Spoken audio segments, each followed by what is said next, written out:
Insider access, exclusive content. Sports Radio 610. The Texans play here. An Odyssey sports station.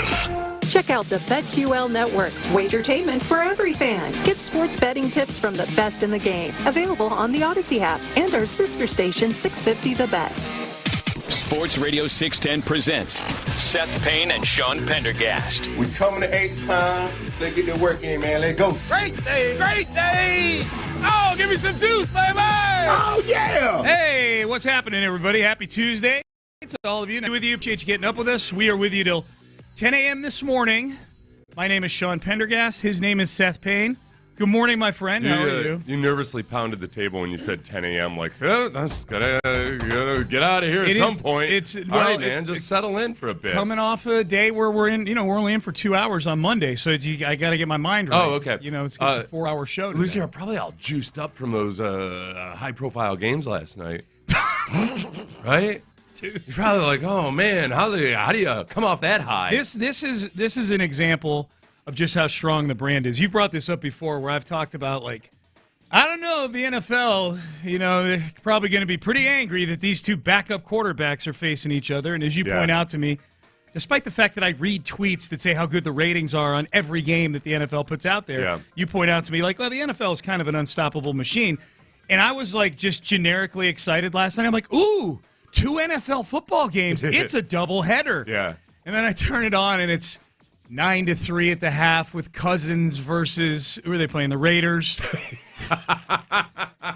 Versus, who are they playing? Yeah, no, that's I had to think about it. And then you got Darnold whooping up on the number 1 overall pick in the draft over on the other channel. And the Bears are like, whatever. I don't know. The Bears are making a fourth quarter stab at a comeback. But were they? I was in bed long before that. This isn't going to happen. All right, whatever. You're a better man than I am. No, I'm not saying that it can last that way forever. But like right now, we're in some weird period where nobody knows who the good quarterbacks actually are. The uniforms, they've gone a little too far with the alternate uniforms. I like being able to look at the screen and immediately know who's playing. Who's playing the game? There's a part of me, maybe I'm a grumpy old man. I don't like it when I don't immediately know who's playing based on their uniforms. That's fair. It's funny you bring up the quarterback thing because I thought about this last night as I'm flipping back and forth between these two just dog crap pile games that were on TV. John Kennard looked good. And I'm watching and I'm going, okay, we've been subjected to way too much Caleb Williams this year. Right, yeah. Way too much. And so I went and looked at the Bears' schedule, and they played a nationally televised game here in Houston in week 2. Remember, that was C.J. Stroud versus Caleb Williams, and it turned out to be a defensive game. They got a London game in week 6. They've gotten a couple like those late window 425 games, that are they're not prime time, but they're generally if you're a Central or East Coast team and you're playing in the 425 Eastern time slot, that's thought to be a sexy game. They've gotten a couple of those. They had a Thanksgiving Day game against the Lions. Remember that? Remember that game that Matt Eberflus screwed up and got himself fired. Last night's game, we still get them one more time in prime time the day after Christmas. That's a lot of Caleb Williams on There's a big another, stage. Oh, because there's Thursday night football. Thursday night football, man. There's so much football right now. Is there football every day? It's there. We're in some sort of stretch. I went and looked it up before the season.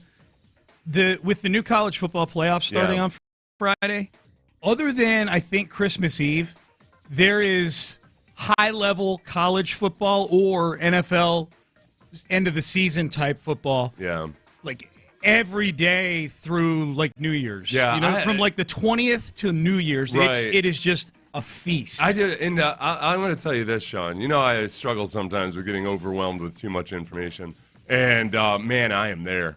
Yesterday, I was having a rough day. You were? There's just so much going on. Yeah. And everything's just so different. It's just the college football system is so wild, wild west and out of whack, and you don't know exactly how everything works. I don't even want to get into like trying to keep track of the kids who have played 7 years of college football. Oh, dude. Spencer Rattler out. I have to constantly be reminded whether or not Spencer Rattler is a rookie. I can't. It feels like 3 decades ago he was about to be the number 1 overall pick in the draft going into his what I thought was his junior season. No. I don't know. Yeah, it's wild, man. Yeah, some dude who's like in his 6th or 7th year declared for the draft yesterday, and I'm like, what? You don't need to declare anymore, dude. Like, and even last night watching Kirk Cousins, you only need to declare if you're 3 years in, brother, not 7. Yeah. Yeah, it's a lot. It's a lot. So, but as far as playoff scenarios and everything, I feel like that's what I started funneling it down to. Okay. Yeah. All right. I'm just going to focus on the Texans, AFC South, what can happen, and what do we need to pay attention to? We'll go through the scenarios in the next segment. You brought up a good question because now we're the Texans are in the playoffs. In case you had AFC South champs, Brian, 2 years in a row. Doesn't matter how it looked, Brian. Okay? Doesn't matter that there was 140 yards of offense plus a fake punt. Doesn't matter what it looked like. It's true. It doesn't matter what it looked like. They're 9-5 and they're AFC South champs. We can start to hone in a little bit on who they might play in that home game to start things off. Yeah. And because there's like a 43% chance they're playing the Ravens in the first round. I had tweeted out, Texans fans, who would you prefer to see in the wild card round at home, the Steelers or the Ravens? I would say 90 to 95% of the responses said Steelers because they're a better matchup, probably. But then the one line of thinking that I really like is, hey, it depends on what your goals are. If your goal is to win a wild card game, sure, get the Steelers at home. If your goal is to go to the Super Bowl, get the Ravens at home. You're going to have to go through them eventually anyways. Right. Wouldn't you rather face the Ravens at home where you have a pass rush that really benefits from the crowd noise, where the offensive line tends to play better, not great, but better than they do on the road. And yeah, if your goal is to advance as far as possible into the playoffs, then give me all that smoke at home in the wild card. Well, the defense hasn't played a bad game at home yet this year. Yeah. They've played and they brought out the absolute worst version of a lot of quarterbacks. Correct. Like Jared Goff, I think most specifically. Okay, this guy's just it was the worst game of the year for him. Josh Allen. Yeah. Josh Allen's going to be that guy. Josh Allen is going to be the MVP of the league. Yeah. And he set a record against the Now, granted, it's a different version of the Bills now than was in Week 5. That's how the NFL season goes. But it's still Josh Allen, and they held him to 9 for 30 in that game. So, yeah, my gut reaction I always think like in a vacuum of just winning that game. Yeah, and I'm like, definitely Steelers. But you're absolutely right. Like if you're having a long-term view of this thing, if it's all about the mix of the 4 games it takes to win a championship. The chances are you're going to have to go through if the Ravens win that division, chances are you're going to have to go through them anyways. So, yeah, get them at home. I like that. I like that mentality. We had said is one of the keys to the victory before last week's game that the decibel meter had to be consistently above 110 decibels. And it was. Was it? I was watching down there. You looked at the analytics? Yeah. You know what? I was surprised. The decibels weren't as high when it was down in the north end zone there. Yeah. And I'm guessing probably – I don't know where the monitor in the stadium is, but also I'm guessing when it's down in the end zone, the people in the other end zone. Oh, you were looking up at the little dealio on the Jumbotron. Yeah, I was monitoring it. Yeah, I got you. I don't know if that thing's accurate or not. Were you surprised how many Dolphin fans made it to town? No, not really. They travel pretty well? Yeah, okay. Yeah. I was. Well, they all stick out, though, too, because of the teal. That's true. So I don't know. They don't blend in. There were a lot of them, man. They were pretty well represented that game. So, I don't think any of them actually like Tua. So not anymore. I tried to troll a little bit, as people are walking in past our stage for the pregame show, and I didn't even get any. I kind of just got some. I got like polite laughs at some of the digs I was taking. Tua almost fought a Cowboys. I know. I saw you gesturing with somebody over there. I'm like, wow, Seth's animated. You were down there amongst the people more than you normally are. Yeah, and one of our especially listeners, during a hot morning like it was on Sunday. One of our listeners, and I'm blanking on his name. I apologize if you're listening right now, but he had a friend with him who was a Cowboys fan who just like walked into. I was talking to a bunch of our listeners, and this guy walks in, and I could tell this was vodka assisted. It was pretty strong on his breath. That's impressive. Yeah, 10:30 in the morning. But he just started shouting about how awesome the Cowboys are, and I just kind of had to set the record straight. It was weird. I mean, this is one of those bellicose Cowboys fans that wasn't even aware of how bad his team has been for the last 2 decades, so it was pretty easy to put him down. Yeah. Oh, yeah. But I was fine. I wasn't going to fight him, but he started to look pretty agitated when I started hitting him with the truth. I just looked over and saw you doing a lot of motioning. You were doing a lot of like arm and hand talking and stuff, and I'm like, oh, Seth's making a point over there right now. I was demanding that he produce Larry Allen for me to talk to Larry Allen because show me Eric Williams. There's a Cowboy I respect. That's true. And there actually knows what he's talking about when you're.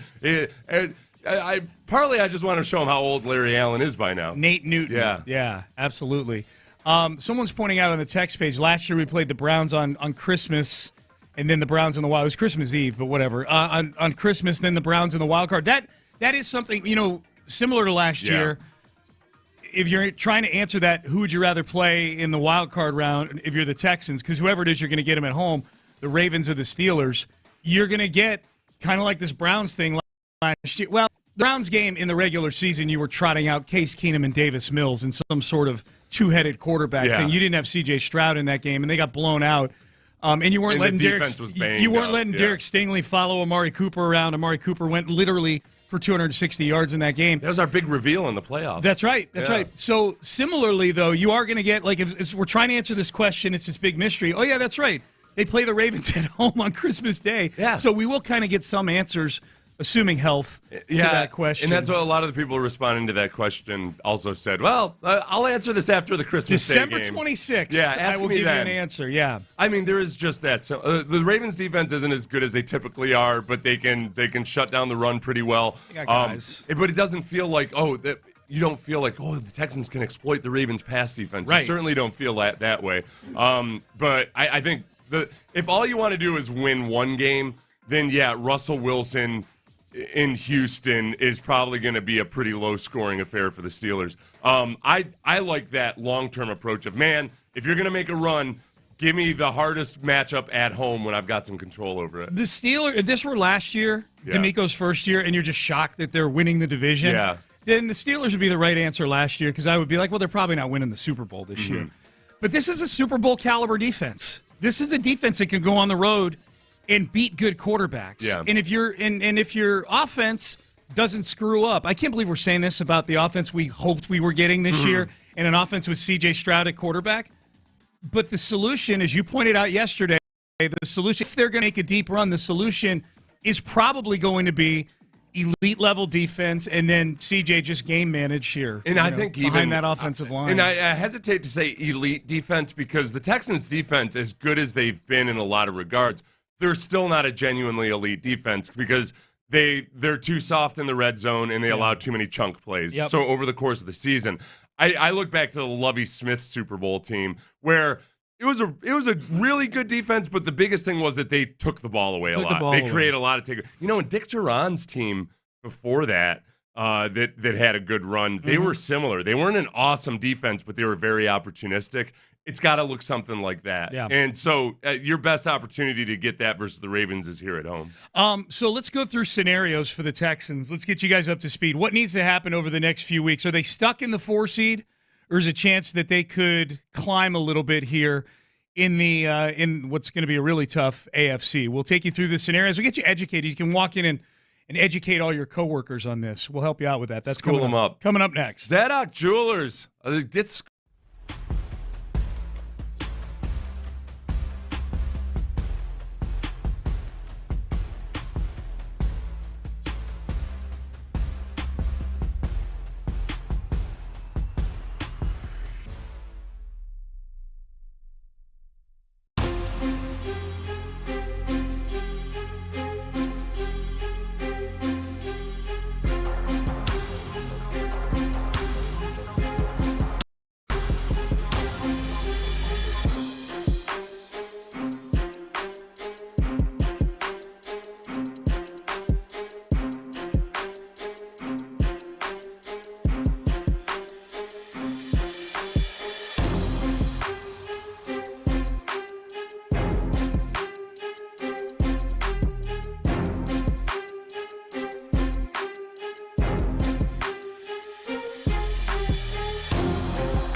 of Sugarland on the Southwest Freeway, exit Kirkwood, and take the first U-turn at West Airport under the giant American flag.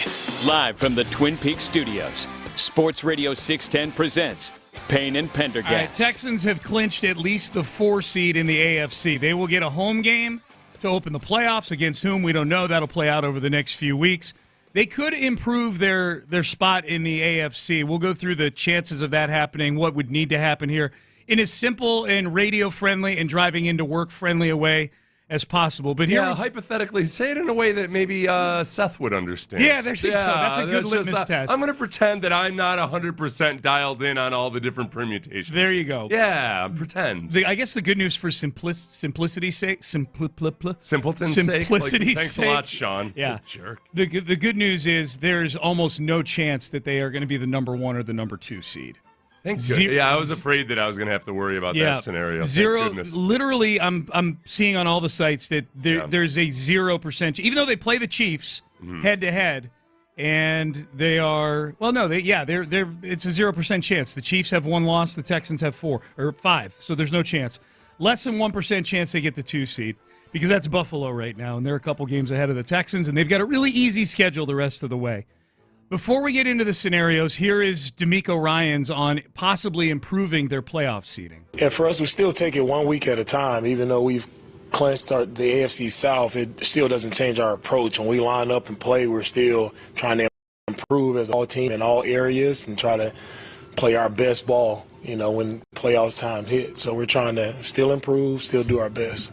I think that, a lot of times people wonder whether that's just coach speak or not. And I think it was DJ Bijani yesterday in the press conference said, Coach, you claimed you don't know the playoff scenarios. And DeMeco, he said it in a funny way. Who asked that?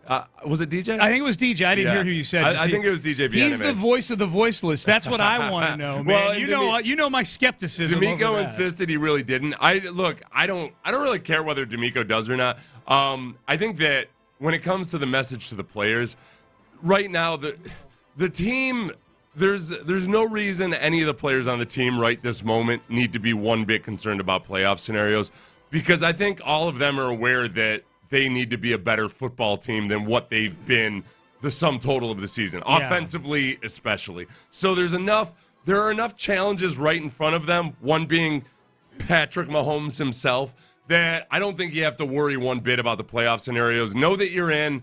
Know that you're going to have a home game. Fine. You can make plans for your family and everything.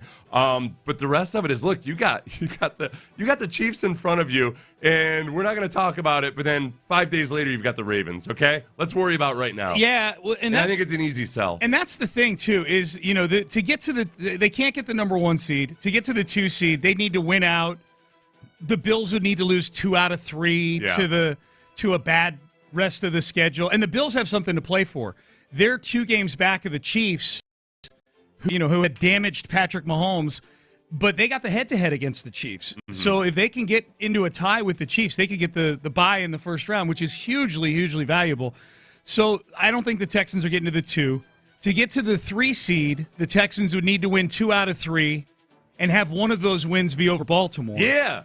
And then the Ravens would have to be over Baltimore. It would have to be over Baltimore. And then the Ravens, one of the wins would have to be over Baltimore. And then the Ravens would need to beat the Steelers. So according to the computers, there's a 22% chance of that happening. Okay. So there is a nearly 80% chance this is where they're going to be. 22% is that's my very realistic. That's always if I'm playing Russian roulette with a revolver, I'm nervous. At 22%, I'm a little better scared. than 1 in 6 is.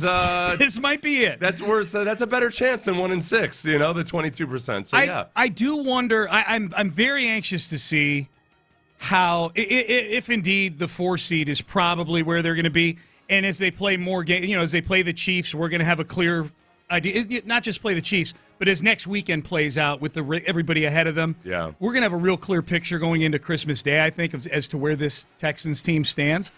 I am anxious to see, and I know you don't want them to, but I'm anxious to see if they manage this Ravens game in a certain kind of way. Right. With it be, if they were playing the Ravens the following Sunday, I wouldn't be saying this. But the fact that it's 4 days after playing the Chiefs, the fact that it's a short week like that in week 17, I'm not saying do it. I'm just anxious to see if there's certain guys, like if they just look, Nico, maybe sit this one out. They kept Nico out a little longer than they might have needed to earlier this season when the games actually still meant something. You know, if that Ravens game means very little on Christmas Day, I'm not recommending doing it one way or the other, but I could see them picking a couple of. I mean, you can only make 7 guys inactive, I think, or 6 guys or whatever it is. So they're not. It won't be a. There may be some inactive guys, and then maybe a couple de facto inactive guys. I think that it'll probably. I don't think they rest people, but they'll probably be pretty conservative. Yeah, that's not. You can't treat it like a playoff game where, hey, if we lose you for the year, it might not matter anyway. So we need you out there. You're in. We're gonna have these games. Yeah.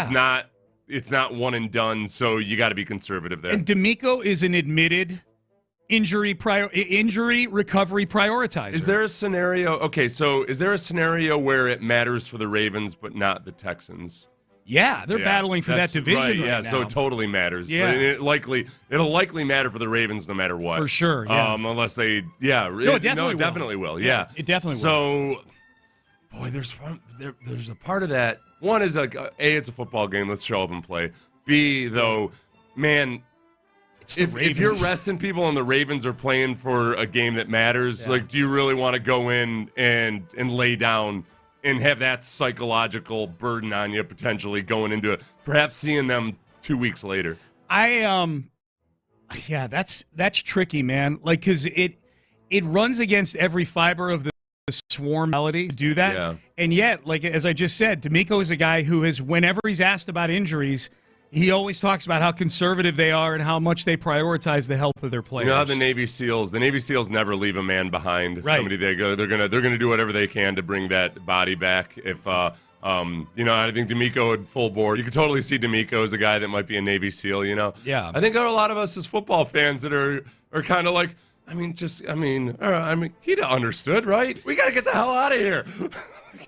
Can't be carrying this guy over a mountain. We got to go. We gotta go. Yeah.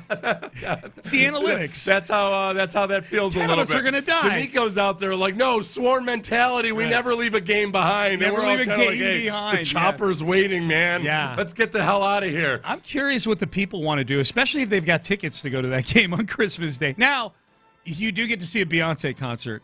There's a lot of strange variables with all the decisions that go into this. And Not to mention the whole dynamic with everything circling around Beyonce's life right now. Yeah. None of it involving her. No. Right? No. That's good, yeah. No. There hasn't been a hint of that. No, thank God.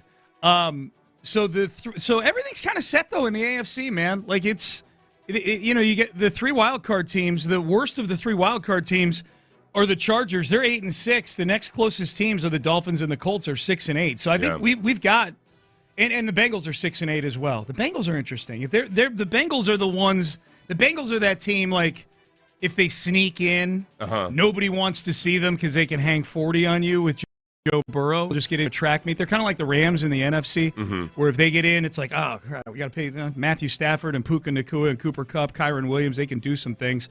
I'm kind of hoping the Texans catch either the Broncos or the Chargers in that wild card game, as opposed to either the AFC North teams. And not that we're sleeping on any of these teams right now. No, I just think DeMeco will have something for Bo Nix and Justin Herbert. Yeah, you know what I mean, especially Bo Nix. I had an idea for a movie scene as we were talking about Russian roulette. It's like how I could dupe somebody into playing Russian roulette with a Glock, like with something with it's not a revolver. Because there's no, when the bullet's coming in with the Glock. Yeah. This is what popped into your head just now while we're doing. No, while we were talking about Russian roulette. Okay. But the trick is you got to be sure they go first because it's gonna fire. So you got to do the old. Okay, we'll flip for it. Heads I win, tails you lose. Okay, and then This is a movie scene you're dreaming. This is how I'm gonna get somebody to. This is how I'm gonna get to basically assassinate a dullard. Without me being arrested for it. I was gonna say, is this a drama or a dark comedy? Dark comedy. Comedy. Yeah. Sounds like heads I win, tails you lose, and he's like, "Oh, damn! I gotta go. Here we go." And then there will be no click. Does the crucifix right before? Like, no, that ain't gonna work unless you're just trying to get into heaven. That ain't gonna work. Hey, just in case, give me all your Bitcoin codes. Exactly. There's a Houston Texan who I have become very fond of over the last 24 to 48 hours, based solely on sound bites coming out of the room on Sunday after the game, and his name is Tim Settle. He's really good. We'll skip the highlight, Ben. Here is DeMeco Ryans talking about Tim Settle, the player, but then alluding at the end what a kind of a presence he is in the locker room. Yeah, what I saw from Tim, first off, Tim's a young player. Even though he's been in the league for a while, he's still a young player who's ascending. I saw a bigger defensive lineman who has some explosive traits that I really liked on film, and just felt like getting him in our scheme would accentuate those traits even more. We would allow him to play an attack style of defense more, and thought he would be really good at it. And Tim he's taken it, he's ran with it. He's been a really great addition to our defense, great player to have. There's great energy. He keeps it light on the team, and you need that. Tim knows how to have a good time, and he puts a smile on everyone. That's how everyone here is smiling, so I guess you guys know as well. But just love the energy that he brings to our entire team. With Tim Settle, it's been fun to watch his progression. As we've seen with a lot of defensive tackles over the last couple of years, they start to really latch on to DeMeco's scheme. And Lovie Smith before him did some similar things with the defensive line. So you would see the similar progression of guys like Malik Collins. And, the biggest thing I noticed about him at camp was like, oh, he's wide. This is a big dude. He's a big dude, man. But he's got some wiggle to him. His money don't jiggle, but his body wiggles. He's got kind of, I do, yeah. And that's what I told him. And he, but he's very wide, but can move. It's like when you're staring at him, you got to use both your direct and your peripheral vision. That's right. To get him. To the point where there was a trap play in the game where Tim Settle had a tackle for a loss. The tight end's supposed to come down and wham block him, and he stopped and stood in front of him. Like he was the meek version of the water boy. Do you blame him? No, but yeah, kind of. Well, I mean, it's his like job. He just thought, hit the guy, try to block him. What are you doing? What is with these tight ends these days? They just fancy boys. They want nothing to do with the physical part of the game. So many of them, except Cade Stover. Right. And he got his appendix blown up because of it. He attacked his own appendix. Right. He said, I'm tired. I got no time for useless appendages. Have you heard Tim Settle any of these cuts coming out of the locker room? I haven't heard a single one of these. Okay, good. I knew from when they signed him, he had some good interviews in Buffalo. Everybody in the building says he's really, really funny. I didn't want to embrace the personality unless he delivered on the field. He'll talk some smack about upcoming opponents here and there too. He will. Yeah. He'll talk about it right here coming up in a second. First of all, he was asked. This is in the locker room, open locker room after the game on Sunday after we went over the Dolphins. About Kalen Bullock's hit. Hey, do you think that Kalen Bullock is going to get disciplined? Are you guys going to get a rep as a dirty team? That kind of thing. He answered that question. Are you concerned about any sort of discipline on? No. We don't have no intentional players. Nobody tries to hurt anybody. We just playing ball. If anybody got a comment about that. Yeah, y'all weird. Yeah. Who was? I guess Josina Anderson was in the locker room after the game. Oh, was that her? Rubble. I don't know if that was her, but there was a lot of rabble rousing by her, just like going around asking players if they're dirty and stuff. Yeah. Oh, really? Okay, that might have been her then. Right there. Okay, interesting. Tim Settle. This plays into what you were talking about. Bit of a I don't know if it was Josina Anderson. Check. No, you know who was there? It was Martin from. Is it Kimberly Martin from? No, ESPN. I think she was in the. She was there. I saw her, but I think somebody had told me. Anyway, whatever. Yeah. Here's Tim Settle talking about. He was asked about future opponents, Kansas City and Baltimore. Kansas City and Baltimore know what I do. They know what I bring, and there's nothing's going to change. I got a sack on Lamar. I'd have been in Pat's face. I don't care. I don't care who they got blocking. I don't care who's out. I don't care who's in. I got to deal with me. That's just what it is. If you don't respect me, I'm going to make you earn it. I'm going to make you respect me. Okay, if you took that energy and put it in Will Anderson, you would have a fascinating character. Oh, that's one thing I like about Tim Settle. I went and watched him yesterday. He had 5 or 6 pressures in the game. He also forced a couple of holding penalties. Which is good. One of them was declined, but that's as good as a sack. It is, yeah.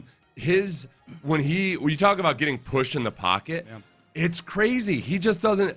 I've noticed this all year long, but he just has he goes at a slow speed, but almost like a steamroller, bull rushing people or forklifting them.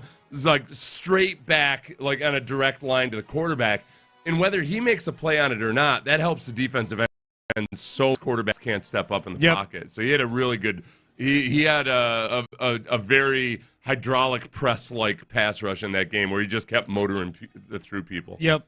Just to be clear, when I say you put that energy in Will Anderson, I'm not saying Will Anderson does not have energy. He's got major energy. I'm saying if you take that sort of like, hey, man, Casey in Baltimore, guess who's coming for you? I've been in Pat's face before, and I've sacked Lamar. Oh, yeah. The trash talk, Gene. That was the part that I meant to bring up, was that he dislikes offensive linemen. I can tell. I respect that. You like that a lot. He just doesn't like them. Oh, he knows what they are. They're lazy frauds. Like, if you're a real man, you'd be on this side of the ball. Seth found a kindred spirit. Well, no, because it's not just. I made a tweet yesterday, and people thought I was talking about the Texans specifically. Anytime I watch film and I see offensive tackles or offensive linemen or tight ends just standing around while the play's still going on, when they're like, you could be looking for work, it disgusts me. Yeah. It makes me so sick. Like, what is wrong with you? Why are you turning down action? Like, why are you not like seeking out somebody to try to kill? They've got a good seat to the action on the field. They want to watch. Lazy. Why would you distract yourself with work when you've got really good seats to a game? Not all offensive linemen, but lots enough. The offensive linemen and tight ends they just stand, or they block one guy and they stand there and look at their work instead of going out to find somebody else. They block one guy and then want to talk to their union rep before they block a second guy. I counted at least 7 shots. Do I get time and a half for blocking this second guy? I counted at least 7 shots that Tim Settle took on offensive linemen as Tim Settle was on his way to the ball. If he ran past an offensive lineman that was just standing there, boom, forearm shiver on his way to You're allowed pursuit. to. Yeah. It's approved violence, man. All right, headlines coming up next. DeMeco Ryans was asked, do you think Patrick Mahomes is going to play? We'll see what his answer was. Monday Night Football last night. If you were brave enough to stay up and watch that, we'll get to the final scores on that for you as well. It's coming up next in headlines. Stay there.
Pendergast with today's headlines.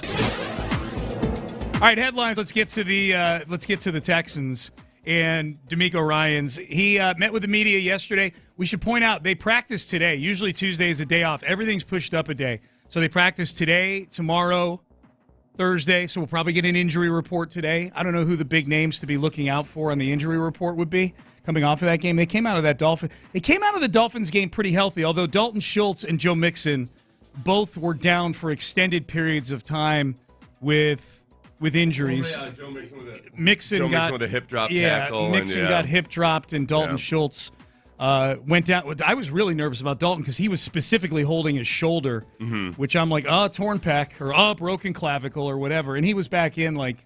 Yeah, he came in and then had a couple later. catches in the down the stretch there that mattered. Didn't have a huge production in the game, but no, nobody did.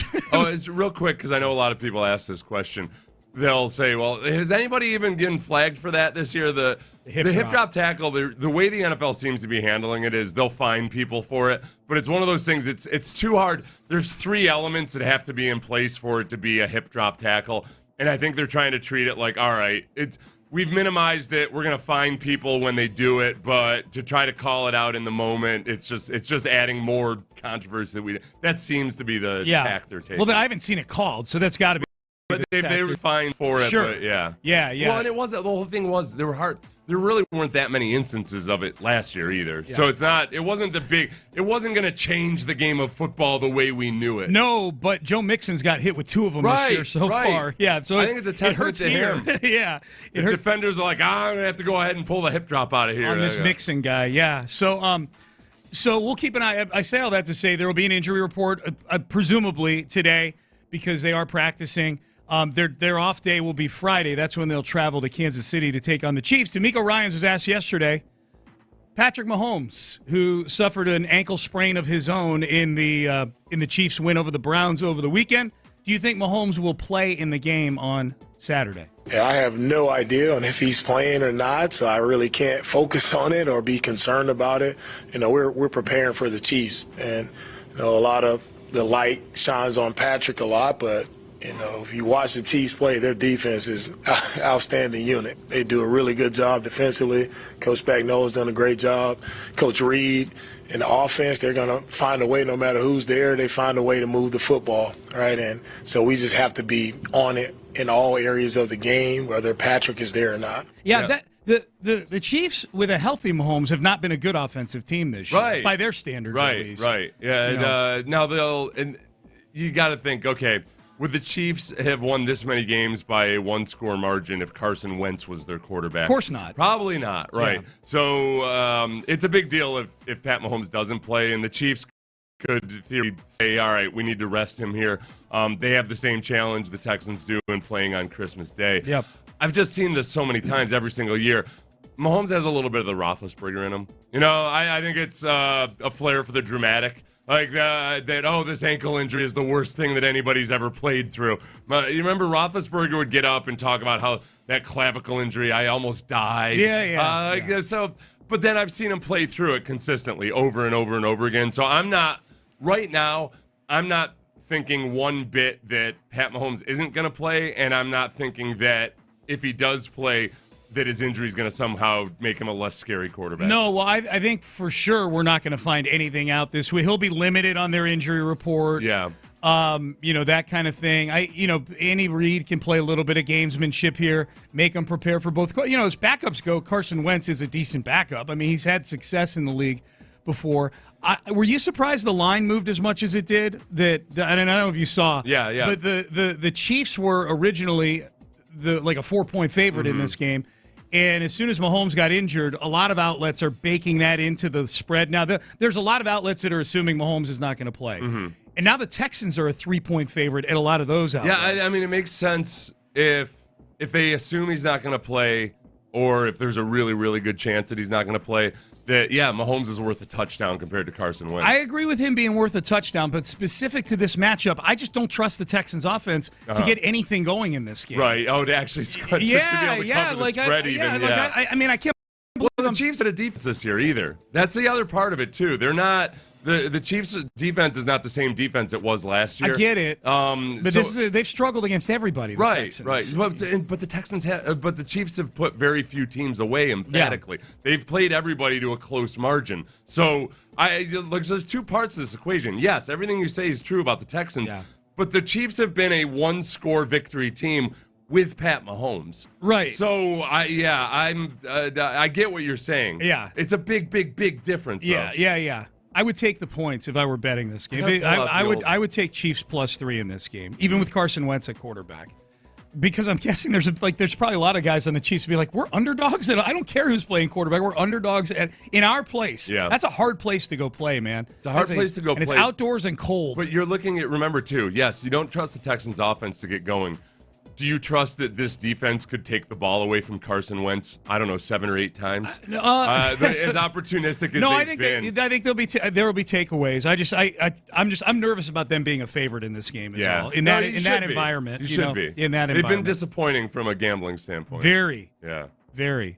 Even after swearing it off multiple times this season, like an idiot, I took the over last week. Yeah. In a Texans game. You could tell in the first quarter that thing was playing under. I've said multiple times, especially this team, if they haven't scored in the first half. All right. Stop it. They've scored 3 touchdowns in the second half over the last 2 games. Yeah. They're a juggernaut. Two of them were versus one of the worst defenses in the league. Yeah. What are you talking about? 1 touchdown in the second half. They've got it solved, Seth. I don't know if you've heard. The offense was really good on Sunday. I've been told. Not even DeMeco. We'll have a clip of DeMeco giving grudging praise of the offense. Grudging praise. Some of the people I'm hearing talking about the offense in the building, like in the locker room after the game, and then even DeMeco, I'm like, was I watching the same game? You needed a fake punt just to get to 180 yards of offense. No. There was very little. The only really good thing about the offense in that game is CJ's ability to connect with Nico on scramble drills. Yes. Or on extended plays. In the red zone. Yeah. In the red zone. Yeah. And score touchdowns. They took advantage of short fields. That's good. Good teams do that. Good teams also get more than 188 yards of offense. The other thing I'm worried about just is that, John Mechie has been more, he's going to play a critical role at some point. And in the last few weeks, we've seen that interception in the Titans game. Yep. Mechie wasn't on the same page as CJ. And then had a shot for a deep strike downfield, and Mechie dropped the ball. I mean, he doesn't have solid hands. He doesn't have consistent hands. And he's in the mix right now. He's got to play. They're not super deep at receiver right now. Monday Night Football last night, we'll just give you the scores because I'll be honest with you, I went to bed at halftime of both these games. Atlanta 15-9 over the Las Vegas Raiders, and then the Minnesota Vikings, who are 12-2 on the season right now, 30-12 over the Chicago Bears. So the Vikings are tied with the Lions at 12-2, and the Lions are super banged up. The list of guys that they're missing now Montgomery out, and then on defense, 10 guys on defense. It's crazy. And they play each other in Week 18, the Vikings and the Lions. So the Vikings might wind up with the number 1 overall seed in the NFC. So we'll see what happens with that. All right, Ross Tucker, our Odyssey NFL insider. We'll get Ross's thoughts on the Texans defense, their performance, clinching the AFC South, and other things around the NFL. He's our Odyssey NFL insider, Ross Tucker, and he joins us now.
92 Houston. Insider access, exclusive content. Sports Radio 610. The Texans play here. An Odyssey sports station.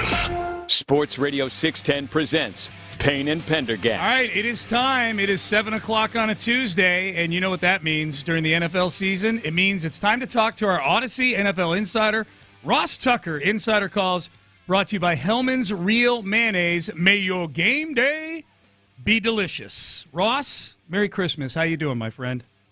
Yeah, Merry Christmas. I'm doing well. How about you guys? We're doing great. So when we last spoke, you were very skeptical about Bill Belichick coaching at the collegiate level. It has since now happened. He's been hired by North Carolina. Anything that you've seen, like either in the press conferences or the reaction in North Carolina or around football, that have you softening a little bit on your stance that Belichick could be successful at the collegiate level? Well, no. I mean, I think he has absolutely a chance to be successful. I wouldn't be surprised if he is. Yeah. I think I'm just more surprised that he's doing it. You know, I don't know anyone.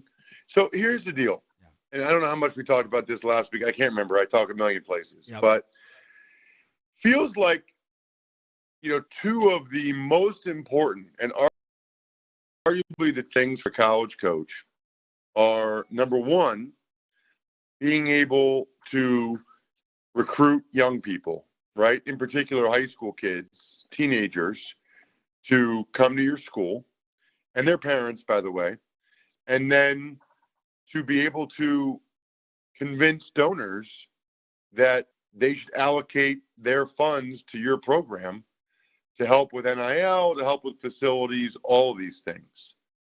And, you know, I did the Patriots game over the weekend against the Cardinals. So I've talked to a lot of people, and I've seen Brady's comments. I've seen Edelman's comments. I don't know anyone that can picture Belichick doing either one of those things. Yeah. So I just think it's really interesting. And I think we would all love to see a video of it, of him recruiting a high school kid and what that's like, of him talking to a donor and trying to get more money for the program. It's just hard to imagine either one of those things. That said, I do think, you know, his reputation and success certainly would help with some of the parents. You know, I even wonder, like, probably some of the college kids, like the transfer portal kids, but the high school kids, I don't know how much they even remember of when Belichick was winning Super Bowls. You know, that was when they were younger. Schematically, he's fantastic. Game plan standpoint, he's fantastic. But I'd also say, I think as soon as he gets a head coaching job in the NFL, or if he gets offered one, I think he would leave the next day. Oh, I give him a lot of credit for doing it, because I thought he only wanted to coach to break Shula's record. So I give him a lot of credit for that. But I still think that that's the primary impetus, is to break the record.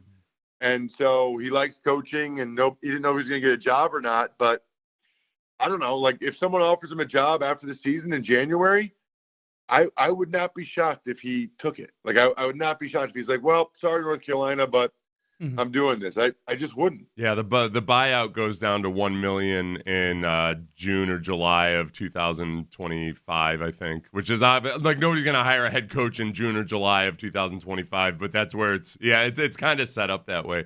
Ross, I'm gonna ask you a difficult question, and it's okay if you don't have an answer for this, but I still want you to at least filibuster around it.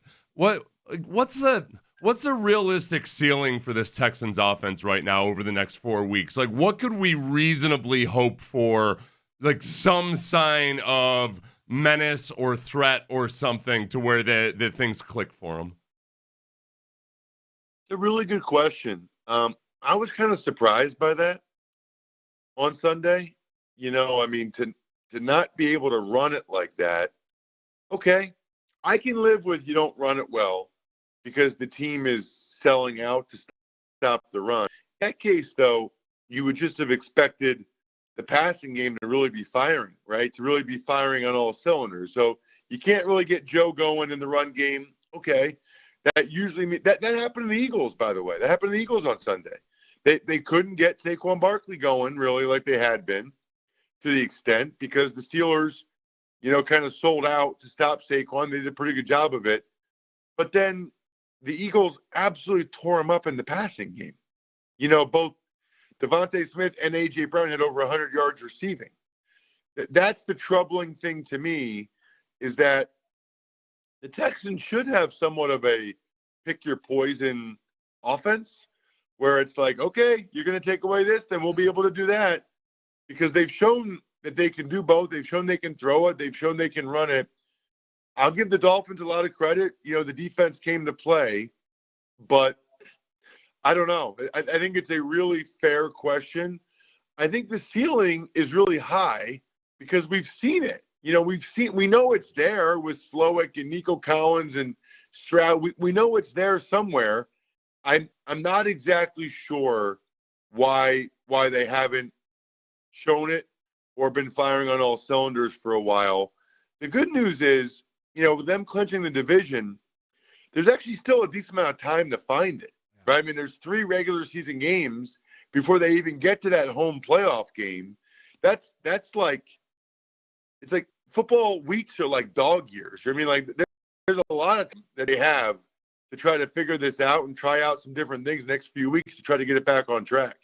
Ross Tucker's our Odyssey NFL Insider. Insider calls, of course, brought to you by Hellman's Real Mayonnaise. You can purchase Hellman's at your local Walmart, Kroger, or grocery store to add extra deliciousness and creamy flavor to your game day dishes this football season. So, Ross, as far as this matchup goes for the Texans on Saturday, Patrick Mahomes has a high ankle sprain. They're saying he's week to week. We've seen Patrick Mahomes play with ankle sprains before. How do you think the Chiefs, given where they are in the standings right now, and given that they've got to play a Christmas Day game 4 days later, how do you think they handle the Mahomes thing, and how does that affect your handicap on this game? Is it as simple as if Mahomes plays, the Chiefs win, and if he doesn't, then the Texans win? Give us your thoughts on that.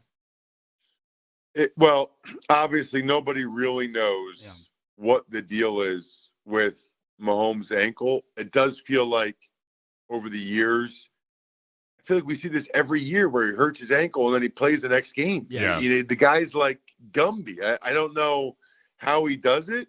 So I do think on some level that I wouldn't be surprised if he's out there. The flip side, though, I don't know. Andy Reid had a lot of success throughout his career with backup quarterbacks. I mean, you go back to Philly with like Coy Detmer, A.J. Feely, Kevin Cobb, Jeff Garcia. I mean, he's won a lot of games, like playoff games, backup quarterbacks. Wentz has been there for a while.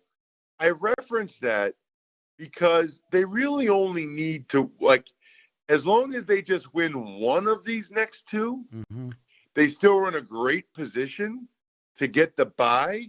So I guess part of me wonders if they would go with Wentz Saturday and Wentz on Christmas with the belief that Wentz can get one of those 2 wins for them, that they'll win one of those 2 games. And then after the Christmas game, then you have a full 11 days or 10, whatever it is, before the last regular season game. And, you can bring Mahomes back for that if you want. You probably will because you're going to probably need to win at that point. And then you earn the bye. I don't know how they're going to play it. The schedule makes it especially interesting with the Saturday, Wednesday. Maybe they just try to heal them up for the Steelers and give Wentz the ball against the Texans and hope Wentz can play well enough to beat the Texans. I think that'd probably be a very competitive game. So it's going to be fascinating. They won't figure any of that out, I don't think, until Thursday or Friday as they get closer. He won't do anything other than try to heal, and then they'll see where he's at Friday. But there's a lot of possibilities out there. Well, then we should point out that last game, if they were to start Wentz and they don't win either of those, that last game's at Denver. So to me, in that last game, if you're trying to, that's a game of guts poker there if you're counting on beating the Broncos in Denver as a way to secure that number 1 overall seed too.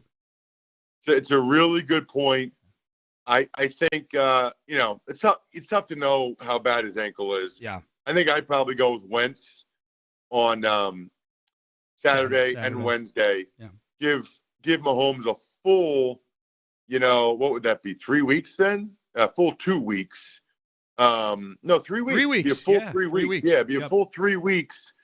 Math is hard. It'd be a full 3 weeks before the Broncos game. Yeah. Because, yes, you want the number 1 seed and you want the bye, but you really want him to be healthy. Yes. I don't know that it's worth having him gimp around these next 2 games. They've kind of proven that they can win a Super Bowl without having the bye or the number 1 seed. Yeah. Ross, I was happy to see that Greg Cosell had at least broached the topic of C.J. Stroud because you asked him a question about it in your Ross Tucker Football podcast. I've been frustrated this year because it feels like I'm looking outside the city of Houston for opinions on C.J. Stroud, and nobody's really talking about him around. I've sent out messages to a lot of the film nerds like Robert Mays and everything. I'm like, can you please do a deep dive into Bobby Slowick and C.J. Stroud? And this is my sense. I feel like the fact that Mahomes is so mediocre in so many ways this year, and because really other than like Josh Allen, Lamar Jackson, I don't know who the good quarterbacks in the NFL are right now. Is there just like an uncertainty and an unsettled feeling about quarterback play in the NFL right now? Well, so Josh Allen is just outrageous, and he's clearly the MVP in my mind. And Lamar Jackson is playing an MVP caliber level as well. What's interesting is Sam Darnold has played at a really high level this year. Yeah. The last few weeks, Matthew Stafford and Baker Mayfield have been lighting it up. Jared Goff has been fantastic every game all year except for the game in Houston. So there are quarterbacks that are playing at a high level. But they're not the usual suspects necessarily, and I think no, you're right. Some of them are not. And for people that didn't see it, it's on social media at Ross Tucker Pod. But Greg basically just talked about C.J. Stroud having to get better, when he's not in clean pockets, and I get that, and I appreciate what Greg's saying. I guess the only thing I would say is it's not like the pockets were all clean last year. Mm-hmm. I'm not exactly sure what's happened there. Here's what I would say, okay? I think this is fascinating. Last year, I thought C.J. Stroud was like a top 5 quarterback in the league, and I thought Bryce Young was bottom 5, probably the worst, okay?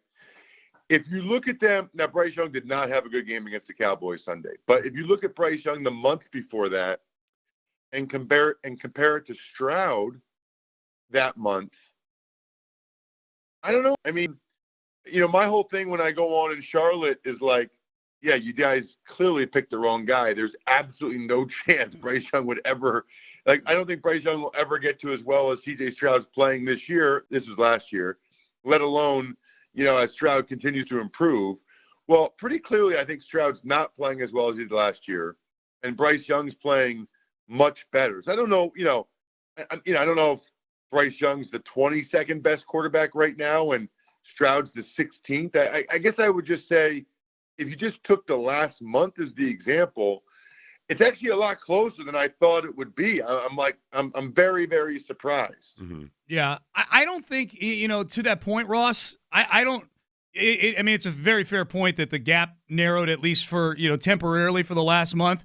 You always, when we talk about stuff like this, eventually you're like, what do you guys think of it? What's the feeling on the ground there in Houston? I'm just going to volunteer it for you on this. I don't think Texan fans overall, generally speaking, are blaming C.J. Stroud for any sort of regression for him this year. I think the blame, by and large, is going to Bobby Slowick and the offensive line. I don't think people are nervous that Stroud's not the guy for the next 10 years. You know what I mean? No, I think he is the guy for the next 10 years. But I also think if they're not seeing that he's not playing as well, that's on them. Mm-hmm. So what happens is franchise quarterbacks are like a religion, and once people once someone has a year like Stroud, it creates so much hope and belief and positivity in the fan base that there's typically like a large segment of a fan base. They don't want to hear anyone say anything negative about that guy ever again. You know what I mean? Like, they get their defense mechanisms up, and it's like, don't attack CJ Stroud. He's awesome. We saw that last year. Anything that's happening this year is not his fault. You can't blame him for anything. That's wrong. That is wrong. You can say he's a really good player, had an awesome rookie year. He's clearly the Texans franchise quarterback, while also saying he's not playing as well and he's missing some throws that he didn't miss last year. It's okay to still be very high on him as a player, but acknowledge he's not that there are some flaws in his game.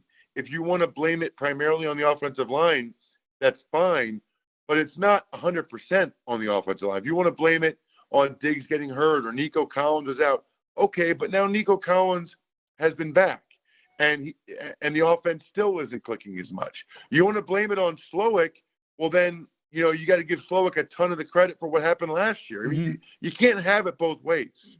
No, that's totally fair. Ross Tucker is our Odyssey NFL insider. Ross, where are you going to be this weekend? Oh, man, next back-to-back weeks, I got double headers, so busy time. So Thursday night, radio, Westwood 1, Chargers, Broncos. Ooh. Then I will take the red eye to Indianapolis for another an AFC South battle, Titans and the Colts. Okay. Two teams that are pretty much out of it. I guess the Colts still have a mathematical chance. Yep. And then next week, I got the Steelers-Chiefs radio on Christmas, and then I will have an NFL game that weekend. Hasn't been announced yet, but it will be by next week, and I can tell you about it. Ross, I know you got to go, but I just wanted to pass this along to you. We do focus groups here every couple of years with listeners and whatnot. Ross Tucker has been brought up very, very positively. Graded by a lot very of the focus high. groups. Yes. Yeah. Yep. Oh, that's awesome. Thank you, focus group. Yeah. Focus group liked you, Ross. The key is you guys picked the right focus groups, and I'm so glad so many of my family members have moved to Houston recently.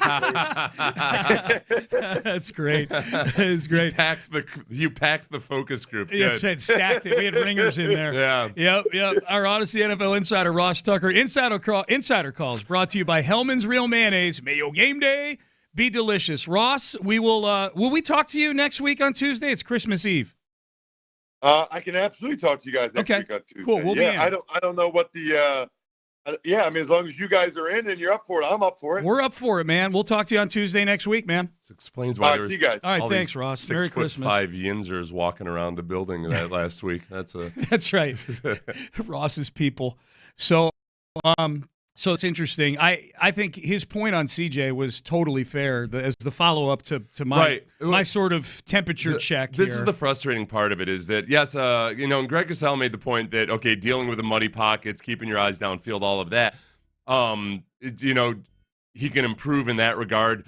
The problem is it's really, really hard to separate the poor pass protection and the poor run game from the decisions that CJ's making. And you venture into hazardous territory where you really don't want to make excuses for some of the decision making or sort of some of the lack of timing and rhythm in the offense. You don't want to make excuses for the quarterback too much, but you got to acknowledge and recognize that, man, they've also, because of negative plays, they're in second and long and third and long a lot. Yeah. And CJ can't trust the protection in front of him. So it's just, there's so many different areas you could focus on that just aren't going well. To me, ultimately, and I think Clint and I differ in this in some regard. Clint's more positive on Bobby Slowick than I am at this point. I think sometimes people separate play calling and execution too much and they look at the offensive coordinator like, oh, he's the play caller. And if the play's not being executed, oh, that's on the players. No, that's on the offensive coordinator as well. When things aren't being executed crisply, when mental errors are being made, when there's poor communication, when you're having all of these negative plays, when the offensive coordinator or the head coach gets up there and says, well, they got to execute, they got to execute. To me, I'm saying, I think these guys feel this way. to me, I hear, that's on the coaching. Yes. You are responsible for the execution. I think sometimes people hear that and they think like, oh, they're blaming the players. I hope not. I hope that's not what Bobby Slowick is doing, because ultimately he's responsible for the execution, and they're not executing well. No, they're not. Even when the play calling is good. Great. Okay, good call. Good play call, Bobby. Yeah. But, like, why are the screens being sniffed out immediately by the defense? Yes. Because they're not executing poorly. They've got tells. They've got tendencies. And defenses are on to it. And that falls back on the offensive coordinator. You nailed it. It feels like every team they play has the answers to the test. The screens are absurd. They're bad. It is ridiculous little. So this is an offense that is you got to execute the deception part of it really well. You want to really dupe people. That's how you get the wide open receivers downfield and whatnot. And there's just no deception. People aren't biting on things. Nope. Like linebackers, safeties, everybody's just staying at home. They know when it's going to be a screen. They're not worried about the run. And that's why I'm glad they brought it up in the broadcast last week. The Texans have scored on the opening drive for however many consecutive games. Yeah. It's the best streak in the NFL right now. Yeah. And that's great compared to what it used to be when the Texans couldn't score on the opening drive. Yes. Back in the Bill O'Brien days. Yes. But it's almost like, okay, the best version of the Texans offense you're going to see is in that first drive, and then it's all downhill after that. Yeah.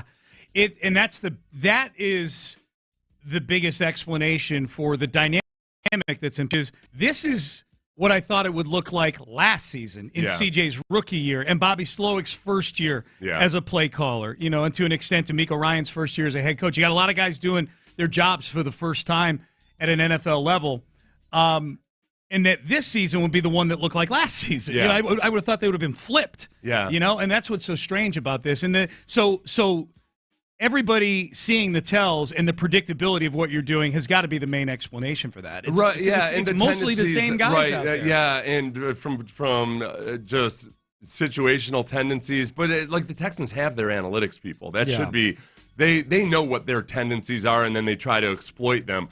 It's just that some of the things they do – I give Bobby Slowick credit for the whiteboard element of it, for drawing it up.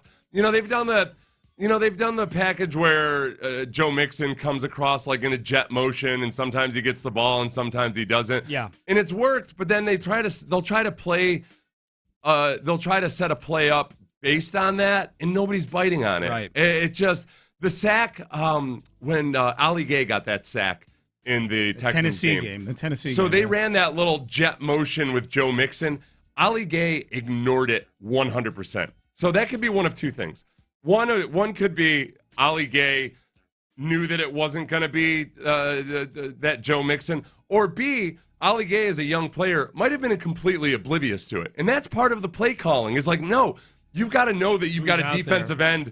Like if that were Danielle Hunter out there, that might have been a better play to run when Danielle Hunter, if Hunter were the opposing defensive end, because it's a veteran savvy defensive end, and you're hoping, he's going to bite on this Joe Mixon action, and that'll be enough of a delay for them to get the ball out. Like, no, it's a young player that's just trying to get his first NFL sack. Was that the play where Shaq had to come over and pull and block Ali Gay? Yes. There's that, too. Right, that was the way it was Shaq coming across, and, Ali Gay was like, whatevs.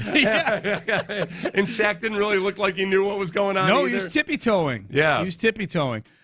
Text message, is CJ injured? Seems like a lot of his passes make the receiver have to go to the ground. Why is he throwing so many ground balls and not hitting guys in stride? Some of those are because he's trying to throw the safe ball that's not going to be an interception. Correct. And some of that comes back on the receivers where I think that used to be the special those first few games last year to Robert Woods. Mm-hmm. He'd throw it in the dirt because he felt like Robert Woods could come up with it, and it was either going to be a first down or an incompletion, but it definitely wasn't going to be an interception. I think some of those they're not dirt balls. They've generally been at the feet of either Nico Collins or Tank Dell or whomever else, and they're not coming up with them. Nope. Nico had an opportunity for one of those last week, and he didn't. Kind of coming back to the ball near the first down marker. There's 3rd and long, I think. Yeah. No, he. Yeah, the Tennessee game. This is where I would differ with Ross too. I think after the Tennessee game, I saw a few people say, and Ross said this during the broadcast. They're like, well, he's just made too many throws that are, seemed like last year he would have made them, but this year he's making them look difficult.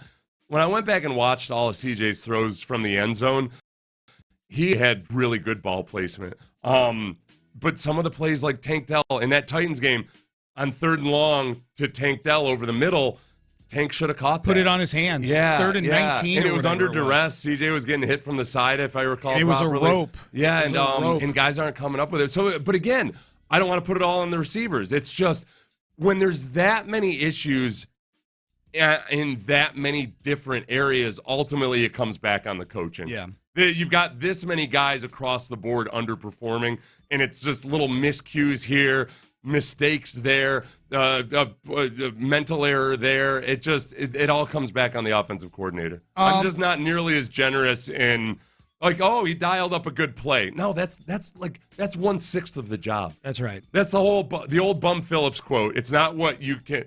It's not how smart you are. It's what you can get your guys to do. Yep. And that's coaching. It's great. The old saying, what an average plan well executed beats a perfect plan poorly executed every day. Right. Right now, I think the Texans have a lot of great game plans poorly executed, and that's on Bobby. Yep. Absolutely. Someone says Ross Tucker sounds like Carl from Caddyshack.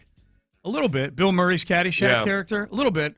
Ross has that kind of like, that he's got offensive lineman's voice thing. It sounds almost like a little bit drunk, which people like. It's endearing. Like, oh, this is a big drunk guy, but he's not like hovering over me, telling me about his plans for a perpetual motion machine or something. He's got a busy schedule over the next several days. Wow. Yeah, he said, he hasn't been home for Christmas or Thanksgiving for a long time. He wasn't asking people to cry him a river or anything. No, it's just I'm guessing of the job. It's the nature of the job, and I'm guessing, no disrespect to his family, there's part of him that really enjoys that road warrior mentality. I think he's... You mean getting away from his in-laws? No, I didn't say that. I didn't say that. It's implied, but I didn't say that. No, just like I think I was like that before I got into radio. I loved going all over the country and being on the road and traveling, and there's a lot of people that don't like that. I like it a lot. There's one thing, Ross knows this too. It's sometimes when it comes to players taking personal time off for family events and everything, I'm like very old school in that. A lot of people probably hate it. I'm kind of like, a lot of guys have wives who totally get it and understand that this is a very unique and special opportunity, and especially with players. And there's a lot of financial rewards attached to it. Yeah. So look, if U.S. service members can spend entire years away from home and everything, as a multimillionaire, miss a couple of family events or maybe just some of the special moments in life because it's a unique situation. Yes. With really really big really big rewards attached to it. Big time, yeah. And you're not going to do it forever. Right. It's not going to be this way. Like a lot of people are in regular jobs. Daddy wasn't there for my christening or whatever. Like, it's just like you've got an entire off season where you get to spend as much time as you want with your kids compared to most people. Hey, a quick reminder here: we're going to be giving away Texans tickets today.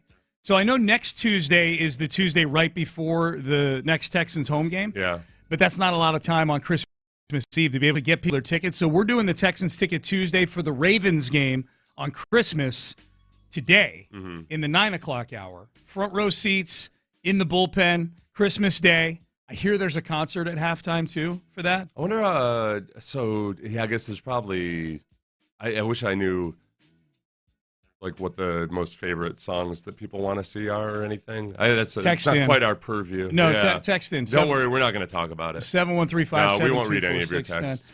I'm curious. It's text for my own curiosity. Which Beyonce song do you want to hear? All of them. Yeah, okay, all gotcha. of them. 713-572-4610. As long as we're talking about the offense, here was DeMeco Ryans yesterday. How do you think the offense played as a whole on Sunday? As a whole, I think our offense, we did some good things. We got points. We put the ball in the end zone. We got points. Moved the ball downfield. Put ourselves up to kick field goals. And we want to definitely. Overall, there are always things to improve upon, right? Eliminating the negative plays. Don't like to see the negative plays there for us where we're going backwards. Just want to see more positive plays, gaining positive yardage. But, get the ball in the end zone, play complimentary football. It was enough for us to win. The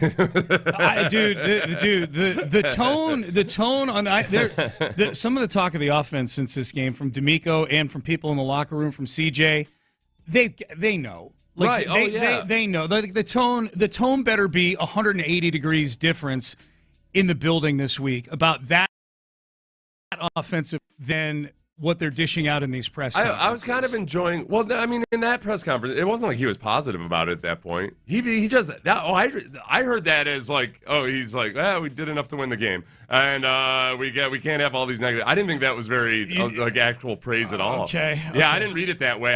That felt like a guy that was trying to. Yeah, he's not gonna like publicly lambaste him or anything. Yeah, but man, this ain't it. This ain't it. And that's kind of what I'm saying. Like he's trying to remain. He's trying to highlight the good things that they did. I'm like, there better be. Dude, they generated 140 yards of offense. I'm taking the fake punt out. They don't get with the quarterback on the field. Yeah, they generated 140 yards of offense against a defense that. It ain't Pittsburgh's defense. You go back, you're at home. You go back to the Lions game. It was you've got a +4 turnover margin. Yeah. How are you only scoring 20 points? Correct. That's not acceptable. It's not championship caliber offense. And that's my point. I'm not saying DeMeco's heaping praise on the offense. Well, yeah, but like getting it down. Like I don't worry. They know that they've got issues. Yeah. Like he doesn't. You get into this point in the season though too. Like you can't get up every week and just hammer them down into submission and tell them how crappy they are and everything. You got to try to build on some of the progress you've made. Right. But they're very aware that this is not acceptable. I don't think there's anybody in that building that thinks like, oh, we're really cooking with gas now. No, I get it. I get it. How would you grade the offensive line Sunday? I don't know. Boy, is it a sliding scale, or is there a like based on? I mean, a C, I guess. C. They still can't run the ball, right? And it wasn't like the Dolphins. The Dolphins are a solid defense, but and I think that is indicative that you're giving them a C. And I thought the same thing, C. Yeah. And then you take a step back and go, they literally can't run the football, right? For an offensive line and an offense that we said in the preseason and pointed out multiple times. You pointed out a lot. They don't have a genuinely good run game yet. Yeah. Like that's Bobby Slowick. I wouldn't hire him as a head coach until he proves he can get a genuinely good run game. They don't have a genuinely good run game. They've got Joe Mixon putting a cape on once every other game, 7 times this year.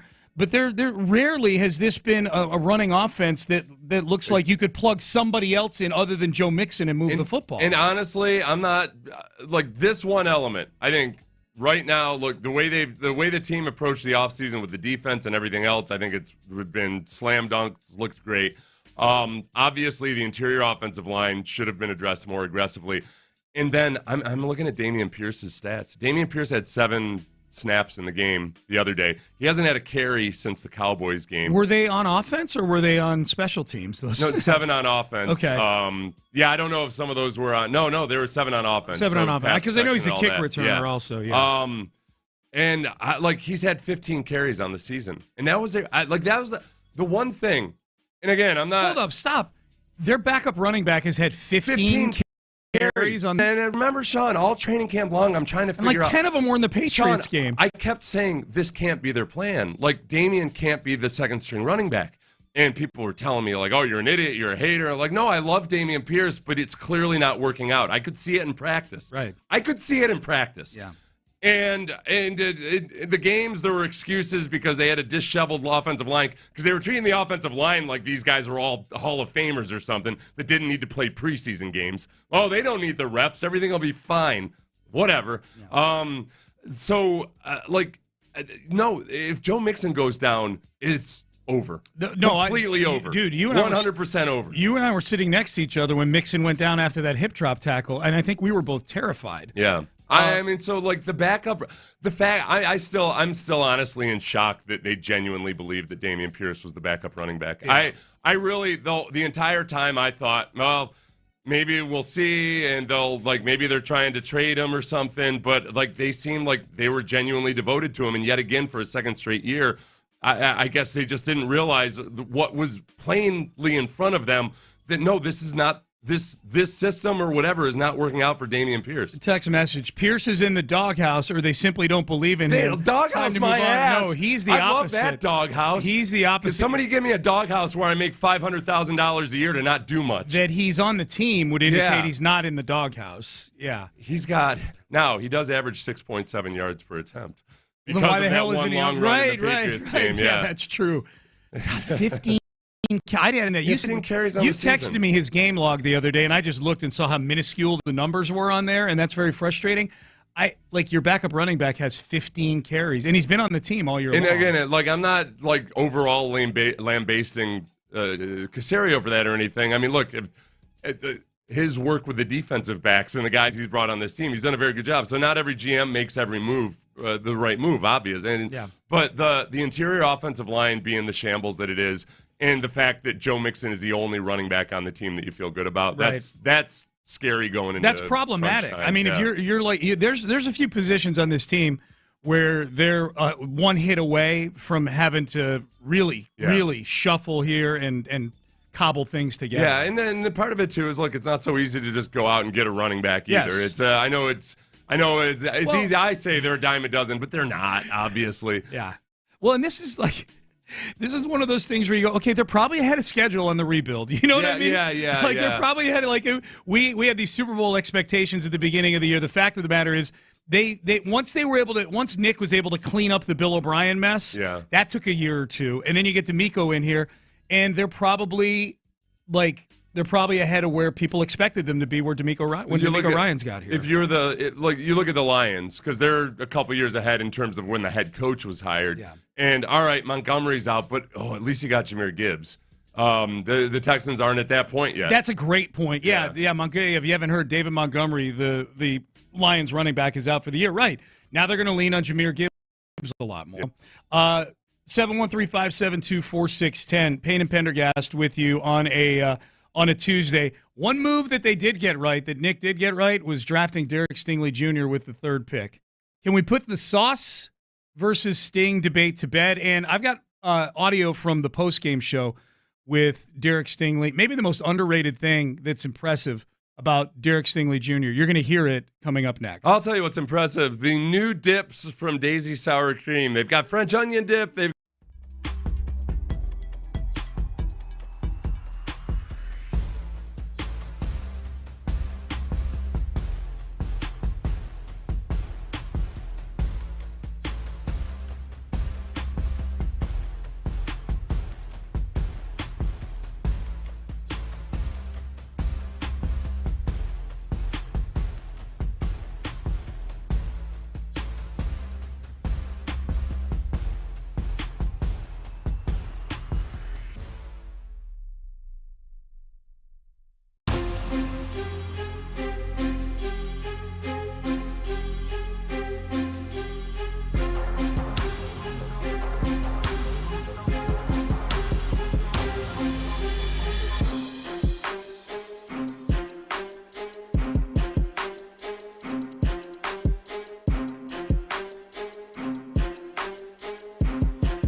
and Penst is driven by West Point Lincoln and Katy Freeway. 1 mile west of the Beltway, exit Kirkwood, under the giant American flag. Live from the Twin Peaks studios, Sports Radio 610 presents Payne and Pendergast. Derek Stingley, beast. He was great.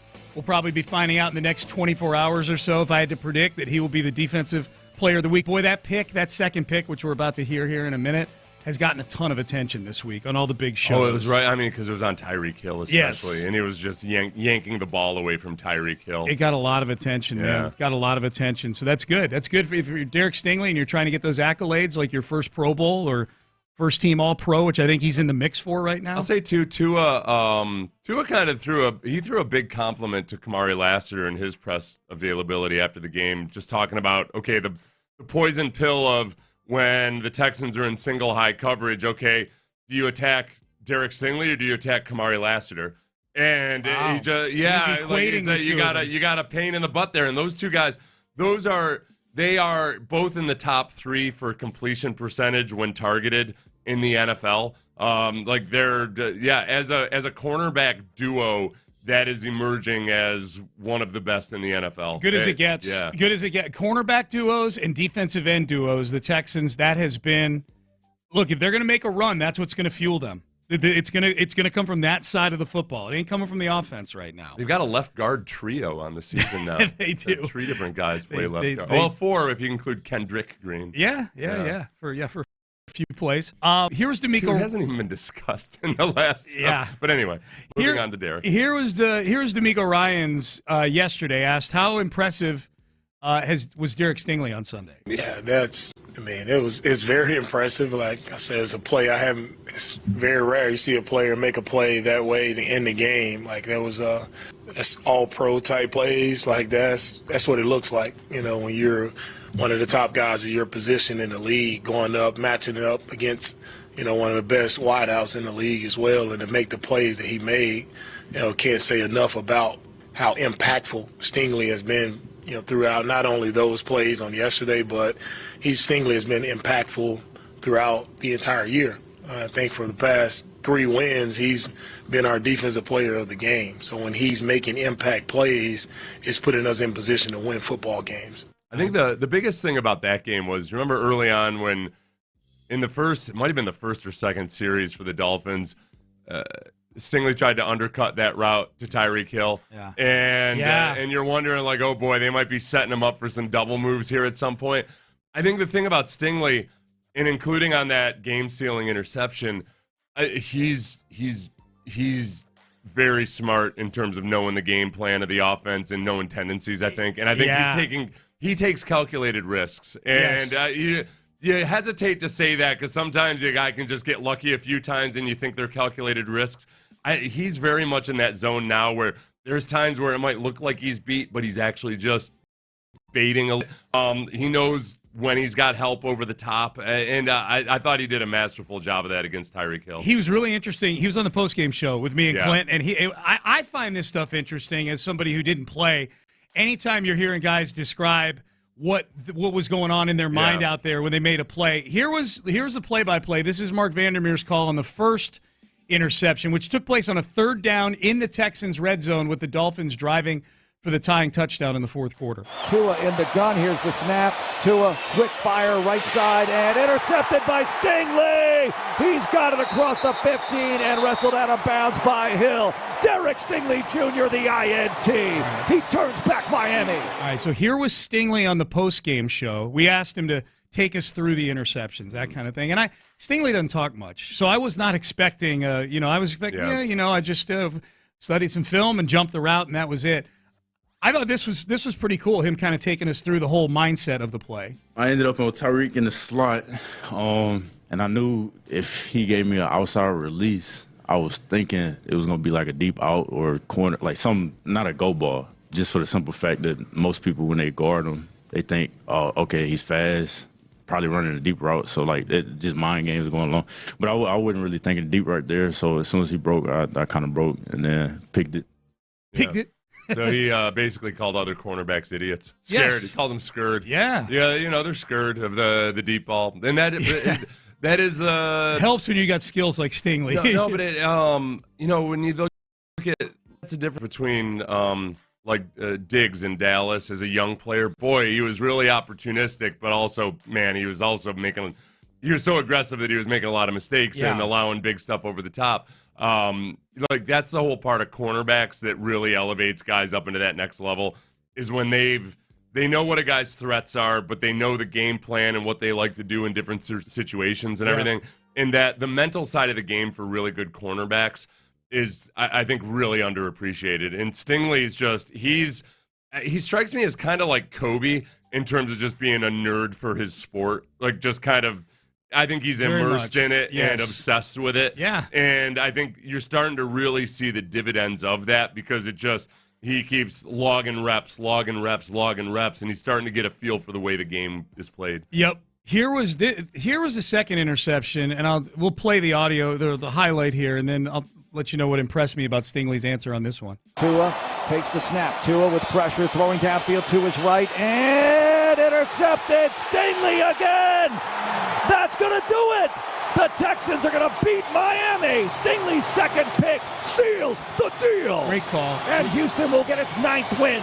Great call by Vandy on that one. Here was Stingley taking us through the interception that everybody's been watching for the last 2 days around the league that sealed the deal against the Miami Dolphins. The second one, I think I was in the slot again, but that's situational. They got to get down the field. That time I was thinking deep shot.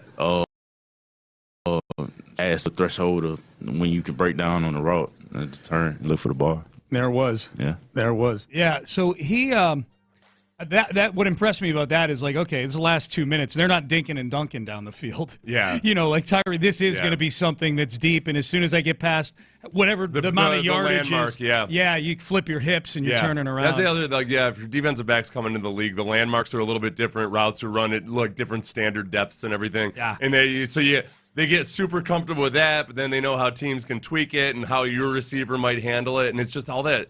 It's all that stuff above the X's and O's that he's really become a true veteran safety or cornerback / slot corner.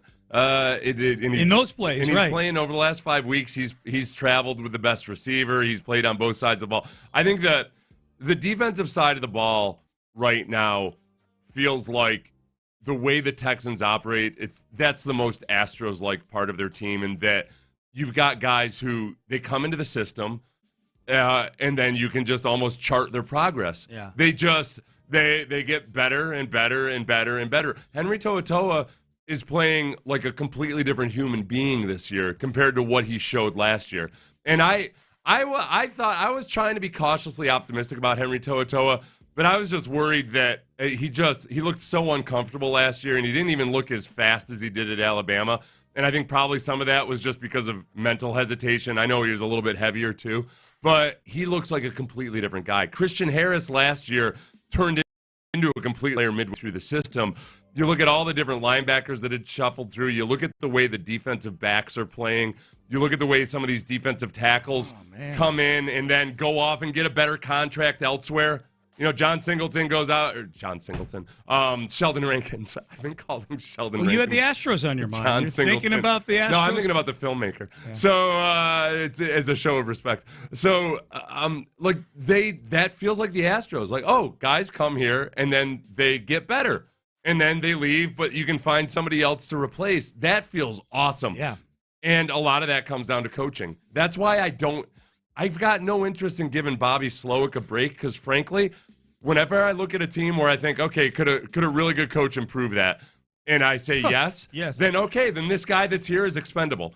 And on the offensive side of the ball, I see a lot of expendable features. Yeah, and you should be able to get your pick of the litter of guys that you think highly of to be an OC here, given who the quarterback is. Whoever it is not being asked to come in and repair a broken quarterback. What if Kevin Stefanski just says, I want out? He doesn't get fired. He forces a trade. Yeah, that's interesting. That'd be great. He starts dishing stories to Mary Kay Cabot about, how weird the owners are or something. I'd say take the Lombardi trophies they have in their cases in Cleveland, tie them to the bumper, and drive around the lot with them. But they don't have any trophies in Cleveland at all. None. Yeah. No. I mean, they may have some from before the Super Bowl back in the day. But I know that doesn't count to me. It's hard for us to sit here and throw stones at from our glass house, but still. But I will.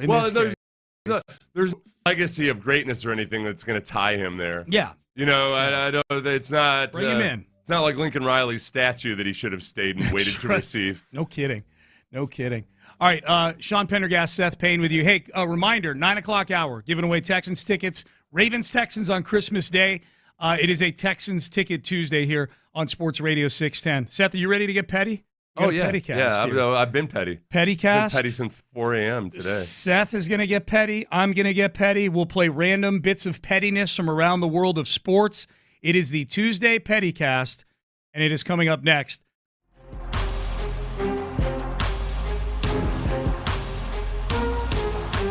You don't have to get petty if you stay petty. Okay. You know? I am revealing my eternal pettiness at Caleb Williams for not getting the ball to Cole Kmet one more time last night. If he got 11 more yards, I would have won a couple $100.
KILT FM HD2 Houston. Insider access, exclusive content. Sports Radio 610. The Texans play here. An Odyssey sports station.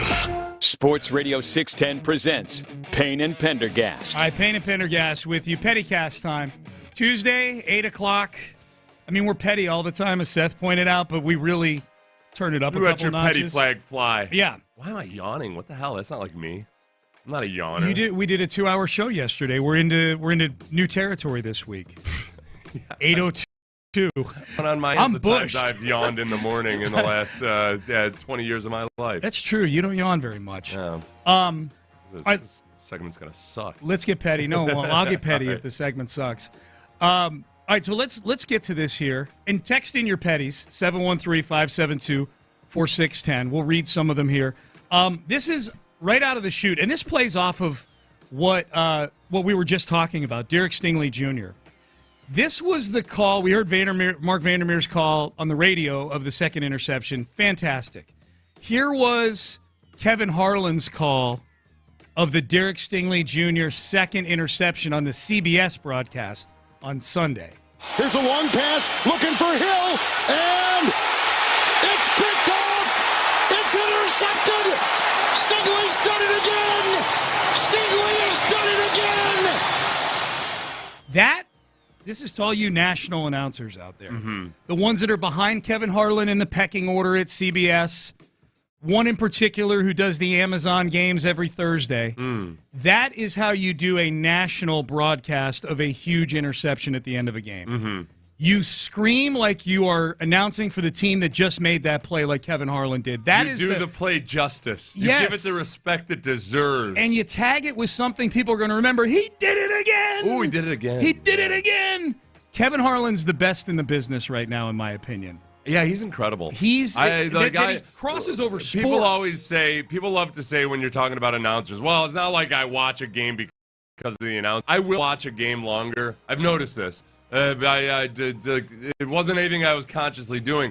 It's just fun to watch a game that Kevin Harlan is doing. One, because he's so good with the calls, but two, because he's got a genuine personality. Yes. Like, he sprinkles in humor. He can have a conversation with his color. I feel like he makes the color commentators he's with better. He kind of adjusts to their personalities. He is the consummate professional in so many ways. He's so good. I think Ian Eagle's really good, too. I think he's excellent. Kevin Harlan, man. Harlan's the rare play-by-play where you're like, yeah, I'd like to have a beer with this guy. For sure. He's not just going to be talking in his announcer voice the whole time. No, for sure. But even if he was, I wouldn't complain. No. I wouldn't mind. No, it'd be beautiful. As long as he gets appropriately excited about things happening around us. You know, like we're at a food court or something like that. He's like, Seth going with the IPA. He's ready for action tonight. That guy just dropped 3 slices of pizza on the floor. Yeah, so... This is the worst waitress I've ever seen. Yeah. So Harlan, man. So that's my petty. I'm petty. I get petty with Al Michaels. About every other. I'm petty about Al Michaels. And you defend him sometimes. I mean, he's old. Right. It's not my fault. I want my broadcast to have some juice. You can't say, hey, Al Michaels, take some notes from Kevin Harlan. Yes, I can. I just did. Al Michaels, all he did was spend decades and decades being awesome. And now he's old. On my TV. But he doesn't need notes from Kevin Harlan. You're not doing the petty cast. Hey, Al Michaels. Oh, yeah, that's right. I forgot. I'm sorry. Dang it. All right. Yeah, Al Michaels. What? You got retired to the Villages already. Fake it. You should be riding a golf court to brunch. Good job, Seth. Damn it. All right. This was yesterday, or this was after this next petty is not me nor Seth being petty. We know there was a lot of petty going on in Philadelphia over the last several days with Jalen Hurts, A.J. Brown. A.J. Brown getting asked after a win over the Panthers a couple of weeks ago, what needs to get improved? Passing. Mm-hmm. Made no bones about it. Brandon Graham goes on WIP, defensive end for the Eagles, confirming, there's beef between Jalen Hurts and A.J. Brown. So they go out this weekend in their game against the Steelers, and they light it up. Jalen Hurts throws for 300 yards. A.J. Brown has 8 catches for 110 yards. Jalen Hurts comes into the postgame press conference, immediately sits down and says this. So that's what y'all want to see, huh?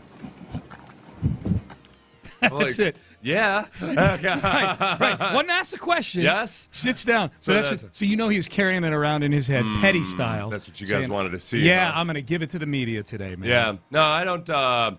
That's the classic. We get it a lot of times where a player will be playing really badly and you point it out, and then the player has a good game. And they're like, oh, what do you say now? Right. I'm like, yes, that's the performances I'd like to see out of had that a player. good game. Yeah, I'm sorry. Does that somehow change the fact that he was playing poorly beforehand? Right. Yeah.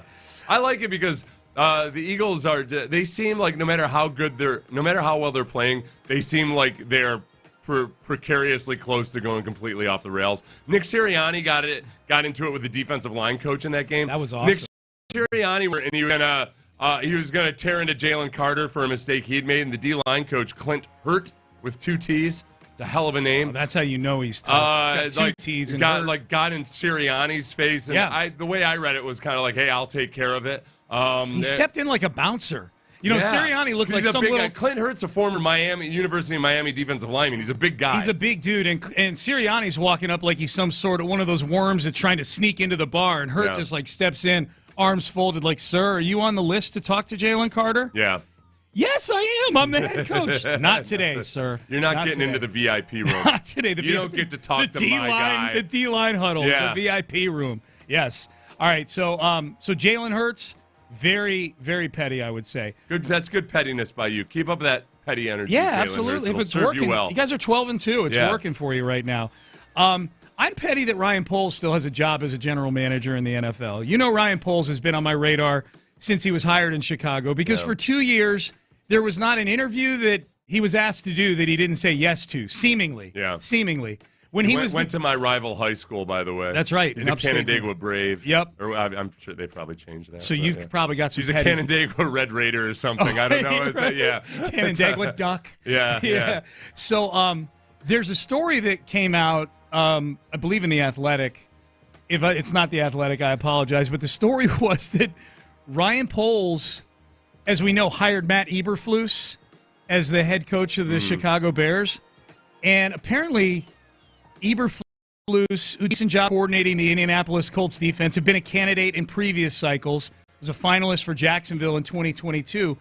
But he was apparently about to get fired by the Colts when Eberflus, or when Poles hired him.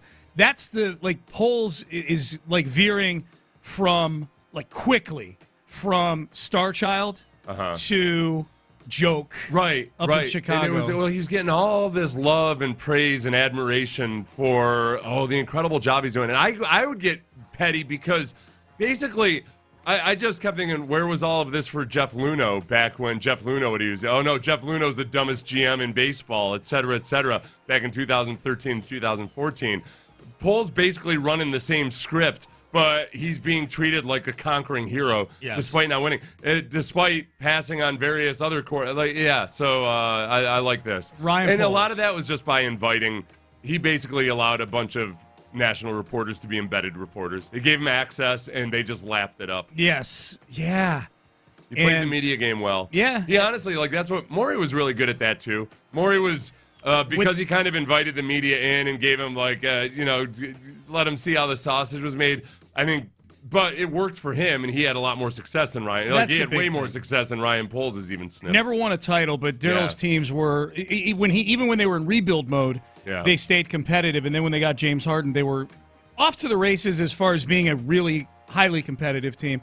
People texting in, Pettycast, Trent Green brought up his concussion that he suffered at NRG Stadium. Travis Johnson. Shout out Travis Johnson, the text says. Well, and the whole reason, that whole thing was, too, it wasn't that it was a dirty hit or anything. Stood over him. Well, yeah, it was they were upset that okay, so Trent Green tried to do a low block on Travis.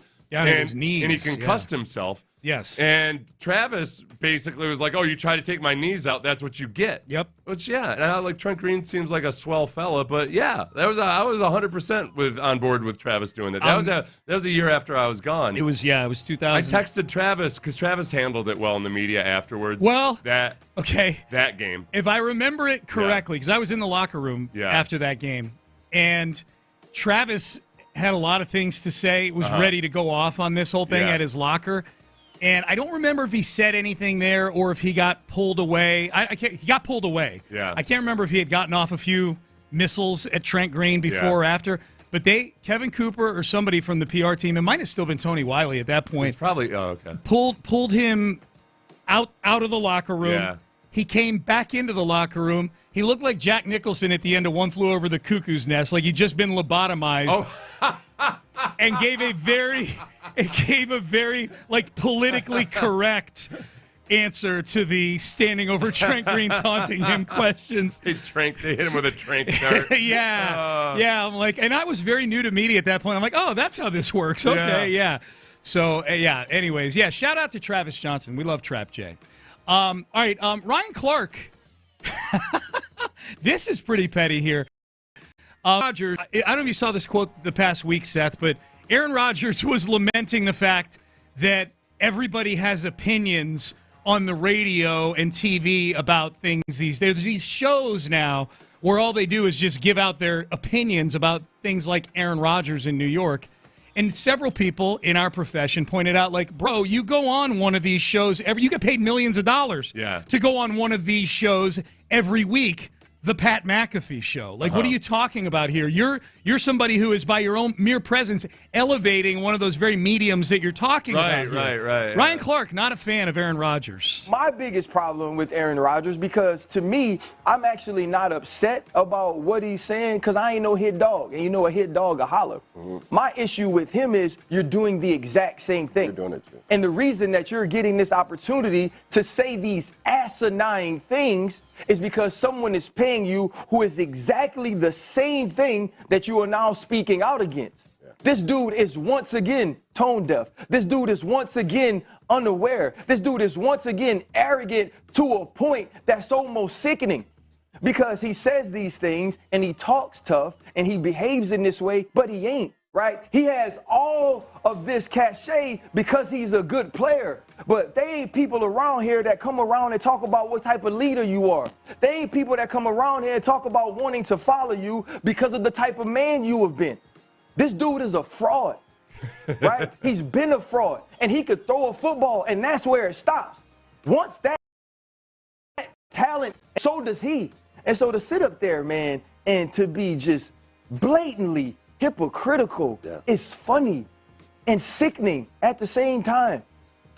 Yeah, that is pettycast material right there. I like that. You're that was good petty. Fraud. That was I always wondered with the Steelers too, especially because they got a real strong culture that is endured across different football generations. Yeah. I think he probably looks at Aaron Rodgers like that's not a Steeler.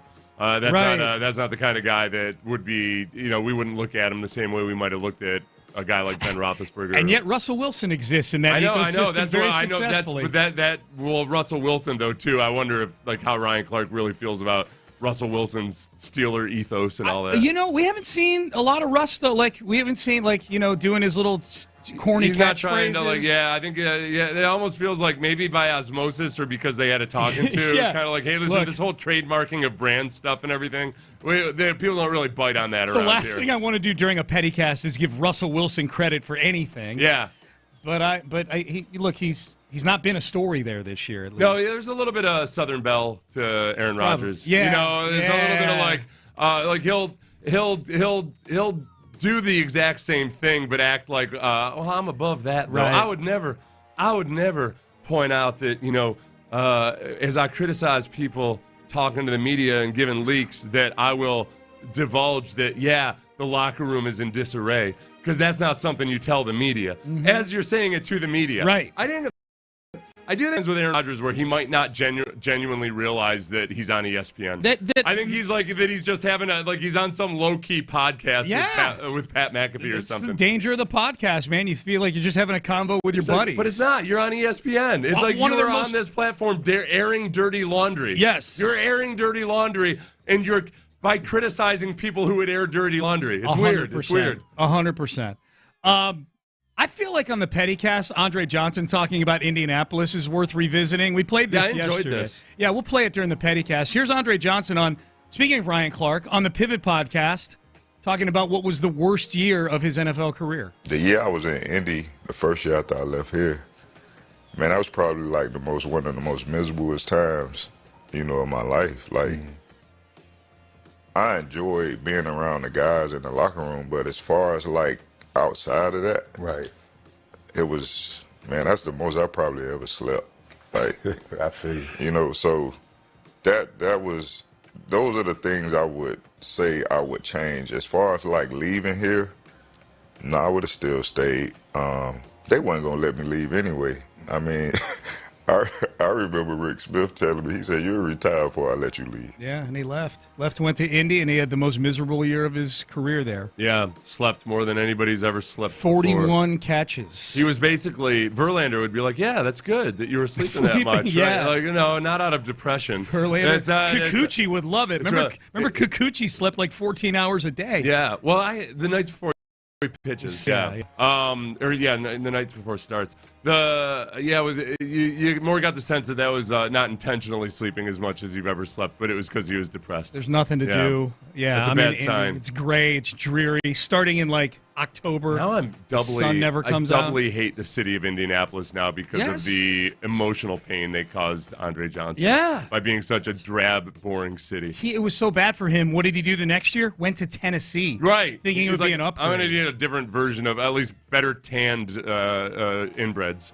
Yeah, like if I'm gonna be playing in front of a stadium full of inbreds, at least down here they've got some hills and country and prettier. Stuff. Yeah, it's good country music. Weather's a little bit better. Yeah. Yeah, good country music. That was the big pull. Yeah, for Andre. Andre and I used to sit around talking about country music. Oh, yeah. Debate. Yeah, Toby Keith versus George Strait. Yeah. I can see you guys doing that.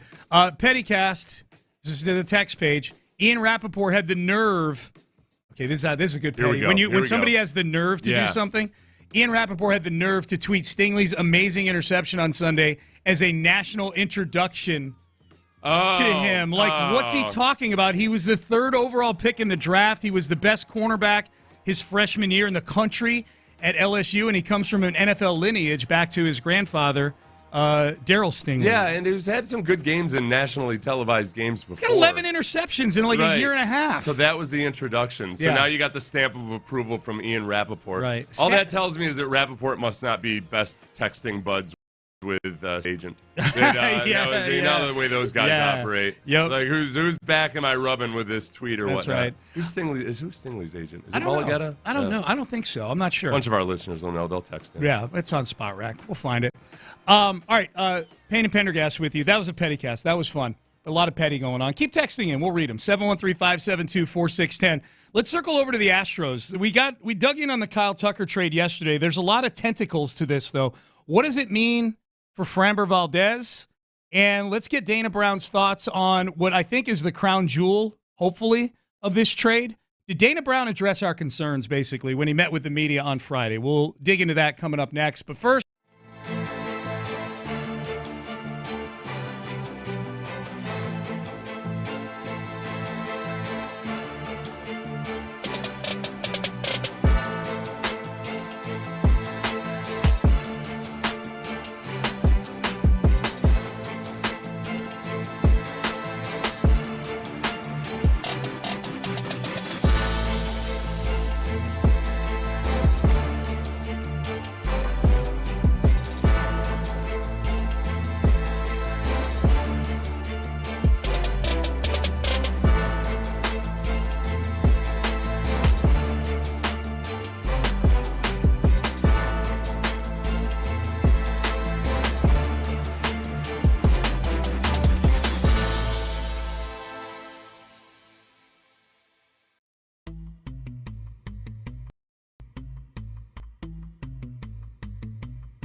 Pendergast is driven by West Point Lincoln of Sugarland on the Southwest Freeway. Exit Kirkwood and take the first U-turn at West Airport under the giant American flag.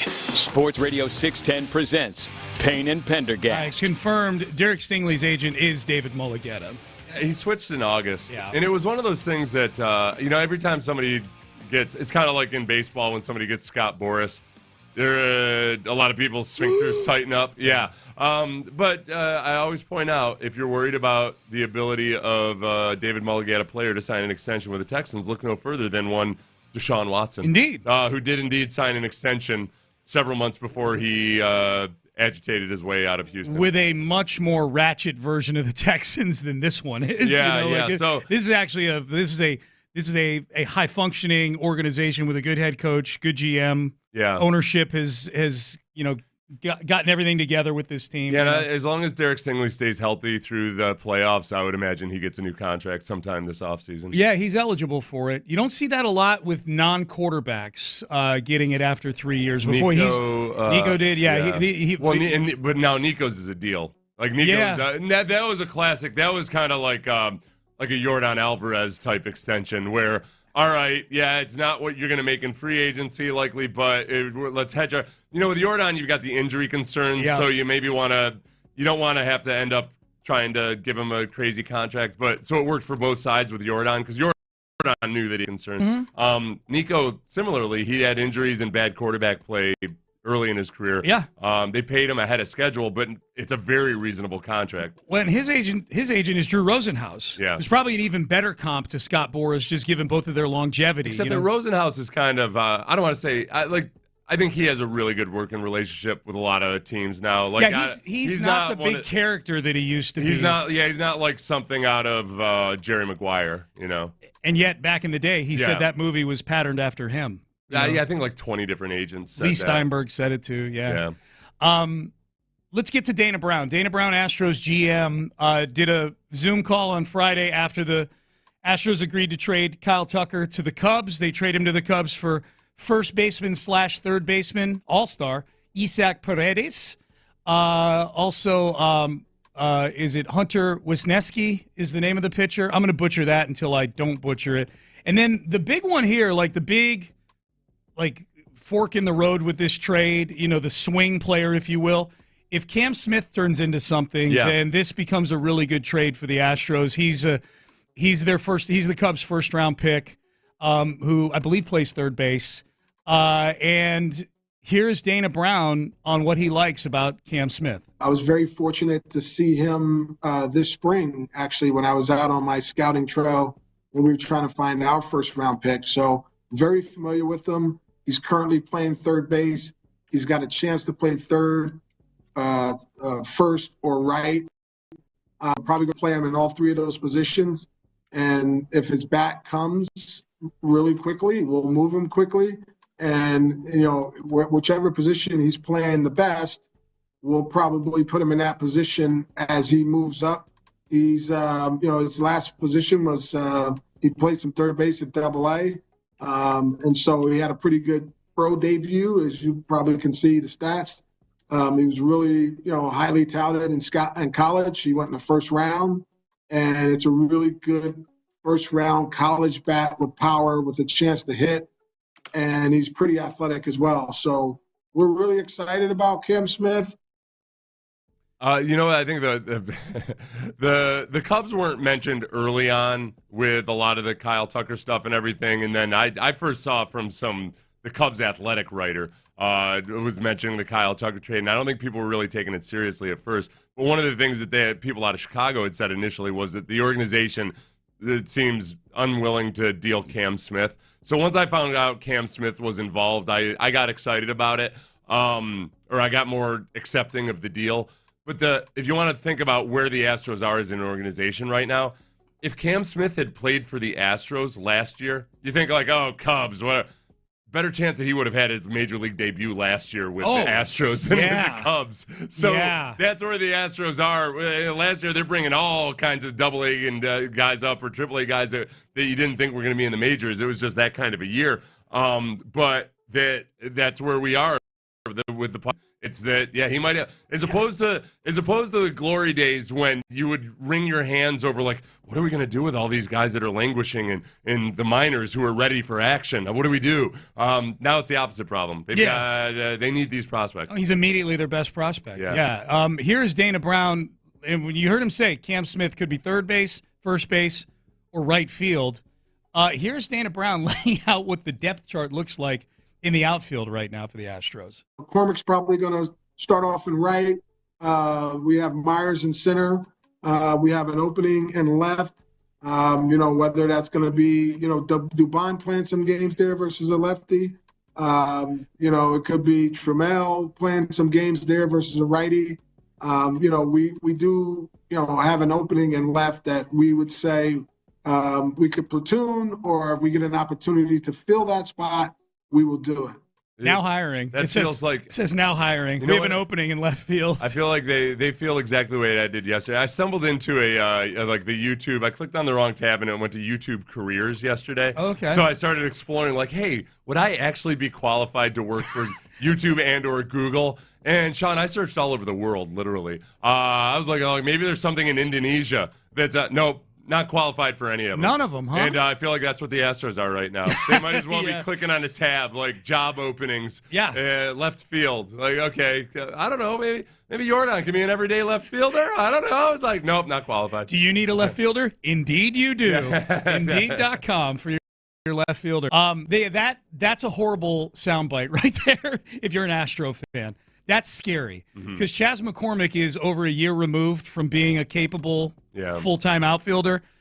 I've never been a Jake Myers fan. I know he's a finalist for the Gold Glove this year. I get that. He's a horrible hitter, and I don't know that I think we've crossed the threshold where he's going to become this organization, even just an average hitter. And then left field, like you just said, we have an opening in left field right now. There's a double-edged sword that comes with being a team that's really good at developing talent.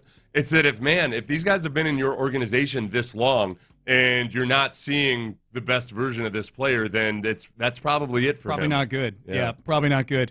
Framber Valdez, questions surrounding now that they've traded Tucker. I know there's a lot of Astro fans like, Bregman's not coming back. You traded Tucker. Just go all the way.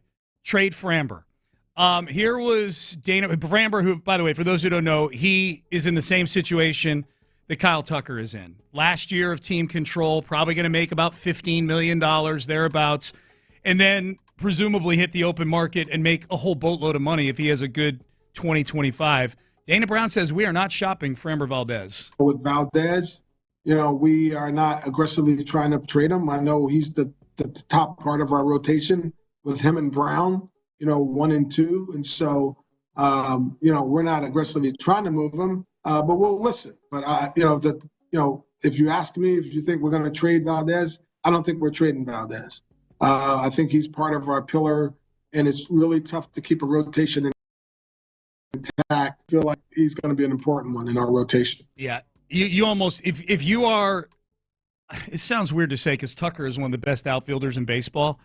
But given the amount of injuries they had in the pitching staff last year, like if you're not just paying lip service to being competitive in 2025, you've got to keep Framber Valdez. Honestly, if you want to keep the window open while you're also managing a rebuild, I think it makes sense to just say, all right, yes, but with pitching, maybe we're gonna have to say goodbye to Framber in free agency, whatever. But like we can. That's our avenue with guys coming back from the IL.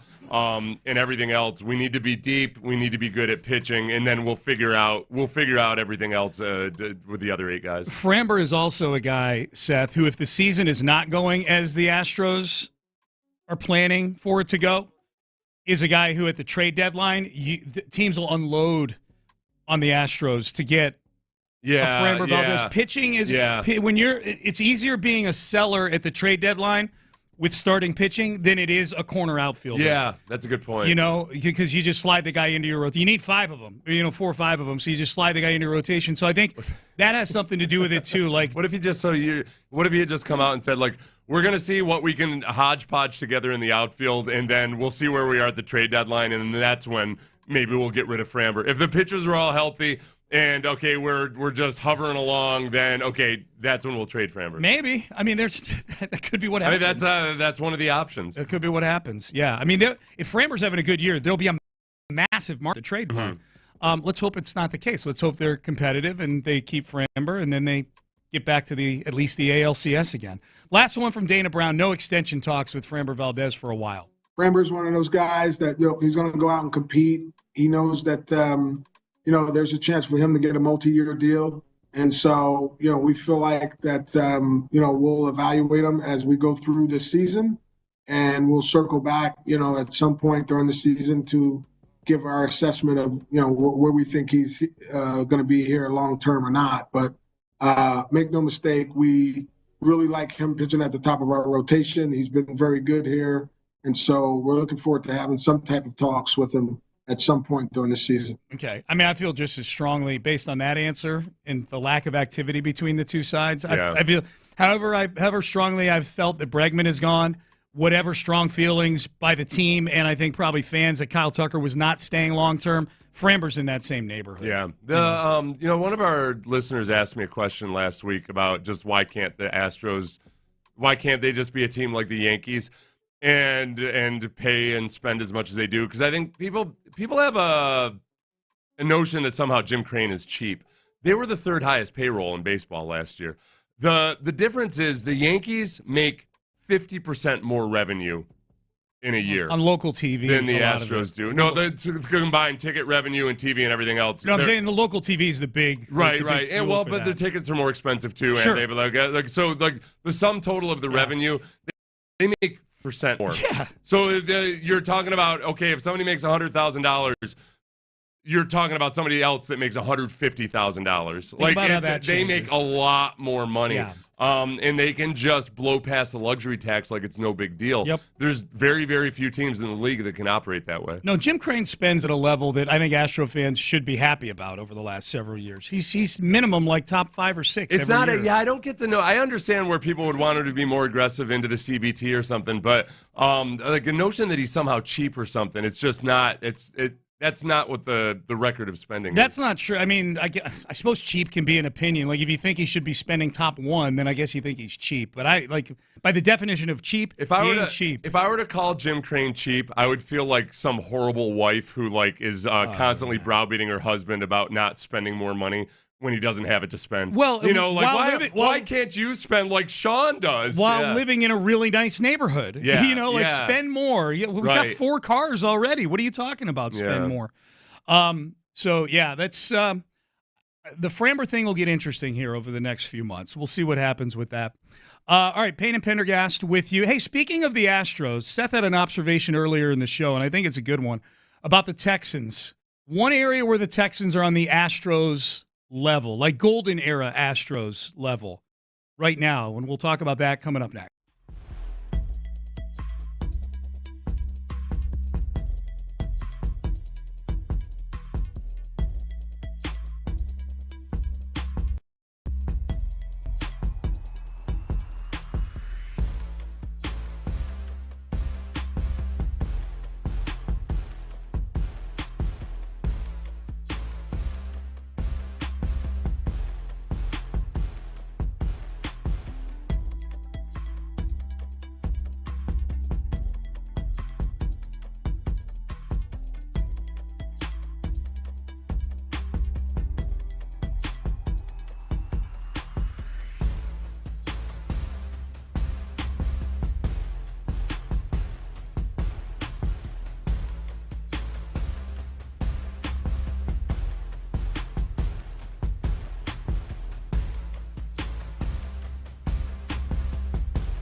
From the Twin Peaks studios, Sports Radio 610 presents Payne and Pendergast. All right, some great defensive performances from the Texans in the game on Sunday. It probably shouldn't be a big surprise that of the top 7 PFF scores, Pro Football Focus scores, Pro Football Focus, the website that evaluates individual players based on how they performed at doing their jobs. It's as simply as I can put it. Most of you are familiar with it. The top 7 PFF scores for the Houston Texans, Seth, 6 of them came on the defensive side of the football. Yeah. I don't think that's a big surprise. The only one that cracked the top 7 was C.J. Stroud, actually, who had a grade of 80, who didn't put up big numbers but didn't make any big mistakes, and managed to punch the ball into the end zone a couple times when the defense gave them opportunities. But outside of that, man, it is all defensive players, including guys like Henry To'oTo'o, Tim Settle, guys who probably the ceiling you would think would be role players, but they're playing really good football for this team right now.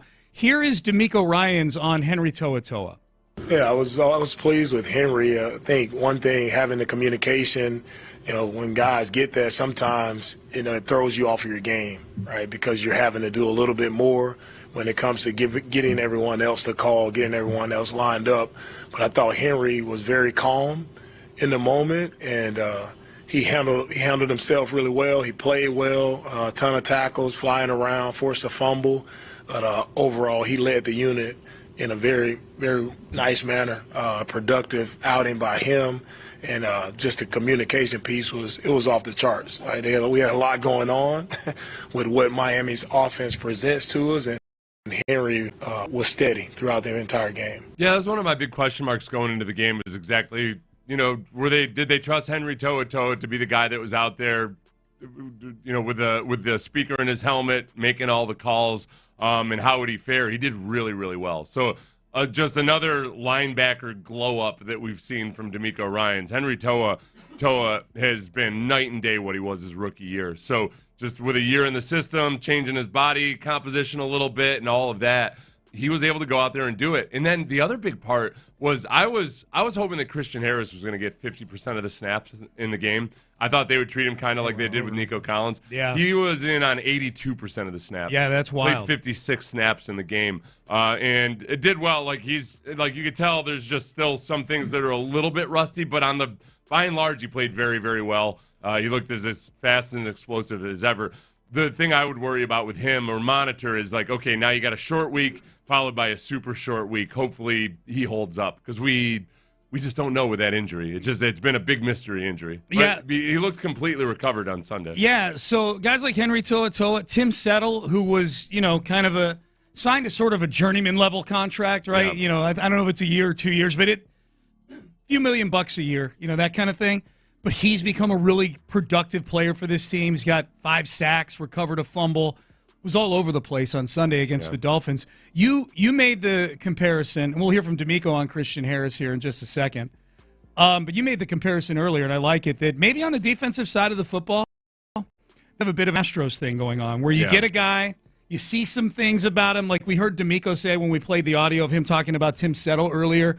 He's like, I saw some things on film about Tim Settle in other places he played where I thought he'd fit in really well with what we do. He's only been in Buffalo. But Buffalo, yeah. So maybe this has a bit of an element, at least on the defensive side of the ball right now, where if you're, you come in and you're a C+ level player, there's almost an automatic bump up of a letter grade that you get if you play here for the Texans because they're going to find what it is you do, accentuate it, and get you really, really good at it. Yeah, and it's, like pitching with the Astros. It's happening in enough positions now where you just I accept it. That, just like we have with pitching with the Astros, that, okay, there's a good chance that whatever this guy's good attributes are, they can maximize it. So a lot of that comes down to coaching. That's DeMeco as the defensive mind, and Matt Burke and everybody else. They've got it humming there. You just got to figure out a way to get that same environment on the offensive side of the ball because this still feels like the kind of team where, okay, this offensive line can't do anything here, but we're going to see him on some other team in a couple years, and some other team will be getting serviceable work out of him. It doesn't feel like they're Is there a position group on offense where you feel like, oh yeah, that's the Texans effect? Yeah, that's where he's. He's really. You don't feel that way with the receivers, I don't think. No, well, other than Nico and Tank were both 3rd-round picks, who are at very high levels. Yeah, but no, not to the extent that you're talking about with the defense for sure. I'm totally spitballing with the receivers. I'm trying to come up with something. You're absolutely right. There's certainly, look, put it this way. Certainly it's not the offensive line. Yeah. The offensive line is the opposite of that right now. The offensive line, you've invested high-level salary cap space into your 2 tackles and your right guard, and high-level draft capital into the other positions on the offensive line. And you're not – somebody earlier asked, hey, how come the Texans are unwilling to invest in the offensive line? They've got the 6th highest offensive line payroll in the league. They're willing. They spent a first-round pick on a left guard. I don't know if he's got a shoulder right now or not. They've invested in the offensive line. They just haven't been good at it. Right. And you're getting good pass protection out of your offensive tackles, but not good run blocking. Big mistake, me putting Laramie Tunsil in the circle of swarm. He wasn't good in the run game at all. Oh, I forgot to follow up on that. Yeah, you're not feeling good about that. No, it was more like this is the one where the O-line propaganda machine will get revved up, and they'll point out Laramie Tunsil's high PFF pass blocking grade, but completely ignore the run blocking one. There's no swarm to that offensive line. None. And some of it is, okay, guys are getting paid more than they should be, but also just even if they were all blue-collar guys, they should be operating as a unit better than they have. Yes. Here's DeMeco Ryans on Christian Harris. Seth mentioned Christian Harris wound up playing 82% of the snaps. Here was DeMeco yesterday on Harris. Yeah, Christian was flying around. He's playing fast. He was sideline to sideline, makes some nice tackles. Like he hadn't missed a beat. He'll have a few things to continue to clean up, but I was impressed with the amount of snaps he was able to play and the plays he was able to make with him coming back, after being away for such a long time. So I'm really impressed with just his outing on yesterday. It was cool to see. I think he's missed a lot of time, worked hard to get back, and he did not want to come off the field. Even when I tried to get him off the field, he did not want to come off the field. The swarmy part of the defense looked more like what DeMeco wants it to look like than it had been, where it felt like those last few games headed into the bye, it felt like they were running on fumes a little bit. But then in that game versus the Dolphins, where they had talked about the importance of tackling and swarming all week long, my big initial impression of the entire defense was there's a lot of speed out there on the field, which is nice. I mean, there have been times in the past where the Texans defense has been playing really, really well. I'm saying going back over the last decade, where they've been playing well and solid, but it just doesn't seem like there's a lot of speed on the field. Yeah. There's lots of speed out there. So when they swarm, they're swarming ferociously. Yes. They're getting multiple guys to the ball, and maybe somebody misses a tackle or something, but there are 3 guys flying to the ball behind them. That was nice to see. Yeah, well, let's see if there's a commonality here. I'm just going off the ones that had the high Pro Football Focus scores from this weekend. Derek Stingley Jr., LSU. Will Anderson, Alabama. Let's see, Henry To'oTo'o, Alabama. Chris, Alabama. Kamari Lassiter, Georgia. That's where you go. I mean, you'd say the same thing. The kind of guys, you take guys who have been pre-indoctrinated into a certain type of play. That play fast. Right. Maybe not their stopwatch fast, but they play fast. Well, the thing with Kamari Lassiter, too, is one thing that Nick had mentioned when they drafted him was that Kirby does a good job of getting those guys, like they come into the NFL pretty well prepared. And that's what we would say about Alabama players forever who had been coached by Saban. They seem to adapt to the NFL pretty well on average, and you've certainly seen that with Kamari Lassiter. Yeah, Nick and DeMeco have not been overthinking the draft the last few years. They've drafted one non-Power 5 player, and it was Tank Dell the year before Houston got bumped up to the Power 4 now.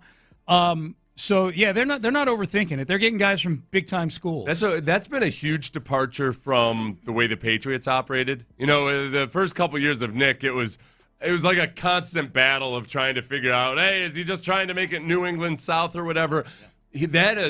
The way Nick is drafted is a huge departure from the way the Patriots drafted the entire time he was there. They've got so many first and second round picks from schools you've never heard of. Like Belichick just had a fetish for small college guys. And guys from Rutgers. It was weird. But Nick's the opposite. He's going for the blue chippers. He is, yeah. Kalen Bullock has been a breath of fresh air at safety, a texter says. He has. That's a really good pick. No, another third rounder they're hitting on. The big thing about that game, too, in the second half, when the Texans had a lead, you might think, okay, this is when DeMeco start playing softer and more conservatively. They were in single high a lot with Kalen Bullock back there, and I think Kalen did a good job of reading the progressions, flow into the side he needed to be at, but without biting on the eye candy. That's big. That you get a backstop back there who you can trust, but that who can also make big plays. That's a very encouraging development. All right, Payne and Pendergast with you. Heading into the 9 o'clock hour, a couple things. One, we will be giving away Texans-Ravens tickets in the 9 o'clock hour, so be listening in the 9 o'clock hour for your chance to win front row seats in the bullpen to Texans, Ravens / Beyonce on Christmas Day. We'll be doing that in the 9 o'clock hour. Doing it throughout the day today, in the noon and the 5 o'clock hours as well on In the Loop and The Drive with Stoerner and Hughley. Up next, we power rank the power rankings. How impressive was the Texans' win over the Dolphins to the experts out there? We will take a look. We power rank the power rankings coming up next.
LTFM HD2 Houston. Insider access. Exclusive content. Sports Radio 610. The Texans play here. An Odyssey sports station. Sports Radio 610 presents Payne and Pendergast. All right, let's do it. Power rank the power rankings. How impressed were the experts, or unimpressed, by the Texans' win over the Dolphins on Sunday? I think you had to be impressed, at least, with the defensive effort and the effort on special teams. 2 of the 3 phases, as they like to say, Seth, I think were elite for the Texans on Sunday. Honestly, the biggest thing that you can really start to bank on when the Texans play at home especially is that, man, quarterbacks who don't typically turn the ball over get real turnover happy versus the Texans. Jared Goff throwing 5 interceptions after he was on a tear of throwing nothing but touchdowns and hardly any interceptions. Yep. You made him cough the ball 5 times. Tua doesn't turn the ball over much. It turns the ball over 4 times in that game. I mean, it was it's been impressive. And Josh Allen, even when he came in week 5, he didn't turn the ball over, but remember, he had 2. Oh, he that very Aziz easily, Aziz Al-Shire had 2 right in his hands. Yeah. Josh Allen had not thrown a single pick going into that And he completed game. 30% of his passes. That's right. At home especially, the Texans defense has been doing a number on quarterbacks. Why can't they get the number 1 seed? That's why I want. Well, I know that's. Why are you losing to the Jets and the Titans? Why? You really want to relive why, Sean? Why? I know the answer. Yeah. No, but that's why I want the Ravens at home. I don't. I know. Picture. I asked the question yesterday. Would you prefer the Steelers or the Ravens at home? And yes, the Steelers are a more winnable matchup. But for that reason, if I want to go deep into the playoffs, at some point you're going to have to face the Ravens. Yeah. I want the Ravens at home. And if that way I get the Ravens at home is by playing them first, then so be it. Yeah. I'm not just trying to get a wild card victory. I've experienced those. Yes, I want them to several. go further. So I think the best chance is if you face Lamar. If you face Lamar Jackson at home versus Lamar Jackson and just 2 completely different scenarios for the way this defense plays. Agreed. And boy, how are we gonna find out though if the Texans are capable of beating the Ravens at home? Oh, that's right. They play on Christmas Day, and you can win tickets this hour to that game on Christmas Day. It's a Texans Ticket Tuesday, giving away tickets this hour, the noon hour, and the 5 o'clock hour. So don't go anywhere. All right, let's power rank the power rankings, Seth. We have 4 outlets that we adhere to, that we hit for Texans power, for NFL power rankings. In no particular order yet: CBSSports.com, ESPN.com, TheAthletic.com, and Sports Illustrated, SI.com. Number 4 in the power ranking of the power rankings, and this is a guy who's been pretty bullish on the Texans really over the last couple of years, but he finds himself at the bottom of the heap. That would be Pete Prisco of CBSSports.com. He's got the Texans 14th overall, up 1 spot from 15th last week. Yeah. Here's what he says. They've clinched the AFC South, but the next 3 weeks have to be about getting right for the playoffs. Yeah. It's still not like we expected so far for their offense. I would say all accurate. And I would say, too, that's when it comes to, the debate over whether you rest starters in that Ravens game if it doesn't look like it could benefit you one way or the other. I need this offense on the field versus good competition as much as possible. Even on 4 days rest. Because, look, they chose to treat this offensive line in training camp like they were made men. You barely saw the tackles. They weren't playing in the preseason games. That Hall of Fame, they're not rolling out any of their starters. And I'm like, why? They're treated like vets. Yeah, vets. That's right. And I'm like, okay, well then treat this like your training camp and get ready for the actual playoffs by figuring some stuff out. I'm with you there. I think Pete's treating this almost like he's in the college playoff committee, where sometimes your rankings are almost kind of like, well, we're going to keep him right here. Maybe I actually feel a little bit higher about him, but we'll find out over the next 3 weeks or the next 2 weeks get their exactly chance. where we'll. They'll get their chance. It gets really interesting. The Chiefs game. The Chiefs. I'll tell you one prediction that I made before the season that I was way off on. Thanks, Bobby Slowick. Was that if C.J. Stroud if he were able to beat Patrick Mahomes and the Chiefs on December 21st and then turn around and beat Lamar Jackson and the Baltimore Ravens 4 days later on Christmas Day, that C.J. Stroud would be the MVP of the league. Mm-hmm. The thought being that if they were capable of doing that they probably had maybe like a 10-4 or 11-3 record, and that C.J. almost by definition would be in the conversation along with those two guys for MVP, and then beating them head-to-head. Wow, especially on the road with Mahomes. C.J. Stroud could throw for 400 yards against each of those teams. He ain't sniffing the MVP. Now it's almost like maybe he gets into the Pro Bowl if he has a couple of it. Well, except that the Pro Bowl voting ends after this week's game. Yeah. So that'll be it for that. Yeah. Well, he's a quarterback. There will be like 5 quarterbacks that bail, and then he'll get in. Yeah. And he'll But go. as far as being a named like first team or second team Pro Bowler. Yeah, like deserving it. Yeah, there's no chance of it. On the list, Pete Prisco, CBSSports.com. Number 3 power ranking of the power rankings, theathletic.com. Seth, they've got the Texans holding steady at 13 right now. The category that they have, some of these power rankings have a different category they do each week for each team, like a paragraph on it, a blurb. MVP. The MVP of the Texans, and I can get with this selection, defensive end Danielle Hunter. Says quarterback C.J. Stroud gets graded on a tougher curve this year because of how good he was last season. That's what allows Hunter to earn this spot. The 9th-year defensive end had 1.5 sacks against Miami. He's second in the league with 12 for the season. This is me adding this. I feel like 9 of those 12 have come in the last month. You know what I mean? He's really come on strong of late. Since 2022, he's second in the league with 39 sacks, and Houston probably is pretty happy with its decision to give him 2 years, $49 million in free agency this past offseason. I know I'm happy about it. I know I'm glad Danielle Hunter is on this team. Look, C.J. Stroud's the most indispensable player on this team because of the position that he plays. If you're going into the playoffs with Davis Mills as your quarterback, you're not planning for a whole lot of long-term stuff. No disrespect to Davis Mills. But by the definition of how you do an MVP selection, because C.J.'s not been great this year, Danielle Hunter's been great this year. Yeah, he's been very, very great and very, very consistent. And now, available. And Jonathan Grenard went off last night yet again. Jonathan Grenard's having a great year. That's I love the veteran presence of Danielle Hunter, and especially when you pair him with a guy that can be a tutor to Will Anderson. I think for the individual performance, yes, it's been good. Could you have gotten the same out of Jonathan Grenard? Maybe, but it's not like. Now, if Danielle Hunter weren't having this kind of season and John Grenard was going off. Boy, that would be a debate. That would be a big one, right? So thank you, Danielle Hunter, that I don't have to talk about that routinely. Yep. The other interesting dynamic of that is that T.J. Watt's the favorite for defensive MVP. Remember, J.J. Watt was a guy who, even last year during the regular season, had always said Danielle Hunter doesn't get the credit he deserves. Yeah. Danielle Hunter doesn't. He gets ignored because he was off playing in Minnesota in the Great White North. And now I feel like Danielle Hunter is still, he's what, 5th or 6th on the defensive player of the year? 6th on the odds. Or despite being second in the league in sacks. TJ statistically is beating him in a lot of areas. But also sacks, TJ's got 11.5 sacks. Danielle Hunter's got 12 sacks.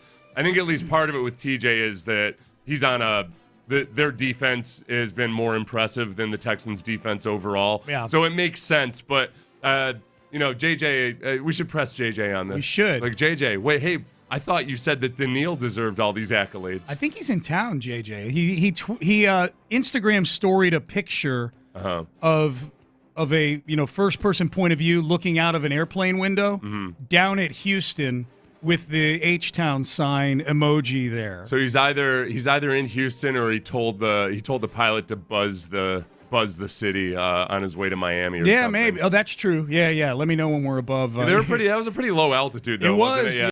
Yeah, you usually read Toyota on top of the Toyota. Can you tell sign. whether from the wing, whether it's a private jet or an airliner? I can tell from following JJ on social media that it's definitely a private jet. Maybe he's at the point now, though, where his private jet is an airliner. Like a 747 or something. Still making a lot of bank, I would assume, right? Remember when I predicted that he would be a billionaire someday? Yes. And people scoffed at me. How you feeling about that? I don't know. Right I'll have to check in on this. This is where you got to dig into his investments and stuff, because you're not going to get to be a billionaire by speaking for Old El Paso Taco. And the big question is whether he took in lieu of payment, he took stock like Jordan did with Nike back in the day. Yeah. So if he did that with a few of his companies, people will not stop eating tacos. That's for sure. If he thought, this Ford truck company seems like they might turn into something. Got a little something. Would you guys going. mind giving me 25% of your company? You got a little. And they're like, something. well. Maybe not 25%, JJ, but yeah. You send him a YouTube of the history of Ford. Like, maybe you should educate yourself. Okay, so number 3 on the list is The Athletic, holding steady at 13. Power ranking of the power rankings. Number 2, Connor Orr, SI.com, has the Texans 12th, up 3 big notches from 15. So this late in the season, it's hard to have big swings and stuff like this. 15 to 12 is a pretty nice jump there, considering you're jumping over teams that jumped over the Broncos, who won big over the Colts last week, things like that. Here's what Connor Orr says about the Texans. Going back through and watching all of Derek Stingley's snaps against Tyreek Hill, one can't help but this is a kind of baton passing moment. I remember feeling this way while watching Darrelle Revis and Calvin Johnson during the 2010 season, and while I'm sure Hill will be a useful player for years to come, this was the kind of game that we use as a foundational example of why Stingley will finish the season as a top 10 player at the position and begin to rise into the top 5. I think he's already there. I can't profess to watch cornerback film, all 22 of every team, but I have a hard time believing that there are more than 3 or 4 cornerbacks having a better year than Derek Stingley. Well, Jr. and I think the thing is that, he hasn't he does not get targeted a lot. And then in a game where all of a sudden he does get targeted a lot, the most he has all season, he comes up with 2 picks. Because most really good cornerbacks don't typically get a boatload of interceptions. The difference with Stingley is that his ball skills are so much better than almost every other defensive back from the past. Ball skills are better than most receivers. Right. I mean, his ability to track the ball, his understanding and awareness of what routes are coming, him just kind of running the route for Tyreek Hill there on that final play, that he's able to come up with a lot of interceptions that other people just might not get. He's got 11. Does he have 11 total in his career now? I think 11 total picks. Sauce Gardner has 3. He went into last week with 2, but he got one his right third at the end of the pick. game this past week. It's not the end all and be all, but it's a fairly big measurement. Yeah. So Stingley doing really, really, really well. Number 1, power ranking of the power ranking. Sean, you have way too many browsers open right now. Here we go. ESPN. Good job, DJ Bieneme and ESPN. They have the Texans, Seth, 9th. Back in the top 10 in at least one outlet, and it is ESPN.com. And the category for ESPN.com this week is the biggest improvement that the team has made, I guess, year over year, or maybe during the season here, the way this reads. And the biggest improvement they made is in forcing interceptions. The Texans had 3 interceptions through the first 5 weeks, which was middle of the pack. They now lead the NFL with 16 since week 6. They caught 8 interceptions combined against Tua Tagovailoa and Jared Goff, who both had only 4 interceptions entering their matchup against Houston. The Texans have 19 interceptions on the season, second only to the Minnesota Vikings with 20. Yeah, and the Vikings, they can still dial it up. It's a little bit. There was a little bit of a lull there for a while where it felt like, okay, teams are catching on to what Brian Flores is doing, but they don't have the same ambush effect, but they're just executing really. They're playing really good defense. I think the takeaways are awesome, and it's more of what you're expecting to see. Last year they were showing signs of it, but they weren't as opportunistic as you'd want them to be. This year they wreak havoc. They create all kinds of mayhem, and they end up, even if they're allowing, we've seen times where offense is driving, and then boom, there you go. Drive over with an interception or a forced fumble. The big thing is that you can win lots of games playing that way, but to make it all the way through the playoffs going against really good quarterbacks, at some point the offense has to show up. Yes. Like at some point, you can't rely on forcing 3 or 4 turnovers every single week in a single elimination tournament. That's where I get nervous about what their ceiling is in the postseason. Yeah, I'd love to say ride this defense, but they're not good enough in the red zone, and they still allow too many chunk plays for me to feel like turnovers can be the main difference on a long run. Yeah, that's a fair concern. We'll go over the scenarios for the Texans in the next segment. They're sitting at the 4 seed right now. What are the chances they can improve their lot in the playoff life here? Robert Hensley sends me notes after the games that he accumulates during the game. Robert's up in the booth with Mark and Andre for every game, tracking stats and things like that. Along those lines with Tua, I mean, this goes to show the Texans, they're not just turning over scrub quarterbacks. They're turning over quarterbacks who have been ultra careful with the football this year. Jared Goff, as DJ points out there, and he points out Tua, the first interception that Tua threw to Kalen Bullock was the first interception he's thrown in 205 attempts. Yeah. You know, he came into the game on Sunday with 185 straight passes without an interception. To contextualize that a little bit, remember how gaga we were over C.J. Stroud going the first however many attempts to start his career without a pick? That number was 192 attempts. So Tua was on that kind of heater when it came to protecting the football. And Texans got him 3 times in the last 2 quarters and change. And I think the one difference about this Texans defense compared to last year as you approach the playoffs is that they're much more advanced and better at disguising their coverages. They can do things just a little bit exotically in a way that they weren't able to do last year, and they're doing it without making the mental errors. The big takeaway from that game versus the Dolphins for me was, okay, they were able to do some of that stuff, rotating the coverages, but Kalen Bullock still played a clean game in terms of technique, mental errors, all of that stuff. He looked a lot more like a veteran safety. That's a really, really good development, which, you know, and Kalen, so much credit to him for being a guy that was, I think a lot of people's minds almost brushed aside as a project. Man, he's really come along. He has, man. That's been great to see, no doubt.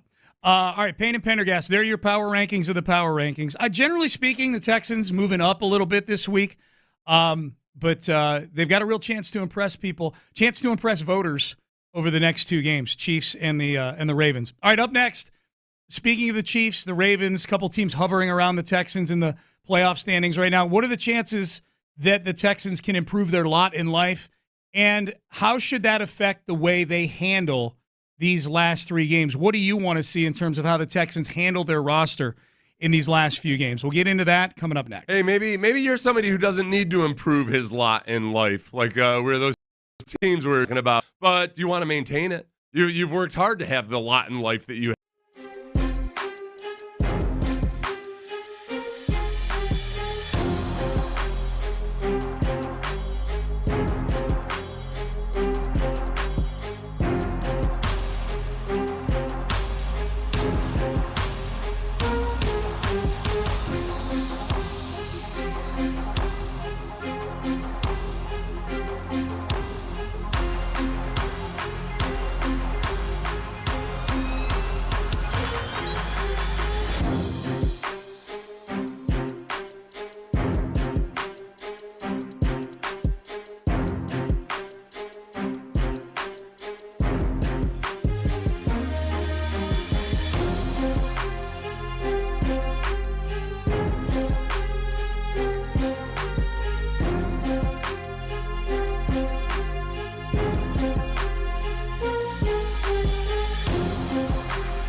Pendergast is driven by West Point Lincoln of Sugarland on the Southwest Freeway. Exit Kirkwood and take the first U-turn at West Airport under the giant American flag. Sports Radio 610 presents Payne and Pendergast. Hey, DeMeco Ryans, what do you think about your chances of improving your seeding in the playoffs? You're guaranteed to be, at worst, the 4 seed in the AFC, home game in the first round of the playoffs. But what about moving up the ladder? Yeah, for us, we still take it 1 week at a time. Even though we've clinched the AFC South, it still doesn't change our approach. When we line up and play, we're still trying to improve as a football team in all areas and try to play our best ball, when playoffs time hit. So we're trying to still improve, still do our best.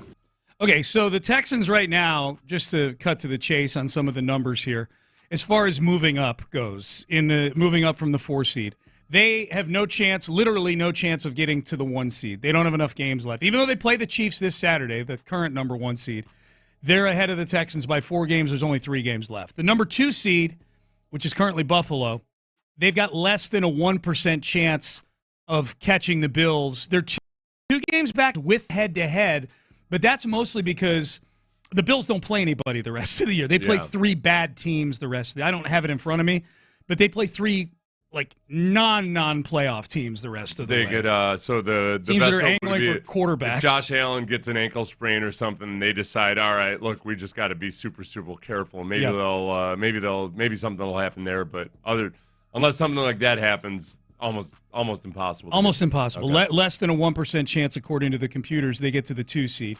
The 3 seed is interesting. They have a 22% chance of getting to the 3 seed. Currently, that's Pittsburgh. And they're a game back of Pittsburgh. Obviously, they haven't played, and they're not going to play the Steelers. So there will be no head-to-head between the Texans and the Steelers. The combination, though, I guess, the Texans, if they were to move up 1 spot, would be for the Texans to win 2 out of the last 3 games, with one of them being Baltimore. Yeah. And then Baltimore beating Pittsburgh when they play later on. I think they play this week, actually. Baltimore and the Steelers play this week, because then they're part of that whole Saturday-Wednesday double dip. They play right after the Texans play on Saturday this week. There is a 22% chance, as of right now, Seth, of moving up 1 spot to the 3 seed. I guess my question would be, what's the big benefit of moving up from 4 to 3? It doesn't guarantee you a home game in the second round like the 2 seed would. Right. Chances are you're going to be – you go to the 3 seed, you're probably headed off to Buffalo. You stay at the 4 seed, you're probably headed up to Kansas City.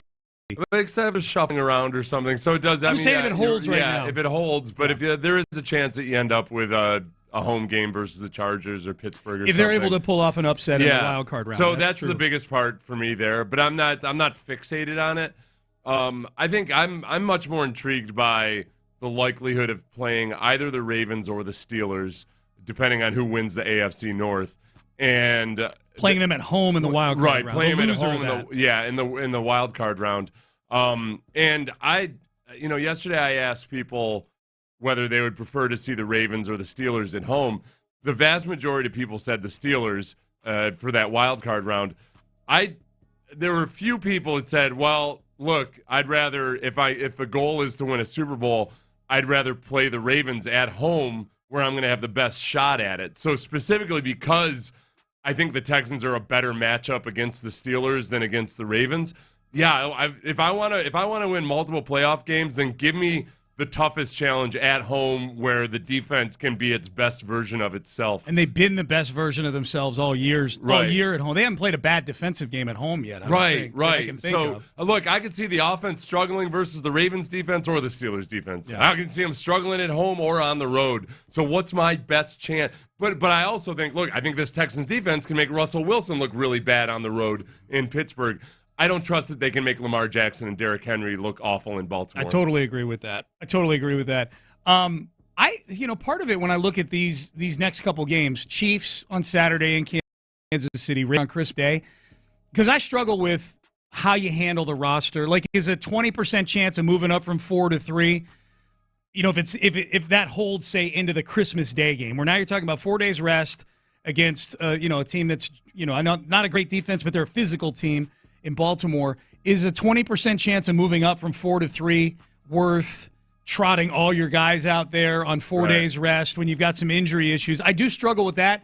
However, there's a big part of me that just says, screw the percentages, screw the seedings.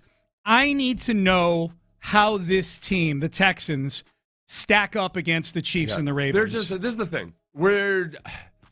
If we were the Chiefs, maybe having put the Chiefs in the Texans situation, I'd be way more open to conversations about whether or not you should rest starters or anything, because they've got guys on that team with boatloads of NFL playoff experience, and you can trust them to a certain degree. I don't think that this Texans team has earned our trust there yet. I agree. And I think for themselves too. Yeah. Offensively, they've got to get right. They need to continue to figure out everything they can do versus good defense to be better when they hit the playoffs. And I sat there and I watched them rest all these offensive starters in the preseason because, hey, we're pros. They suck. They suck. No, they need work. Yeah. They need work. Yeah. No, they do. And I like your point about, just the players themselves. When I think of the Chiefs and the Ravens game, the reason why I'm starting to feel more strongly I don't care about any of this computer stuff and the seedings, just go play, is I think they probably need some confidence, offensively going into the playoffs. There's no downside other than the health part.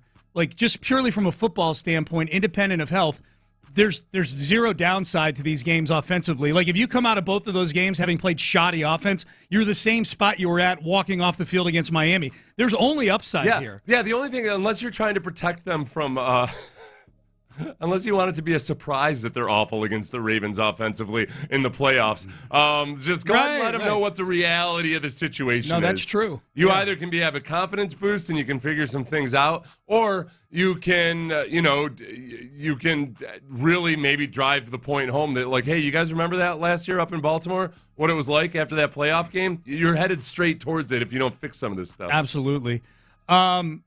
Texter says the Bills play the Jets, the Pats, and then the Jets again.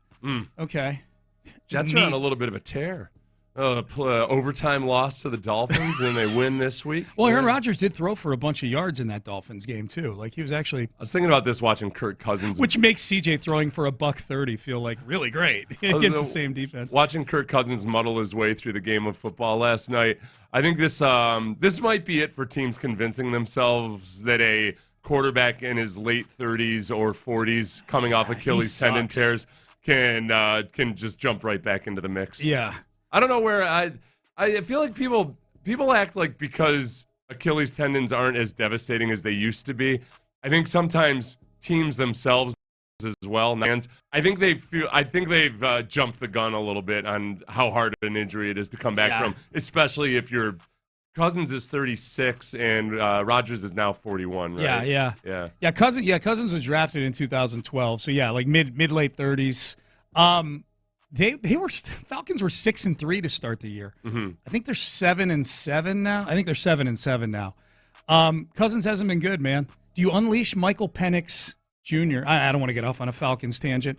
A lot of people weighing in. It's like the Rockets talking about the Ravens and the Chiefs. It's like the Rockets with Golden State all over again. Texans have to prove they can get past the Ravens and the Chiefs to compete for a Super Bowl.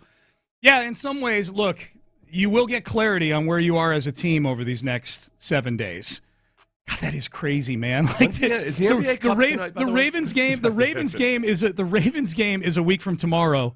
And in between that, they play the Chiefs. What a wild schedule, yeah, it's going to be fun, man. No, it'll be fun for us. What's today? Tuesday? Okay, so we got just over the next 8 days. Yeah, this is going to be a lot of, 9 days. This will be a lot of fun. A lot of fun, man. Yeah. It's going to be a lot of fun. The NBA Cup. I thought you said something about the NBA. I said the texter was comparing the Texans to the Rockets from a few years ago, where you got to get through Golden State eventually. Yeah. They got to get through the Ravens and the Chiefs eventually. Yeah, and there's no part of the gamesmanship of it, or you don't want to tip your hand. None of that appeals to me right now. Yeah. I want to see them beat good football teams, and they've got 2 opportunities over the next 9 days to do that. Yeah. The Bucks play the Thunder tonight.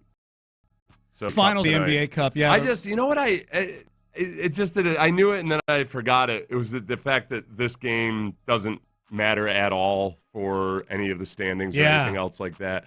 I wish they would I don't know. I know it doesn't. It makes sense that it wouldn't count, but it just seems weird that it can't even be used as a tiebreaker or anything in some regard. Oh, yeah. It's a nice payday. There's a financial reward for the players, but I feel like if you want total buy-in from the fans, at the very least, make it some kind of maybe you get a little almost like a wild card, like, oh no, we actually get home court advantage because we're the NBA Cup. Yeah, even if you're a lower seed, we were the NBA Cup champions, so we get the home seed in this playoff series. Yeah, have something attached to it. I can get with that. Okay, fair. You forgot about the Titans game. They were bad defensively in that game. They gave up 2 monster plays in that game. It's one of the things that's keeping them from being genuinely elite as a defense. They were bad defensively. They gave up 278 yards passing to Will Levis. Granted, 70% of that came on 4 completions. They pulled a Texans offense trick, which is they were really good in the first half, and then they fell apart in the second half. That's right. Yeah, I'll take the hickey on that one. They were bad defensively in that game against the Titans. Hey, you want the ultimate stocking stuffer? The answer is yes. Yeah. Well, call now, Seth. You can't win, but you can call if you want to, I suppose. Hey, Ben. How you doing, Ben? What you doing, Ben? Hey, why are you busy? Call now. Call now for your chance to win. 713-572-4610. Caller number 5 wins a pair of tickets in the bull Christmas Day matchup between the Texans and the Ravens. 713-572-4610. Caller number 5 is going to win. If you miss out, make sure you're listening to In the Loop in the noon hour or the drive in the 5 o'clock hour for more chances to win. It's a Texans Ticket Tuesday /Beyonce on Houston Sports Leader, Sports Radio 610. All right, up next, close out the show, final segment coming up. The Athletic has its QB stock report out, and they ask a very interesting question, the very, very tippy top of the article here. They rank all 32 starting quarterbacks, but the big headline, why hasn't C.J. Stroud played like the phenom he was as a rookie? Do the Texans feel like he's not been playing like the phenom he was as a rookie? We'll hear from DeMeco Ryans on that and a whole lot more coming up next. But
Live from the Twin Peaks studios, Sports Radio 610 presents Payne and Pendergast. All right, Payne and Pendergast, congrats to Brandon in Houston, winner of the Texans-Ravens tickets for Christmas Day.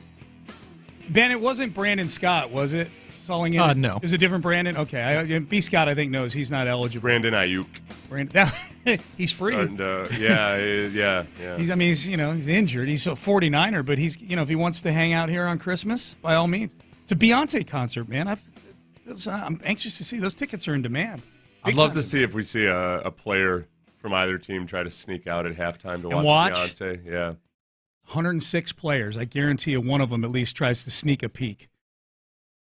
You know, like John Weeks, Kaimi Fairbairn, and Tommy Townsend, because those guys come back out early anyways to warm up. Yeah. If you're one of the specialists, you got a chance to see probably at least like half of the Beyonce performance. Oh, yeah, probably. The last 6 or 7 minutes. What if one of them actually, what if Tommy Townsend actually punts a football into Beyonce It's a ball herself? In the middle of the stage. It hits her Beyonce. In the face. Yeah. Don't do that, Tommy Townsend. No. If I'm glad it's not the Chiefs. If it were the Chiefs, because then we'd have the dual issue of Beyonce fans and then Taylor Swift potentially being in attendance. Might have them both. Yeah, in the it might have been it might end up being the most annoying football game in the history of football, just because of all the both the coverage of non-football people, but then people angry about the coverage of the non-football people and everything else. I'm glad for that. Thank you, Santa Claus. I'm admittedly not up to speed on all the music world beef. I don't think they have a feud. They're okay with each other. Oh wait! It was Beyonce, right? That Diddy was defending when Taylor Swift won that musical award. When Diddy got up and said, yeah. Was it Diddy or Kanye? Was it Kanye? Kanye got up. Yeah, Kanye got up. Sorry, I didn't mean to link Diddy yet again to anything involving it. But it was Kanye got up and was saying that Beyonce should have won it. Is that what it was? Yeah. Okay. But I don't think Beyonce and Taylor Swift ever got into it. Did Beyonce sanction the hit from No, Kanye? I don't think. No, I remember looking at Jay-Z and Beyonce and thinking, look really uncomfortable right now. Right. It looked like Jay-Z is like, bro, no, like he would have made the cutting it off. With they did the opposite of sanctioning the hit. Yeah, like, no. This isn't the kind of it's just not a drama you want to be. You know when somebody sticks up for you when you don't need to be stuck up for, and you're kind of like, I just wish you would shut your mouth. Yeah, especially when it's somebody you're like, it'd be cool if that guy stuck up for me, even though I don't need it. But when it's you, I don't need your seal of approval. Yeah, people in the music world knew how weird Kanye was long before the public at large knew how weird Kanye was. That's kind of what I'm saying. Probably most of the people in attendance were like, oh, here we go with Kanye again. Yep. He's ruining another cocktail party. All right, great. I was looking forward to that, too. Here was DeMeco Ryans on his coach's show yesterday. Always a good conversation with John Harris and Mark Vandermeer and the head coach of the Texans.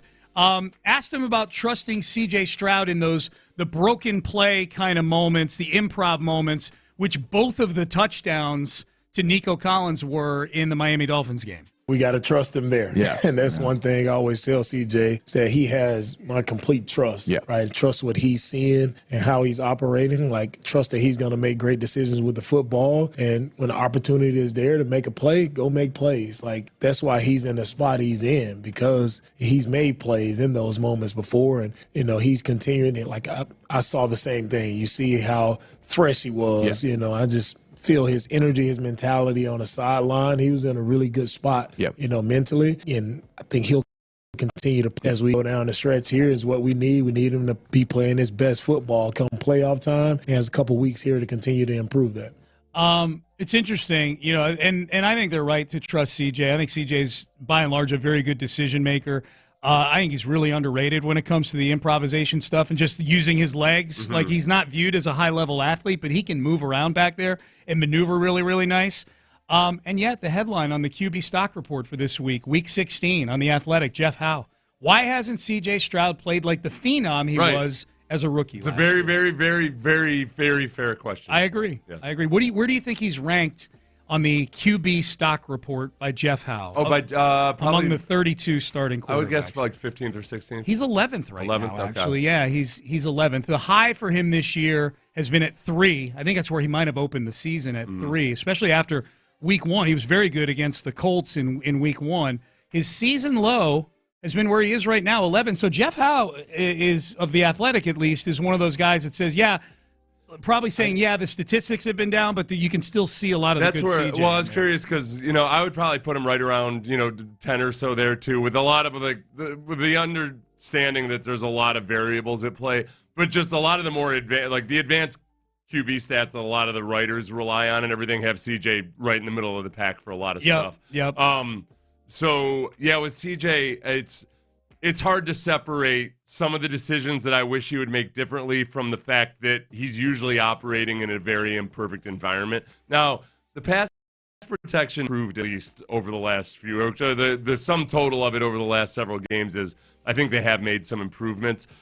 There's still quick pressure up the middle way too often for my liking. And the other big part of it is that they're so bad at running the ball on first and second down that it makes it a lot harder to pass the ball for two reasons. One, because you end up in second and long or third and long, but also because teams aren't worried about the run. So it's a lot harder to pass and get the easy yardage on first and second down because they don't give a single damn about the run. They know if they have guys in their front seven who are physically tough, it's over. It's over. They can't. This offensive line cannot beat guys physically. They have to position and wheel around and try to get in front of them. And, hey, maybe we'll catch them off guard with a tight end, and that'll create a spot. But if they got actual, football playing Jessies on the defensive side of the ball, this offensive line is getting tossed around like they're rag dolls. They're not good at that part of the game. Well, the next three games, Chris Jones, Justin Madubuike, Jeffrey Simmons. Right. And Tavondre Sweat, who doubled as a running back at one point this weekend. They got Tavondre Sweat again, yeah. Were you proud of him as a former defensive lineman, the way he was shucking and jiving and juking impressive. out there? Yeah. No, you know what? If you haven't seen it, go find it. I'm proud of him for being a guy he's playing way more reps than I thought he would because when he was at Texas, it was, he's hell on wheels when he can breathe. But he's a big guy, and key to be able to breathe. He's been in way more than I thought he would. I thought he'd be kind of like a rotational player. So kudos to him for that. I mean, he's probably it was a smart draft pick for the Titans if you look at the way the league is kind of transitioning back into the run game mattering more. Yeah. Some big bodies in there. He reminds me a lot of a tiny Ted Washington, but he's super athletic for his size, but you're going to lose some in terms of endurance and sideline to sideline and chase ability and everything. But if teams are trying to run up the middle and he's there, it's really, really hard to do it. It was go find the video of him scooping that fumble up this week. It was fun. It was like one of those rugby videos that'll surface when there's some 300-pound 15-year-old that's playing high school rugby and just trucking everybody. Yes. That's actually what Leatu Leitu's high school rugby videos look like. Because he was like a 250-pound high school senior who was the best athlete on the field, and people would just bounce off of him. That's funny. For those wondering, on this stock report with CJ, it's interesting. The name's right in front of him. Jaden Daniels, who is, He's basically having CJ's rookie year in a way. He's been very good statistically, drafted second overall, has his team in the playoff hunt right now. They're not going to be the division winners like CJ was last year because the Eagles are kind of starting to boat race teams in the NFC East a little bit. They're 12-2. The Commanders are 9-5, but Jaden Daniels has a good year. Brock Purdy's 9th on this list right now. QB power rankings. Oh, by the way, I sent you that article as San Francisco's all in on paying Brock Purdy. Oh, I saw that. Yeah. I saw that. That's your victory lap. I guess it does. It feels like a hollow victory. I feel like I'm trying to explain to you the recent history of the NFL. There's what should happen and what will happen. Right. It doesn't. Brock Purdy hasn't played enough like he should get that contract. Sure. But neither did Trevor Lawrence or Tua Tagovailoa or any of those other guys. They get the contract. No, I get it. I'm not the only one debating it either. There's a lot of people on my side. You guys are all crazy. Right. I feel like you're just ignoring. You know what you remind me of? You remind me of Andrew Brandt, who refuses to believe that the NFL has changed. Words, man. Because Andrew Brandt will always say, this guy will never get – Antonio Brown will never get traded. The Steelers have to eat too much money to do it. Oh, they'll never trade Matt Ryan. They have to eat too much money. Hey, man, times have changed. Do you think Purdy gets the contract this offseason? after year 3. Yeah, I thought that was the tone of the article that I had read. I didn't read the articles on Apple News. I don't subscribe to Apple News. Oh, you don't? Yeah. Sorry, I can loan you money if this is an Okay. issue. I'll go find my subscriptions you don't subscribe to. That stuff adds up so much. I know. You see one good article you want to read, and you're like, sure. Oh, yeah, I'll totally remember to cancel this. No, Yeah. dude, I finally looked at my credit card statement that I send. I thought I was being so smart, sending all my subscriptions to the same credit card, right? This will help me keep control of this cost. And then what do? I just don't look at it, right? Right, you just pay I just that look bill at this. and I look at the total, and I'm like, okay, here, I pay it. I made not a mistake, probably smart, of my looking at my statement, like itemized. I'm like, wow, I'm paying Apple a lot of money for a lot of things, and I'm not really sure what they are. I'm probably paying for like 6 different levels of storage on iClouds and things like that. That's right. I know, but then there's Paramount Plus and Hulu and everything else. But I need some of those, you know? I know, do I need Paramount Plus? Yes! I use it to watch the Texans when I'm in the press box, like when I want to watch the TV. Is that the only time you ever use it? That's it. That's Okay. the only time I ever use it. You can probably cancel it in the off season, you know? I could probably cancel it today and get a free trial and everything. Sean, I've got limited administrative ability, That's okay? true. Well, no. My executive function is not high. It's the key is how many email addresses do you have? Like, that's the key, because then the ones that triggers the trial. That I have publicly or that okay. Just ones that'll get you a free trial of stuff. That's all. Okay. John Lopez, Reggie Atatula are here. Do you guys have a subscription problem at all, like Seth and I seemingly do? Yes and no. Okay. There's clearly a lot of subscriptions that you have to have in this day and age. Yeah. But I also rage against the machine and trying to work around as much as I possibly can. And I'm making them earn the subscription from me, right? Which is if this becomes so much of a need or so much of a hassle to work around, eventually I will pay it. But yeah, I was also thinking how we have got such a subscription problem in our society where there's another subscription now that will manage your subscriptions and help you get those down. So maybe you should go for that. You? Yeah, sure. And I'm sure I'll never cancel that one either. That's right. That'll be it's Inception is what it is. Seth actually had a good tactic for not subscribing to things that you can rationalize subscribing to, which is you just take whatever the monthly is and multiply it times 12. Right, or 10 if I'm not feeling like doing the extra work. Yeah, Right. you multiply it by 10. Like, okay. And especially for daily stuff, you go ahead and multiply something by 300. Like if you're paying for a pricey coffee every morning, you multiply that by 300, and you're like, oh wow, yeah, that's a lot to Monday. Yeah. What about you, Lopez? We were just talking about this. He literally just got a subscription off of his chest. Literally 10 minutes ago. As we're walking in, I just got another subscription.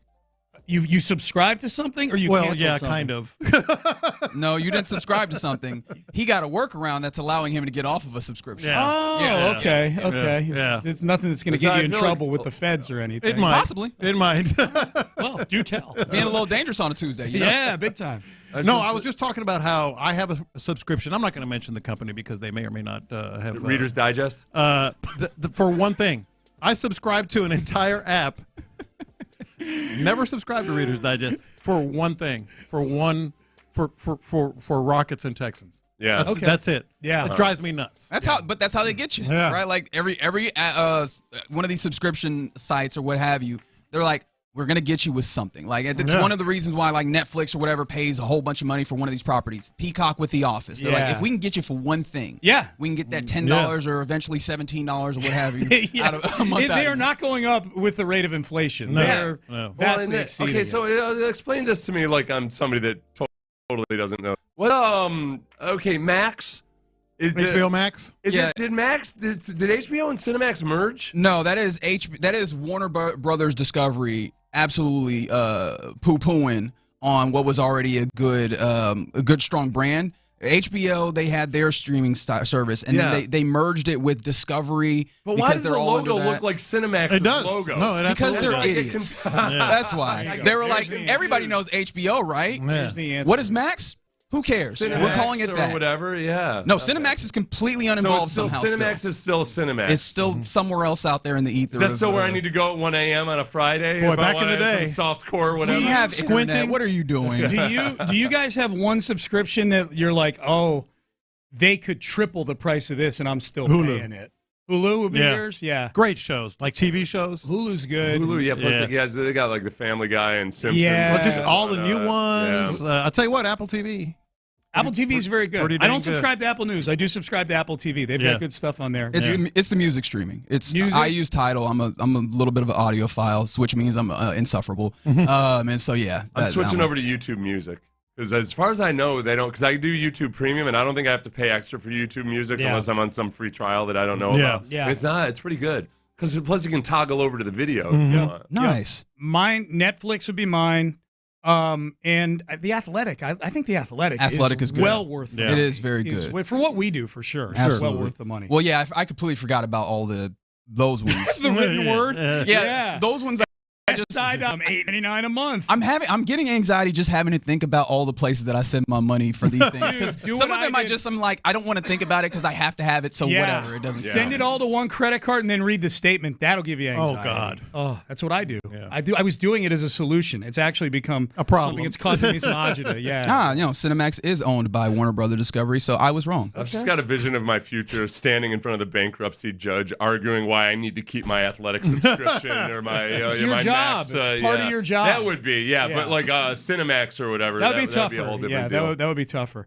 We need to talk about softcore porn more on the show, and then we can keep our Cinemax. Is that just can we pencil that in for Tuesdays? Yeah, sure. Yes, it's kind of a dead day. Yeah. All right, gentlemen, have a great show. Yes, sir. Seth, antibodies to you, my friend. Antibodies and you can do Emmanuel in space to you. Okay. Oh wow. There you go. Oh wow. All right. Wait.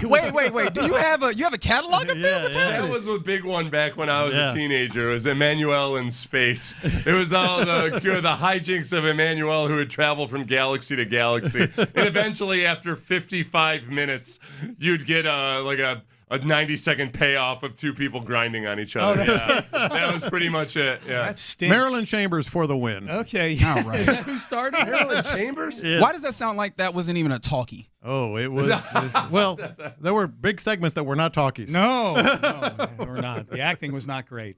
All right, you're listening. I used to go down to the Nickelodeon in Galveston with my Reader's Digest. KILT and KILT HD2 and Odyssey Station. John Lopez, Reggie Atatula, Figgy Fig. They're in the loop and they start now. That's right. Okay, I shouldn't say that. In the loop right here on Sports Radio 610. Trying to be a smarter broadcaster and not be drawn in to the filth and Florence filth that Sean and Seth left us. But no, it's a fantastic Tuesday here. In the loop, Sports Radio 610. John Lopez, Figgy Fig, Reginald Atatula hanging out with you. Still feeling the vibe, still feeling good about an AFC South title as clinched on Sunday. And yes, again, I will lay myself at the mercy of the listener, as you can always get involved with the program on the text line 713-572-4610. Many of you jumping very quickly up to say Reggie's an idiot. You didn't explicitly said that, but it was implied. Remember that Cinemax is a part of... It's part of the Warner Brother Discovery whole conglomerate, so that's there. Plus, a little added bonus, 210, let us know that Paramount Plus and Showtime are together because they're under the Paramount CBS umbrella. Big corporations, hooray! All right. Anyways, let's talk about sports as we are supposed to do on this very program. I want to go back again to this Texans team. 9-5, get a win against a Miami Dolphins team. But really, I think the big story going in, because there was a lot of fascination about this, especially with Juice Scruggs being out. Then you have the practice window open up for Kenyon Green. He's just like, hey, surprise, Christian Harris, but also this guy over here. And then ultimately, we see musical chairs, which we had talked about a long time during the season, which was Titus Howard back to left guard, and then Blake Fitt, your rookie, at right tackle. And I think it looked passable, downright passable in this game. And so we were talking about it, like this opened up a lot of questions about where do you go from here? And you seem very confident on the answer to that. I do. Why would anybody want to change anything at this point? It's a very simple question. You're something of a cook, right? I'm not going to say that you're, a chef. I'm a little dangerous. But you're a little dangerous. I'm definitely no chef. I'm no one's chef. Okay, so think of a dish that you tinkered with, and then you got it right. You're not going to change that recipe? I would like to dig a little bit further into the feeling of got it right. Do we feel like you feel like that's good? That is a really good dish I would share with people. You said good and really good, and those are not the same thing. Okay. We got to be real careful. We're talking about the Texas offensive line. Let's go with really good. Okay. Let's go with really good. Really good. Why would you change it? Why would you change the recipe? Now, I'm not saying that really good dish you made is going to be 3 Michelin star at a restaurant, but it's really good, okay? Why are you going to change that recipe? Do you feel like the offensive line was really good? That's the thing that I'm talking to Reggie about Okay. we can make the comparison. No. If you want to just call it good, passable, promising, maybe Or edible. Edible, promising. Well, edible's a little bit of a shot, but I'll just put it that way. Like they got the recipe right. I'm not going to say it's great, but they got it right. It worked. The running game needs work. You can dabble with that, tinker with that a little bit if you want. I mean, probably need to talk more about that as well. But you've got quarterback looked vastly more confident. You've got pass protection that was much improved. You had short fields, and maybe your offense wasn't exactly lighting it up, but you converted some in the red zone.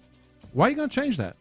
Well, I think, one, to use to go back to the metaphor that you established to start this segment, I mean, we're not talking about potatoes and carrots and garlic. We're talking about humans, and I think that also is a part of this. One of the things that I found interesting is that the coaching staff, I think DeMeco mentioned this, and I'm trying to remember if CJ also mentioned this, but I know DeMeco specifically mentioned it in his media availability yesterday, saying, putting out there his appreciation for Titus Howard moving out of position to play at left guard. Yeah. And that felt significant, right? I think that's something that DeMeco Ryans, being somewhat of a player's coach, being a dude who, seemingly he did him a solid, cares about his guys, would have said to his guys regardless, right? Hey, appreciate you moving on. I know that's not an easy move, right? I've heard other offensive linemen compare switching sides, like wiping your hands with the other, wiping your keister rather with the other hand. Like, it's just odd. Like, it's something that technically you can do. It's the same. It really is the same thing,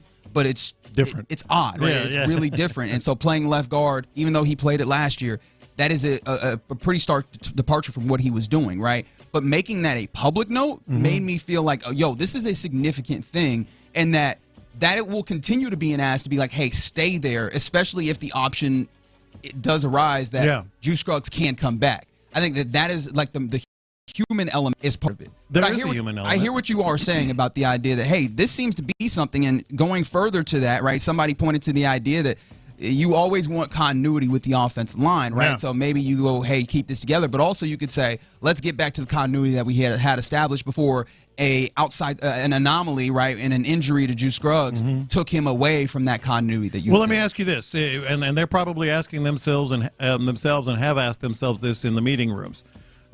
Is this something you want to see again? Is this offensive line something you want to see again? The answer is absolutely yes. Absolutely. 100. Now, that doesn't mean, that it was very good, really good, however I put it, but it's something you definitely want to see again. I actually think I would agree. And there is a human element, but we always hear it. This is a business. Yeah. This is something that there are high stakes. There's a lot of money involved, et cetera. And listening to DeMeco Ryans on the coaches show yesterday, the way he was talking about not just, Titus Howard in the line, but Blake Fisher at right tackle, I mean, that's kind of what opened my eyes. Yeah, a good example of complimentary football. My bad, that's the wrong one. That's Casario. But DeMeco on the coaches show, because of the shortened week, we did get both. We got the double drop. Yeah. We got the coaches coffee with coach. I was about to say coaches with coffee, but coffee with coach with DeMeco, and then you also got Nick Casario talking at the same time. But no, this one is actually what you were looking for. Yeah, really like the way our offensive line play. Blake got the most snaps he's played, first start, and I thought he did a really good job of handling himself. I mean, did a great job in protection. Titus stepping over to left guard, thought he did really good job. Just overall, collectively as a group, there's still things to grow and improve from, but making that call is always tough. Like, who are we going with? And the main thing I always tell our guys, can we get I want our best 5 guys out there. And I felt like for this week, that was our best 5 guys. And I thought our guys did a really good job of stepping up, giving us time, giving us the time we needed in protection and make some plays. And we'll still got room to grow, things to improve upon. But man, I like the start. I like the group. Man, First of all, thanks for listening, DeMeco. I said that exact same thing yesterday. I also love that he said best 5 guys. Well, he said this week.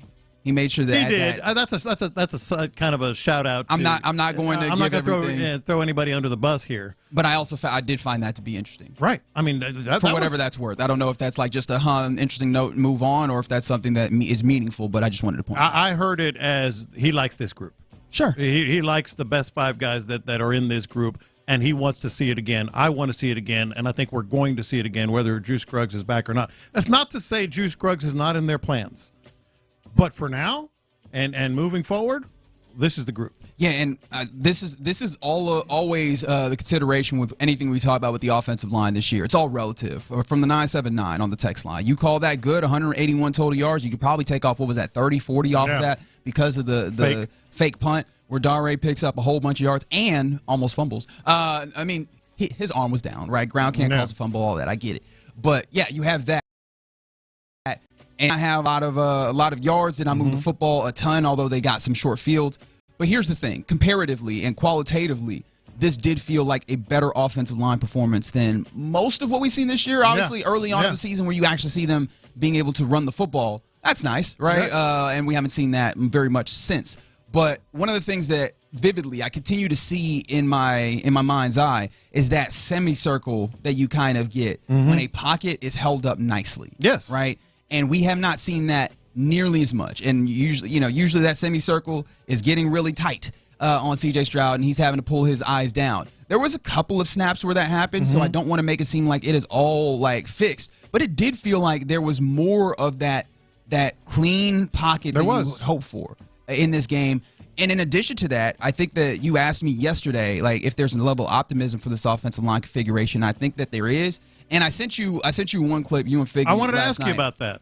As I was pouring through the All-22, and I'm not going to pretend like I'm some like super tape junkie that actually knows exactly what's happening. I'm just kind of looking over. Come on, man! You was up 3 in the morning watching this tape. It wasn't 3. It was 10:45. All right. Eventually got to 3, but that was doing other stuff. Something else. But one of the things that was encouraging was you see Titus at one point, and I can't remember exactly what the play was. It was a play that ran to the left, and ultimately Jarrett Patterson not quite getting a block together was one of the reasons why this didn't go for a bigger gain, even though they're in the red zone, is that, Joe Mixon had to do a little dancing around. But if you look towards the left side of the line, Laramie Tunsil alongside Titus Howard, they do. Now, it takes a second for them to get, build up and develop that momentum of push. But once they do, they're pushing dudes down the field. And when was the last time it feels like you actually saw the left side of that line, or really anywhere on the line, get into a dude's chest plate and then begin pushing them backwards in a run play situation? Yeah. And that leads to 2 questions I have for the 979 and anyone who thinks along those lines. You call that good, 181 total yards is what he said. I got 2 questions for you and anyone thinking along those lines. I get it. We talked about it yesterday. 181 yards is not exactly steamrolling people. But do you want to go back to the other line? That's one of the questions I have for you. Would you rather? Okay, is your answer then? Let's go back, because mine's not. And my second question is, I think it's more important. What did your eyes tell you? Don't even look at the offensive line. Look at what you saw from C.J. Stroud. That was a more confident quarterback. That was a more confident quarterback behind this offensive line. That was a more confident quarterback. You laid out the pocket. Certainly the way he moved in it, the way he moved out of it. He wasn't necessarily running for his life. He was trying to find time. He looked like a more confident. If you go back to the other line, I don't know. Do you know how C.J. Stroud's going to look behind the line that really had him running for his life? I don't know, and I don't know that I can fully isolate the variable on this offensive line being why that is. But he looked more confident. He did, and I do think that some of that is probably just like the opportunity to have a bye week, have a little bit more time of prep, assuming that he did some level of prep. I don't know that for certain. Yeah. But just being a little bit more, have a little R&R, because I think also that mentality that seemed like he had, or that he kind of heaping pressure on himself, or at least it feels like it had affected him. But it did feel like, hey man, having a little bit more comfort in that pocket probably helps that. And so, yeah, no, I'd like to see that. And yes, how does the offensive line play good and only get 146 yards? That is something that continues to perplex about this team. Like, I'm not here to tell you this offensive line was anywhere near great, right? Like, it's still very evident that this thing is being dragged along by defense. You had 4 turnovers and scored 20 points, right? You can't necessarily in any way go around and say that this offense was great. But when it comes to trying to put together some level of makeshift foundation to push you in a place to have a better opportunity at offense. It feels like, hey, that was more clean pockets than we've seen of late, and at least I know that Titus Howard has some. Has some power. I made him Titus Howard. Titus Howard has some power in there. Can he transfer that? Can he use it effectively? I saw one play that I mentioned to you guys where I saw that.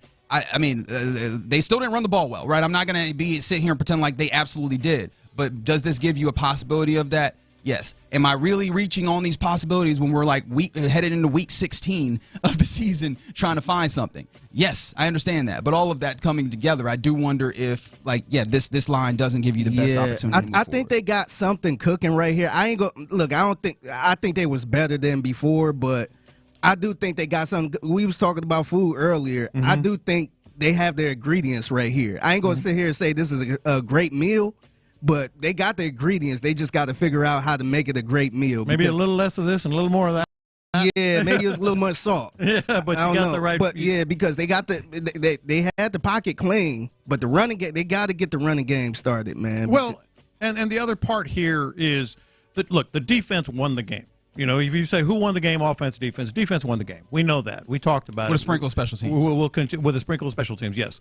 But that also leads to the fact of how do you only get 181 yards, 146 by the offense, outside of the fake punt. Well, the defense winning the game gave you a lot of short fields. If some of those were punts, we don't know. What this offense. All I know is what we saw, and we saw an offensive line that I don't want to go back to the other one.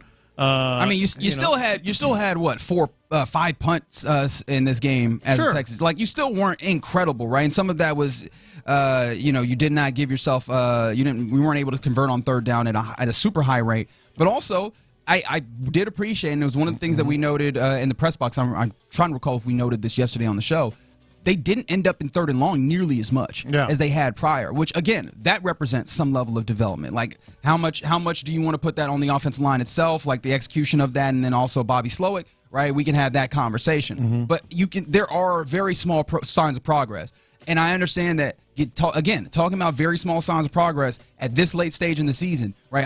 That's not going to make people move in a huge way. But it's what I have to look for to try and find any way possible to scratch out more efficiency out of what this offense has been. Yeah, and it goes back to how I started this conversation. Why would you go?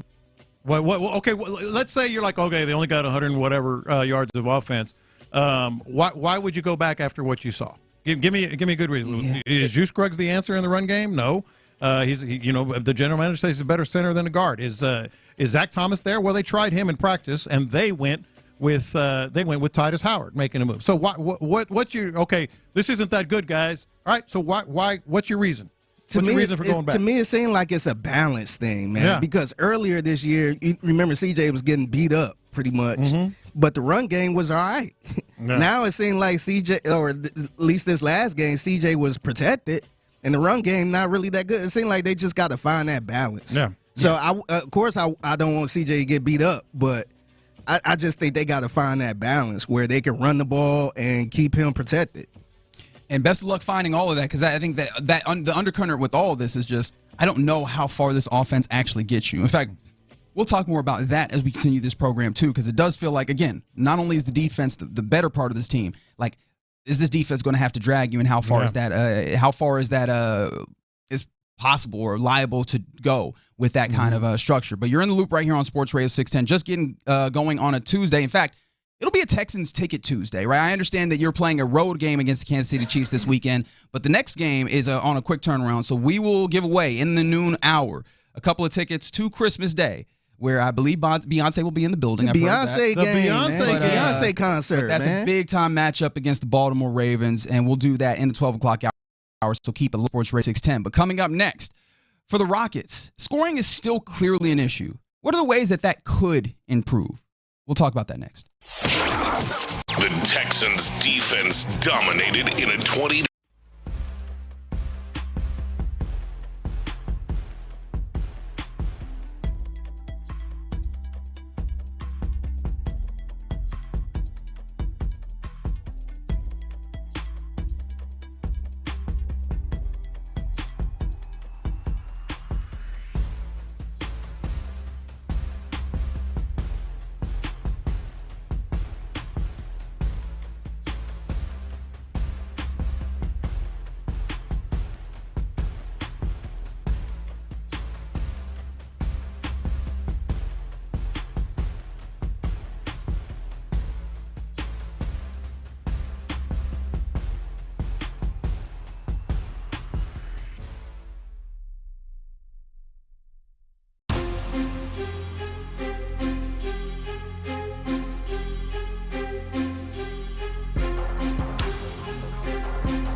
here on Sports Radio 6. The day after every game, join Payne and Pendergast in the Loop and the Drive on a Shopper's John Deere Reaction Monday. Game analysis, inside info, and your reaction starting at 6 a.m. on Shopper's John Deere Reaction Monday. Houston's sports leader. Sports Radio 610.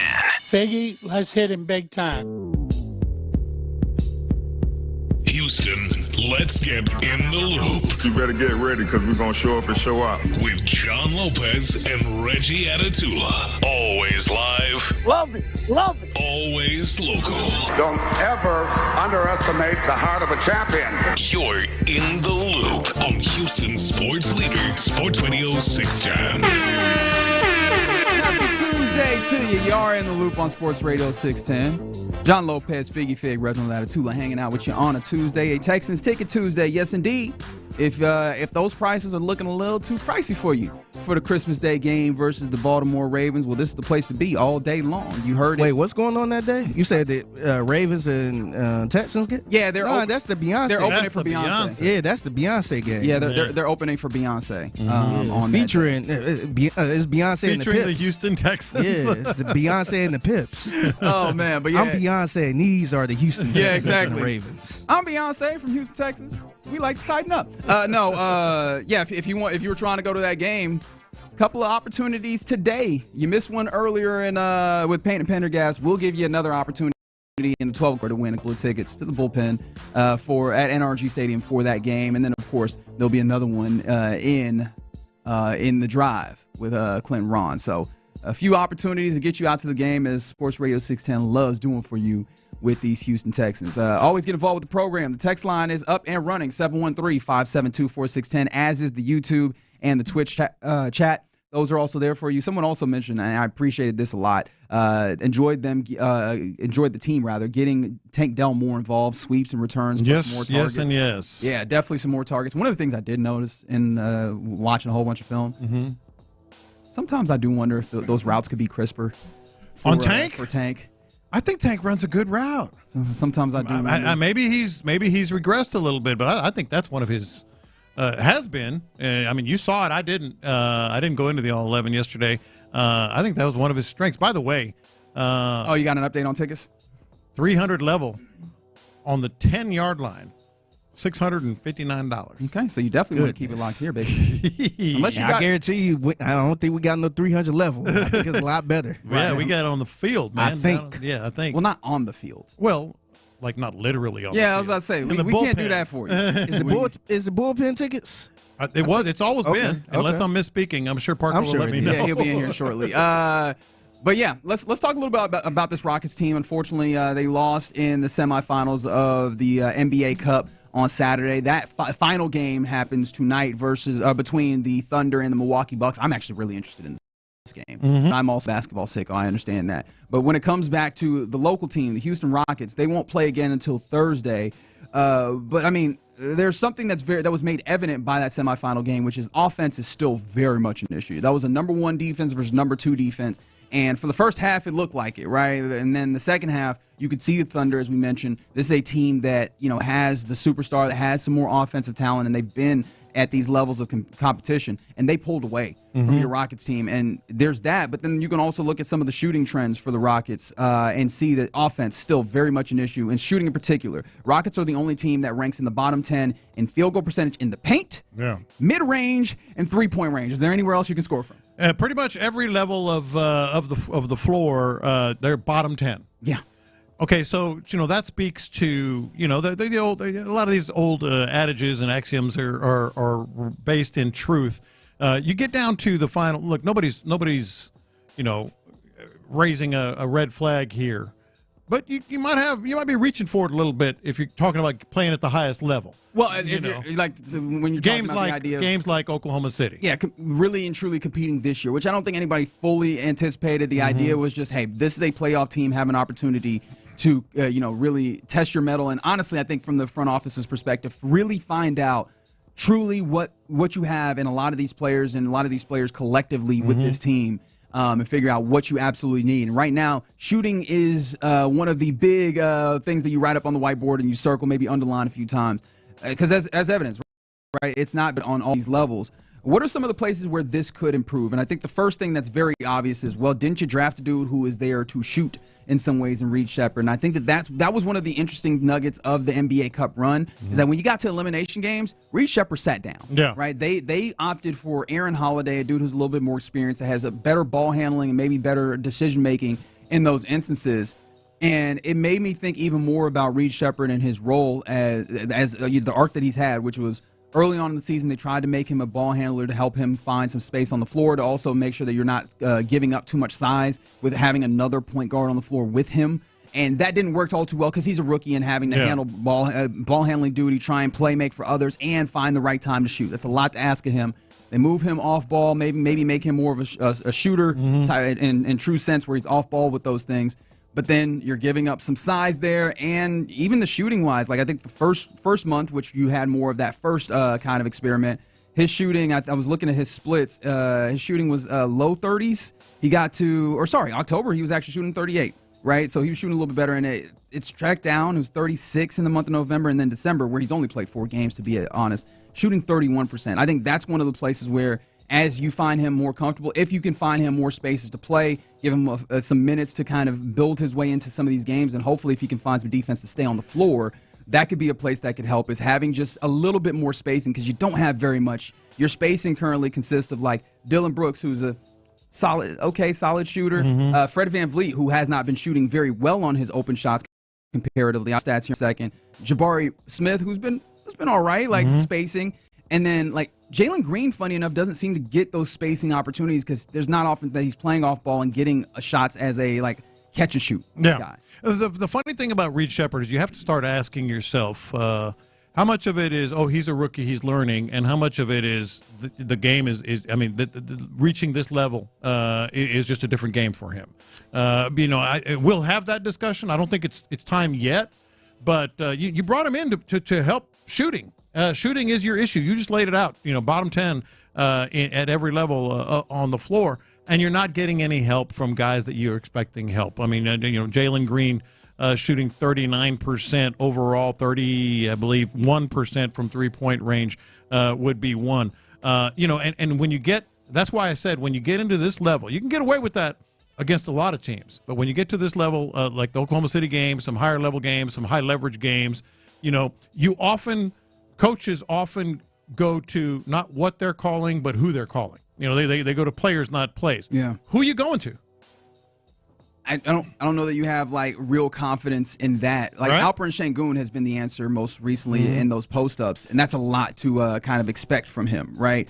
And I think that's tough. I think Fred VanVleet for me is one of those interesting places because I know Adam Spillane earlier in the week, and I'm trying to see if I can recall it because I thought about it in the moment and I can't find the exact number. But one thing I do recall about this, without the exact numbers, it is over the last few years on wide open threes, right? Obviously not having that defender on you. I will take it back a couple of seasons. So 3 seasons ago, 42% on wide open threes. 2 seasons ago, 40% on wide open threes. Last year, 43% on wide open threes. This year, 34%. Yeah. Right? I think that is one of those instances where someone like Fred, when you have those opportunities, knock them down because those become even more vital. And you can even bring this back around to the rest of the team where in those last 2 games, those cup games, those were the 18th and 19th times that they shot worse than expected based on the quality of shot. Like, that's an advanced tracking number. But basically what it's saying is when you get to certain spots, there's an average that's expected shooting on those. They've shot worse than that in these games. And so some of this might just be a regression to the mean, positive regression with the quality of shots that you get, especially with someone like Fred VanVleet that is a decent shooter. With some of those guys like Dylan Brooks and Jabari Smith, some of that might be helpful. Hopefully getting Reed involved a little bit more. And then hopefully, and this has been the one that's been odd for me, the idea that they are bottom 10 in field goal percentage at the rim is one of those weird ones because you've got guys that can attack there, and then Alperen Sengun has some post moves that he commits to memory that he can really work with.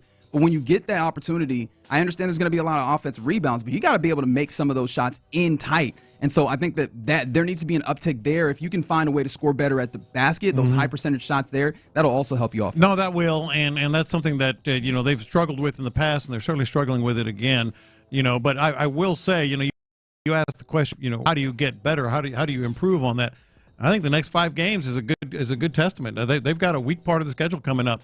They got 2 games against the Pelicans. And the Pelicans might be one of the most I was about to say they're almost like the Detroit Lions here, but the Detroit Lions still finding a way to be good through the various injuries that they have offensively and defensively. The Pelicans are just writhing in pain. They look like last year's Memphis Grizzlies, where with all of the injuries that they have that have kind of just really stopped and stunted their development. You got the Pelicans twice. You have the Raptors, also not very good. Timberwolves, and then the Hornets. So. Yeah, the 6 games against these 5 teams, 5 games against these 4 teams is a good place to get started. But I say again, gotta have it. Fourth quarter push.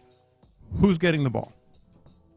Yeah, and I think that's the bigger question that I think has led to very many people outside of this Rockets team, because not inside this Rockets team, but other people outside of them looking at, there are star players out there that you can maybe be that guy that you roll the basketball to and say, hey, we need a bucket in this situation. This team still seems to believe that they can see if they can draw some of this out. And Jalen Green is the one that specifically is there. I know that there was a few pieces written this weekend over with Mark J. Spears and then also Sam Amick about the development that he has shown under Ime Udoka.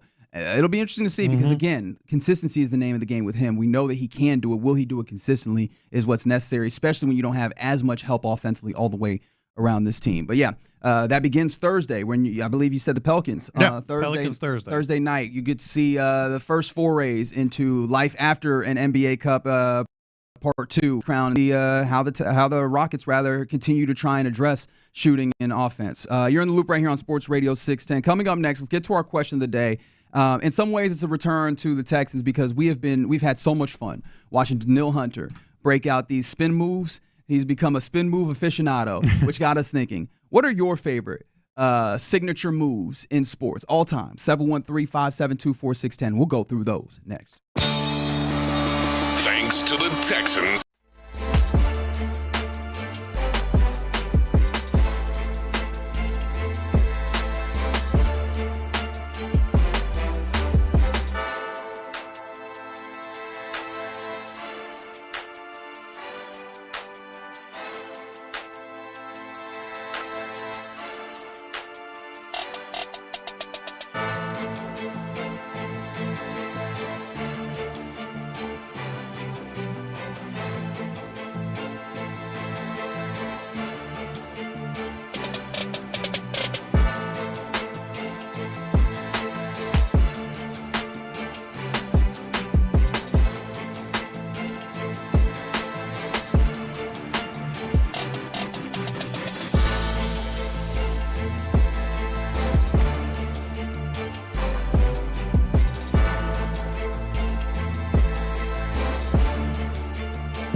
Astros. Sports Radio 610 presents In the Loop with John Lopez and Reggie Atatula. All right, question of the day, inspired by Danielle Hunter's spin move.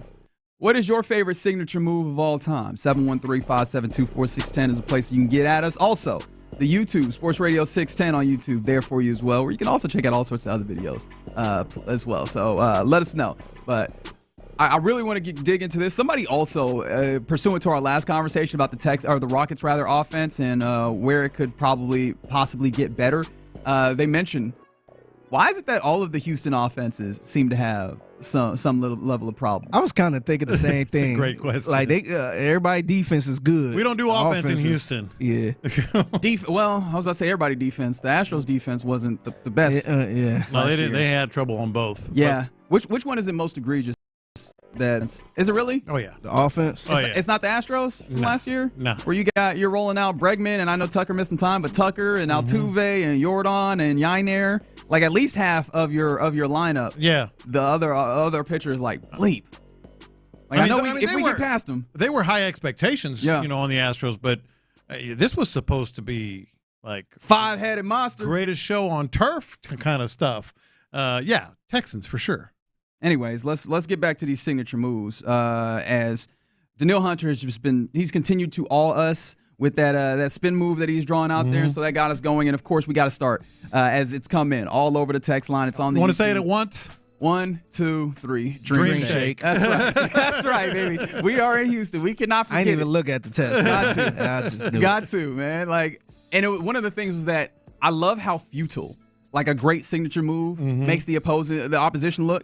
And Hakeem the Dream made him look like they had seen an alien. Like, wait, why can your legs do that? Right? Yeah, how'd you do that? Like, why exactly do your legs work that way? Yeah. Is how that worked. That looked all the damn time. So I appreciated that. Is there any ones that came to mind for you outside of the Hakeem? Korean skyhook? I got some old school. I got some old school and some relatively new school. Skyhook for sure is one. The George Gervin finger roll. I had the Dream Shake, of course. Relatively new school, not like at current era. I used to love the Dirk. The flamingo fadeaway. And I hate the Mavericks. You guys know how I feel about it. I hate the Mavericks, but man, I was like, that is just an unstoppable shot. Manu and Euro step. I'm trying to think. I feel like Manu's better or was James's better? James said he learned it from Manu. I mean, sure. Yeah. But he can make it better, though. He could have made it better. Yeah. So his was probably better. Manu was no slouch. 832 said prime Harden step back. Nah, I still like his Euro. I still like his Euro better. Where that ball gets down low, and he's just like, go ahead and hit me if you want to. Go ahead and send me to the line. Yeah, opposing fans always, he's traveling. He traveled. They never call travel on him. How about you? I've got a list of them. Where some of them, I wanted to make sure I got like actual signature moves, because some of them I also don't know are signature moves. Help me litigate this one. We were talking about this weekend. Le'Veon Bell, like just the slow read before he decided where to go. Him getting the ball and just sitting there, just standing there. It's just like, what is he doing? He break out for 12 yards. That's a good one. I hadn't thought of that one. No, that's a great one. Yeah. It's such a hilarious claim to be able to make that I never ran once in my career. Like, it can't be true. Like, I never ran full speed, rather, in my career. Like, that's something that Le'Veon Bell says. And the idea that it's plausible is insane to me. Some other ones that I was thinking of, Troy Polamalu jumping over the line, does that count as a signature move? Yeah, he did it enough times. All right, so the one that I landed on is like definitely a signature move. The Kobe Bryant like spin jumper, where he posts you up, he give you that little, and then he gives you the little spin. Kind of gives you a little dream shake. Away. Yeah, I mean it definitely has some dream shake. I definitely worked on that in front of that quite a bit. And then the one that I think Wesley on the YouTube got to that I was like, I don't know if that counts as a signature move, but it counts to me. When Randy Moss would get off the line, and before he even passed you, that hand go up, like, I'm open. The hand go up, like, hey, chuck it up there, dog. I got it. That one makes me smile at any given time. Throw the ball, I'm open, I'll get it. And then you get mossed, which is obviously, a signature move as well. Yeah. Iverson crossover comes in. Classic. Absolute classic. J.J. Watt and Mutombo finger wag. Yeah, finger wag. Finger wag's good. Stone Cold Stunner. I'll take it. Yeah, I was like, I'll take it. The wrestle in this. I was like, I didn't want to go all the way to the wrestle of this, but hey, man, I understand. It's a sport. Right, It's a sport. Speaking of wrestle moves, a wrestle move was kind of spoken to a little bit in the Texans game. As I think it was Ted Wynn, who covers football. He does real all 22 analysis for The Athletic and some other writing. He was looking at some of the film, and you remember the forced fumble that happened with Tua. It started with the bull rush by DeMeco Autry. Oh, yeah. That bull rush had DeMeco Autry with his hand all the way up in the right guard's, basically in his neck. I feel like you can't litigate this afterwards, right? No, like, we won't be hearing from John Runyon. No, okay. Well, you never know. But he had it looked like he had him on the Undertaker. Was it what's the damn name of the? I know that there's people like, come on, you know it. It's the power bomb thing that he did. I forgot what it's called. The Tombstone. The Tombstone. There we go. Thank you. I was like, I know it's with the thing, the stuff. Yeah, that one got pulled up. Somebody said the tush push signature. That's move. fair. Yeah, absolutely fair. They've perfected it, and nobody does it like them. Jeff Hornacek wiping his face before a free throw. God, that drove me nuts. What about the Karl Malone talking to the ball, the basketball? That too. At the free throw Nothing line. Karl Malone will be saluted by me ever. If there's one thing that I will absolutely, I don't know how hard Vern goes on this. I know he goes hard on the state of Utah in general, but I'm just gonna transfer that over. I am the Vern Maxwell to Karl Malone. If there is ever just one hater of Karl Malone on this earth, it'll be me. I promise. You and Vernon. That's right. You owe $10,000 then, Vernon. Yeah. Yeah. Well, I don't know about that. Usain Bolt arrow pull. That good one. I like that one. Yeah. Tony Gonzalez dunking the basketball. Yep. He kind of started that. Absolutely. Well, he redefined it, I should say. Yeah, I think you get fined for doing that now. I don't think you're allowed to do that. I don't know. That's a good question. Because I think somebody's going to break his record. A tight end's going to break his record. Yeah. And he said he'll pay the fine if he did it or something. Okay. Yeah, I think that is true. Fair enough from the 832 saying the Kobe fadeaway is just him copying Jordan. Absolutely. I think that's a signature move. One of the things that I've often said about the Kobe thing is that, yes, he was out here just blatantly copying, like he was biting off of Michael Jordan. But the thing that I will say in his defense and to his credit is everybody was trying to bite off of Michael Jordan, and it is a supreme compliment that we could actually see it. His worked the most, though. Right, exactly. We were like, oh, this actually looks like Jordan compared to everybody else that was trying to be Jordan. It was just like, I guess. Yeah, you're trying. You get an A for effort. I like Michael Jordan sticking the tongue out whenever you make a move to the basket. I like that. Which is funny because you know what I absolutely don't like? And maybe it's just because it feels like people are not acknowledging something that I feel like is very obvious. The Steph Curry, mouthpiece bite or whatever. Oh, God, I hate that one, too. Right? Because Put that damn mouthpiece in your mouth. It's similar, but it all falls in, and really more importantly is like the turnaround for Steph Curry. Yeah. And it's just like, why does nobody see him as a villain? Everybody treats him like he's this cute, baby-faced, tiny dude. He's 6'3", by the way. Yeah. Everybody treats him like he's tiny and he's cute. And he's just like this wholesome. And I'm like, he be out here nighting and dancing on people. Like, he is out here talking bleep on the floor. And everybody treats him like, oh, that's cute. I'm like, nah, he's out here being a killer and a jerk. Why does nobody treat him like that? I do like when you shoot a three and turn around and just doesn't even look. Yeah. Deion high stepping into the end zone. 100%. Come on. Of course. Ray Lewis dance, pregame dance. Yeah. That's all over that. Yeah, all over that. Some other ones that have come in, the Tim Hardaway Senior Killer crossover. We mentioned the AI crossover earlier. Jimmy Graham also dunking. That was fun. Icky Shuffle, a classic. Let's see some other ones. The Bagwell's batting stance. I hadn't thought about batting stances. And twirling the bat. Yeah, I like the Jim Thome stance where he just kind of holds the bat out for about 5-6 seconds. Then home run. What's your signature move, Figgy? My favorite? Personally. Do you have a signature move? What does that even mean? What is the signature move in life? What do you do a lot of? My signature move is the Irish goodbye. No. Right? What does that mean? No, because Figgy's in mind. Oh, really? Okay, what is Figgy I want to hear this. has a signature move. What is it? Did you know you have a signature move? I did not know that. Go back and look at all your pictures at events, picturing standing with someone. Oh, throwing up the H? No. Holding your shirt or your jacket and looking down rather than looking at the camera. I would say that's a That is absolutely. Go back and look. Go back and look. Oh, my goodness. That is absolutely. I said, there goes Figgy looking down, holding his shirt or his jacket again. Honestly, like this. Honestly, I do that because I don't know what the hell to do. That's your signature move. You didn't know you had one. You do. I'll bet you of the pictures you take with standing with people, 30 to 40% of them. Okay. All right. Yeah, I guess that could be a signature move. I know I did realize I throw up the H a lot. I do that as well. Yeah, honestly, because back in the day when I used to be out with the homies, I used to always throw up the hood. So I don't do that no more. So I'm like, I got to do something. So I just try to. I want to throw up the peace sign. All right, shout out to everybody letting us know what their signature move is in the bedroom. Thank you. I did not want that in particular, but I appreciate you participating. What about stopping short and reaching when you're driving? Oh, I was like, whoo. Yeah. Okay. You're driving, and then there's usually a woman in the Isn't that how? side. I usually do that when my backpack is in. And the you stop front. and you go, oh.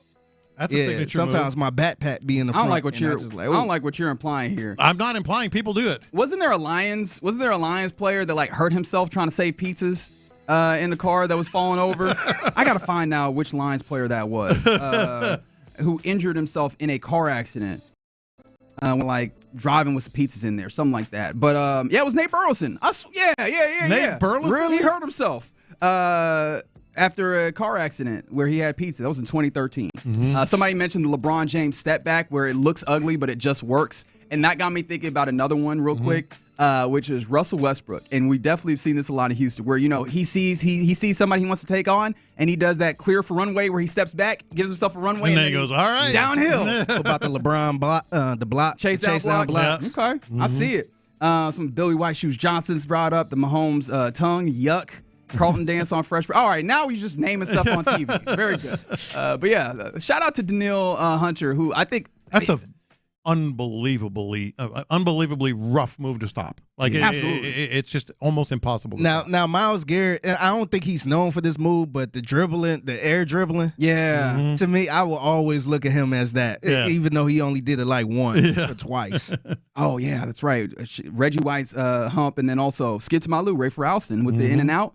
Yeah. That was really nice. Coming on up next in the loop on Sports Radio 610, we go around the NFL where Kirk Cousins, I am willing to declare, is cooked. We'll discuss that and more next. So long.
610. The Texans play here, an Odyssey sports station.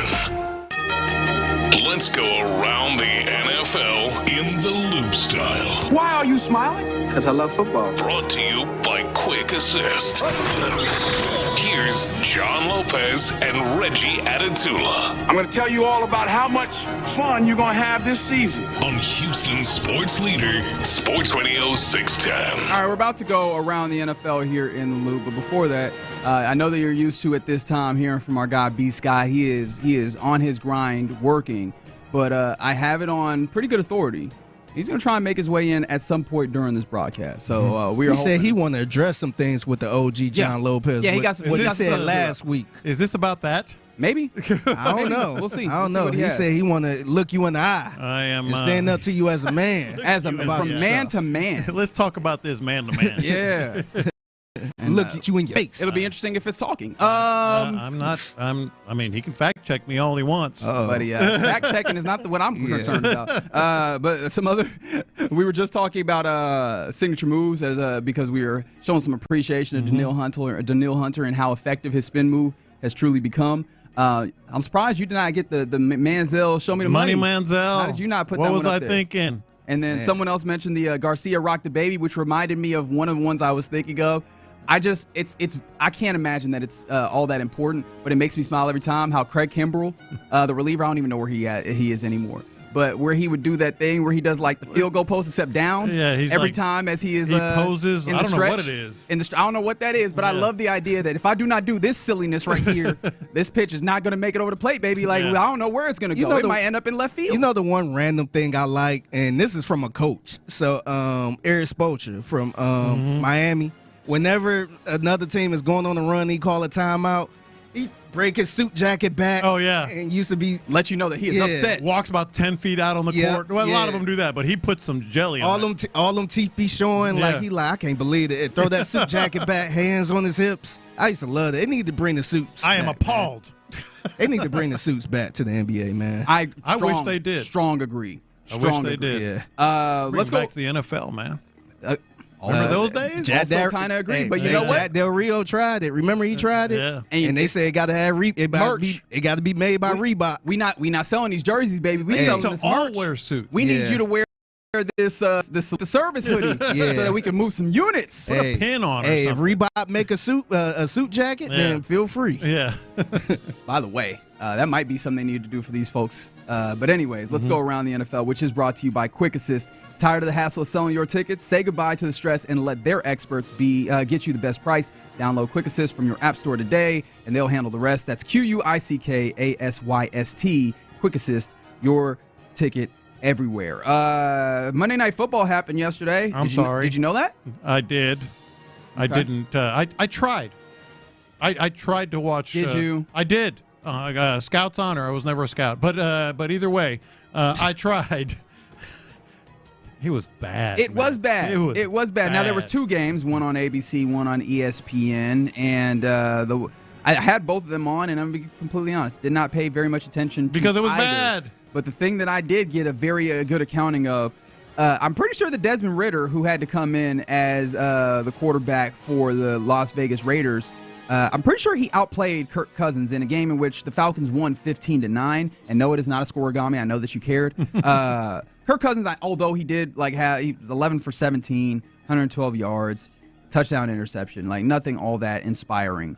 But it just looks like he is fully washed. He's fully laundered. And they are in quite the pickle, as it were, because he ain't going nowhere. At least he's going to be paid. That's for dang sure. Yeah, but this feels like this game in particular, and maybe just this stretch of games for the Falcons of late with Kirk Cousins, absolutely feels like, all right, the gap situation with Kirk Cousins, we're good here. And I understand they're probably continuing with him for some level of honor or whatever, right? You went and you paid him in a big way, and then you kind of made it clear that he was going to be the starter. Mm-hmm. And then here Michael Penix falls to you, and you're like, all right, cool, we have a future. But it seems like that future might need to be now, here soon. And we were all saying, what are they doing? What are they doing? Well, the bigger question is, why did they pay Kirk Cousins? And they should have just went ahead and drafted a Michael Penix Jr. Yeah, but I don't know that you knew that he would be there. But, man, that was a bad signing. Now, I know that game did get a little bit more interesting towards the end. And you know what I have to say? Don't really care about that. But they do break a 4-game losing streak the Falcons do there. So I guess salute to them as they try and fight their way and claw their way into winning the NFC South. More power to them there. I'm going to be honest. Don't really care very much about that, that race. But at least there was the other game. Yeah, there was the other game where at least there was one side of this that played some good football of the 4 teams that played, and that was the Minnesota Vikings. They continue on this path. 30-12 is the victory over the Bears. That also is not a scoregami. I know that you care. Where Sam Darnold, okay game. It was okay. All right, I guess. I thought the bigger story, obviously Caleb Williams, that dude. Now he's not done, washed, whatever you want to call. No, I mean he's still very he's a early rookie, guys. No, I know. Relax, he's a rookie. But his brain is scrambled right now. I don't think he has a clue what's going on. He just got to get through the season. Yeah, he just got to get through it. Yeah. Get the offensive coach. Yep. And they can get battle pay, combat pay. No kidding. That is what he's dealing with. Yeah. And maybe when we talk about spending stuff, maybe Troy Aikman and Joe Buck have something interesting here. Troy Aikman specifically, because on the broadcast, he brought up the possibility of the Bears trying to get Caleb Williams some help in the head coaching department in a very particular way. Certain whether or not they can be a head coach. There has been discussion about do you give up some picks and see if you can maybe make a deal for a guy like Kyle Shanahan. I would be all in on that because he would develop a quarterback and he's a hell of a head coach. But can you pull that off? That's a better question. And who might you hire that has no head coaching experience as an offensive guy? You never know the answer to that as to how good they're going to be. This is something that has legs but not being reported as having legs. Oh, really? So you like Troy this idea? Aikman doesn't say that without – he does not. I mean, there's been speculation going, and I know Mike Florio might have been the originator of the kind of this idea and really pumping it up and getting the juices going, right? Getting the people talking on the idea of, I would go ahead and use capital to see if I can go get Kyle Shanahan out of a place where at least right this moment they are not winning necessarily, and it's possible that they are at the back end of a window, right? And maybe there's not a want to rebuild or whatever. I don't know. I don't know what's happening there. That just seems like you think that the Niners would actually give up stuff. No, for I don't know. I don't know if they would or not. What I'm saying is that is so not Troy Aikman to pretty much acknowledge it as something that's real to say that on the air in a nationally televised broadcast. That dude, he's good, but he doesn't do stuff like that all of a sudden. Yeah, I think about that. So I think there's something there, at least from the Bears' perspective. Yeah, but I just can't imagine that the Niners would want to get. It feels like I know that John Lynch is there with the Niners, and I have a feeling about the way that organizational structure works that I'm sure people would decline. But it does feel like he serves at the behest of Kyle Shanahan. It feels like they were like, hey, head coach, you pick who you get to work with. He'll handle the GM stuff, and not to say that fully that John Lynch is some level of figurehead. I do think he does the job, but I think he works closely in tandem with Kyle Shanahan and helping to execute Kyle Shanahan's vision, if that makes sense. No, it does. And I don't know that you completely uproot your system so that you can get some picks off of the Chicago Bears. But that doesn't mean the Bears don't have that wandering eye and have maybe at least thought about it or tried to reach out or whatever. Again, the fact that it was Troy Aikman saying that, he knows things, and number two, he doesn't usually say stuff like that. I think what he knows is that the Bears are desperate, which we all know it. We've seen that organization for a while, right? We all have seen that organization for a little bit. In fact, I think it was Sean mentioned it earlier today on the program, the idea that we got some reporting last week or so that before Matt Eberflus, who is the most recent head coach of the Bears, who was fired, before he was hired away from the Indianapolis Colts staff, that he was apparently near to being fired. So he went and hired a dude who was close to losing his coordinator job. That's fun to know. But that is a snapshot of the Chicago Bears' competence, or maybe the lack thereof. So good luck to them on hiring another. Good luck to Caleb Williams. I hope that you were able to keep this upright. His brain is just totally scrambled right now. Yeah, all them Bears fans was worried about C.J. Stroud, big bro in him, man. You should have been worried about your organization covering for him, man. Exactly. Sheesh. Some other things that happened, though, in that game, before that game kicked off at U.S. Bank Stadium in Minneapolis. The Vikings had a very touching tribute. No laughing matter. Stop laughing. Because Randy Moss obviously has been dealing with cancer, and there's kind of been this rallying cry of Let's Moss Cancer, right? Obviously, that is the signature move of Randy Moss, and obviously his last name. And, as the Vikings captains walk out to midfield for the coin toss, behind them, the Vikings have a couple of, what's the right word? A couple of legends for the Vikings. That's fair. I know that Chris Carter was there, and they are carrying a Randy Moss jersey out to midfield. It's really, obviously he started his play in Minnesota, had a lot of great years there. They love him very much there, as evidenced by Justin Jefferson, one of the best wide receivers in the league. Give him a shout out when he scored a touchdown.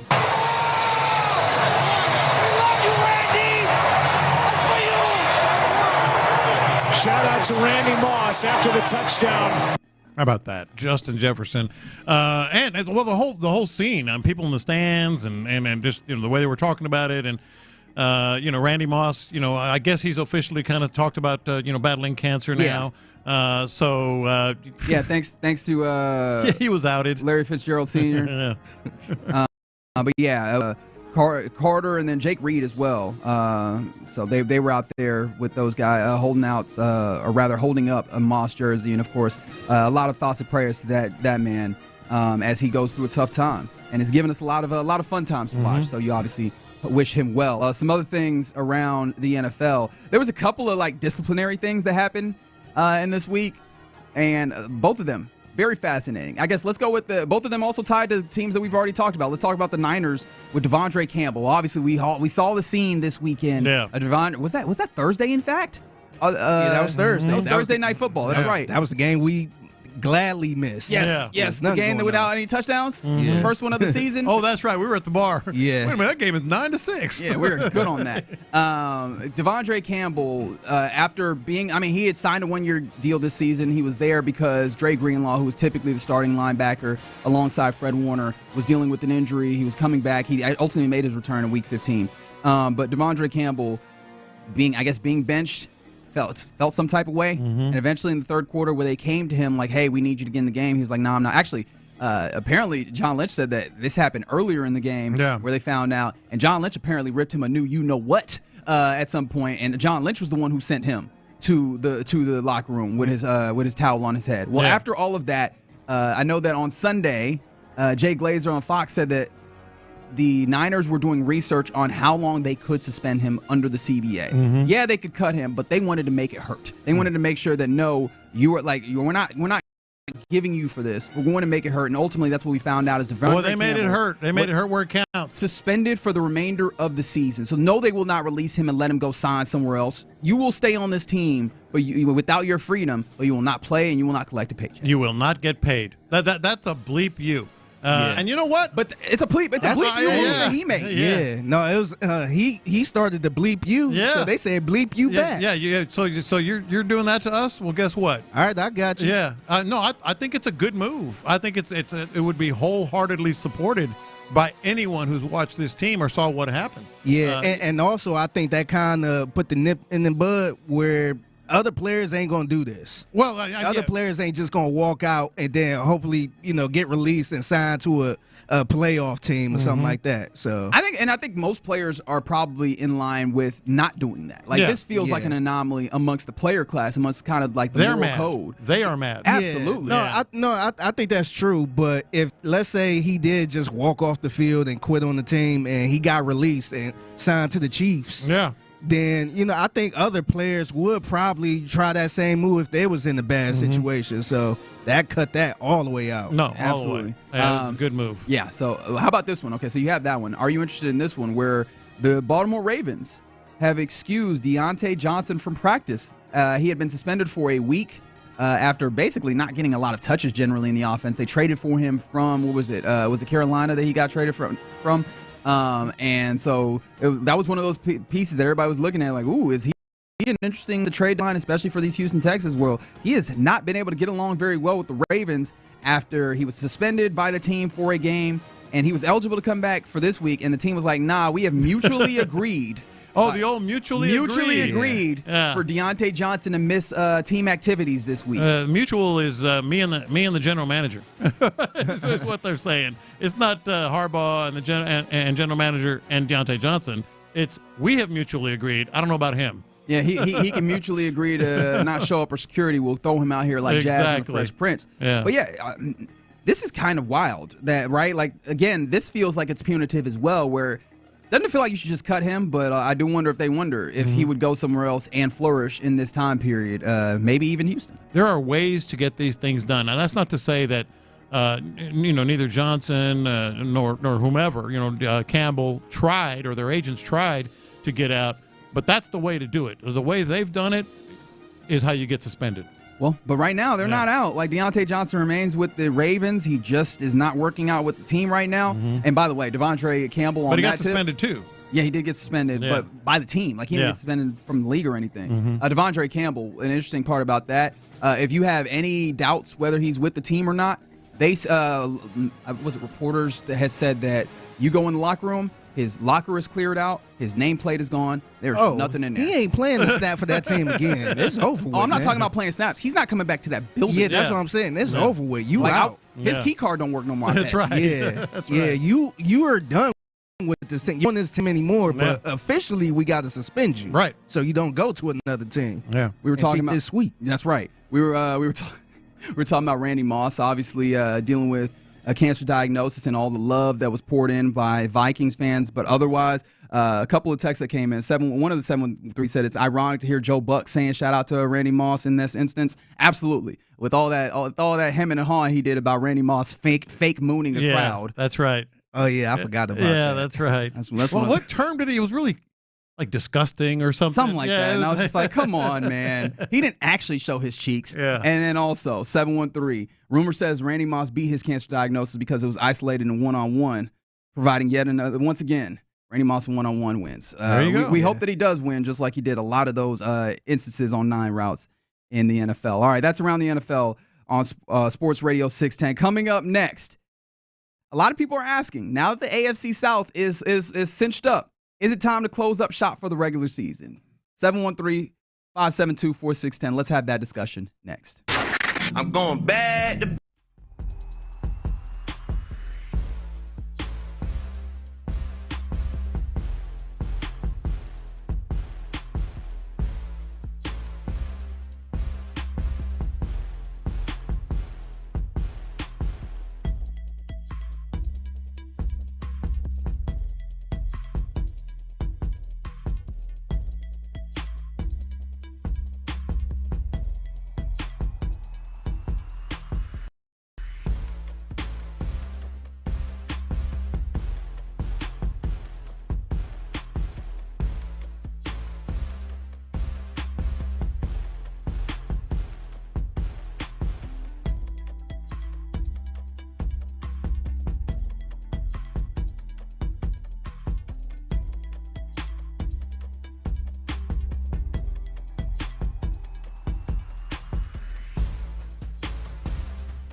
All experience. The Baylor Bears and LSU Tigers battle it out in the Kinder's Texas Bowl at 2:30 p.m. on New Year's Eve. There's no better way to close out 2024 than with some early fireworks at NRG Stadium. Hit up kinderstexasbowl.com now for tickets and more information. And hear the game exclusively here on Houston Sports Leader, Sports Radio 610. Live from the Twin Peaks Studios, Sports Radio 610 presents In the Loop with John Lopez and Reggie Atatula. All right, it's a Texans Ticket Tuesday. We'll be giving out a pair of tickets to what Figgy is affectionately calling the Beyonce concert as Beyonce and the Pips. And the Pips in this instance are the Ravens and the Texans. That game will be happening Christmas Day. And you have an opportunity to maybe go, courtesy of Sports Radio 610 here, if you're listening during the noon o'clock hour. During the 12 o'clock hour, we'll give those tickets away. But right now, let's have this question about the Texans as hold on. The Texans, they did something on Sunday. I can't remember what it was. They clinched something or other. Do you remember? Is there any maybe former Texans coaches that could tell us? Help me out, Figgy. What they did? I know it was something happened. It was something that happened. Yeah. Yeah, but that thing happened, and I'm sure somebody will let me know here. Yeah. That thing happened, and it made it so. AFC South champions 2 years in a row, Brian. That's it. You guys are back in the. Doesn't matter what it looked like. Back in the playoffs. Looking forward to the playoffs. Exactly. Go ahead. Sorry, didn't mean to interrupt. Thank you. No, dude, it's all up. I really needed that one. Salute to Bill O'Brien. Yeah, for thanks, that, Bill man. O'Brien. Looking forward to the playoffs. I always appreciate him helping me out because I've been forgetting sometimes. AFC South, back to back. Do you win these titles? But now. This time, instead of doing it in week 18, you did it with 3 weeks to spare. And the question has risen, right? Do you, and I use the term close up shop, which I understand. I'm here trying to be quaint and folksy, right? I'm sure especially people in that building would take great umbrage with that use. But rest is one of those things that is absolutely necessary. Playing the car crash sport, right, is the place where you keep people healthy or get them rest, as it felt like it was evident with the bye week, the difference in this team. But is it time for that? Is it time to kind of maybe rest some guys if, with the situation that you've locked yourself into the playoffs, you've given yourself at least that 4 seed, you give yourself home in the first game, and do you feel like you should probably find some ways to rest some guys or get some guys get time off their feet as you head into the playoffs? You can almost feel our listeners, and you can read some of the comments here. 713-572-4610. And obviously Twitch and YouTube as well. You can almost feel it. You can read the comments of what are you guys, crazy? Resting to me is out of the question. I think it's an absolute no, and that's what most people will agree to, right? They have a long way to go. They got a lot still to prove offensively, obviously, of course. But I do think there's an interesting aspect to this. Okay. Now, maybe it's not resting, but let's say the Texans don't get the desired result on Saturday. Without Mahomes or with Mahomes? Well, whatever. Let's just say they lose. I just really wanted to get a better picture of what it was. Yeah. Well, this is where it gets interesting to me. You got the Ravens coming in for the Beyonce game. They want to see Beyonce too, and they're coming in. That's why they're coming in? Yeah, to see Beyonce. But then as it stands right now, who do you play in the first round of the playoffs here? Just 2 weeks later. As of right now, I do believe that is the Baltimore Ravens. So it's not. I'm all in with the listeners or anybody, and maybe you can state a contrarian opinion on this. If there's anybody who can be contrarian, yeah. I'm not. It's not rest, but do you quote unquote show everything against the Ravens on Christmas Day when you know you're going to probably face, and you'll have a clearer picture as well when you're probably going to face them in the first round of the postseason? That's where my mind went. That's interesting because I had not considered just the idea of there's a possibility of if things stay where they are, even if you are trying, you could still end up in a place where you get the spin the block type game in the playoffs where you just played the Ravens and then you get them again in the same circumstances. That's kind of what happened with the Browns last year. It's exactly what happened with the Browns last year. So, yeah, you want to win. Yeah, you don't want to rest anyone. But that game's going to matter a lot more than Christmas Day, especially if you lose this week. You go to 9-6. Yes. Yeah. Just by the nature of it being playoffs versus regular season. But what I'm saying is, like, but especially if you lose this week, if you win, you're kind of like, okay, well, maybe this, maybe that. But you'll be pretty much locked in, and you are already, Well, I feel like the Texans is a team that need to get it. They need to figure it out. I don't think it's a team that already figured it out and saying, you know what, this game don't matter. It's not like the Detroit Lions where it's like, okay, we got this. Yeah. We just need to get to the playoffs. They really need to find an answer to this offensive line, the running game, the offense overall. Yeah. So I don't know if they in a place where they could just I totally agree. Chill. And I totally agree. It feels like DeMeco Ryans in some way spoke to this when he was asked, this is DeMeco cut 2 here from the coach's show. He was asked about the 3 remaining games and the impact of seeding on the way they go about this. Yeah, I think the one thing is you don't relax, right? Kind of pulled up. Somebody sent me an image yesterday of the Kobe Bryant quote. Like they asked him, like, well, right, you're not happy? You guys, this game 2 is like, job's not done, not finished. And it's kind of that same mentality, like not finished, like, yeah, we're just getting started. We're in and now, but as we're here, like, how can we continue to improve? Like you want to be playing your best football when you hit the playoffs. So you want to be hitting on all cylinders. And I think we can continue to improve as a team in some areas. And that's what I'm looking forward to over the next 3 weeks. Yeah, and so it makes it very evident that it feels like DeMeco is not in that mindset of set. I was like, what's the word? Mindset of closing up shop. I do wonder, right? Because I think one of the things that is brought up in that line of thinking is if you actually do believe that there is progress. Because I do think that there are some people that come from almost a nihilistic perspective or defeatist perspective of how much better is this offense actually going to be? Because I feel like that's what we're talking about here without saying it, right? Yeah. How much better is this offense actually going to get final games? And is it better just for this offense to be healthy as opposed to not actually getting better and possibly, losing people to injury? Hey, did you see Joe Mixon stay down a little bit longer after a hip drop tackle? Ankle. Right? Like, did that scare you wheel, all? Man. That's his wheel right there. Because Because if that doesn't happen, do you know how many rush attempts Dameon Pierce has taken this season? Not many. 15. Yeah. Right? Like I heard that this morning on Payne and Pendergast. I'm like, is that accurate? Remember a few weeks ago I was saying he had 8. He had 8 carries. Right. I mean, he's like not even in the equation carrying the ball. Right. So I do hear that, but I do think that, man, you're not near good enough offensively to be able to shut this thing down. I did find it interesting though that somebody on the text line, first of all, from the 832, y'all better not mess up my fantasy season. I understand. Okay, fair enough. It's playoffs already. You'll be fine. Well, that's exactly why all of a sudden your favorite player not playing, the dude who got you to the playoffs is going to not be there. But somebody said, let me see. Rest sounds good.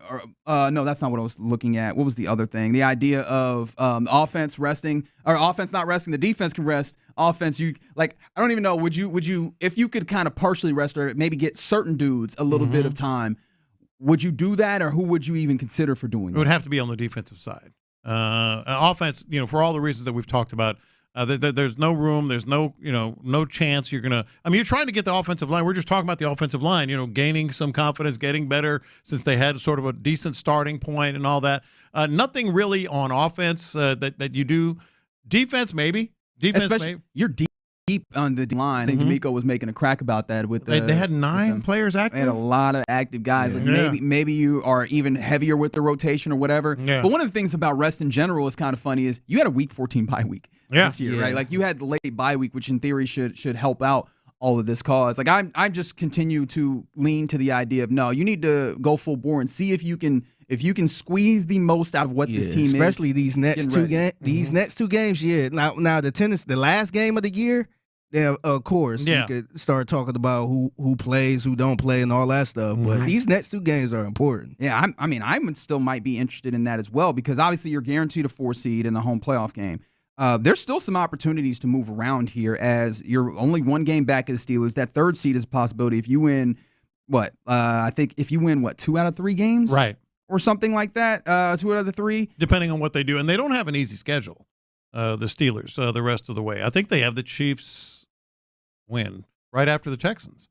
I believe. Yeah, they have the Ravens, the Chiefs, and the Bengals. So at least 2 of those are tough, really tough ones that they are going to have that you could put you in a place where you can move up to 3 and maybe possibly avoid both of those teams and get someone like the Chargers or whatever. And I understand that now we're talking about like matchups or whatever, but any way that you can help this Texans team out, understanding that maybe they're not playing up to the fullest capability of their situation. I am very much, I guess people tend to fall into one of 2 buckets. It's either give me the toughest path to make me feel like I am the real champion, just give the path that is easiest so that I can get as far as possible, right? And I feel like I'm going to be playoffs. pragmatic. You want the easiest path. I am pragmatic in this situation. Let's move away from the teams that I know are the big bads. Like, let me not have to deal with Lamar Jackson and Derrick Henry and the rest of them, right? Like, I would like to see that. So those seems like you have opportunities. Even hell, you have an opportunity at 2 if things break right for Vandermeer. I mean, like, technically, and I understand I'm operating on technicality here, but those things are like, I believe you win out, and if the Bills lose 2 out of the 3 and the Steelers get a loss as well, you can slide ahead of both of them. So a lot of things have to happen. But all of that, none of that can happen if you are not pushing forward and getting these wins. Which right? is why you push forward and try to get these wins. Push forward. As the playoff bracket stands right now, you have the Ravens in round 1. Unless the Ravens manage to get some wins and then you get the Steelers. Does that make you feel any different about sitting where you are if the Steelers were to slide out? I was going to ask y'all that. Would y'all rather play the Ravens in the wild card or first, or the Steelers? Because it's funny you said that, because Seth, I heard him talk about this morning, and he rather play the Ravens. Well, first. he said, his thought process was, if you're going to continue in the playoffs, you are going to play the Ravens. Yeah. And so he'd rather play the Ravens at home, considering the ways that we've seen this defense rather than on the road make quarterbacks look lesser than themselves at home rather than on the road and in the cold. That's and why all I get that first round win. Yeah, I think before you get to any Ravens, you got to get that first, or any opponent, you got to get that first round win. And that's where Seth is like, look, man, I've been there, done that on the division, on the the divisional game or whatever.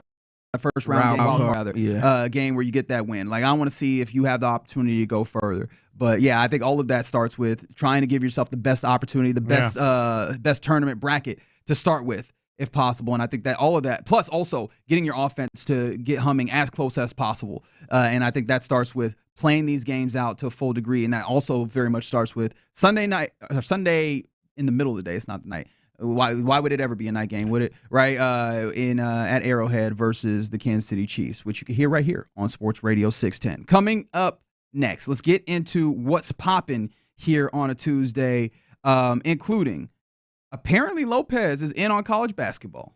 We'll do that next. Thanks.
for you to hire them. Visit Indeed.com/credit and get $75 towards your first sponsored job. Terms and conditions apply. Leasing a car makes more sense now than ever before. Call D&M Leasing today. The biggest stories in sports and entertainment. Sports Radio 610 style. In the Loop presents What's Poppin'. All right, let's get into What's Poppin' right here on Sports Radio 610, where I had not seen this until just a moment ago. And I'm really interested in how you hear this, because there is a report currently on ESPN that says if the Detroit Lions reach the Super Bowl, strong if at this point, Aiden Hutchinson could be joining them on the field in New Orleans. Apparently, he is eyeing a February return after undergoing surgery in October. First of all, I do believe it. I think he actually said it yesterday on a podcast or somewhere. So I do believe it. And they are definitely pushing for it at this point. I mean, they are. Somebody was talking about earlier about, I think Figgy said something about, you're not the Lions. Yeah, you're right, except not the Lions this week. Not the Lions where they are right now, because they've got injuries everywhere.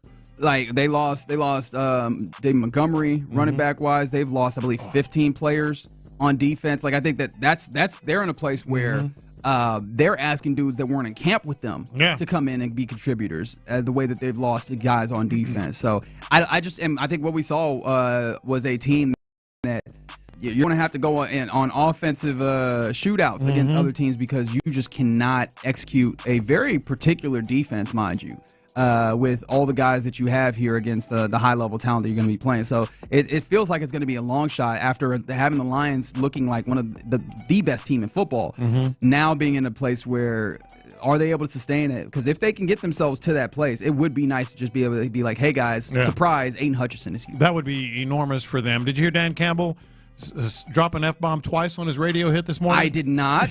He dropped 2 F-bombs. I almost gave it to Figgy, but it wasn't really that relevant. It was just kind of funny. He was basically saying, "I don't care. We got a bunch of guys. I can name them all that are going to play defense." Oh, he cares. He cares. He says we're going to bleep and do this, and we're going to bleep and do that, and the radio hosts were hitting that dump button like crazy. But no, that would be enormous for them. No matter what level of Aiden Hutchinson you get, because they're going to have to game plan for him. Yeah, I mean, that's one of the things at that position, man, where if that guy can go and get after your quarterback, it'll blow things up no matter what the situation is behind him. So but interesting news to keep in mind should the Lions find a continued level of success as the season rolls towards the end point of the regular season and we move into playoff football. Yeah. Did you see this, right? I know that we were talking about the Bears opening. I know that I think the Vegas Raiders game, during that one, the Raiders-Falcons game, I saw a sign that was like, thanks for helping us get Shador. Some Raiders fans, which, oh boy, you bought tickets to say put that up there. Well, that's tough. But the idea of Deion Sanders going somewhere and being the head coach has been one that it seems like is being bandied about. Obviously, he's done a fantastic job at Colorado, I think it's fair to say.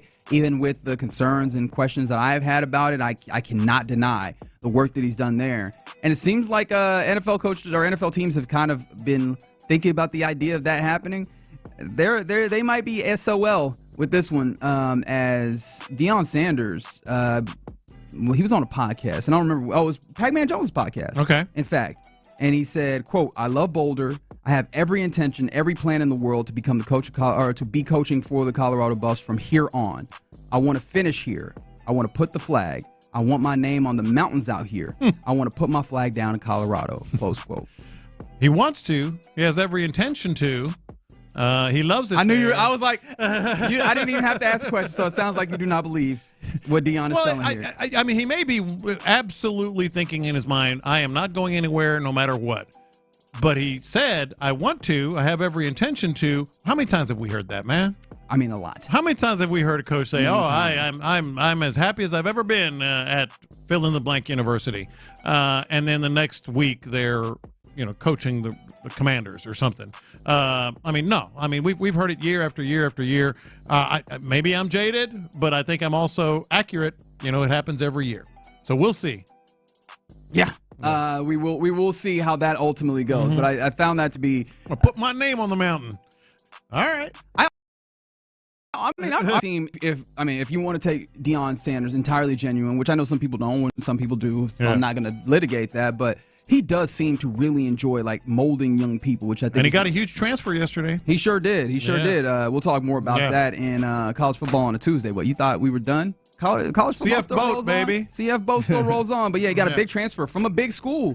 Alabama lost a defensive end, if I remember correctly, or defensive tackle. Defensive lineman, 5-star in a transfer to Colorado. So the recruiting off of like the name of what he's doing is still working there. How about this? This was something that happened yesterday that caused not yesterday, on Sunday. I keep pretending like it's Monday. Caused a lot of hubbub. Are you guys fans of Red Zone?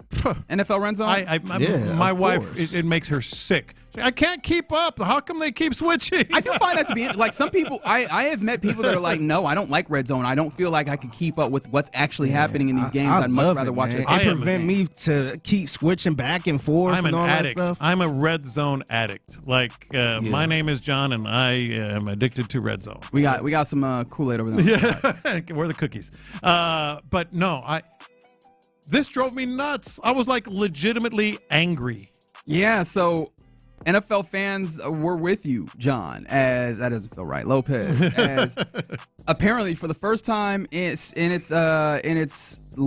history of being Red Zone since its inception, they showed commercials. I mean, Scott Hansen, who has become like the primary host. I know that there's the other host on the it's mostly TV version. Of it. Ciliano hosts the other one. Shout out to that man because he don't get no love about it. Scott Hansen is the superstar. Yeah. He always opens the broadcast by telling them you're getting 7 hours of commercial-free football, right? That's the whole idea. We will cut between all these football games while they're in commercials, so you get all of the best of it. Except commercial-free is no longer the case here. They were showing commercials. Now, picture-in-picture commercials. Or split screen. Rather. Thank you. But they had the audio of the commercial. That's what drove me nuts. Really? Yeah, like that's what drove me nuts. If you want Scott Hansen? What'd I say? Scott Hansen, yeah. You said that. Yeah. By the way, the Texans play Saturday. We may have said. Oh, so I'm just saying things that my brain isn't thinking now. Oh, I tried to get you off the hook. I said Saturday at noon. Saturday at noon. But anyway, I mean, I'll own it. So I was the one who did it. So Scott Hansen, like, he's a legendary figure. Like, we had him on this show a while back, and we actually asked him, "How do you go to the bathroom, man?" I mean, because he just sits there and just goes 7 hours. He said his body just shuts it down. Yeah, kind of. I think that's what he said. Yeah. But either way, I wouldn't mind. I get it. Everything is real estate, in the broadcasting market, and that is prime real estate. Sacred, though. That is prime real estate. If you want to put a logo up there, you want to do what they kind of do in some soccer games with the crawl and all that, fine. Don't play the damn audio. That you just can't do that. The audio is a bridge too far. Yes, it is. If I have to hear a jingle, I don't want to. I'm gonna lose my any progressive commercials. Yeah, see, everything gets that way like though. The way you said it. See, everything gets that way though, because even remember with social media, Instagram and Twitter, there was no ads like that. Mm-hmm. Now ads. Remember when cable didn't have no commercials? Mm-hmm. Like that was the whole. Hey, you pay this money, so you ain't got to watch these commercials. This is just content, baby. And eventually they were like, you know what? Also add some more money, selling commercials. Get your money. I'm honestly surprised it took this long. Me too. but here's why it took this long, and I think this is what gets people so irritated. This is its thing. Like the Red Zone, thing. The attraction is, dude, I'm gonna sit here for 7 hours. And I've had days where I damn near sat there all 7 hours, You're talking about 7 hours, right? Yeah. You can get a good, 12 in? Yeah. Right, where you start. With the game and the late game, I should say. Yeah, you get and then you get into the Sunday night football as well, after a little bit of a 60 But I'm talking about just locked in on that one channel. Just that one channel. But see, the thing is, where it get folks, like, you ain't gonna cancel it. You ain't gonna be like, oh, they got some ads. No, I'm just gonna get mad. You just gonna get mad, but you still paying that money. They got you. You still paying that money. Still just gonna get mad. No, I hated that. So yeah, that was a wild thing to see, and just another reminder that they will always get you. Just another subscription. Today is just all subscription talk here, right? Yeah. Like just the various ways in which the subscriptions are messing with us. I wish I could cancel them all, but I'm not that strong of a person. Do you really want to talk about college basketball thing? No. I was just I just happened to see the AP Top 25 came out, and I said to myself, hey, I guess the SEC is a basketball league. 5 teams in the top 7. Is it 5 or is it 7? 5 in the top 7. I just wanted to make sure. I was getting confused. I'm gonna be completely 8 honest. in the top 25. 5 teams in the top 7 from the same conference. What's the top 10 looking like? Well, I don't have it in front of me, but it's Tennessee, it's Auburn, it's Alabama. This is off the top of my head. Maybe I do watch more basketball than I think. It's Kentucky, A&M, I believe. No, A&M is 12. So they've got Florida. That Ole is kind of Miss. crazy, man. 5 of the top 7 teams in basketball from the SEC. Tennessee, Auburn, Kentucky, Alabama, Florida, and those are the top. Those are the top. Hey, I ones. had it right. Yeah, those are the top ones. Yeah, and I'm not far off there. They're 12. They're really good. It kind of throw you off. It kind of throw you off a little bit too when you're looking at the ticker on SportsCenter or something, and you see number 5 A&M versus number 2 Florida, and you're like, wait a minute, what is that football? Yeah. Well, here's the other thought I had. It's just stuff that goes through my head. Sort of passing thoughts in life. Is it's a lot easier for Power 5 schools to be really, really good in basketball because they have a bigger pool of money. Like a lot of Group of 5 teams allocate money to basketball more than football, and I saw that stat. The percentage is actually higher allocation because they don't have a lot of money, so clearly they got a better shot with fewer players on the roster, fewer stars you have to get, so you allocate your money to basketball and get pretty good. But the big schools just have a bleep ton of money, so they're going to always be good. Kind of a little offshoot of the NIL. Your basketball program is going to be better. And shout out to Uncle Tillman, making sure to put that money in the University of Houston as well. Yeah. 15th, by the way, in the AP poll. And I think they get back to action, was it tomorrow, if I remember correctly? No, sorry. Tomorrow, the 18th, against Toledo at the Fertitta Center. All right, that's what's popping here in the Loop on Sports Radio 610. Also, what's popping? Looks like it's about 12 o'clock, so in the upcoming hour, a couple of tickets on a Texas Ticket Tuesday. Not for the Chiefs game, that would be weird. For the Christmas Day game, where the Baltimore Ravens come to town. If you are listening in the next hour, you have an opportunity to win those. You also right here in the Loop on Sports Radio 610. If this is the Christian Harris that we get rest of the way, what is the realistic expectation of the heights that this team can reach? 713-572-4610. We'll discuss that next. I'm going back to back.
Sports Radio 610 presents In the Loop with John Lopez and Reggie Atatula. This beat in the background just makes me laugh, bro. Man, what a summer. What a summer, man. Crazy year, man. Very crazy. It's about that time for the yearly wrap-up. Yeah. Kind of talk about everything that happened this year. Man, it was a fun year. I hated my Spotify rap this year. Well, didn't hear all the mess? And we're going to talk about Christian Harris here on the Loop on Sports Radio. You just reminded me. I meant to bring it up. Yeah, man. I hated mine. That wasn't accurate. Well, yeah, that was something that a lot of people discussed because it felt like a lot of people had that same feeling, and they brought it back. I don't know if this is like fully confirmed or whatever, but a lot of people speculated with Spotify laying off quite a few people, if that harmed the way that I mean, did you like your Wrapped? I don't use Spotify. Figgy? So. Yeah, I use Tidal too. What's the matter with you guys? Yeah. I'm engraved. I was like, I can actually give you the reason why I use Tidal if anybody actually cares. I will try and make it quick. I did not use a music subscription site when I was still when I was a little younger, when I was still in college or whatever. I wasn't going to say that, but I'm going to make you old. That's fine. Or feel old rather. But then when Prince passed, all his entire catalog was on Tidal. The catalog was on Tidal only. And so I was like, I'll get the trial version. Okay, well, that's fair. That's actually why I got Tidal, because of Jay-Z. His whole catalog was only on Tidal because he was part owner of Tidal. And so I didn't want to miss any new releases and nothing like that. That was another part of it, too. But, yeah, I think Prince got me in, and then I stayed for, like, the higher audio quality. And then I tell myself that, they pay their artists just a little bit more. So that must be. All right. But, yeah, that's where I'm still there. But Christian Harris. I don't have a segue there. You're just going to have to deal with it. But Christian Harris. Anywho. Yes. So. It's killing them. And now for something completely different. That's right. Christian Harris, who was phenomenal in the game versus Miami. Obviously, the defense in general was very good. But Christian Harris came in and played incredible. In fact, you don't have to take my word for it. Let's hear from DeMeco Ryans. He was on the Coach Show with Mark Vandermeer and John Harris, as he always is, after a game. And this was him talking about the performance of Christian Harris in game action, his first game action of the season. Yeah, with Christian, we went in with the idea like, man, we can't let him go and play the entire game because he's been out, for so much time. So, you go in with that, but there's also a feel for the game. Like, are we getting a lot of 3 and outs? Are drives really long? So it's constantly talking to Christian. How are you feeling? And we got Jake Hansen in for Christian for a little bit, and Christian's still bouncing on the sideline. He still can't wait to get back out there. So, man, I'm proud of Christian. Just the effort, everything that he showed, all the work he put in. Like, I thought he played really well, sideline to sideline. That's who Christian is. His speed shows up instantly when he's out on the field, and he makes one play looks like he tackles the guy with one hand. Yeah. And it's almost a touchdown. It was a touchdown save and tackle, but it just shows his speed, athleticism, his length to be able to make those touchdown denying plays because of his athletic ability. And he's going to continue to grow and do more, but man, couldn't be more happy for him. You and me both. Y'all both sound like proud papas? I was a proud papa, but in terms of like his playing time, what did I say, 20 to 30%? Which is what I thought. Yeah. 82%? That is correct. My goodness. It was pretty unbelievable. And what made it also more impressive is it wasn't the coaching staff, as I think we all knew, like that there was a level of caution to the point where, I understood where Ron was coming from betting you on the idea, because it's like the caution that this team seems to take. And that's not something they showed. Right? The caution that they seem to take with these guys is very evident. They care very deeply for the players with this team. And you heard it there. DeMeco Ryans like, we're trying to monitor it, and we're trying to, and it's Christian Harris pushing this, like, no, I got to be out there. Yeah. And it makes a very visible difference with this defense. The words that are the thing that keeps that DeMeco kept returning to, and that I think I keep returning to, and I'm sure anybody when they talk about Christian Harris, is just the level of athleticism that he brings.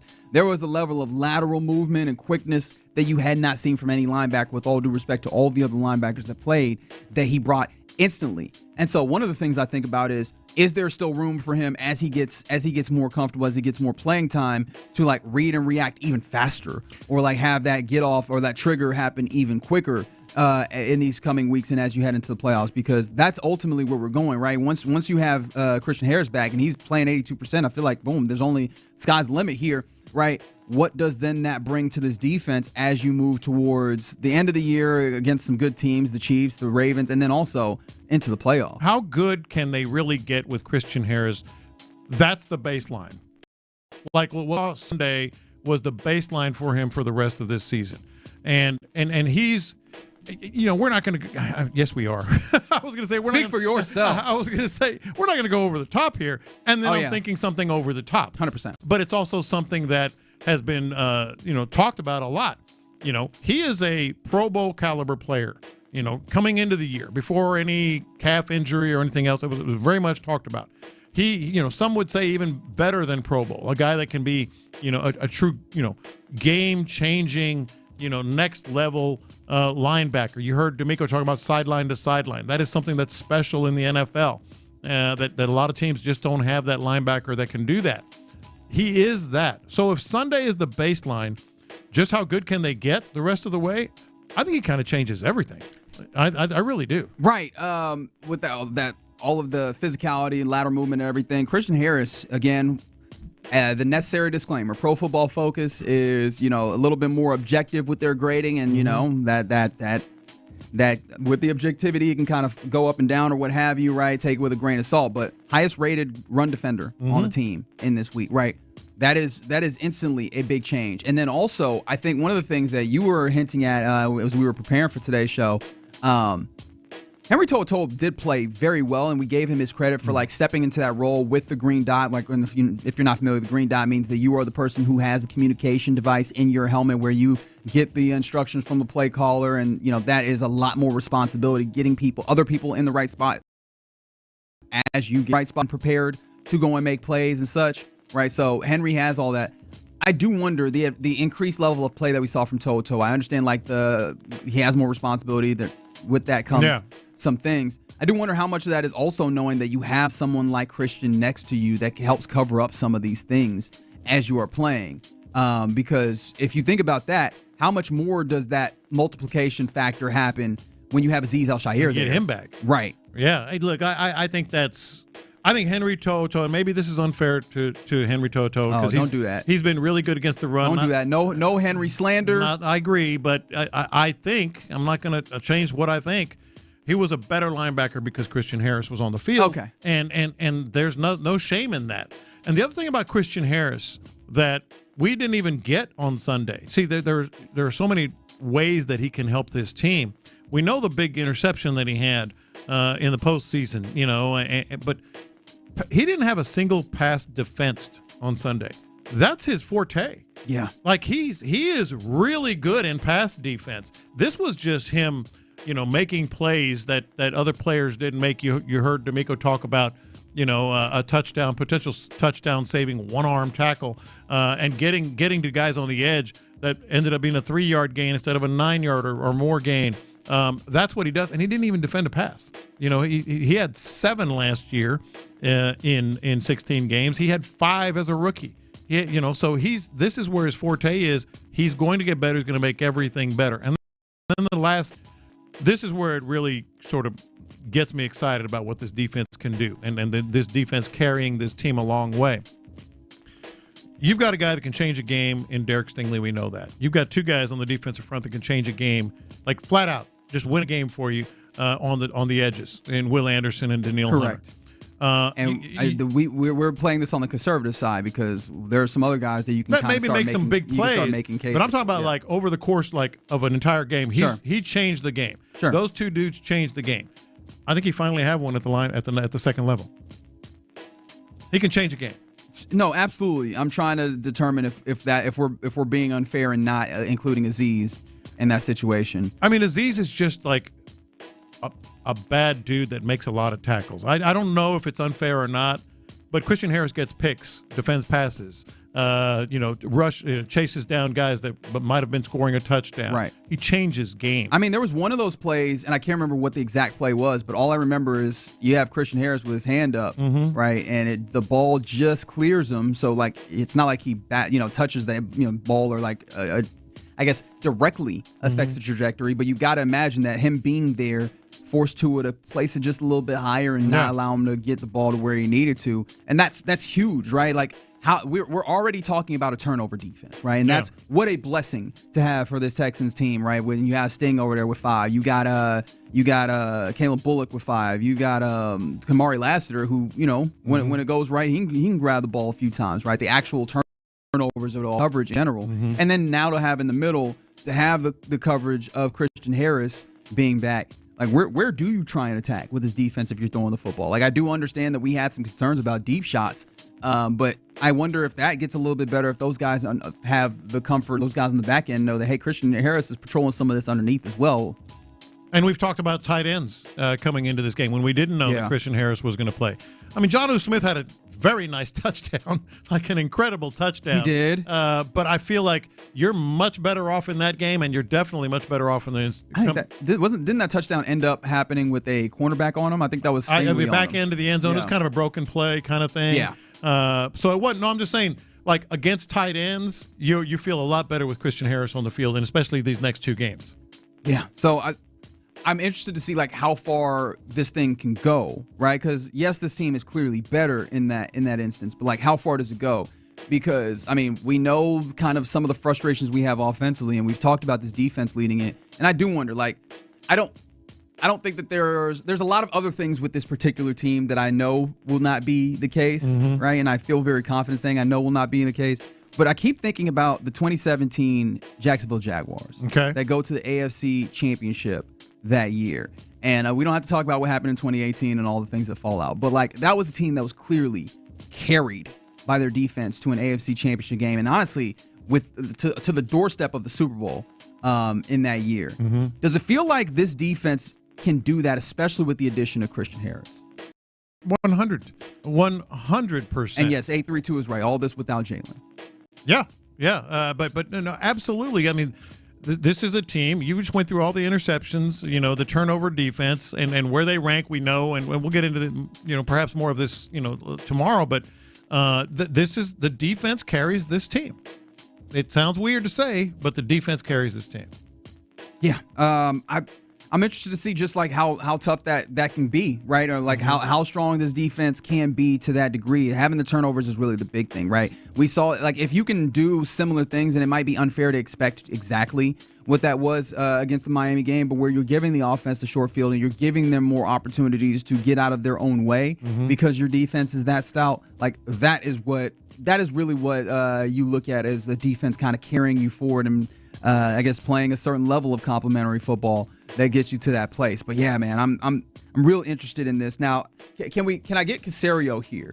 Because I am interested in this, right? Obviously, this was the first game back. You're coming off a bye week, all those things where Christian Harris looks like he is fired out of a cannon. Nick Caserio, and this is cut 7 here, where with so many games in the next few games, Caserio was asked, are you monitoring Christian Harris' snaps? So obviously, they tried to do that in the first game, and Christian Harris wasn't having it. But I do wonder how the general manager feels about this going forward with this team and Christian Harris. It's a big thing. You just kind of go through the week. How are they recovering? How do they feel physically? Where's their mindset? Do they have any limitations? So understanding there's a little bit of a ramp up that's required. So you play, say, back-to-back games of 65, 70, 80 plays. Jump with you. So we'll monitor it, and ultimately we'll do what we feel is best for the players. Look, I think that's a lot of not bunk, but I think they've already bunk. My goodness, they've made not their bunk. I mean, DeMeco was talking about we took him out a couple of plays, and he's just bouncing around on the sideline like put me back in. I think they and he's fresher than everybody. Sure. He clearly is healthy. There are no limitations, and he's making all kinds of plays. And that's going to be necessary, as it seems like we're getting a little bit better of an idea on Patrick Mahomes. Yes. Harris County and Aziz, Week 18 is going to be a movie, 100%. But we're getting a little bit of a better idea on the game on Saturday. Did I say the right day that time? Yeah. Okay, very good. Versus the Chiefs. As we're getting some news, Patrick Mahomes said that the injury has, quote, responded better quicker than the high ankle sprain that he had in the playoffs versus Jacksonville 2 years ago. He wants to be a warrior, doesn't he? He playing, ain't he? He wants to be a warrior. Look at Patrick Mahomes limping. He's gonna make some great play, running 100 miles an hour and then get up acting like he's limping. Well, but here's the thing, right? What he gonna do? He gonna get up limping and then make that 100-yard run. Like where was that? Yeah. little bit of a drama queen. But I do think that again, that ties back in, like having the speed that Christian Harris brings, and obviously the pressure that the defensive ends and everything, it's not going to be as easy for him to maneuver. And so he might really have to do this from the pocket. He's a warrior, I tell you. And mind you, right? And I understand that this is one of those things where when you talk about it, this is all, but it looks like this is one of the worst seasons that Patrick Mahomes has put up. And of course, worse for Patrick Mahomes means something entirely different than worse for anybody else, Yes, right? it does. But like this is not the Patrick Mahomes that we always talk about just off of the name alone. And I feel like it means a lot more that even that Christian Harris is there for you with that speed as well. Somebody said, "Who's this Christian Harris that I talk about?" What do you mean? What? Were you not watching? He made it back. Did you miss it? Did you miss a week? Are you just coming back? Did you take a trip and you were wondering when Christian Harris would come back, and now he's back and you didn't hear it? Christian Harris back, baby. Christian Harris is back, and it feels good for this Houston Texans team as they're back-to-back AFC South champs. It wasn't really pertinent, but I felt like I should say it again. All right, you're in the loop right here on Sports Radio 610. We're coming up on about 12:20. We're in that window, admittedly, for a Texans Ticket Tuesday where we'll be giving away a pair of tickets to the Baltimore game. I guess you've been calling it the Beyonce game on Christmas. We will do that in this hour, I promise. But coming up next, let's get to our lunchtime confessions.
Sometimes it's sports, sometimes it's not. Whatever it is, Reggie and John are keeping it real. It's In the Loop's Lunchtime Confessions on Sports Radio 610. Watch this. These are my confessions. All right, you know, I dabble in gambling. Not Sean Pendergast level. Is that legal here? Oh, yeah. So you're doing illegal activities? No, there are ways. There are ways to get You're that done. breaking the law. Oh, my goodness. There are ways. How do you know I'm breaking the law? Where's your hall pass? I'm not at Tyler Milner's level or Sean Pendergast level, but I dabble. I saw the worst bad beat. You know, everybody knows what a bad beat is, right? Shout out to Scott Van Pelt making it very abundant what a bad beat is. It's a lock. You're going to win the bet. Except you don't. You're good to go, and then something crazy happens and you don't. I think I might have seen the worst bad beat in the history of the NFL this morning. I saw it. So the over-under on David Montgomery's season total of rushing this year was 775.5 yards. Easy money. Easy money. Him and Jahmyr Gibbs, they be getting that rock. They be running that football. Yeah, man. 100%. Then he hurt his knee. For the year, 775. Half yard short. Whomever, and you know there were a lot of people that did it. You know, Lions obviously big time team. And again, this one felt obvious. Half a yard because of an injury in week 14. I don't feel good about the things that are going through my mind right now because I'm not a gambler. I know myself well enough to know that would drive me up a wall, and then down a wall, and then up another one. Like that would drive me wild, and I don't know what I'd be liable to do in that circumstance. Even a statistical glitch, that somebody didn't give him that extra, because if the ball's between the yardage markers, you can go whatever way. There's somebody, but it's touching the back. There's somebody in a sports book right now, like, see, look, they didn't count that yard right. 5 weeks ago. They didn't count that yard right. They said that was a 3-yard gain. That was a 4-yard gain. Give me my money. 775.5, and he hurts his knee at 775. Are you trying to say that is the worst? Vegas hurt Dave Montgomery at that point, so they didn't have to pay out? Is that the conspiracy that you're laying out here? Were they playing the Chiefs? No, I'm just kidding. Unbelievable. Not really. Unbelievable. No, that is a terrible beat, and it's just another reminder that I don't and like yet gambling. I still go back to it. I still go back to gambling. It's the cartel, man. It is. Oh, you know what? was her name? What was her Nicole. name? Nicole. That's right, Greenhead. That's right. Yeah. Nicole was on to something, man. We should have never doubted her. She was a prophet. A prophet, I say. These are my confessions. What was that? Oh, okay. Yeah, we're a few days removed. I see. This is what happened. I saw the light bulb go off. The first confession before I even get to anything. I just realized I'm at a point in my life where I need to write things down, just like all the things, because I sit in that moment where I'm like, yeah, I'll remember, and then 2 seconds later, what was it? What was it that I was saying? Yeah. But no, here, what I wanted to talk about was being. I think I have in that same way where I forget very quickly, being a few days removed from sitting in that in the women's memorial, the military women's memorial in Arlington, Virginia, where it was a sobering place, but it was also just cold in there. And we were like, "Oh, it's kind of cold here. I can't wait to be back home." This morning, as I was getting ready, I saw that coat hanging up, and I was like, "It would be nice if it was cool to be able to actually wear like cold weather gear." You think you had nice coats? I got to give you guys credit. It was a good. That's the thing is like, especially seeing some of these other schmucks. Yeah. No, I'm just playing. It was cool. It was cool being with all these folks. But like, hey man, getting to like really dress it up with the cold weather gear. Yeah. I was like, yo, that was kind of nice. And thinking about that this morning, I was like, do you forget that you were cold? Yeah. Like, shout out to Michael Irvin, right? When we was playing in that cold weather, we was cold, right? Yeah. Like that's how I felt at various points this weekend. And all it took was getting back here for a couple of days. I was like, it'd be cool to be cold a little bit. And see, that kind of made me appreciate people in Houston that dresses up when it's like 60 degrees and all boots. that stuff. The boots. Yeah, because you ain't going to wear it again. They get those boots going. This is the only time you can do it. And on the East Coast, salute to people on the East Coast, but they had the point. They ain't trying to look pretty. No. They trying to stay warm, man. So they ain't out here trying to flex like we was. It gets to 68 degrees, and I'm walking into this building, and you see every woman with their knee-high boots. They're that they've been Yep. saving them. If I don't get this fit off, it's till next year, baby. Yeah, you ain't never gonna wear it. Maybe that little cold front that might hit you in February or something like that. But other than that, like it's every year. It's like clockwork, right? Because I mean, we're just getting to winter, but you never know if that winter actually is going to hit you in such a way where you can actually break out the gear. If it's just kind of going to be a hoodie winter, you know what I mean? Yeah. And so I was looking at that coat, which is a full coat, and I'm like, oh, okay, that one might be gone for the year. It'd be nice to get one day, but I imagine if I get that day, I'll be upset as well. These are my confessions. Man, Uncle Bootman getting old, man. Oh, what happened? Uncle Bootman getting old. I saw everybody on this Al Gore's internet talking about Kaya. Oh. And I'm like, who is this? Everybody kept saying, why are these girls hating on Kaya?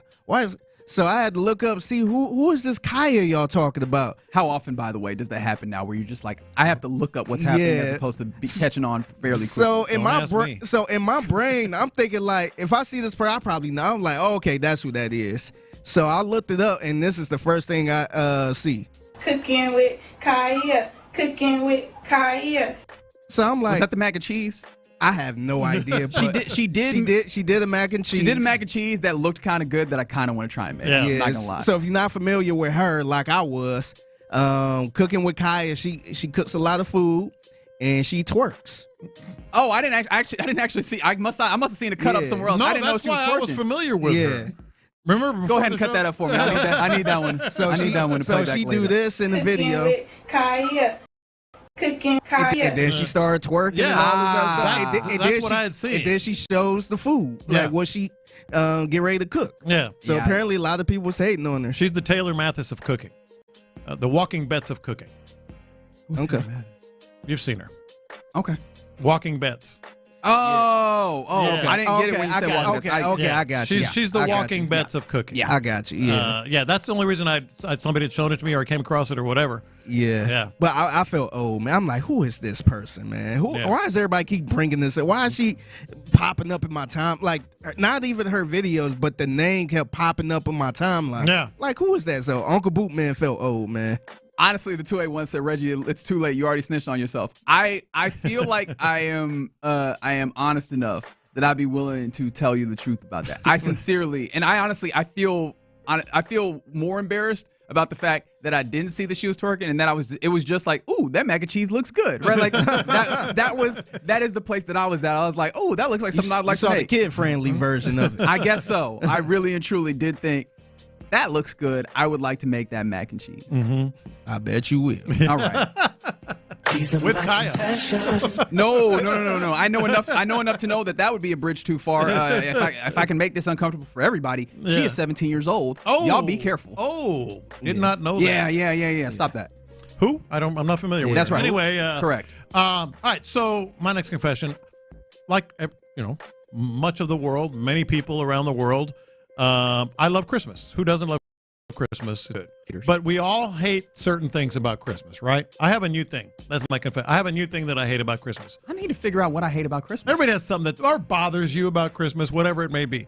So over the last 2 days, the family group text has revolved around, can we open presents at 10 a.m.? Can we open, because they're all older now and they have the other families, which is cool. I don't want to be that guy, so I always say, go do what you want to do. But anyway, like, no, I've got such and such in the morning. Can we open them at about 1? Well, I've got such and such. This is my 3 kids and their spouses. Can we open them up in the evening? And I'm like, it happens as you get older. Your kids get older and they go their own ways, and you shouldn't even bother them.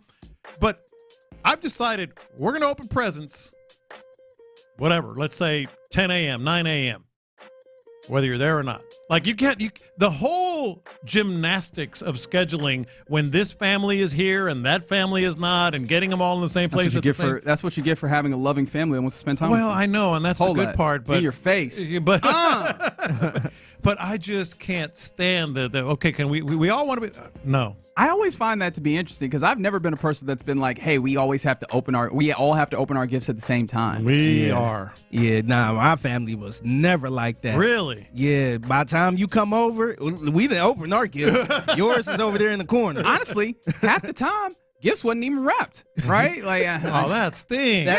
That was towards the end. That stinks. That was towards the end. Yeah. But yeah, nah, we got to a point, man. Real product for parents, my bad. Yeah, don't do it. Yeah. But man, we used to open our 12 o'clock that night, that midnight, Christmas Eve. Yeah, it's all fair game. It's Christmas. Technically, it's Christmas. It's all fair game. Yeah. So whenever you come over the next day, hey, your gifts in the corner. The scheduling is just getting I'm not moving. I'm not doing that. Yeah.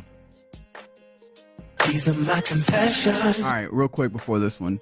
Going back to the cooking with Kaya, apparently someone went and did the legwork. She is 22, so I guess continue wherever All right, y'all fair game. I do remember who she is now. All right, fair game. Okay, very Fair good. game. Good for you guys. That jogged my memory. Yeah. Excellent. Very good for you guys. That would have been wild. She was doing all that. That's man. I saw that pass down on the timeline, and I was like, okay, so definitely not going there. Yeah.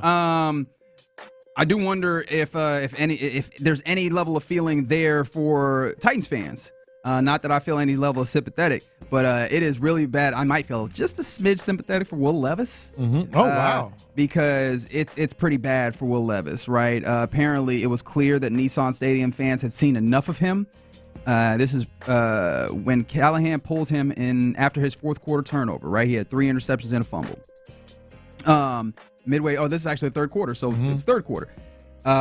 Tennessee fans started cheering that he had gotten pulled. Right? And they were giving a standing ovation to Mason Rudolph. And you feel bad about that? We know who Mason Rudolph You're is. sympathetic? I mean, I'm not.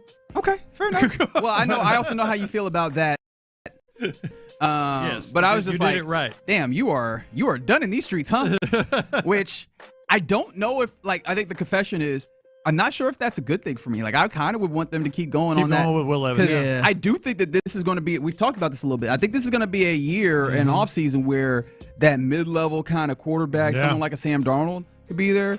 In fact, it could be Sam Darnold that ends up being the guy that they go and reach and get. I do wonder, is this going to be one of those situations where they get one of those low-level veteran quarterbacks who can kind of just hold it down and it'll be a general nuisance to the Texans next year. Yeah. That is what I'm concerned about now that it's very evident that Will Levis I was hoping Will Levis streets. wasn't great, but just good enough where they got that would have been perfect. Where they got to keep rolling the dice with him. But it seems like that might not be the case. Yeah. They was literally cheering Mason Rudolph, and I've seen his movies. All right. You good, Fig? We good, Very man. good. All right. Somebody said Levis news is embarrassing for the Texans. They should have put him out of his job weeks ago. Touche. Fair enough. Only quarterback that's had any degree of success here at NRG. You know what? That's pretty common in the DeMeco era, man. What do they say? The exception that proves the rule? You kind of need one of those. Yeah, that's right. That happened last year. That is the way that I choose to look at it because I do not see the other things that are actually the truth. All right, you're in the loop right here on Sports Radio 610. Appreciate you hanging out with us. Why not now? Why not now? 713-572-4610. What's going on now? Couple of tickets to the Baltimore Ravens game on Christmas. Yes, Texas Ticket Tuesday kicks on. And caller number, what are we going for? Well, number 4. Okay, caller number 4 right now. 713-572-4610. Keep it easy on Figgy. Gets a couple of tickets to the Christmas Day game versus the Ravens. There'll be another giveaway during the drive, so keep it locked right here on Sports Radio 610. Coming up next, college football on a Tuesday. It still rides, including, is this dude also going to be the next celebrity head coach in college football? We'll do that next. All right.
Use as directed. The best burgers in town and so much more at Beck's Prime. 10 Houston aerations, BecksPrime.com. Live from the Twin Peaks studios, Sports Radio 610 presents In the Loop with John Lopez and Reggie Atatula. That's right. You're in the loop right here on Sports Radio 610. Excited to help you slack at work, if that is indeed what you're doing, or if you're just rolling around great city of Houston, or whatever you happen to be doing. Thanks for hanging out with us on this Texas Ticket Tuesday. Shout out to our winner. Do we have a James name? Talley. All right, shout out to James. Atta baby James. Shout out to James, who will be out at the Texans-Ravens game. One more shot on the day. It's still a Texas Ticket Tuesday all the way through the drive. You'll be able to catch them boys later when they give away a pair of tickets there as well to that game. It's not the game that's most important this week, right? Obviously, the Texans still have the Kansas City Chiefs, and if you did not hear earlier, Patrick Mahomes said that this high ankle sprain that he's dealing with is, quote, getting better quicker. He's setting it up. Than the one that he dealt with against Jacksonville a couple years back. Hurts. Oh, it hurts a lot, but yeah, I think I'll be out there. Yeah, so yeah. Got to give it my all. Yeah. Yeah, you might still see him on Saturday at Arrowhead. Playing with pain. Hey, let's do a little college football on a Tuesday, though. Let's do it. We are headed into bowl season, baby. We are headed into bowl season, and there's still college football things to talk about. But before we get into like the bowls of it, I guess this is a bowl thing as well, and this is like a larger scale bowl thing that is I know near to me personally. Mm-hmm. Transfer portal, signing day, which was what was that, a week or two ago, and then bowl season. This are all just in this jumble right in this time period, and this is starting to get real unsavory. We mentioned yesterday, was it yesterday? Monday, rather. No, Monday was yesterday, right? Monday was yesterday. I don't know what days it is anymore, apparently. But yeah, we mentioned yesterday that the Independence Bowl has a whole different team in it because Marshall was previously slated to play against Army in the Independence Bowl, but they dipped out because they had a lot of transfers. Now, some people would argue, probably myself included, that they probably still had enough people to actually get out there and meet with this thing, but ultimately, they back out. Louisiana Tech will step into the Independence Bowl. But that points to some of these situations, some of the new machinations of the college football system, including the transfer portal and how robust it's gotten, are making this awkward. And this, it's also hitting the college football playoff. Yeah, it is. As Penn State's backup quarterback, his name is Bo Pribula. I don't know if I said that correctly,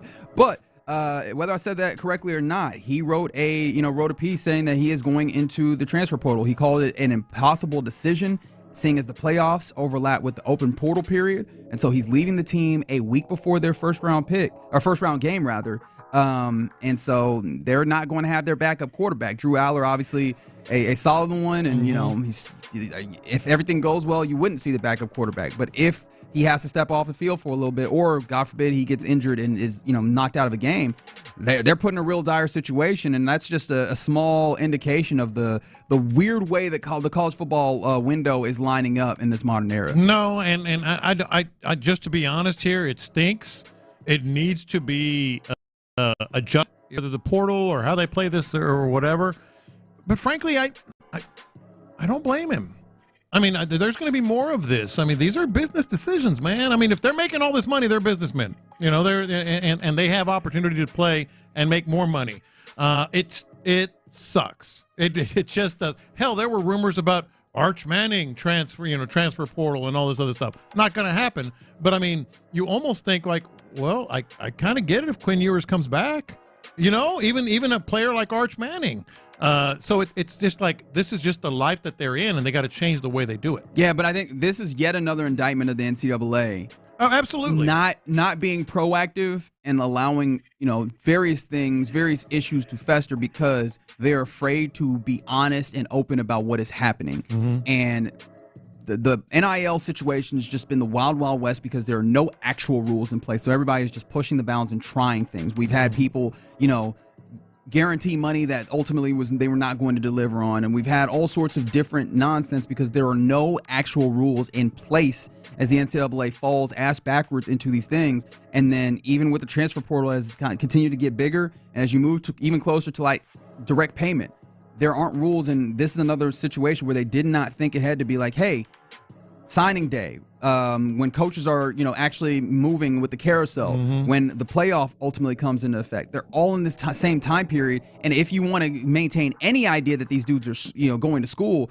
you have to find some time for them to be able to transfer to be ready for the spring semester. Like, you need to do some things to organize this a lot better so you don't have nearly as many of these, like, impossible decisions for players, for coaches, for administrations. Like, it just feels like they have not done the appropriate things to line everything up in a way that makes sense and is not pure and utter chaos. I think most of what you said is absolutely true. I think that last thing is really the first thing that needs to be adjusted, like the window for transfer portal versus the window for the bowl games and coaches and all that. But part of the problem is semesters start in January.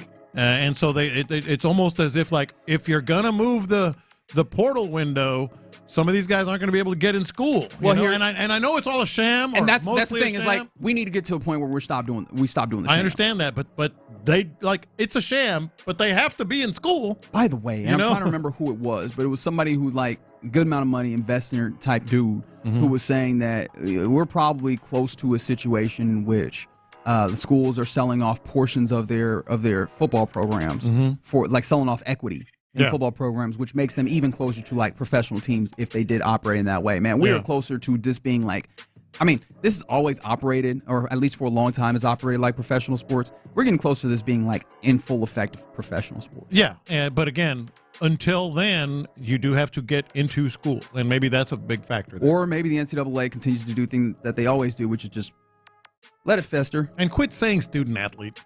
Well, I ain't said that in a long time. Well, I know, neither have I. But, like, all these tournaments, the student athletes.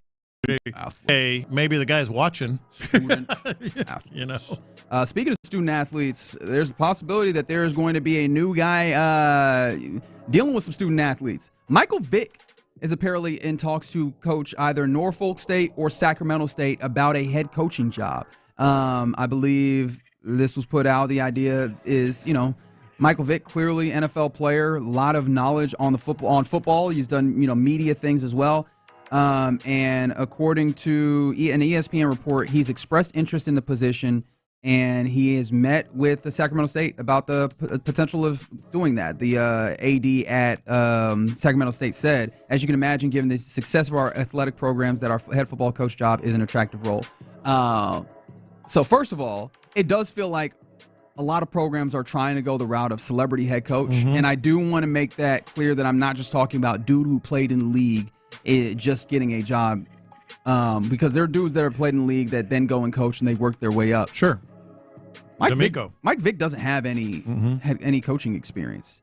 Like, this would just be dropping in. I think that is the thing that is interesting, is that it seems like people are trying to get, I don't know if it's the Deion effect or whatever, but they're like, hey, can we just get a name to drop in here and see if it works? I think a big part of it is the Deion effect. I think we'd be silly to say anything otherwise. But again, and maybe I'm just looking at it completely wrong. If you're Sacramento State, whether he has experience or not, and you have interest in, and Michael Vick has interest in you do it. What you got to lose? Yeah, you absolutely do it. Talking earlier, like at least Deion Sanders had coached in high school. Then, of course, he went to Jackson State and all that. That's a little bit of a better path, a lot better path. But if you're Sac State, why not? Well, I mean, if you're let's get some butts in the seats and money in the coffers. I mean, if you're Sac State, you might be doing this for entirely different reasons as well, though. As I believe, was it Adam Schefter that did some reporting on this? Goodness, this and was then my favorite thing of the day. Doug Gottlieb started calling out Adam Schefter for this because he felt like Adam Schefter was just I don't know parroting, why I love this so much. He was just parroting what Sacramento State was giving him on some of these things, right? Like the idea is, hey, man, you're taking what Sacramento State is saying, just wholesale and just putting it out there, which honestly I do think ends up being a problem with some of these things. You take your sources, but not this one. Your sources used in the media, right? Sac State is claiming that they have $50 million in NIL. Schefter said all this about Mike Vick and $50 million, et cetera. Doug Gottlieb, who I believe has a coaching job, he does. Says Green Bay. Jesus, Schefty. Edit what agents tell you. There's a 0.0% chance Sac State has $50 million in NIL. Well, Adam Schefter fact-checked him and mic dropped. He did the old 1-2. First, the fact-check, he said that the Sac-12, leading the school's NIL efforts, already has announced that it has, in fact, reached its initial goal of raising $50 million in NIL funds. So there's the fact-check. And then he did the little walk-away, and take that with you, the little jab at the end. And Jesus, Doug, a 7-game losing streak and last place in the league, less time on social media, and more time in the gym. Good for Doug Gottlieb, honestly. You want to know why I say good for him? It used to be that if you wanted to get back at Doug Gottlieb, you just mention credit cards. Now it's his record. And now you can 7-game losing streak. Now you're being clowned on the content of your character. So shout out to you, Doug Gottlieb. Yeah. Yikes. We did mention earlier that Coach Prime, as he likes to be called, Deion Sanders at Colorado, on the Pac-Man Jones podcast, said that he wants to stay in Colorado. And I understand why people are like, yeah, I don't know if I believe that, but this would give you some idea of believing it. Jaheim Otis, who is the top defensive tackle, number one defensive player in the transfer rankings from Alabama, has committed to Colorado. 6'5", 320-pound junior. Was one of the most coveted players in the transfer portal, number 5 in the overall rankings, and he will be playing at Colorado. And huge get, whether Deion stays there or not. I mean, I think you can still argue it either way. He said, yeah, I love it here. We've heard that before. But if he stays, that's a big building block. The thing that is interesting about this to me, you said he came from Alabama. Alabama fans are losing their minds. Devontae Smith, top cornerback, apparently visiting Notre Dame and in the transfer portal. A report, not a rumor, a report, I don't know if it's accurate, out there that Ryan Williams, the receiver that burst onto the scene. The kid who's like 19 years old? 17. 17? 17 Sorry, years old. I did the wrong age because I was thinking Jason Tatum. Yeah, that burst onto the scene against Georgia. There's a report that he's entering the transfer portal. It's a little different at Alabama these days, man. You got those 3 guys, all top players in the country, reportedly entering the transfer portal. Yeah, it's crazy because Alabama has they have the institutional things and the institutional want to constantly be up there, but it's a whole different era. Like it feels like your kind of status can change very quickly because of all of the different things that are happening in college football with NIL and such, and the transfer portal and everything. Hey, Kalen DeBoer, they might be even more unreasonable down there. It's like, hey, man, I understand that Georgia kind of has become what Alabama once was, but this doesn't even feel close to this feels like a far departure that you have guys losing in this way. So one, you better that recruiting better continue to replenish, and 2, win some games next year, dog. It'll get real bad if those people are mad at you for far too long here. Some other things I wanted to mention. Shout out to Bill Belichick. Did you see the picture? No, I did not. I got to show you the picture. Please do. So Bill Belichick got his first transfer portal signing, and this is so funny because it was clearly like, hey, photo op, Bill Belichick with his first with Christo Kelly. He transferred from Holy Cross to North Carolina. Let's get Belichick in here. This will be awesome. His hair is all messed up. He's got that cowlick sticking out the side of his head. He's got this. Look, he's not here to be pretty. He's here to coach football. He's got the sweatshirt on. Football. Arms in his pocket. Hands in his pocket. And he's looking at this dude like, just sign the damn paper. I got film to watch. I mean, did you see this? This is incredible. Like he's just he didn't want any part of that. He was like, I guess this is what I got to do now. That's a big part of his job, man. Yeah. That is now. But I mean, look, just wait till he get Arch Manning. Then I think he crack a smile. All right, well, you're doing a lot. One of the things that we've always known about him is that he never looks happy doing his job, but apparently he is very happy. Mm-hmm. Someone who I'm sure is not happy in having to do his job is Dabo Swinney. He finally broke his general MO, and for the first time in his tenure, has gotten a non-quarterback transfer to his team. So shout out to the Dabo Swinney of Clemson actually bringing in a player in the transfer portal.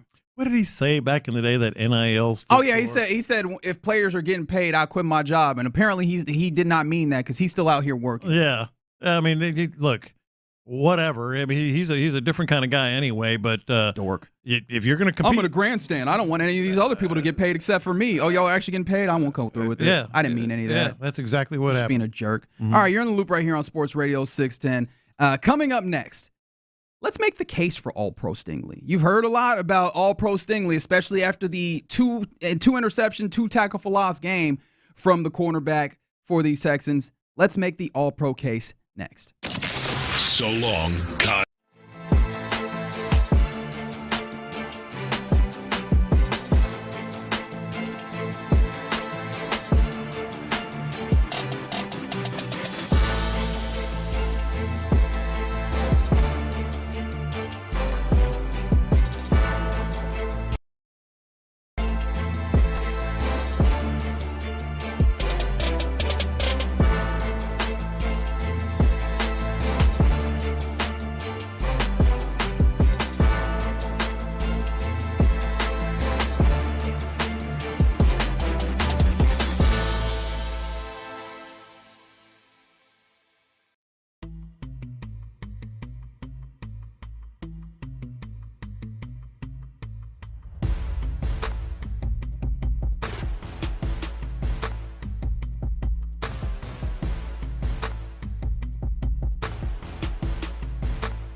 Sports Radio 610. The Texans play here. An Odyssey sports station. Sports Radio 610 presents In the Loop with John Lopez and Giantula. Yeah, you're in the loop right here on Sports Radio 610. Appreciate you hanging out with us on this Tuesday. Might have a little surprise for you in this segment. Maybe. Oh, nice. Just maybe. Who doesn't like surprises? I feel like a lot of people don't like surprises, right? A lot of people say they don't like surprise me. A lot of people say they don't like surprises. Oh, look, man, the unknown is not something that's comfortable. I got to know what the surprise is right, first. exactly. And then thus it is not a surprise, right? Like that unknown can be uncomfortable. I understand that. I get that. And you know what? That unknown might be walking into the building wearing his Sports Radio 610 shirt. There it is. Company man today. Hey. Company man today. Got on the Sports Radio 610 polo. Out there working for the money. You know, making sure that the people that spend money here at this station are happy. Yes. And I felt like that took a slight priority over my normal spot. You know, apologies to the people that normally like to listen at that hour, man. But we gotta keep the lights on around You gotta here, keep man. the That's lights really on. important to do. Yeah. If the song and the voice wasn't enough, it's B. Scott. B. Scott from Hiram Clark joining us for this hour as opposed to the 11 o'clock hour, as he said, out here making sure that we keep the lights on at Sports Radio 610, but still gracing us with his presence. And B. Scott, you jumped in at the perfect time because what I wanted to do here, right? You've heard a lot of folks talk about this. In fact, if you can give me, I believe this was Tim Settle here. Was this Tim Settle here that was talking about this?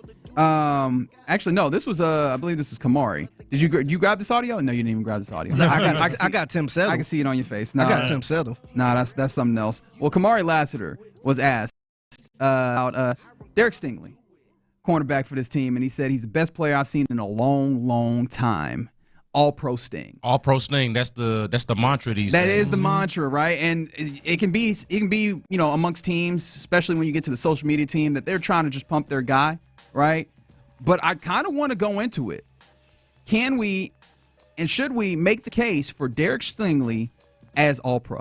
I think it's hard not to. I mean, you look at the interception total and just the fact that, I think a big part of it is that they have changed his role. They went from, hey, last year when they talked about we're not going to let him travel with the other guy. We don't do that. That changed really quickly with the next Amari Cooper game, right? Yeah. And from there, you've basically seen Derek Stingley be that guy, like go into that number one cornerback role. It also fits right into the scouting report on what Derek Stingley has been from the very beginning. Let's not act like he all of a sudden snuck up on some people. What he needed was a fully healthy season. He needed to get over the injury bug that's been an issue for him basically since that freshman year at LSU, right? That's been the issue in college and his early years in the pro.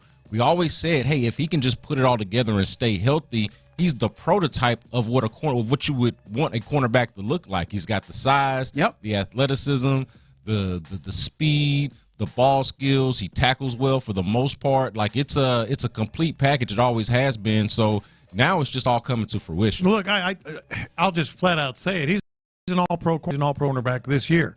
And the reason I'm confident in saying that is pick a category. I mean, pick something that might define or determine whether a guy is an all-pro. You want to go into the geeks, the geek numbers? Yes. You want to go into passer rating against? Now you know Reggie wants to go into the geek numbers. Do not threaten this man with a good time. Objective statistics. But that's just one category. You want to go into passer rating against? Passer rating against. Patrick Surtain is the cornerback with the lowest passer rating against. The cornerback who has kind of the playing time, mind you. If you percentage of your playing time is usually for guys in the All-Pro, and yes, I did check over the last few seasons. For cornerbacks, usually you got to hit about 90% of your playing time. So that can be a little bit something to knock out some of the other guys, and maybe the numbers will skew if they haven't played a lot. Or obviously safeties out of this. When it comes to it, Patrick Surtain at 45.3 passer rating against. He's first. Second, when it comes to cornerbacks, Derek Stingley, 45.8. Kamari Lassiter, not too far. Actually, Kamari Lassiter, not too far after that either. Him, Nate Wiggins, and him, probably the next ones that come up on that list. But there you go. top 2 there, right? I think that is one of those things that gets really interesting, right? There's any of those advanced stats. I got a lot of them for you. Well, give me a couple more because I think that there's 4 things I thought about. Is he an all-pro? Is he an all-pro? Yeah, then we can come back to that. No, keep going. But what I'm saying is, okay, advanced stats, check. He's an all-pro. How about good old-fashioned stats? The regular ones are pretty awesome. There's good old-fashioned awesome stats. too. Yeah. 5 interceptions, all the passes defensed, etc. I think he is good for 3rd when we get to volume, or 4th rather. How about this? When we get to volume when it comes to interceptions. Yeah. How about this? Among cornerbacks, he's 2nd. Yeah. Yeah. All right. Because the interception leaders in the NFL right now are safeties. Okay. So you don't get to a corner until you get to Byron Murphy. Actually, Byron Murphy. That's right. the first cornerback that you get to. He's got 6. After that, Marlon is up there. Yeah, Marlon's up there. So they're tied. Him and Marlon Humphrey are tied for 2nd in interceptions among cornerbacks in the NFL. All right. So advanced stats, he's an all-pro. The yards allowed is a little bit Jackson's higher. there too. Stats, he's an all-pro. The yards allowed is a little bit higher when it comes to cornerbacks, but when you start getting to he's had a couple of touchdowns that he gave up. But okay. Yeah. But I'm saying those 2, check and check. How about just trusting your eyes? Like what people are doing and the plays that he is making. None more prominent than the last play he made when Tyreek Hill. He's been pretty good, right? Had both hands on the ball, and he just took it from flat him. out took he it. He just straight up took it from him. Yeah, just almost rude, man, what you think you doing? What's going to try to catch that ball? Yeah, exactly. In front of me, that's my ball. All right, so check there too. Yeah. Now, what about what his peers are saying? What coaches and players and opponents are saying about him? I mean, we've heard some of that. We can hear some more. So, in any of the 4 categories, if you will, that people say, I think he's an all-pro because he's an all-pro. Yeah, I do have to say, though, again, it just doesn't surprise me. This is exactly what he was supposed to be and what I was expecting. It's almost like a self-fulfilling prophecy or just or confirmation bias, however you want to look at it, man. I felt like when they drafted this guy, this is exactly what they drafted him to be. 100%. It was just a matter of, can he stay healthy long enough to do it? And this is the year that he does. Absolutely. I think that's absolutely the case. This is not nearly an exact science because the Pro Bowl and the All-Pro are entirely different. But we got the latest returns on this as of yesterday. And at cornerback, looks kind of the same. Marlon Humphrey still a Pro Bowl vote leader when it comes to cornerback. Patrick Surtain is up there. And then you get Byron Murphy, Dante Jackson. Those are guys that are benefiting from their teams being really good, the Vikings and the Steelers. After that, Jair Alexander pops up. Carlton Davis, who was lost for the season when it comes to injury. Beanie Bishop Jr., again, another Steelers situation. And then, there you go, Derek Stingley. The reason why I brought this up, right, we can bring up these stats or whatever, but going back, the stats don't always line up quite exactly when it comes to, the guys at the top who ultimately become all-pro. I think it is also perception that matters, a big deal with these things, right? And so that's why I look at the Pro Bowl when I go, Marlon Humphrey is still up there in a high regard, and I wonder if he gets a Pro Bowl spot. Pat Surtain absolutely gets one of these Pro Bowls. The first team Pro Bowl, Pat Surtain has one of those locked down. So are we talking about, if we want him to get first team All-Pro, that's one spot. And then if you just one of these All-Pros, that's 3 more spots that I think is interesting when we talk about the status of guys. Jair Alexander has status as a cornerback. Marlon Humphrey has status. And then some of these other guys I don't think they have status just yet. And I do wonder how much these next few games are going to go a long way in helping that status fully solidify for Derek Stingley on a national scale to put him in that all-pro situation. Yeah. I look at it in a couple of ways. What did the voters, what did the people think about Derek Stingley already? Mm-hmm. Because if he's doing the thing that I just said, if it's confirmation bias, they're like, yep, I've been telling you, that dude's an all-pro. I just been waiting on him to stay healthy, so they vote for him. Yeah. Also, is there voter fatigue or, can having that established name either work against you or not having that established name and ascending the way Derek Stingley has work in his benefit? Mm-hmm. Just wanting to have a fresh new face and someone new to vote for. And, of course, Derek Stingley is kind of new but also isn't because he's somebody that we've been talking about for so long. So, I do think it matters, though, how these last couple of games go, especially since they're going against the teams that they're going against, right? It's still whether Patrick Mahomes plays or not, they're still going against the Chiefs. And then you got the Christmas Day game on Netflix against the league MVP. An island game, mind you. There's no other game happening at that time. Yeah. So, I think there's an opportunity there, not just for, obviously, the Texans and, obviously won the division already, so there's an opportunity for them to do something with their seeding. But like individual players to propel themselves on a national scale or on a national level based on the teams that they're playing against. I just saw the same thing you saw on the text board. The closer. We're not calling him that. Do you like this? A texter put it in there. The closer? He's trying to call Derek Stingley the closer. The closer. Because how does he make most of his plays? He baits them into thinking they have room. He closes the distance, gets it.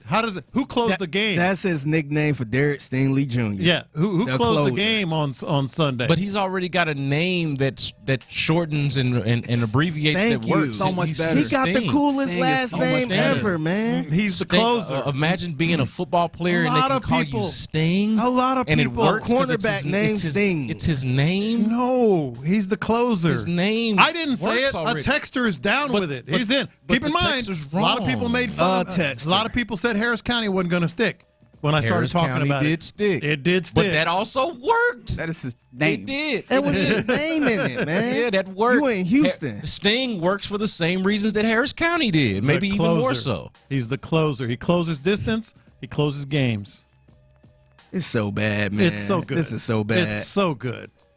Closer. It's not good at all. 832 mentions on the text line, haven't heard Sauce's name. That is Ahmad Sauce Gardner, and that is a dude who has been struggling. In fact, I think that this is an interesting part of the All-Pro discussion as well, right?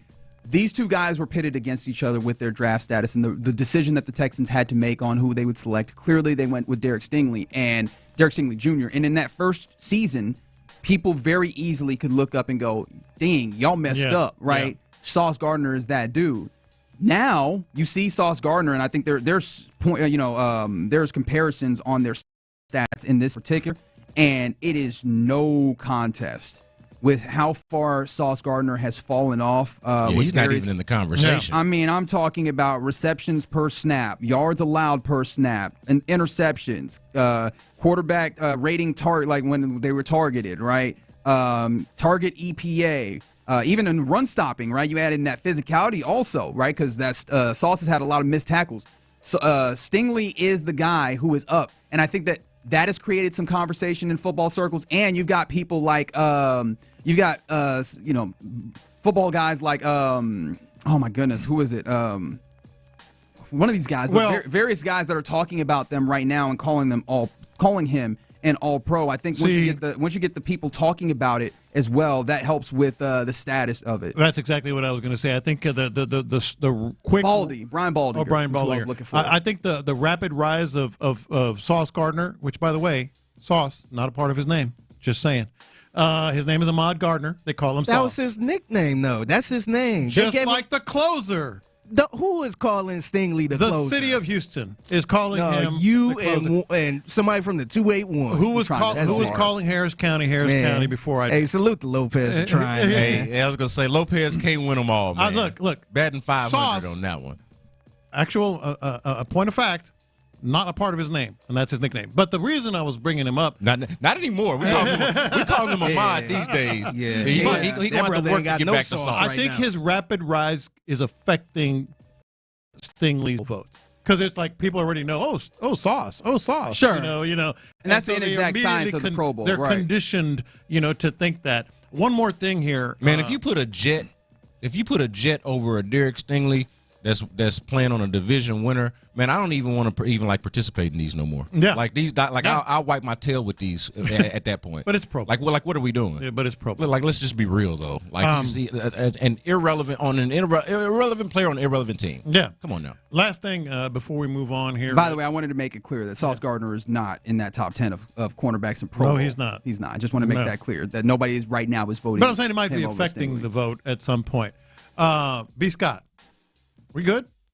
Man, we're going to have that conversation. Listen, dude, like I'm going to be honest, I thought this was hilarious listening to you, John, because there is like a clear, I don't want to like mansplain the internet to John, but he act like just because you follow a woman on the internet that means you want to marry her, or that you're trying to bag her. Let me point this out, and Reggie was there. Reggie can attest to this. All of us were there. We can attest to this. Yeah. Reggie and I were sitting next to each other when she pulled him out of the I didn't even talk about that. Out of the crowd. I didn't even talk about that. And brought him on stage. Could have been you.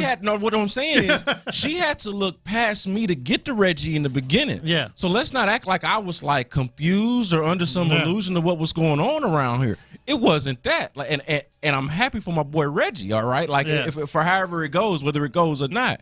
But the point was, like, the only person that night, like, she was a conversation, okay? and again, shout out to Reggie, but she herself was a conversation. All right. And I ain't gonna throw nobody else that works here under the bus, Tyler. But the way that I found her, Tyler, he wasn't even there. He wasn't even there. But this is why I was curious. I was like, man, how did he see my name and didn't see the name that brought me there? Because he didn't see that. And who was it? And so all I'm saying is I wasn't the first person to find. And I want to point this out too, because Reggie, you did a good job of noting this, that I am a fan of the arts. He right? is. Oh, he absolutely is. Not only not only did I follow her, but I have since you can check my Apple Wallet right now to confirm this. I have since booked tickets to 2 more shows at the Hobby Center since we've been there, and she's not in any of them as far as I know. I'm going to see Jason's Lyric on Valentine's Day, taking my girl who you've met, Lopez. Sowing discord out here. Okay, and then and then Issa Rae's coming the month in January, and I'm gonna go. I don't even know what the hell she's doing, but I'm a big enough fan of that we paid when we're just going. Me and my girl going to that. A fan of the arts, as I said. So I'll be at the Hobby Center. A cultured man. You want us to believe that you followed this woman before Reggie, right after the show, because you thought she might be a good conversationalist? Or no, he's not trying to talk to her at all. You don't get on Instagram for conversation. I wasn't done yet. Or she'd be an interesting follow. Sure, why not? That's what you want us to believe. Yes, that she would be an interesting follow. You know what? Would I like to see pictures of her? Sure. I don't think that there's anything wrong with that. Just because he would like to stay abreast of other theater things that she is doing. Just because think about abreast. Just keeping because information. She picked Reggie out of a crowd, and even if they were to follow through on it, that don't mean that he finna marry her or nothing like that. No, I didn't say that. You know what I'm saying? I didn't say anything of the kind. It ain't that serious. Also, he got to remember he's a child of a generation that did not grow up, or at least did not get very acclimated to being on social media. Sometimes that is just the way it is. Now you're just taking pot shots because you know better. You follow people, man. Yeah, I do too. You follow people who you want to see pictures of. You want to what? See pictures of. Yeah. Is there anything wrong with that? I don't think so. I think that's perfectly fine. Hey, Reggie, do you mind if I see pictures of this woman that you barely even know? I don't know. I don't have any control over her. That you stood on stage with for 15 minutes. I don't get to decide. I am not the arbiter of follows. I'll tell you that for damn sure. Come on now. But what I am the arbiter of is this right here. You're in the loop right here on Sports Radio 610. We're getting about that time where we hand it over to Figgy Fig for the mixtape. Fig, get us out of here. Yeah.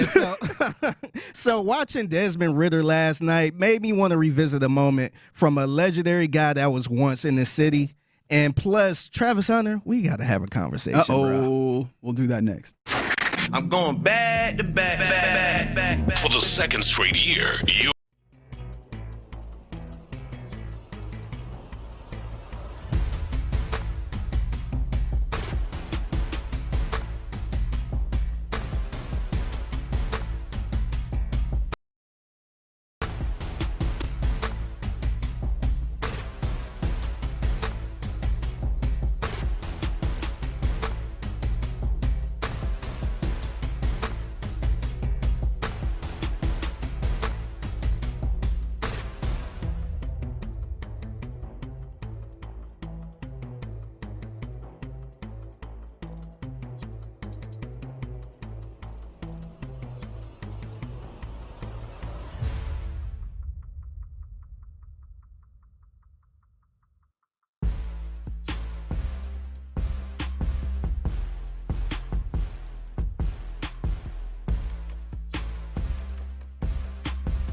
SuperBowl.com now for tickets and more information. And hear the game exclusively here on Houston Sports Leader, Sports Radio 610.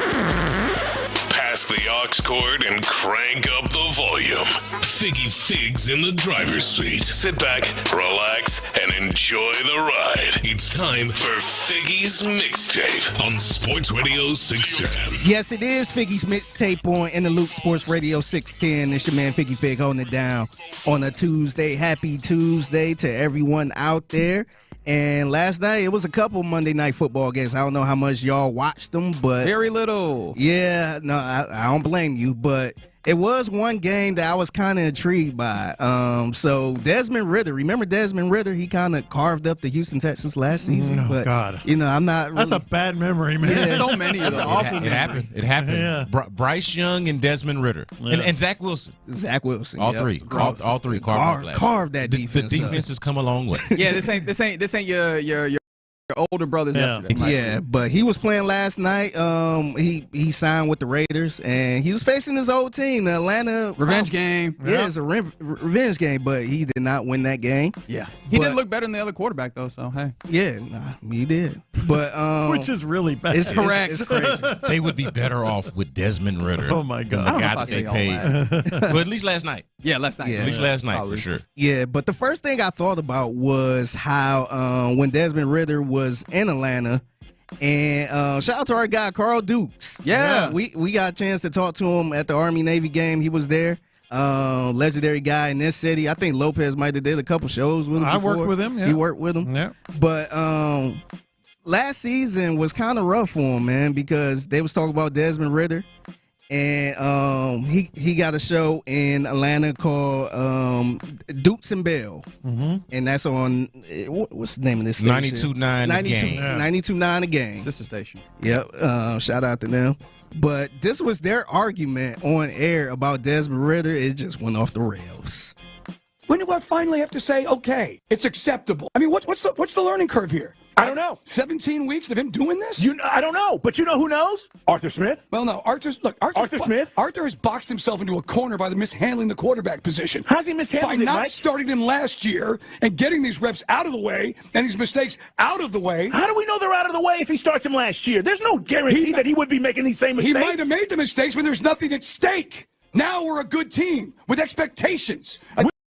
That should have caliber, and I can't afford his mistakes. I wanted to learn on the job. That's why last year we should have gotten rid of Mariota and gotten him in there sooner. We're a good team since when? Who's picking the Falcons to go to the Super Bowl? Oh, so we're not a good team? No. So now you're telling me we're not a good team. Who's picking the Falcons to go to the Super Bowl before the season started? Who? Tell me. I said, who? How many wins did you How many wins did you Tell give? me. How many wins did you give? How many wins? Nobody. How many wins? Nobody. Oh, bull blank. Nobody picked the Falcons to go to the Super Bowl. Name them. Well, how many wins? Name them. How many? Okay, nobody picked them for the Super Bowl. How many wins did you say? Thank you. How many wins did you predict? Winning how 10 many wins? games How many is wins? not going to the Super Bowl. How many wins did you predict for this season? Now all of a sudden we're a Super Bowl team. Okay. Name those people who said, I'm sorry, you're right. I got the Atlanta Falcons going to the Super Bowl. You just changed the Everybody in their argument. right You mind just changed the knew argument. that we had a quarterback who was not experienced and who would make mistakes. Meanwhile, now all of a sudden you're telling me, hey, we're supposed to be going to the Super Bowl. Since when? Good gravy. Hey, I'm glad that got the people going. My blood started going. I was into this. I was into this. Gotta say, and also, I'm with Mike Bell. I think I'm with Mike too. I was like, my bad, Carl. I'm with Mike Bell. Hey, shout out to Carl. The homie Carl was great this weekend and everything, but I feel like I was with Mike there, my man. With Mike on that. That's tough. I'm just glad we ain't got to have arguments about a quarterback like this, man. Well, it's nothing worse than having an argument about a quarterback that's awful, and you know you ain't about to be arguing about this. We need more Desmond Ridder. Yeah. That's the crazy thing. Stop and think. Ultimately, the claim was about Desmond why didn't Ridder. we get more Desmond Ridder earlier? Yes. Was the question? Was basically the argument that they were having to make on some Wednesday in the fall. But God bless. But to Mike's point, with Desmond Ridder, they were out there picking him to win 10 games. Yeah, they were. Yeah, they were doing. They just needed a quarterback. They've done it with Kirk Cousins now. They were doing it with Desmond Ridder last year. I've listened enough to them of them to know that. So. My man was barking at Mike. He was barking at Mike, but Mike had a point, though. I did there wasn't no back down in either of them dogs. At all. All right, so we gotta have. I ain't think we was gonna have this conversation, man. I tried to leave this on the internet and let y'all deal with it. But we gotta have a conversation about Travis Hunter and this girl, man. Like, so I've been seeing a lot of stuff. People been attacking this girl for a minute, for a couple weeks now, about her being a gold digger, and I think she put out a clip or she said something like she wasn't interested in them at first. Yeah. And now she is. I don't get the people. I don't get the, like, even if it's truthful, don't tell us that. Yeah. Right? Yes. What was it? Simone Biles' husband, Jonathan Owens, was out here like, I wasn't like he. I didn't even know who she was. What? And I'm surprised. For what? Like, what did that gain? Yeah. Why did you do that? But I feel do you like actually also, love the person you're with, or are you just trying to put them on Front Street? Yeah, but also I feel like sometimes they're letting us in on an inside joke, but we not on the inside, so we don't know how y'all play. Yeah. And so the way to take it is the way that Reggie just basically did. But maybe they just play like that. Maybe they talk to each other like that, and it's their thing. But we don't know that, and we don't get that, and we don't really need to be out. And just too Southern, because I am concerned with I still got concerns about appearances, right? Yeah. And I feel like y'all play like that, but you got to also understand what are people going to think, right? No, that you're right. needs to be a filter that you use. Right, because I know what I think, and there's a lot of cuckoo going on over there. Yeah. There needs to be a what are people going to think filter that has clearly been missing from the entirety of the Travis Hunter saga outside of Heisman. That reminded me, though. Remember when Daniela, Carlos Correa? Oh, yeah. I didn't know he played baseball. Come on now. Yeah, see, a lot of girls. I think Baker Mayfield current wife right now said the same thing. Like, oh yeah, I didn't give him a chance. This is like, all right. My mom. That's what she said. My mom asked me to go out with him. Made me go out with him. Yeah. Well, because she knew he played baseball. maybe you don't know nothing about baseball, but you damn sure know that he played baseball or something with a ball or something. She might have known that he makes money. That's right. That's what I'm saying. That's what I'm saying. I don't know how he make that money, but them checks cash. He wear a hat and there's a ball involved. And checks cash. Yeah. 100%. Yeah, but so a lot of stuff been going on with Travis Hunter, girlfriend, fiance, whoever she is.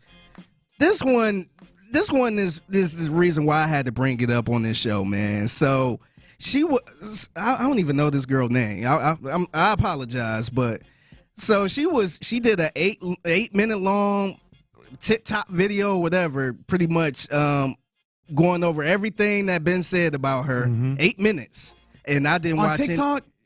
I guess it's supposed to be a relatively short form. Yeah, but recently they made it to where you can post long videos. See, this is I will maintain this is the clear sign of the downfall of a platform when they allow more and more of our vanity, right? Like Twitter was best when they was like, you got 140 characters, get your rocks off quick, right? Like then they started opening this up and they're like, here you can write paragraphs, and then all of a sudden look at what happened, right? Instagram, it was like when nobody writing stuff, here is a picture. It was great. Now everybody's like writing manifestos and recording. 8 minutes on TikTok. If that's not a sign, I don't know what is. Stop. Yeah, that's a good point. Yeah, but this girl, she said a lot of stuff in this video, but this is the one that bothered me right here, man. And it kind of made me look at Travis Hunter a little different. Wait, her name is Leanna Lene? Yeah, something like that. Okay. But this is her talking about. This is something that make me look a little. Look at Travis Hunter a little funny in the light now. To drink, he doesn't drink, and I'm Hispanic, so I have tequila like in my veins. So I drink. I don't drink a lot, but I drink, and I used to party and stuff. And he would literally drive me, sit outside for hours while I'm inside like partying, and then take us home. Like he never tried to be like, oh, just because I drink, you can't drink, or you can't hang out with your friends. Bro, what the hell are you doing, man? So you supporting his woman. You trying to make sure there ain't no funny Uber drivers. You dropping her and their friends. Nobody driving her home. Waiting in the parking lot while she in there having a good time with who? Her friends. That's who. Okay. Buddy, Travis Hunter, man. Is that what they call it now? Come on, you can't be embarrassing us like this, man. You said embarrassing. Yeah, man, I'm embarrassed. Look, I try not to feed into all of this stuff, but here you go. That's the final straw, man. That's the final straw. What are you doing, man? Like, I understand if you not a club person or you don't drink and you don't want to go in there. I totally get it. But dog, drop her off and go somewhere else. Go get you another mission going on while she out there having fun, man. Don't sit in the parking lot of a club while she in there having a good time. And then when she come on out, then she nice and drunk and tipsy, and you just like, hey, like you are not a driver. You are Travis Hunter, man. What is wrong with you? So the 832 just said Travis Simp Hunter, like just saying he's a simp. My thing is, look, I don't care if you're a simp. It's not my business.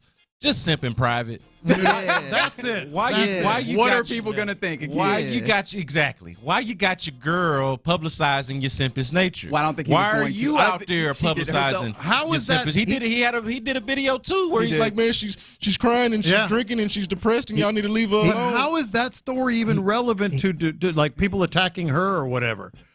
These young folks. Yeah. I'm telling you. I guess people in general nowadays like talking to Yeah, he need to take her phone CD Lamb style, just snatch it. Well, he don't want to be out here on streams consistently. This is just they're used to being in front of folks, but apparently not used to it enough because they did not realize when it gets nasty, this is how it looks at times. But yes, you need to consider what was happening here. I'm just trying to get in his mind state as to the reasons why I'm gonna sit outside and not at least go give me a sandwich or something. Does he think that, hey man, this club is nice but not nice enough that they won't shoot in this thing? So I got to be ready to wheel off if we need to or something? Like I don't understand. He should at least lied and say, hey, I got a couple other business runs to do, or I got an appearance here. I got to do something else. Don't sit outside the club and wait for hours. That is crazy. One thing I will say, nowadays, like he might be in the car doing exactly what he'd be doing at home, which is on that phone. A parent wouldn't even do that. A parent would at least make a couple runs to the after grocery middle store. school. I did it at middle school when they had those bubble parties. Remember that was a thing? Anyway, yeah, we did it because they were there for like an hour. Like, I don't want to go home. Just wait here. Man, look, there's an uncomfortable part of this. Like, and I don't know how appropriate it is for us to even touch on it, but the 346, if y'all look at the text line, the 346 mentioning the dynamic here, I think that's part of what's going on with the fascination. The way he looks and the way that she looks, I think is part of what's going on here. And I think it's a little unfair and probably a little mean to him. Yes, however, and she's feeling a little bit of it too. That is less about the actual of what they are or what they look like or whatever, and more about how our society perceives those things. So it's more of a societal concern, which is why I feel just a little bit more comfortable delving into these places. But yes, I feel like society has put that young man in a place where he does not have enough value in himself to recognize that, hey man, you don't. And I think unless you want to, and maybe he just wants to. And I think the other thing is we kind of look at athletes like they're just, they're the most popular person.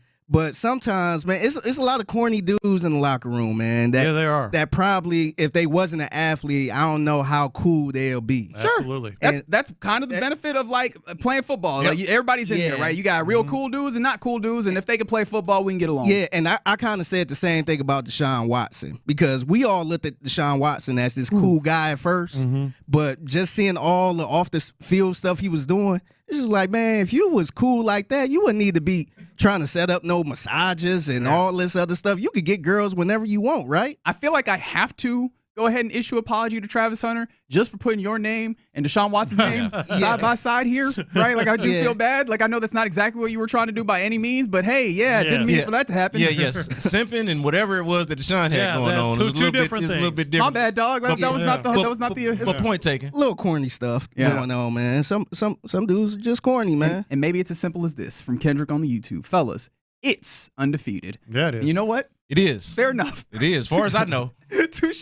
Far as I see, show live. Touche. All right, you're in the loop right here on Sports Radio 610. That was Figgy's mixtape. You get it every weekday at 1:20 p.m. right here in the loop. Coming up next, we're getting ready to hand it off to the drive with Clint Ron, but B. Scott gracing us with his presence a little bit later in the show, so I still want to get to B. Scott's thoughts. We'll do that next. Thanks.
directed. Vapo stick for use ages 4 and up. Vapo shower max use for adults only. Thank you, Figgy.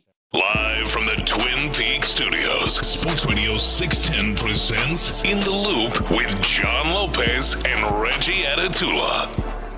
Yeah, you're in the loop right here on Sports Radio 610. It has been a delightful Tuesday here on Sports Radio 610. It'll continue being delightful. It's a Texans Ticket Tuesday, getting you ready. We're generally getting you ready for Saturday versus the Chiefs, but the Texans Ticket Tuesday part of it will get you ready for Christmas Day versus the Baltimore Ravens at NRG Stadium, and you'll definitely want to keep it locked to the Drive, who will hand it off to not too long, where they will be giving away a pair of tickets for that game in particular. But before we get there, B. Scott hanging out with us for this final hour of our program on a Tuesday, and I got to get to B. Scott's thoughts. Got to have our thoughts. So based on the way that the defense played, the Texans defense played in this game on Sunday, I feel like we are at a point now where we can stop debating or even discussing whether this is a championship caliber defense.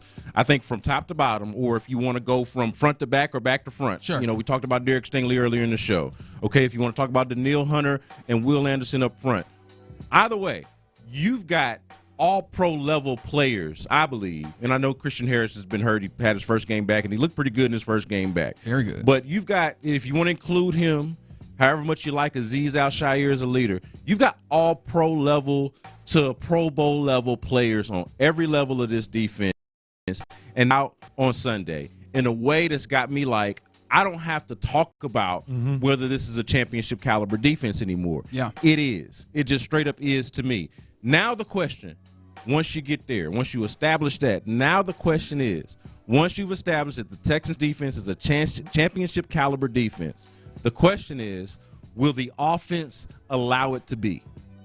Will the offense allow it to compete for championships? Or will it be something that hangs around its neck, the defense's neck? Exactly. Yeah. Is this just a team? Because right now I feel like it's a team that obviously has won its division, obviously is going to the playoffs. We understand that.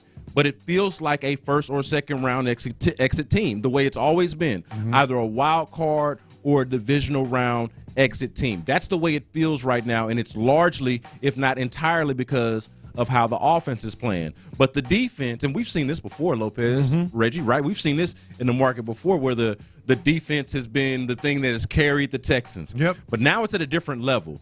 It's a championship caliber defense. Yeah. It's a championship level defense. We were talking about Derek Stingley as a possible all-pro earlier. We would be talking about Will Anderson as 1-2 if he hadn't missed so many games with the injury. Like, that's where we're at right now with this defense. Will the offense step up and allow the defense to actually compete for championships, whether that's AFC championship, obviously Super Bowl, anything like that, like beyond the AFC South championship? Will the offense allow them to do that? Yeah, and the thing that's funny about that is, in order to do that, I think your offense has to be one of a few things. It either has to just be an offense that's steady, that keeps the football, gets first downs, and eventually sometimes gets themselves into scoring position and scores. Or it needs to be one of those offenses that is very opportunistic, where we get big plays and we get them at the right time. Yep. And it feels like this is this offense is a melding of the two worst versions of that. Yeah. Right? Where they're this offense, I was showing you a graph earlier, Lopez, where it shows kind of success rate versus EPA, obviously, for offenses. Yeah. And the Texans are in the lower left corner, which means they're not very good offensively. They're not the worst ones, but they're one of the ones that aren't as good. On the wrong side of it. They're not successful. They're not getting successful plays consistently, like percentage-wise, but then they're also, when they do get EPA, they get successful EPA plays. They get big plays, but they just don't get them in the most opportunistic situations. Why all these third and longs are really hurting them is because they can get chunk plays, but it doesn't feel like they're getting them in the right times. At least if you're getting chunk plays and, all right, we're scoring touchdowns in big ways at the right times, you can get away with that, right? Hello, Kansas City Chiefs sometimes. Or if you're just we're gonna keep the ball for long stretches, have possession, and help the defense with field position, those types of things. They're neither of those things. So I don't even know which way you go. Well, I feel like I do know which way you go is find a way to be more opportunistic, because I don't know that you're going to find a way to be consistently doing the right thing with this offense that's currently constituted. But if you can find a way to be situationally a little bit stronger, you can absolutely stop adding weight to what the defense is doing. See, I think it becomes a conversation about the offense, because I'm with you. It's a given at this point, and by the way, we had a Christian Harris discussion before you came in, and I think he is that type of level. We talked about it. Yes. Player. So all three levels, totally with you. I think that makes it more of an offensive discussion. In other words, offensive line. Hey, it doesn't have to be dominant, but what we saw Sunday, let's just keep that. Just sort of, you don't have to be the C.J. Stroud of 2023. Just do what you did Sunday. Have the ability to make some plays.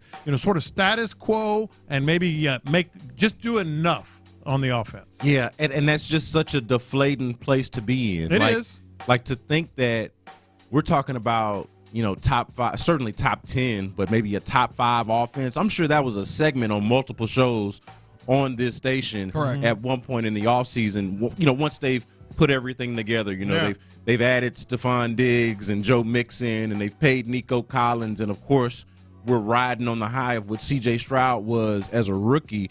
To be in a place where you're just like, hey, like we're treating the offense the way I would expect Minnesota to be treating theirs with a Sam Darnold at quarterback, right? Like, it feels like we're treating C.J. Stroud like he's Sam freaking Darnold. But that's where you are, and that's why it has to be, okay, let's sort of change our expectations here. I'm just saying that part of it is the part that's just not inspiring to me. No, it's like you've lowered the expectation for the offense to that degree. Yeah, and I think real quick, I think the thing that gets me, and I was talking about this, is with Lopez earlier, as I was looking at some of the all 22 yesterday, and even I was really excited about one particular play where you have Titus Howard at left guard, and him and Laramie Tunsil are really driving the defensive line, which is something that we haven't seen very often from this offensive line in run situations, except that's one of those situations where, unfortunately, Jarrett Patterson doesn't get the block. And I feel like the subheading for the Texans this year is Houston Texans offense. It's always something. It's always something, ain't it? It's always one place where, not getting the assignment or whatever, and that's the thing that's kind of holding them back. And if it's not always some with this offense, I think you can get to that place. Hey, but that is another one of my thoughts, though. That version of the offensive line that we saw on Sunday, I got to admit, I think that's the best one. He came out on musical chairs. We got him. That's going to be the best one, man. I will stand corrected. I did not want to see Titus Howard at guard, and maybe that's just a bias toward what I've seen in the past, but he's clearly their best option at that position right now, since it's going to be such a mess. If it's going to be the mess that it is. And you don't go back. Nah, man, this is it. Yeah, you don't go back. Blake Fisher at right tackle, Titus Howard at left guard. I reluctantly admit to being wrong on that. That's the way that they need to go. Yeah. That's the way that they need to get. It's their own fault because they whiffed at the guard position, and the other guard, the right guard, is his own situation. But I think this is the best that they're going to get right now. Yeah. He's a big man. He's B. Scott from Hiram Clark, joins us every Tuesday, and got shifted around, but he still came through because he's a man of the people. That's right. He's a man of the arts. And man, Drew Scruggs said, when the hell did I get a 4-sack performance and 30 yards rushing, and all of a sudden, hey, we're good. You said, damn, let me get one of the performances off. Right. All right, that's, of course, Ron, Clint, both join us here. They are on the drive, and they join us. Fellas, how you living? It's good, baby. Good times, baby. Wonderful. I can tell it's good. You got a haircut and everything, line looking good sharp. Yeah. My man is in a great place. Good times, Biggie. What do you have? Good. That bad boy almost looked painted on there, man. What are you accusing him? What are you accusing him right now? That's how good it looks. Okay. Steven, that's how good it looks, man. Get it how you live. He changes lives. Looking for a barber. Change your hairline. Changes lives. Change your hairline. Changing lives. No, man. Good to go. Here we go. Man, Texas Chiefs week, baby. Yeah, it is. I see you, Figgy. You got any more bets in you? Yeah, I'm going to win one of these, damn it. I'm bound to win one of these puppies. All right, I want to get in your head here because if the people listening don't know, you have agreed to a bet with Figgy Fig. I have. About this game. See you there. Where if the Chiefs lose, you will be in a dunk tank. If the Texans lose, that's one way to say it. Then Figgy will be in a dunk tank. But you agreed to this before we had Patrick Mahomes saying that the ankle was feeling better quicker than it had the last time that this happened. What gave you that level of confidence? I agreed to it before there was an ankle thing. Yeah, that's right. Oh, so you just in this place where you're like, it's cool, man. What do you think? You think Figgy had to talk him into this bet? Yes. Yeah. He just bought $100 bottle or $100+ bottle. Well, I mean that was on whether Christian Harris is going to play. I mean they're going to Kansas City. You get the Chiefs. I mean, do you think Figgy had to talk him into taking that damn bet? I just wanted to get Figgy's the one we got to check on. Yeah. By the way, high is 62 on Saturday. So I ain't talking about no. Texans are favored. That's right. Right now. Wait till that video makes circulation Yeah. of Pat Mahomes at practice. He was. Yeah. Going through stretches, so maybe that might change. But, hey, Texas. That line was Kansas City -3, and then it swung. Yeah, did it? It did. It swung into that ankle injury, yeah. Yeah. Only quarterbacks move the lines like that, and then only Patrick Mahomes. Yeah, only moves that one in much, particular. and then moves it to that level. A touchdown level. Which is fair. Yeah. Which is fair. It is. Can't Especially. wait. I see you, Figgy. See you out there. I'm going to win one of these, damn it. And if not, Cookies and stuff? there's always another. Yeah, he eating these. Oh, those are Aaron's cookies, aren't they? Yeah. Aaron, Good? Aaron hooked me up. Good, because I still ain't eating The mine. hell Aaron ain't hooked me up with no damn cookies for? Probably because of them tickets. Yeah, that's probably what it was. Damn, Aaron, where you at? Can I just enjoy my No, I mean, she going to make a bag of cookies. There's no way she thought, let me make a bag of cookies for Clinton and didn't think of. Long as it ain't Tory's cookies. By the way, I got a bag of cookies too. I just wanted to make that known. I don't. I already not ate any mine. particular reason. Just want to. That's all right, man. You on a heater. And with that, he's on the heater. Let's clear out. In the Loop is done for this Tuesday. We hand you off to these fine folks. You're listening to KLT HD2 and Odyssey Sports Station. And right now, The Drive is live. What happened? Red circle back to the ugly sweater? There it is. Yeah, there it is. There it is. We are live. Look at it. There it is. There's old week to week right there, baby. Look at him on that one leg, baby. There's Patrick Mahomes. Why the hell they even got him out in practice? I mean, you could have gave him a day off. Like they could have Christian Harris this thing and just hit him for a few months and done their thing. But no, we'll get to that. A lot to get to today right here live on The Drive. It is a Texans Ticket Tuesday. Texans Ticket Tuesday. And you got a chance. A Texans you got a chance to win front row seats to the Christmas Day game, the biggest home game of the season against the team that beat you twice, the team that took you out of the playoffs, finished that 3 games and 11-day gauntlet against the Baltimore Ravens, the team that you gotta solve, the team that has maybe a little one-up on you after they beat you twice last year. Got a chance to win front row tickets to that game, and it's even bigger because Beyonce is performing at halftime. And those of you who have your issues with Beyonce, we don't need you to go tweeting everything you got, texting everything you got in. But those of you who are enjoying it, you got a chance. You got a chance to see Queen Bee. What kind of issues anybody got with Beyonce? Okay. You got a chance. What were you saying? Is it? Get it? B. What is it? I said just let those fools be. Yeah, just I mean, I think you could think of it. Yeah, every time we mention it, it seems to fly. Stuff? No. I mean, more of the political gang of it. Every time we say her name, it goes rolling through with some of our listeners. But you got a chance to attend that game. I know a lot of people want to see the hometown hero perform at the hat to go with the biggest game of the season at home against the Ravens. So you got a chance to win those in the 5 o'clock hour, Christmas Day tickets. So stay tuned for that.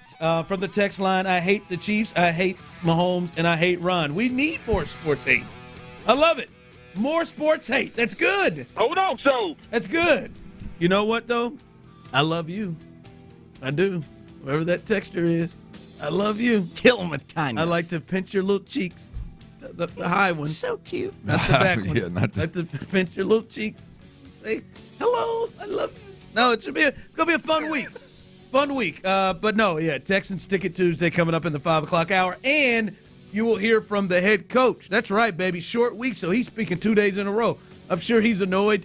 But you'll hear from DeMeco Ryans. We'll have that for you right here. And you'll hear from C.J. Stroud as well a little bit later on in the show. So packed show here on a Tuesday. As we said, short week, so a lot of things move up for the Texans. All right, Clint. Monday Night Football last night, and they had 2 games. I'll be honest with you, they didn't look like two great ones. As I said to you last night on the way out, I could be tempted to slip out early and start to finish up madness, and I did. Fantastic. Good show, Great good show. evening. I would recommend it. Ocho, I'm sure you're out there. You probably finished it as well. But I know you watched one of the games in particular, and you were looking at it through a Texans lens. wins, and you saw, I hope Bobby Slowick's watching this. I hope Bobby Slowick is thinking about doing similar things than what you watched last night. Well, watching and listening, because, look, the first time that the Bears and the Minnesota Vikings played this year, the Chicago Bears were able to hold Justin Jefferson to 2 catches for 27 yards. Now, he had 5 targets, but 2 catches for 27 yards. And Minnesota had to sneak by in overtime. They won 30-27. And in this game, as I'm watching, you watch a Minnesota-Chicago game, and Minnesota's got the football. There's one guy you're watching, and that's Justin Jefferson. And it was blatantly obvious that what Chicago was doing was they were going to shadow him if there were no motion, right? If they were just out of the huddle or at the line of scrimmage before there was any motion, they were going to shadow him with number 1. What's the kid's name?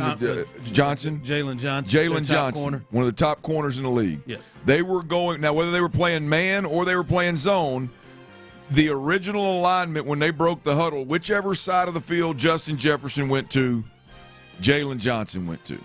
And apparently, I didn't watch the game the first time they played, but apparently that was the problem, is that they didn't necessarily have a plan to shake one of the best corners in the league. So we saw Justin Jefferson, again, 2 catches, 27 yards. Well, this game started pretty similar, but what they were doing, what Minnesota was doing, was starting him on the right side of the field and making sure he motioned across the field in order to get him space, right? So it started out very similar. I think he had 1 catch for a touchdown. He had probably 3 targets in the first quarter and a half, and it was pretty clear what they were doing. Well, then Kevin O'Connell talks to I can't remember who it was, whoever was on the field at half, either going in or coming out at half, or maybe it was one of the quarter breaks. I don't know. Lisa Salter. There you go. That's exactly who it was. And he said, we realized what they did last time to shut him down, and we got a plan for it. And so we watched them, again, motioning from one side to the other and get some little cheap, quick out routes. And then he comes out in the second half, and they clearly had a plan, because he comes out in the second half and he lights him up. And he had 5 or 6 catches and had a big night. And watching that Monday Night Football game through the Texans lens and listening to what Kevin O'Connell, who's the head coach, obviously, but he's also the play caller, listening to what he's saying, I immediately thought, well, that's exactly what we all hope as Texans fans. We all hope that Bobby Slowick can do. We just saw Nico Collins go 4 catches, 17 yards. Right? Now, look, he got 2 touchdowns. Both of those were in scramble drills, and so let's not get carried away with that. That was great. They're capable of doing that, but we're talking scheme. We're talking game plan. Moving forward, Nico Collins gotten himself to a place. He's played himself into a respect around the league that clearly he's going to catch the opponent's best corner, at the very least in critical situations, if not all the time. He saw Jalen Ramsey the entire Dolphins game, and he was really, outside of the scramble drills, was taken out of the game between the 20s. Bobby Slowick is going to have he's going to have to pull what Kevin O'Connell did yesterday, and I believe he's going to have to do it moving forward. You got McDuffie with the Chiefs. McDuffie. And then you've got, what's my man's name? My mind just went blank. My man's name in Marlon Humphreys. Humphrey in Baltimore. 2 of the better corners in the league again. I would be shocked if, given what Miami was just able to do, which was limit him to 4 catches, and really if you look at it, very, very, very, damn near nothing between the 20s for Nico Collins. They even made the screen catch that I think he may have ended up catching. They made it difficult. It looked like he could have got hurt right there. Hell, I just think moving forward, it's a monkey see, monkey do league. They're going to watch that film. They're going to go, that worked against Nico Collins. We got one of them guys. How about we match him up? How about we play some matchup, at least in critical situations, to take him out of it? Bobby Slowick, he spoke about it last week. Oh, we always prepare for this matchup, yada, yada, yada, yada, this matchup defense. Well, it didn't look like they had much of a plan last week with Jalen Ramsey. Now, it worked out. They didn't need it because the defense was playing so well. Yeah, 4 for 17 ain't going to get it. 4 for 17, and two of those, and I don't remember how much of the yards, but 2 of them were scramble drills, so those ain't The body for that. Bobby ain't getting those, right? One of them was a screen that he caught, and his knee collapsed, and the corner hit him as soon as he caught the ball. So I can't remember the other one, but nonetheless, the point is that Bobby Slowick is going to have to do what Kevin O'Connell did last night with Justin Jefferson. Bobby Slowick's going to have to do that moving forward with Nico Collins. He's going to have to do it this week. He's going to have to do it on Christmas Day, and he's damn sure going to have to do it once we get into the playoffs. And so, I don't know. I heard Bobby say it. Like I said, I heard Bobby talking about it, and Bobby said that they always plan for it. It didn't seem like they executed that plan real well last week with Jalen Ramsey following. It didn't seem like they had whether it's pre-snap movements or it's alignments or it's routes. They didn't have much to get Nico Collins either away from Jalen Ramsey or give him the field to run so that he can work his own way away from Jalen Ramsey. Last week's plan wasn't it as it pertains to Nico Collins escaping a defense's number one corner. That's got to be. In fact, I'll say this, Ron. This is the first time for me where I think we're as fans, as just common fans watching the game. Like, you're going to really have something to sink your teeth into on Bobby Slowick if it doesn't happen. Like, all this other crap about running it on first down or running it on second down or doing this or doing that. Like, look, at the end of the day, it's his responsibility, and he may help him live after the season because I don't know. We'll see what happens there. But there's really nothing specifically like, boom, Bobby don't need to be here because Bobby can't do this, right? It's easy to say, oh, they can't score points in the second half. Oh, they can't run the ball. Oh, okay, like, sink your teeth into you got a number one receiver in the NFL. It's something that is completely directed towards him. And we can all see it. And we can all see it. Like, this is the one where if you really want something like legitimately to sink your teeth in that's blatantly obvious, let Bobby Slowick go out there and leave Nico Collins stationary and let him have another day where McDuffie or Humphrey can just take him completely out of the game. Well, it's the whole thing, and I wanted to get with you and the people on this 713-572-4610.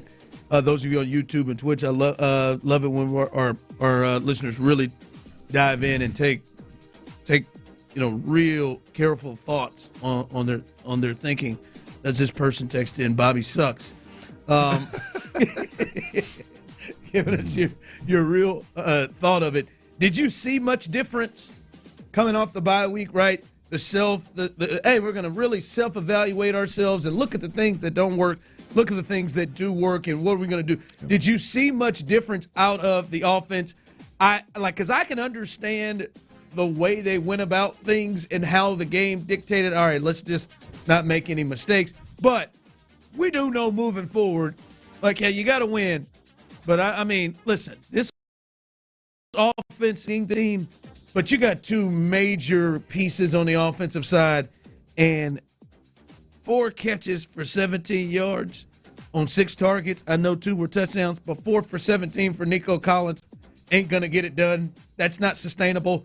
And to go along with Joe Mixon, 12 carries, 23 yards, 1.9 a carry, 5 catches, 33 yards. That's not sustainable for them to survive against better teams. Now, like I said, I understand how and why they went about things in the second half, a little bit more conservative at 20-6. Yeah. The way the defense was playing, I can see how that. Hell, I can see DeMeco even saying, "Hey, let's be smart about it, not take a lot of risk." But that's got to change between Mixon and Nico. But did you see any major differences? Did you see any difference? Did it look like they were just doing the same thing? No, it's a lot of the same stuff. It's a lot of the same stuff. Are you good with that? No, or are you disappointed that there's a lot of things I don't like about what Bobby's doing. I'll be completely honest with you. I think it's a cop out to say we gotta be super basic and go back to the simple stuff and go back to our foundation and which that may be true in protection. Like, you can go back to some basic protections and not try to be doing all this exotic stuff. But that's a cop out when it comes to, like, you're not, like, the fact that Tank Dell is not. Now, he had a speed sweep that went for 15 yards this week, and that's a start. But it should happen 4 times a game, 5 times a game. Whether he gets the ball or not is irrelevant. But it should happen 4 or 5 times a game. I don't, like, there's no excuse a simple motion not being used more consistently in a game. I personally, I do not like the Houston Texans and the outside run. I think that toss zone. I know it's worked. It worked to put what game was that to bed?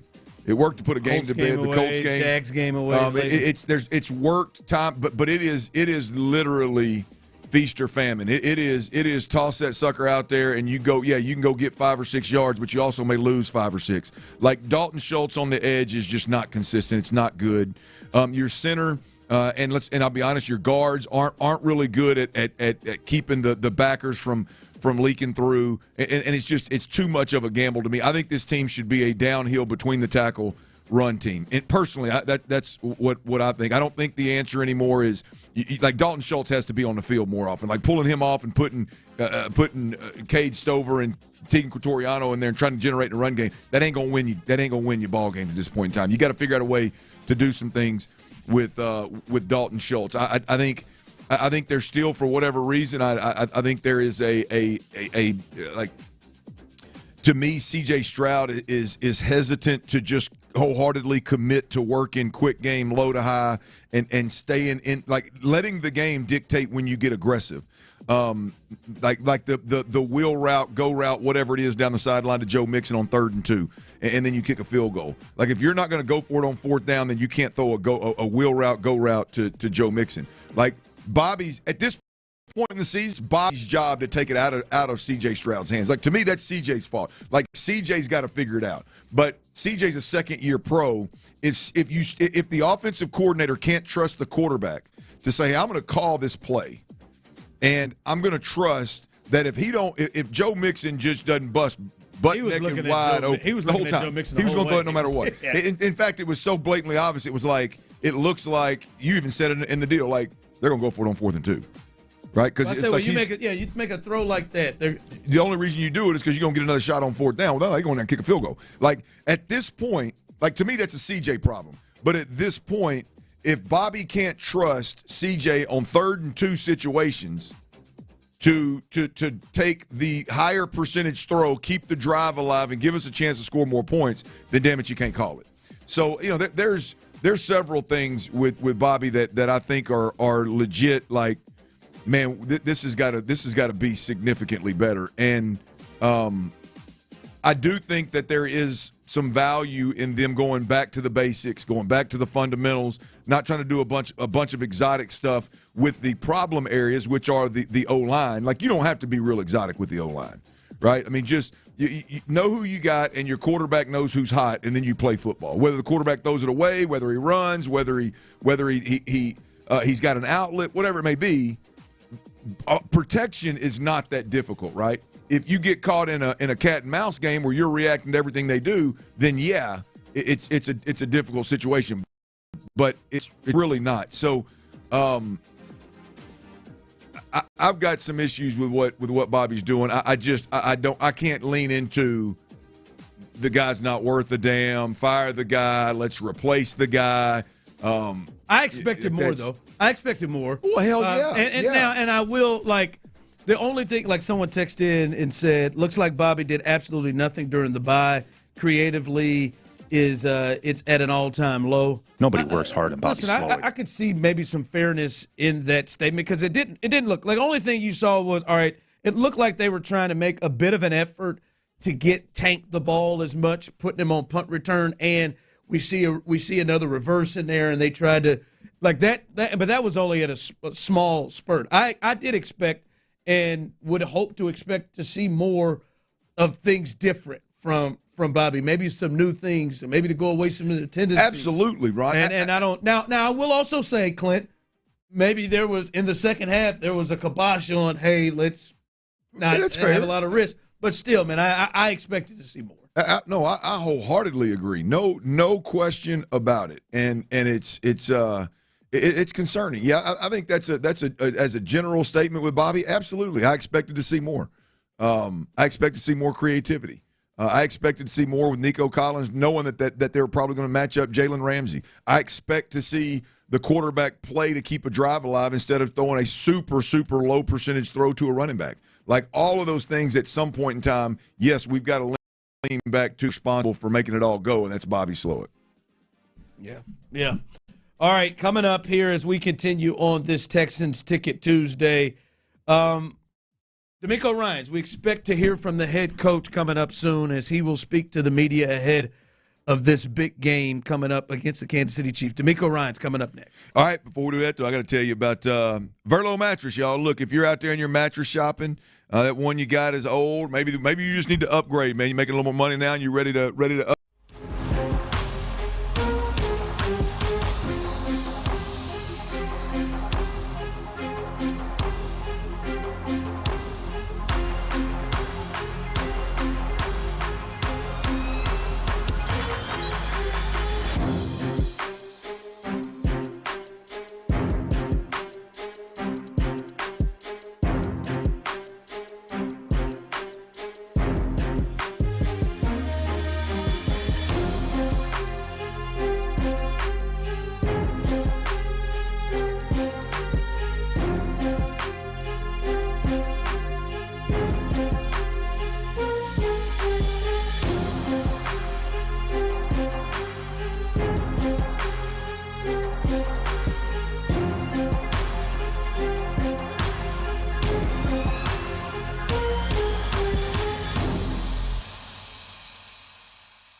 Your reaction starting at 6 a.m. on Shoppa's John Deere Reaction Monday. Houston's sports leader. Sports Radio 610. Live from the Twin Peaks studios, Sports Radio 610 presents The Drive with Stoerner and Hughley.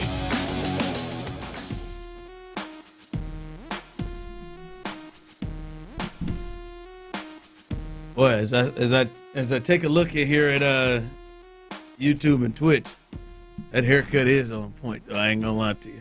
Tyler is sticking his tongue out. For some reason, that haircut is on point. Boy, it is. Nice job, D. You look good, man. Yours? Well, mine. Oh, I okay. I hadn't really looked at yours.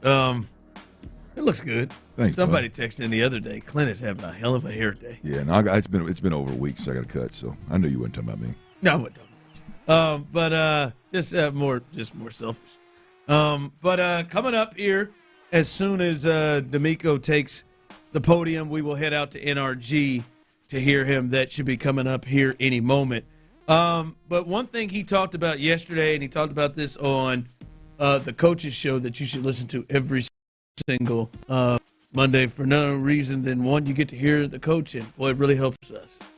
So you could at 5 o'clock every single Monday check it out, and you can hear from the coach. But he talked about Christian Harris, talked about how he was going, talking about he was bouncing up and down on the sideline. They couldn't keep him off the field. And before we hear from him, Clint, listen, Christian Harris clearly is the special player, like the guy that just has stuff you can't teach. You know, some guys you just can play as hard as you want to and play your ass off, which is what I think Azeez Al-Shaair does. A lot of his is such extreme effort. Obviously, I think he's a really intelligent football player from the standpoint of knowing what's going to happen and what our offenses are trying to do to him. But Christian Harris just has skills and natural God-given abilities that you just can't teach. And he's a special player, and you saw it, Hill, not playing for months, and he came right out there, and you could see that he could do things that other linebackers can't. I just would pose to all of you. We've watched this. The Texans got about 3 really good linebackers, and a lot of the times you're in nickel. You got 2 linebackers on the field. By the way, kind of enjoyed seeing Kamari Lassiter coming down there as a nickel a little bit at times in the game on Sunday. We could discuss that at a later time. But if they got to have 2 linebackers, playoffs, everybody there, who's the 2 linebackers you want on the field? It's Azeez Al-Shaair and Christian Harris. Yeah, that sounds like the right answer. I do want to. Henry has been playing his ass off. Henry has looked really, really good. Looked really, really good Sunday. Led the team in tackles. I know at one point in the third quarter, I looked up at that joker had 11 tackles, and was playing well. And he moves really, really well. As you talked about, he's lost some weight in his. And his ability to go out there with backs and tight ends has improved now. You don't want him to be just stuck with, Laporta like he was at times against the Lions. But hell, I don't think you want that from Azeez Al-Shaair either. But I think you're right on that. Those are the 2 top guys. Henry has played himself in a way where it's not just easy to take him off the field. He has played big time football. I heard Seth say it earlier this week on Payne and Pendergast. He just looks like a completely different player Absolutely. than he did last year. Absolutely. Here's the thing. One, he is, to me, he's the most improved player on this team. And I'll be honest with you, you got to throw Jalen Petrie in that mix, probably, given the fact that he was watching a lot of football on the defensive side of the ball last year from the sideline late in the season. You obviously have guys like Derek Stingley who have taken a huge step, who stayed healthy and taken a huge step.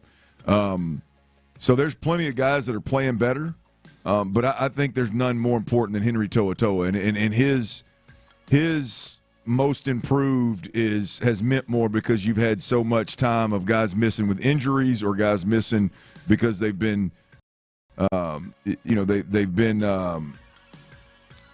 What am I looking for? What the hell happened to Azeez? My mind just went blank. They've been suspended, so that's been extremely important. And for him to come in and have have been so improved has helped this football team in a major way. I don't know where this team would be if Henry To'oTo'o was still playing the way he played last year. I don't know where they would be. I mean, look, because here's Jake Hansen and Neville Hewitt. Right. The crazy part of it is, Ron, is that he's not only is he obviously like significantly, noticeably faster, but it's almost like it's allowed now you can see his instincts jump off the field. Like you can see his how smart he is and how quickly he recognizes things and how instinctual he is. Like you can see it, and it just jumps off the field time and time again. Like you said, you look up in the fourth quarter, dude's got 11 tackles already. But it just wasn't that. Like him and Christian, both of it, it's not shown. You don't see it because there's no stat for it. But rewatching the game, Clint, there were so many times where it was because of those two guys, and both of them were doing on whatever side of the field they were on, that the Dolphins couldn't get some of those intermediate passes that they always try to get. Yeah. Because Henry and Christian were just in the zone, in the way, in the space that Tua couldn't get the ball to Hill or Watt, whoever. So many times you could see that they were in the passing lane, which things, all of that. Obviously they had 2 weeks to prepare for that, but that was something watching the tape that really stuck out to me. How many times they were in the perfect space to where they cut off a route. It's interesting. To your point, they played a lot of cover two. Now they played some hybrid two. So there's some different guys doing different things, but I only say that they played a lot of cover two because now if I'm a quarterback, if I am throwing the football, I'm going to attack the middle of the field. I'm going to attack the weakness, quote unquote, is the middle of the field where you got linebackers trying to cover a big space, right? And so not only did they play well, to your point, overall, just generally speaking, they were playing a coverage that invites offensive coordinators and quarterbacks to attack them specifically, and they still played some of their best football. The defense was still suffocating to a really, really fast break offense in the NFL. That was big. So on top of just the 30,000-foot view to, hey, they played well, they played well under circumstances and playing coverages where they were the damn target. Yep.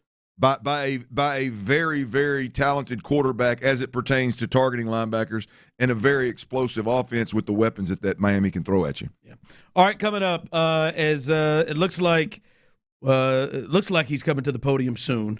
DeMeco Ryans, we want to make sure you get everything from him, the coach, as he speaks on the biggest road game the Texans have on their schedule at Kansas City, and hear his thoughts on potentially that the Texans have and the injuries that the Chiefs have as well. Looks like Dalton Schultz didn't practice today, so hopefully we'll get an update on that from DeMeco. DeMeco Ryans hopefully coming up next. Academy Sports and Outdoors. Look, if you've lived around these parts for any amount of time, you know all about Academy Sports and Outdoors. And look, whether you're Ron Hughley and you're trying to replace a wedding band and you just need one of them you need a rubber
Oh, and a big spray for my pals, couch and ottoman. Ah, yes, refreshing. Breathe happy, Febreze. La la la la la. Live from the Twin Peaks studios, Sports Radio 610 presents The Drive with Stoerner and Hughley. All right, we'll head to NRG as soon as DeMeco and them. Serious practice today, as he has not made it to the podium yet. We will head there as soon as the head coach comes to the podium. Real quick, some breaking news in the AFC South. Damn. The Titans are planning on making the switch at quarterback this week. Will Levis has been benched. He can't play dead in a horror movie. Yeah, thanks, Shannon. Not surprising. This was a critical year. This was basically the Davis Mills year for him. Hey, man, got a new head coach, or got a head coach, and we'll give you a shot. We'll give you a shot to see what you're able to do. This will be your year to start. These guys did not draft you. That brought the coaching staff didn't draft you. That brought you in. We'll give you a shot, and it has not really gotten better. He's had some moments, but even in the game against the Texans, when you think of there's a moment, he did reckless things in that game as well, and attempted to lose it. So Will Levis, I would assume almost Clint, less maybe he's just willing to sit in the backup role or whatever. This may be his last game with the Titans. I think it's interesting, Ron, because for me, I could see where the Titans would say, hey, we really like this guy. I'm not saying this is what they're saying or his play has warranted this. I'm just giving two different scenarios, by the way. If the Titans really like him, I could see where they're going, hey, man, it's been a long season, right? This kid's never experienced anything like this. The season's not going like we thought it would.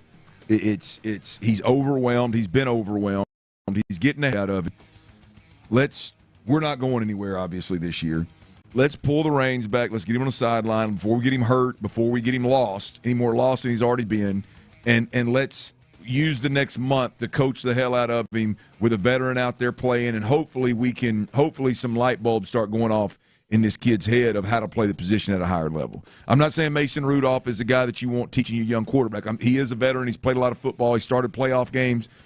Maybe there's something there. I could understand where the Titans could say there's value in him on the sideline where there's just not a whole lot of value of continuing to run him out there and get the hell beat out of him. He is so overwhelmed right now, right? I could also see, which is probably more likely, where they have realized, this guy's not our future. This guy's not our future. We need to get Mason Rudolph some run. He's going to be a depth quarterback for us, a second-string quarterback for us moving forward, if not have to start for a year until we find our guy. I could see both of those scenarios. I do wonder how much they are in or out on Will Levis. I don't know, man. I find it because what is their record? They got to be a top 10. They got to be picking in the top 10. Yes. Right. I think they're 3 and maybe they got 3 wins. Yeah, I think they got 3 wins. What are they? 3 and 11. 3 and 11. Yeah, 3 wins. So they got to be in the top. They top 5. What you're talking? They got to be drafting a quarterback, right? You would think so. It's not a great quarterback draft. Once Cam's gone and Moore's gone, I don't know that there's who else is out there. Milroe, I guess. Milroe ain't coming out. Milroe's another one of them kids. He ain't got no business talking about declaring he's coming. These guys declaring they're coming back. But what about in this draft? What's the next year draft? More different. But that don't matter, Ron. To me, there ain't no way. Milroe could come out and somebody may draft him in the second round because of the athletic ability. Nobody's drafting Milroe because of the way what he's put on the field, the film he's put out to the way he's throwing the football right now.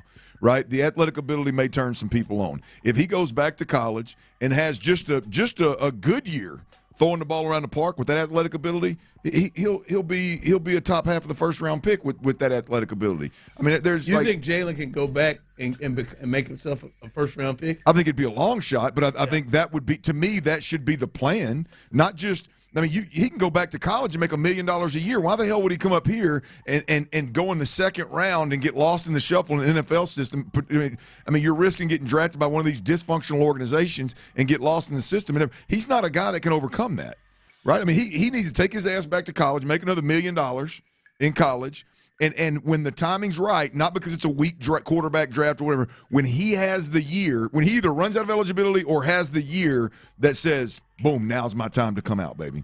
I mean, these kids can make $1 million a year, and I mean, hell, the kid at Arkansas is making $750 to $1 million. He's got to be making $1 million. I mean, that's yeah. I mean, he's got to me. None of these kids that are announcing. The kid at Penn State announcing he's coming back. I mean, well, tangibly, he would be a second round, if not a first round pick. Okay, when was the last time we saw a guy come out to just?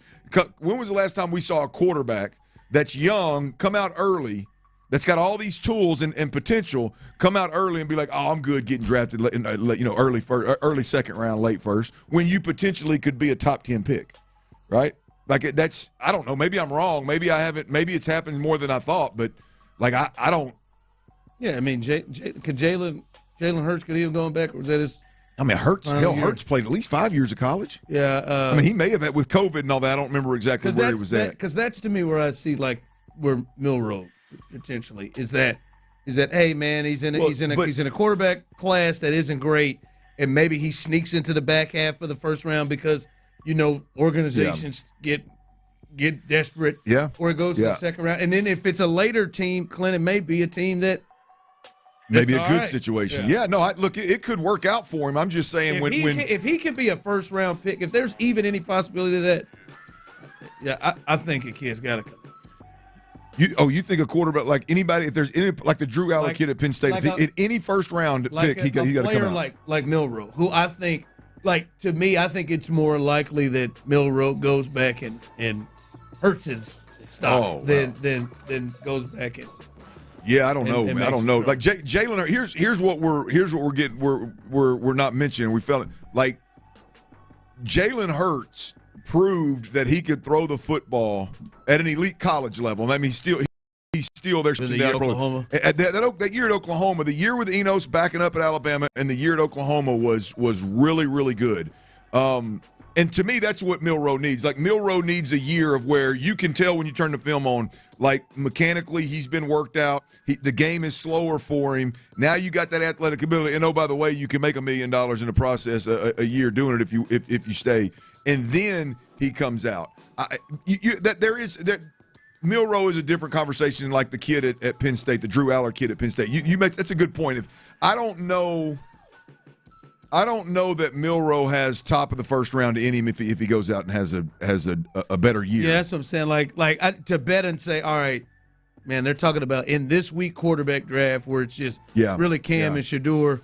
I'm the third guy. The third guy could be in the second round. The third guy could be late in the first. The third guy could be mid-first. Is a better college year. That's a good question. And he'll make a little bit more. That's a good question. But is a better college year more valuable for Jalen Milroe than a subpar college year, but a weak quarterback class? Which one bodes better for him? I don't know. That's a good question. I think he's got potential to do what Jalen Hurts did. Like, he's a better in my opinion, he's a better thrower he's a more confident thrower right now than Jalen Hurts was at Alabama. And Jalen made that huge stride at Oklahoma. If he can just make just kind of stride at Alabama, I mean, look out now. And I also think whenever Jalen comes out, Milroe comes out, I think it'd be a bad move if he starts immediately. Oh, I agree. You know what I mean? Yeah. So what if he does go into next year and has a great year? Yeah, and then he comes out to one of those. But let's say he goes back to college and has a great year, and then gets himself into a place where he's a top 10 pick. Yeah. There's a thought he might have I think I heard, I don't know how accurate this is, but I think I heard this yesterday or this morning. I think there's going to be 8 head coach vacancies, which tell me that there's at least going to be 5 quarterback vacancies. You know what I mean? Like, most of those, I don't know who all they are that are probably getting fired. If we thought about it, we could probably sit here and rattle them off. But Yeah, that's Milroe. The Milroe thing's an interesting question. I believe when you make $1 million a year and go back to college and better your game, I don't know what the situation is. If there's still a good quarterback developer, which I would think so, in that system at Alabama, hell, Penix come out of it, he was lighting it up. But the thing is, it won't matter.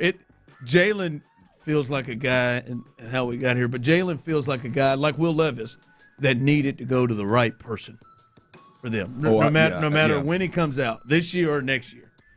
Like, hey, maybe old Matt Stafford is, and Sean McVay's looking for maybe the next one, or if Kyle Shanahan is, I don't know if I want to sign.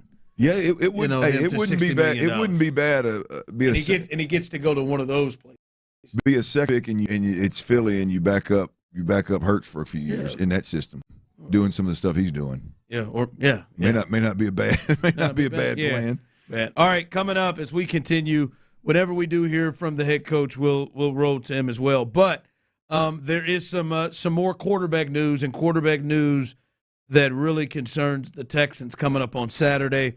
We'll let you know the latest about that and let you know why you should be happy. You as a Texans fan should be happy about this news. We'll discuss that coming up next. All right, y'all, the holiday season is in full swing at Coshada Casino Resort. Here's what's on the schedule.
nose, pain, nose. Valid through 12/20. Delivery by 8 p.m. Subject to driver availability. Additional terms apply. See Lowe's.com/same-day delivery for details. Thanks to Total Wine, you saved more on all the gifts for the ones you adore. Wine, spirits, beers, all nestled on shelves. Curbside pickup and delivery available, and the lowest prices for over 30 years only at Total Wine & More. Drink responsibly. B21. KILT FM HD2 Houston. Insider access, exclusive content. Sports Radio 610. The Texans play here. An Odyssey sports station. Sports Radio 610 presents The Drive with Stoerner and Hughley. Hey, it is a Texans Ticket Tuesday coming up in the 5 o'clock hour. You'll have a chance to win front row seat tickets to the game on Christmas Day. That's next Wednesday. You'll have a chance to win a pair of front row seat tickets to see your Texans take on the Baltimore Ravens with Beyonce checking in at the half during a performance on Christmas Day. You have a chance to win those coming up in the 5 o'clock hour. Stay tuned and listen. Right now, let's head out to NRG to hear from the head coach, DeMeco Ryans. Remember about Andy Reid from your playing days? Yeah, from being with Andy for 1 year, just really respect the way he ran the show. He was a really great coach, did a great job of looking out for his players. Learned a lot from Andy and how he ran things. Just a ton of respect for him. He's been very successful his entire career. Talk about a guy who's detailed in every single thing, not only offense, football, defense, special teams, like all across the board. Just a really tremendous football coach who's had a ton of success, and he loves to do it with a smile. So go ahead. What is it going to be like going up against him on Saturday? Yeah, it'll be.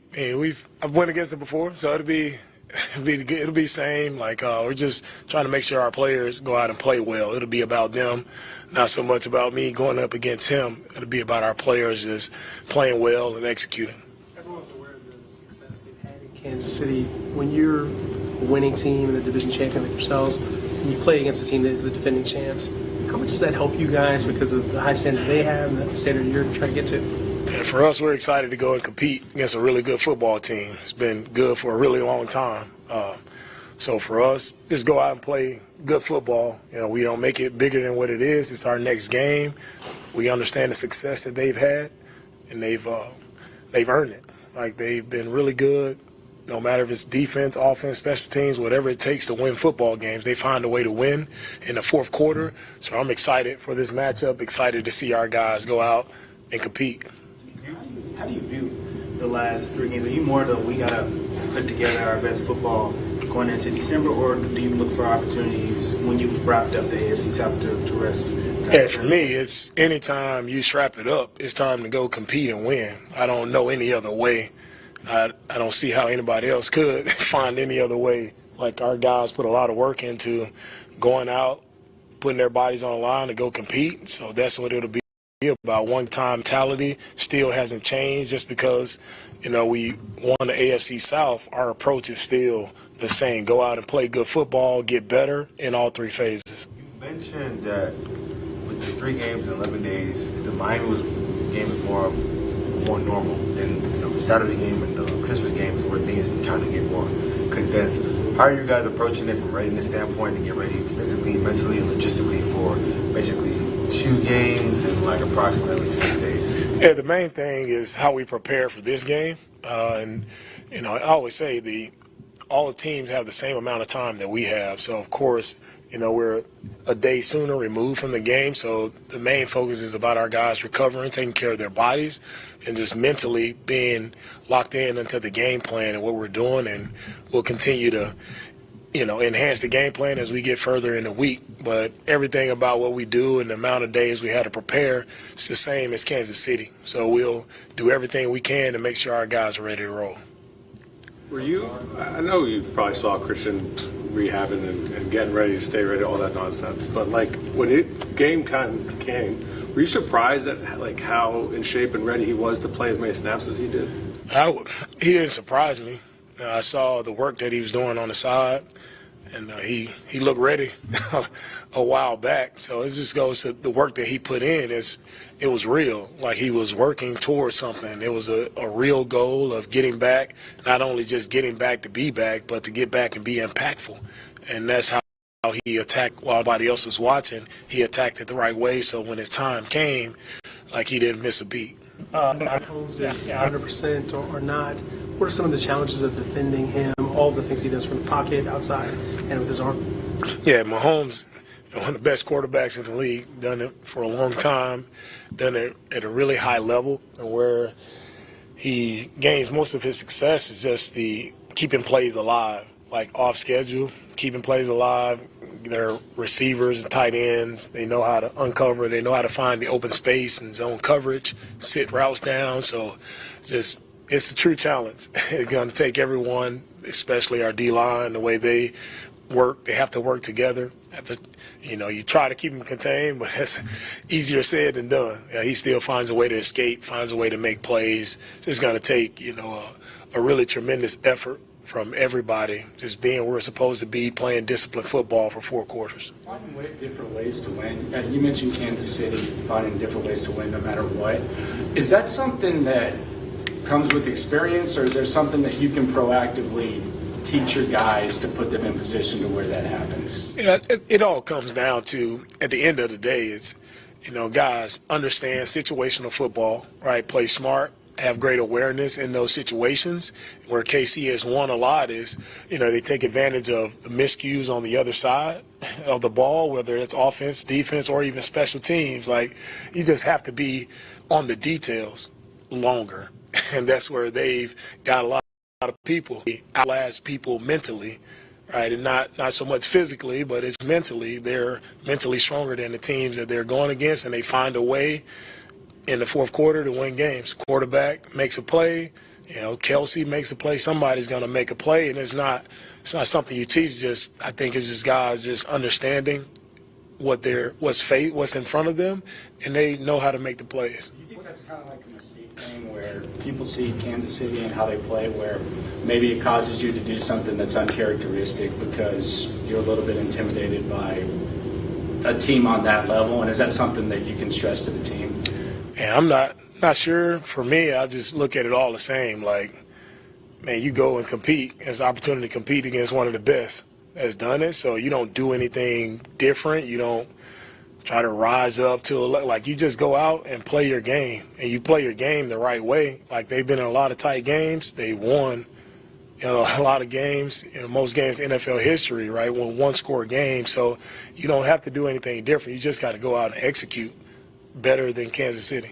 The Chiefs have had a lot of success everywhere, but particularly at home. What have you shared with maybe some of your younger guys who have never played at Arrowhead about maybe what to expect in that type of environment? Nothing. Go play football. Wherever they line it up, we want to go play. The environment doesn't change who we are. Like, you go out and play football the right way.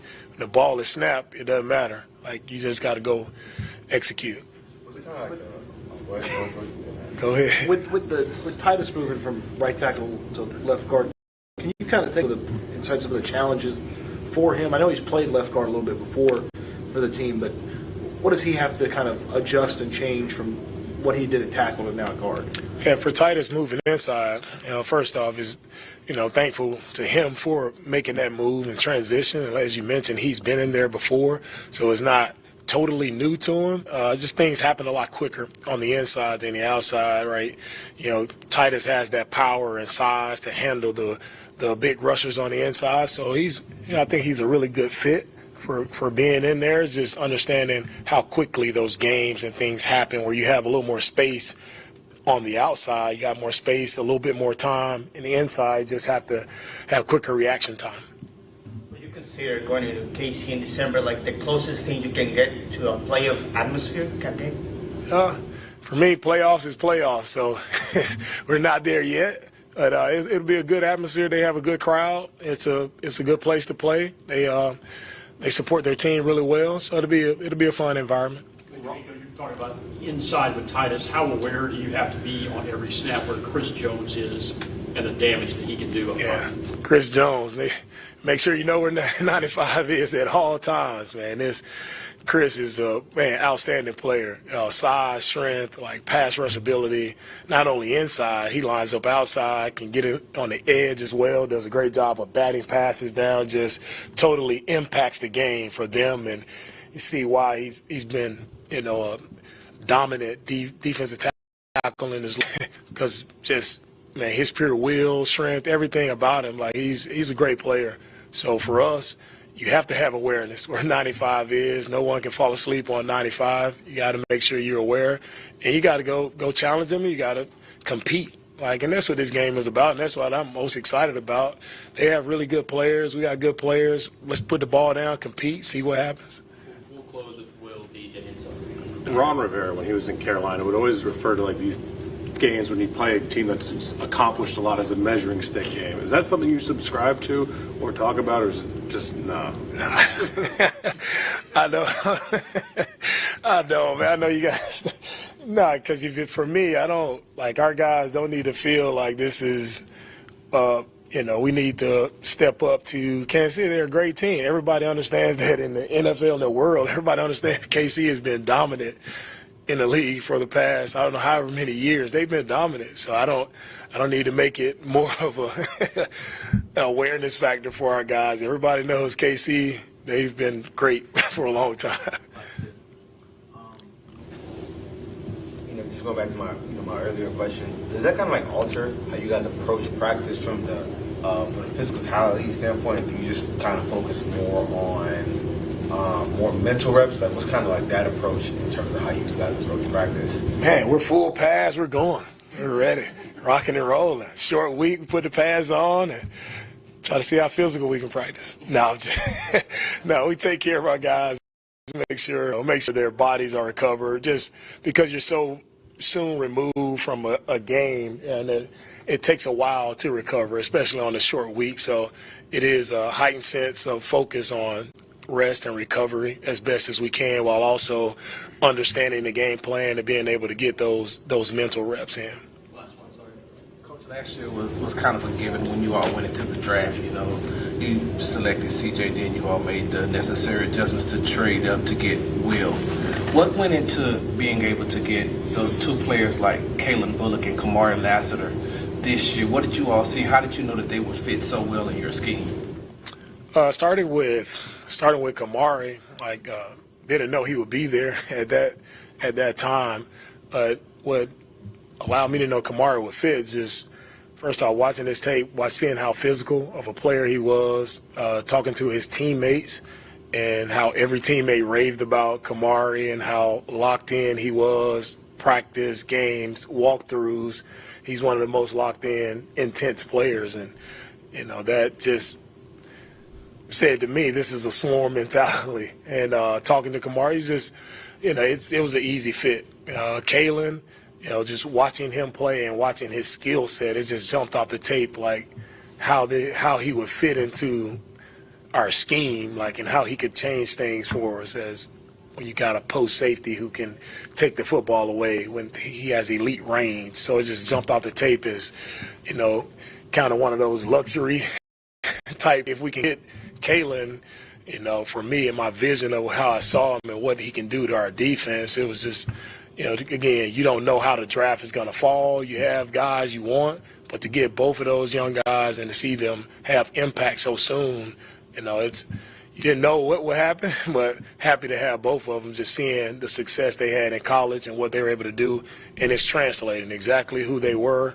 at Georgia, USC. You're seeing the same type of players here today for us.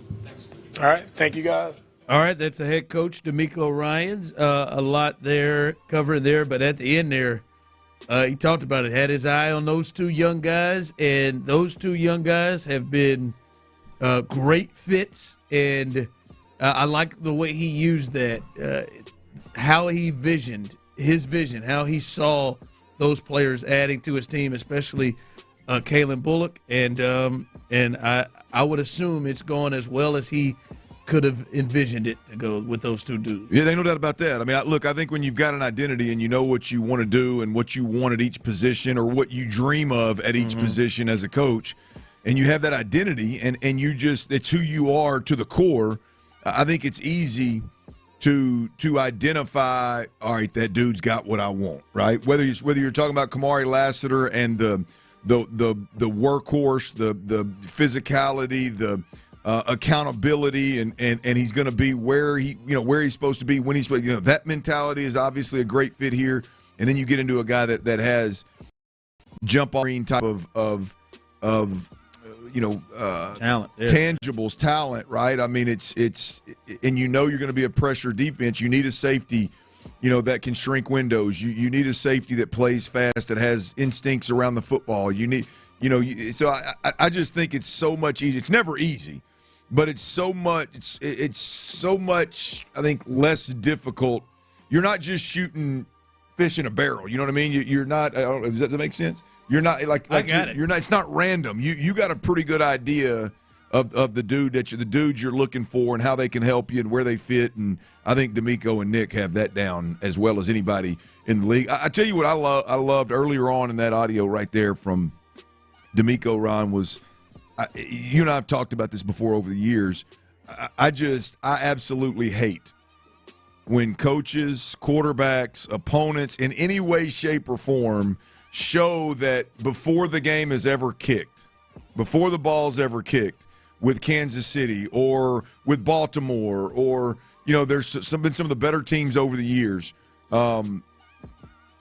all of a sudden we're going to be more aggressive. We're going to go for it on fourth down. We've never done this all year long because of who's across the field from us. It's 0-0 or it's 7-7 or it's 10-3, but we're going to get real aggressive. We're going to do this because the other team – I love the fact that DeMeco Ryans laughs at, no, man, it don't matter who's across the ball. We're going to go out there and we're going to play our best football. I'm not going to stress to my guys that we got to do things differently or we got to be better or we got to play faster or we got to do this.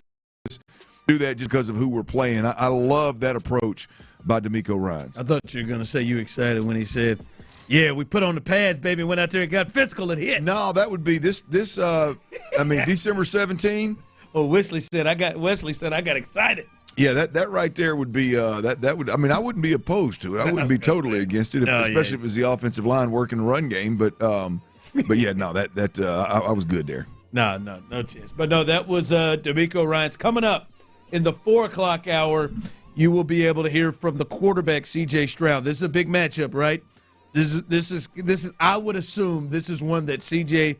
probably circled before the season started. Competitive kid like that, probably circled. I got to go to Arrowhead, and I'm facing potentially Patrick Mahomes. A little bit more on that a little bit later on as well. But we'll hear from him coming up in a bit. Remember, in the 5 o'clock hour, it is a Texans Ticket Tuesday. Your chance to win a pair of front row seat tickets for that Christmas Day game against the Baltimore Ravens. Be listening in the 5 o'clock hour. Your chance to win right here on The Drive. Coming up, I feel like we may have lost, right before our very eyes, we may have just seen the last of a player in last night's Monday Night Football game. We'll discuss that coming up next. All right, y'all. I love a good dip, man. I always have. And he's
close out 2024 than with some early fireworks at NRG Stadium. Hit up KindersTexasBowl.com now for tickets and more information. And hear the game exclusively here on Houston Sports Leader, Sports Radio 610. Sports Radio 610 presents The Drive with Stoerner and Hughley.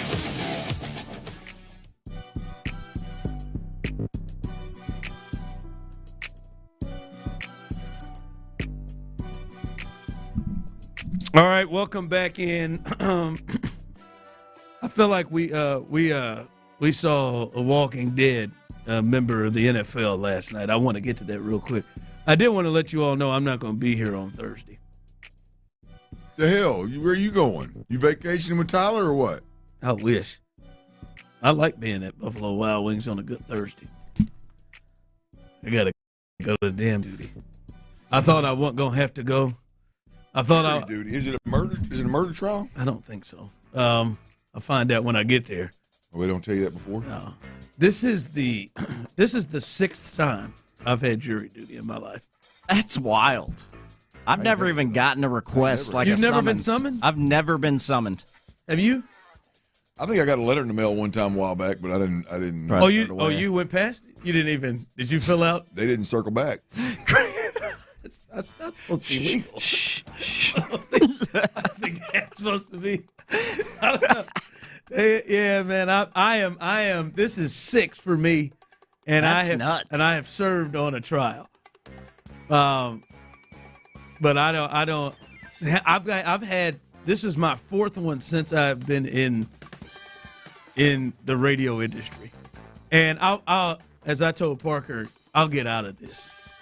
I'll go in and I make it plainly obvious. Now I have learned not to be too obvious that I don't want to be there, because I feel like they can snuff that out. They want to spite you. Oh yeah, I just come right out and tell them straight up. Yes, and I don't lie. Yes, your occupation. I'm a radio host. See ya. For news and sports, and I put news first because we do sometimes say news. Break news. Yeah, we break news for news and sports, and usually when they say because they do ask questions. You say like you're entertainment or a journalist. I said sometimes there's some journalist stuff that I do. I journal and every night. I am 3 for 3 for. Just waiting for my number not to get Sources called. say. Not to get called. And they've sent me on my way the last 3 times. God, dog, I'm like, it is crazy. Is that weird? 6 times. Feels like it to me. Well, I think if Since I was like 24, 6 times. If I were ever on trial, I think I'd probably like you. You're a little more lenient than most. I think I'd like you to be on my. You think the defense on a jury. likes me? Yeah. Yeah. I think I would. The first time I went, I kind of was all right not being at work for about 4 or 5 days. Not anymore. Like, no, I don't want to do it. I don't want to do it. Sit in there, eat them donuts. No, I bet you hate that. That's one of my favorite cheat foods. That's a tough one. I was going to say cheat food, junk food, whatever you want to call it. Okay, they say donuts can be a cheat food. I don't have a have a diet. I know that donuts can be a cheat food. I just don't think Tyler's in a position to cheat on his diet. I mean, he's in. I love donuts. One, he don't eat much. 2, he's in there banging monsters and 5-hour energies in back to back. I mean, it's text line. Ron, just tell him you're racist. It works every time. I don't think you should do that either. Unless you are. It does seem to be like the stereotypical go-to. No. I the truth. I just word it. Yeah, differently. I don't think there's any reason for any. I mean, if we can use the low-hanging fruit of radio and news, and I don't think we need to necessarily go the racist route. Act like you have Tourette's. Like I am nervous that they're going to say, "Oh, that's okay. We're fine with that." I'm like, we want some diverse opinions. I could bring diverse, but I will go a step further and say, I do like to talk about what's going on in my life. That's not a lie. Sure, absolutely. Not a lie. Yeah, I think that's fair. Now they ain't gonna get me. They got you. We'll see if it sticks. And you know what? I'm wearing a jumpsuit too. Oh, you gonna wear it? Yeah, I'm gonna wear a jumpsuit. LL Cool J. I'm gonna wear a zip up jumpsuit. Walk in there like Tony Soprano. That's how I'm gonna walk in there. I'm giving them all a hat. Bada bang. Jumpsuit with blonde tips. Hey, get a gold chain. I'll never forget that first text that came through and Ron had that tracksuit on. They said he was pumped. I know what they said. Looks like Missy Elliott. You said, man, that's your go-to. Anybody out there, you go to Missy Elliott. It's your primitive and yet the. I mean, we could have went LL Cool J. There's so many places. We could have went with a bunch of them. Man, people like to think evil. Yeah, man. But wish me luck. Wish me luck. As I will do everything I can to get out of it. God, I hope we have a listener in there. I'm gonna do my line. Guilty as charged. Yeah, you're right. It's me. Oh, you listen? Yeah, man. Guilty as charged. You know it. You better not have me on it. You know how I lean. But all right. My boy Ron? Yeah, it's me. Hey, real quick, Clint, you're a quarterback. You've been there. You've been there at the beginning, and you've been there at the end. Clint, it feels like we are watching the end of Kirk Cousins right in front of our eyes. I didn't watch any of it last night. I watched the other game. I was watching that Minnesota game. Oh, my God. Something about Atlanta, Las Vegas just didn't turn me on much. No, I didn't, but it was – I flipped over. I looked at a few of them, and all I could hear was just Dan Orlowski. Man, they just got it. They're just missing so much, man. Dan said multiple times, yeah, he's just missed just clean pocket throws. Oh, my God. You remember that time when we watched Peyton Manning, and Peyton Manning was in Denver, and they're putting up like 40 points a game, and they got the number one offense, and Peyton is the MVP candidate and all that. And then all of a sudden, it was like, oh, my God, Brock Osweiler gives them a better chance to win because Peyton Manning has turned into Chad Pennington. And Peyton Manning is throwing fly balls that are out routes. And like Peyton Manning, I've never seen Father Time grab somebody so quickly than it grabbed Peyton Manning. And they won a Super Bowl, but Lord knows it wasn't because of him. It just grabbed him and yanked him. That's what we're seeing with Kirk Cousins. Kirk Cousins, in his last 5 games, 1 touchdown, 9 interceptions. Oh, well, that hurts. 1 and 9. I did not know it was that bad. 1 and 9. 1 touchdown, 9 interceptions in his last 5 games.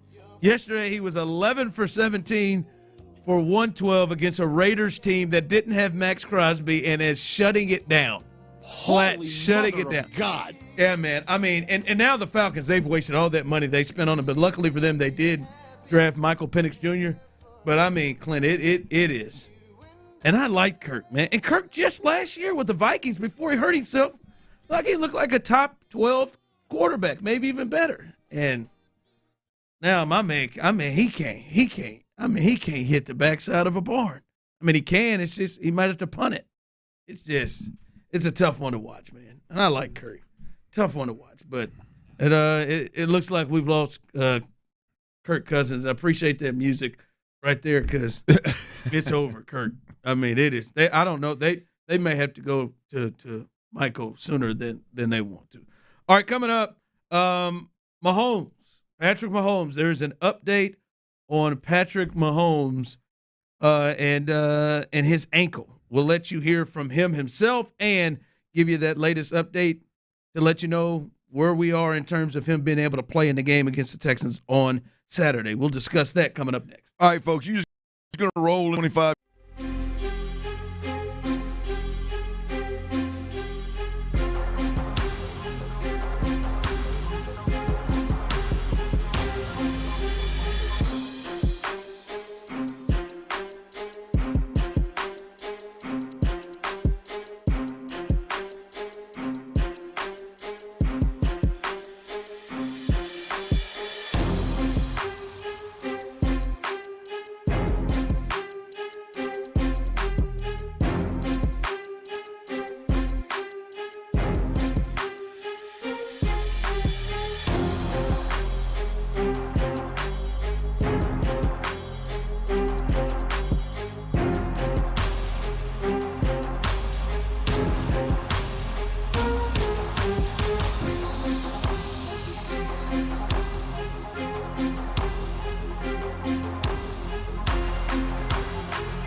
Things people love.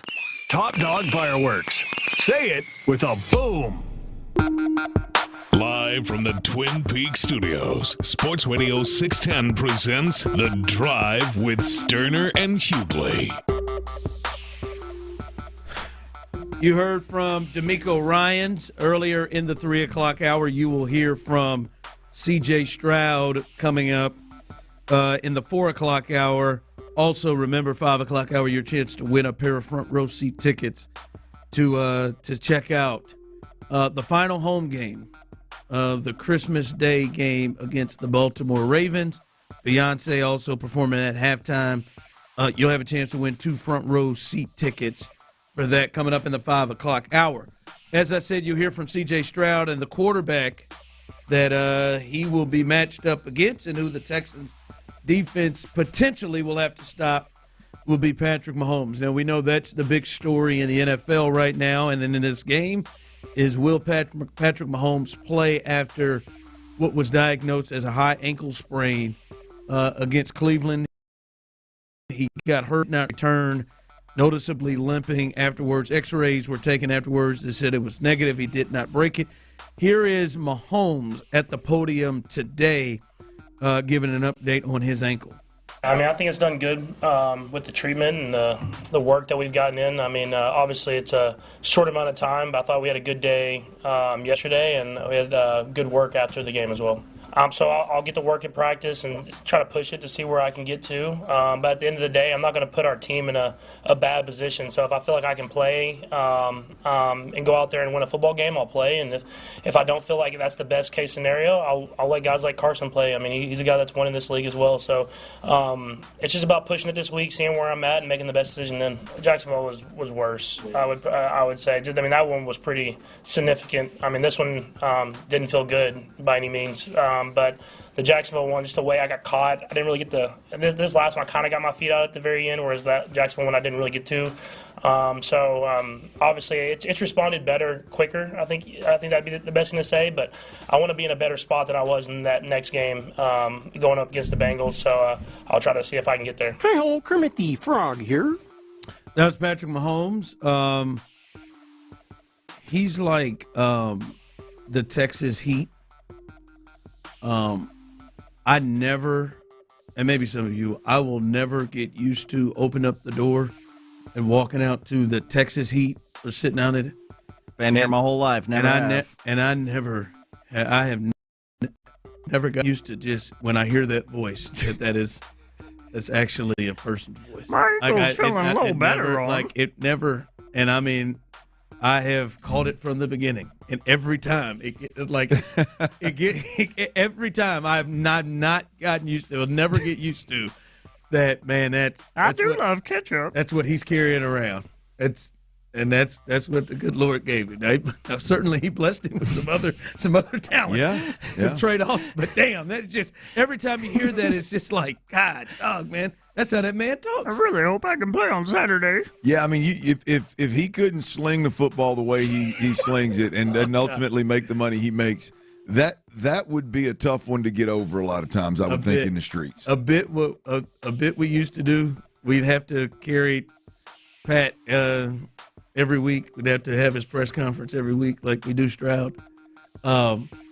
We did a deal, started make Mahomes sound sexy again. So we would have listeners vote on, like, R&B songs or ballads or whatever sexy songs, and whichever one would win, we'd play it underneath Pat to try to see if his voice sounds better up against. With some R&B in the background? Or I mean, it wasn't just R&B, any ballads. I think Poison slid in there with a couple of ballads. Yeah, that. A little Jodeci, a little bit of. One time, we kind of got in trouble when we played that T-shirt, panties on, right underneath. I mean, his voice just is wild. All right, that was before they practiced. Then he went on the practice field. There's video of it, Clint. He had his both ankles taped up, but he was in pads, and he was going through stretches. They had a light practice. Clint, you been around football, understand the league. It is Tuesday. This is the first day that they could practice. For you, what does that mean in your mind that the first day that he could practice, he is in pads, stretching on the field, legs, or ankles taped up. He is out there on the practice. My man's playing. Yeah. I think Mahomes. Like they wouldn't even take a chance with it, would they? Well, no, look, I don't think it's up to them. I think Mahomes. Look, I give Mahomes a hard time with some of the limping around and acting like you hurt here and there and all that. And I think there's some diva, some whatever you want to call it, whatever tendencies there. But at the end of the day, he's exactly what you want in a teammate. He is going to do everything that he can. If it's during the game, he's going to get his ass back out there. If it's at practice like this, he's not going to sit around and not practice for 2-3 days and then go, oh, yeah, I can play. He's going to get out there. He's going to push it. He's going to be with his fellas. He's going to literally push it every single day to see exactly, to what level the coaches can ask him, because he's going to play. Let's be completely clear. You'd be surprised now. I'd be shocked. He just told you. This was not as near as bad as Jackson foot out a bit. He's gonna play. He's gonna practice, and when they get done, the coaches. This is the key. This is why it's so beautiful. The coaches are gonna know exactly what they can ask him to do and not ask him to do. They're going to know. You think he is legit? There's a legit injury. Oh, yeah. No, I think there's a legit injury there.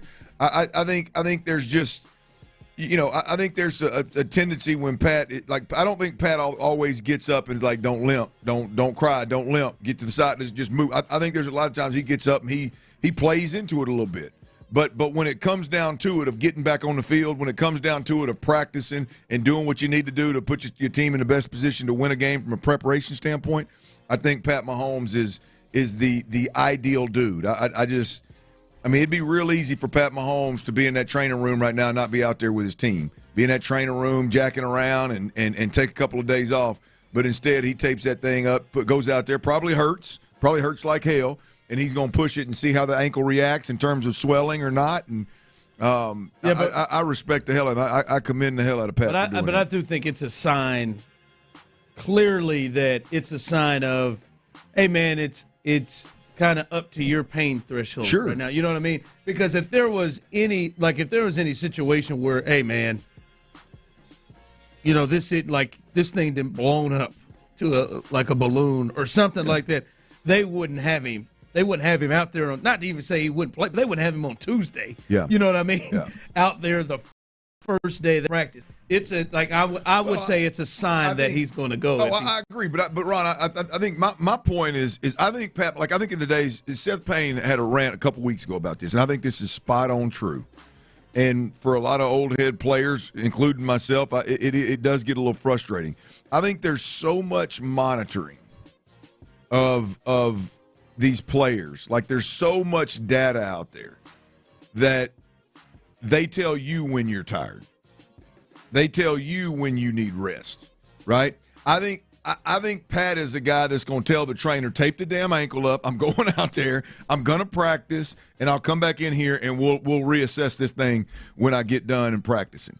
When reality is boy, high ankle sprain. This is the right way to handle it. 24 to 48 hours out is to stay off of it and do this and do that, and which doesn't include practice. I think Pat's the kind of guy that's going to go, no, I'm going to practice, and then we can start to crank this back up the minute I get off the practice field. But me missing practice ain't going to happen. I think Pat's one of them type of competitors. Yeah, and I will say this, Clint, I think if you are a Texans fan and you are and you're DeMeco Ryans and you're in that locker room, I think this is what you hope and want. I think you want to play Patrick Mahomes. Sure. I think right, like I can understand what some saying. No, it's about seeing like you're in now. You're in the playoffs. The number one objective is there. Yes, you could catch Pittsburgh, and we talked about that a bit yesterday. But I think for the Texans right now, as I said, it's a hope game with the Dolphins. I think you got hope. I said that last week. Now you win one of the next two, it's a belief. Now, if you would have beat the Chiefs with Carson Wentz, I mean that's clearly a whole different ball game. But you come in here and you play the Chiefs with Patrick Mahomes in there, and you really challenge yourself. And if you could come out and really, really compete and even potentially beat them with Patrick Mahomes, that kind of changes the game to me. So yeah, you're in the playoffs now. Now it's about, all right, can we test ourselves to see actually how far we can go, who we can compete with, and if you can go into Arrowhead with Patrick Mahomes on the field and can compete there and win a game there, that changes the game for the Texans. I don't think it does anything if they beat Carson Wentz. Yeah, I agree with that. I mean, the seeding obviously it could potentially mean something there. But as we're talking about finding out more about the Texans, I don't know that you feel real good about beating a team with their backup quarterback. I mean, I think you probably feel like you did what you should do, is beat a team with the backup quarterback. So I agree. I mean, ultimately, deep down, you want to catch Kansas City with Pat Mahomes, and you want to see where you stack up. I know DeMeco Ryans said that there's he don't believe in measure game, but I don't want my coach talking about measuring stick games leading up to it. Now, in hindsight, if we sit down and talk to DeMeco Ryans in the offseason, and he says, yeah, man, as soon as we beat Kansas City, I knew, hey, man, we can beat anybody in this league. We got a real chance. We're in a really good spot. We're playing our best ball, and we're as advertised. Or Kansas City whooped our ass, and, hey, man, we realized real quick that we needed to make some moves and get better across the board. So I think the measuring stick game is something to do in past tense, and in hindsight, I don't think it's something I want my coach doing leading into the game. Yeah. So it looks like we'll see, barring any setbacks, but it looks like, at least trending-wise, it looks like Patrick Mahomes is trending towards playing in the game. He is already on the practice field. I'm feeling a lot better. That's right. They had a light practice, but already on the practice field in pads out there as well. By the way, Hollywood Brown also in practice. He has not played yet for the Chiefs this year.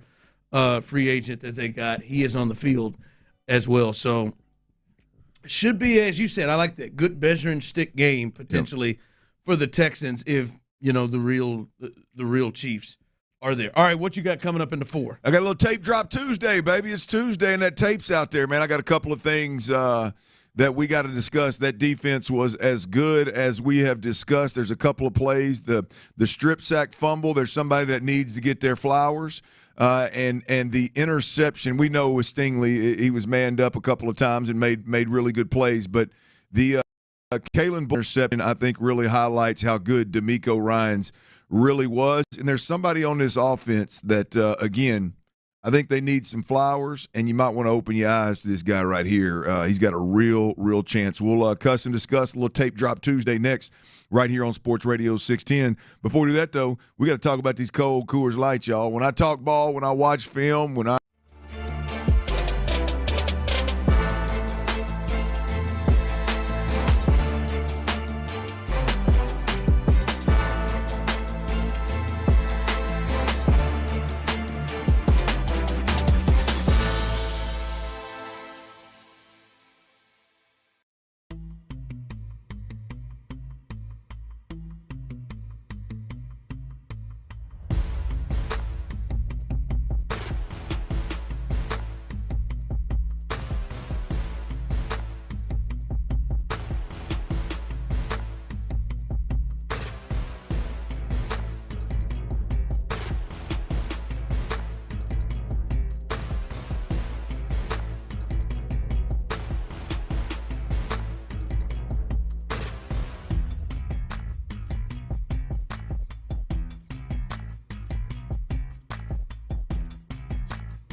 to you. 5 around town. It's mensteaclinic.com. KILT FM HD2 Houston. Insider access, exclusive content. Sports Radio 610. The Texans play here. An Odyssey sports station. Sexiest show in Houston right there, baby. Sports Radio 610 presents The Drive with Stoerner and Hughley. Dive into the mind of former NFL quarterback Clint Stoerner. I like a good time. I like to have a party. I know you do. It's Dirty's Daily. Yeah, it is. Let's have us a little Tape Drop Tuesday party, y'all. I'm going to run down a list here of what all I saw. I started making my notes for the segment here, and I realized there's some pretty solid takeaways from this film. And some of them are one-hitters. Some of them we just need to probably move on from. Don't have a full time for a full-blown conversation. There's no way the TV copy showed. There's no way that the fans saw all of this on that TV copy, especially if you only watched it one time through, Ron. And I think we got to start on the defensive. We got to start on the defensive side of the football. And when you start on the defensive side of the football, because they had such a dominant, suffocating performance of a good offense, with everybody healthy, with the exception of Waddle going out, which, by the way, I hope he's okay. I know he's a Houston kid. I hope he's okay. But the defense was better than the TV copy gave. Better than we thought after watching the TV copy or being at the stadium watching it live. It is an unbelievable film. And I want to start with Will Anderson's strip sack. Ron, it was a great move. No doubt about it. Great play. 96 by Will Anderson. There ain't no doubt about it. That play was made, for the record, that play was made by DeMeco Autry. DeMeco Autry took the guard and literally looked like he was choking him, pushing him back, but I think his hand was in his chest. And he drives the guard back into the lap of the quarterback. He gave Tua nowhere. We always talk about the ability. It's so much easier for a quarterback when your center guard is firm. It's so much easier for your quarterback to avoid good defensive end rushes. That's why people are paying so much money for and giving so much attention to the dominant interior forces, is because that's become the bigger problem for all. You can hide from defensive ends. You can't hide from pressure guard, center guard, coming from that middle right there. And DeMeco Autry, without a doubt, made that play. Will Anderson doesn't sniff a sack, much less a strip sack, if DeMeco Autry doesn't push that guard back into Tua's lap. And I'm talking about in impressive fashion. That is couple of things on that. One, I apologize to DeMeco Autry because on the television call, Kevin Harlan called him Tim Settle. Oh, man, a play made. Tim Settle drove him all the way back. Right. And I said, damn, he didn't even get credit for that play. Sorry, Kevin. But second, that right there has always been the, hey, Texans get teams in obvious passing situations, the flexibility and the ability of guys that they can put out there in terms of where they can rush the passer. I mean, they got 3 guys that can rush really from anywhere.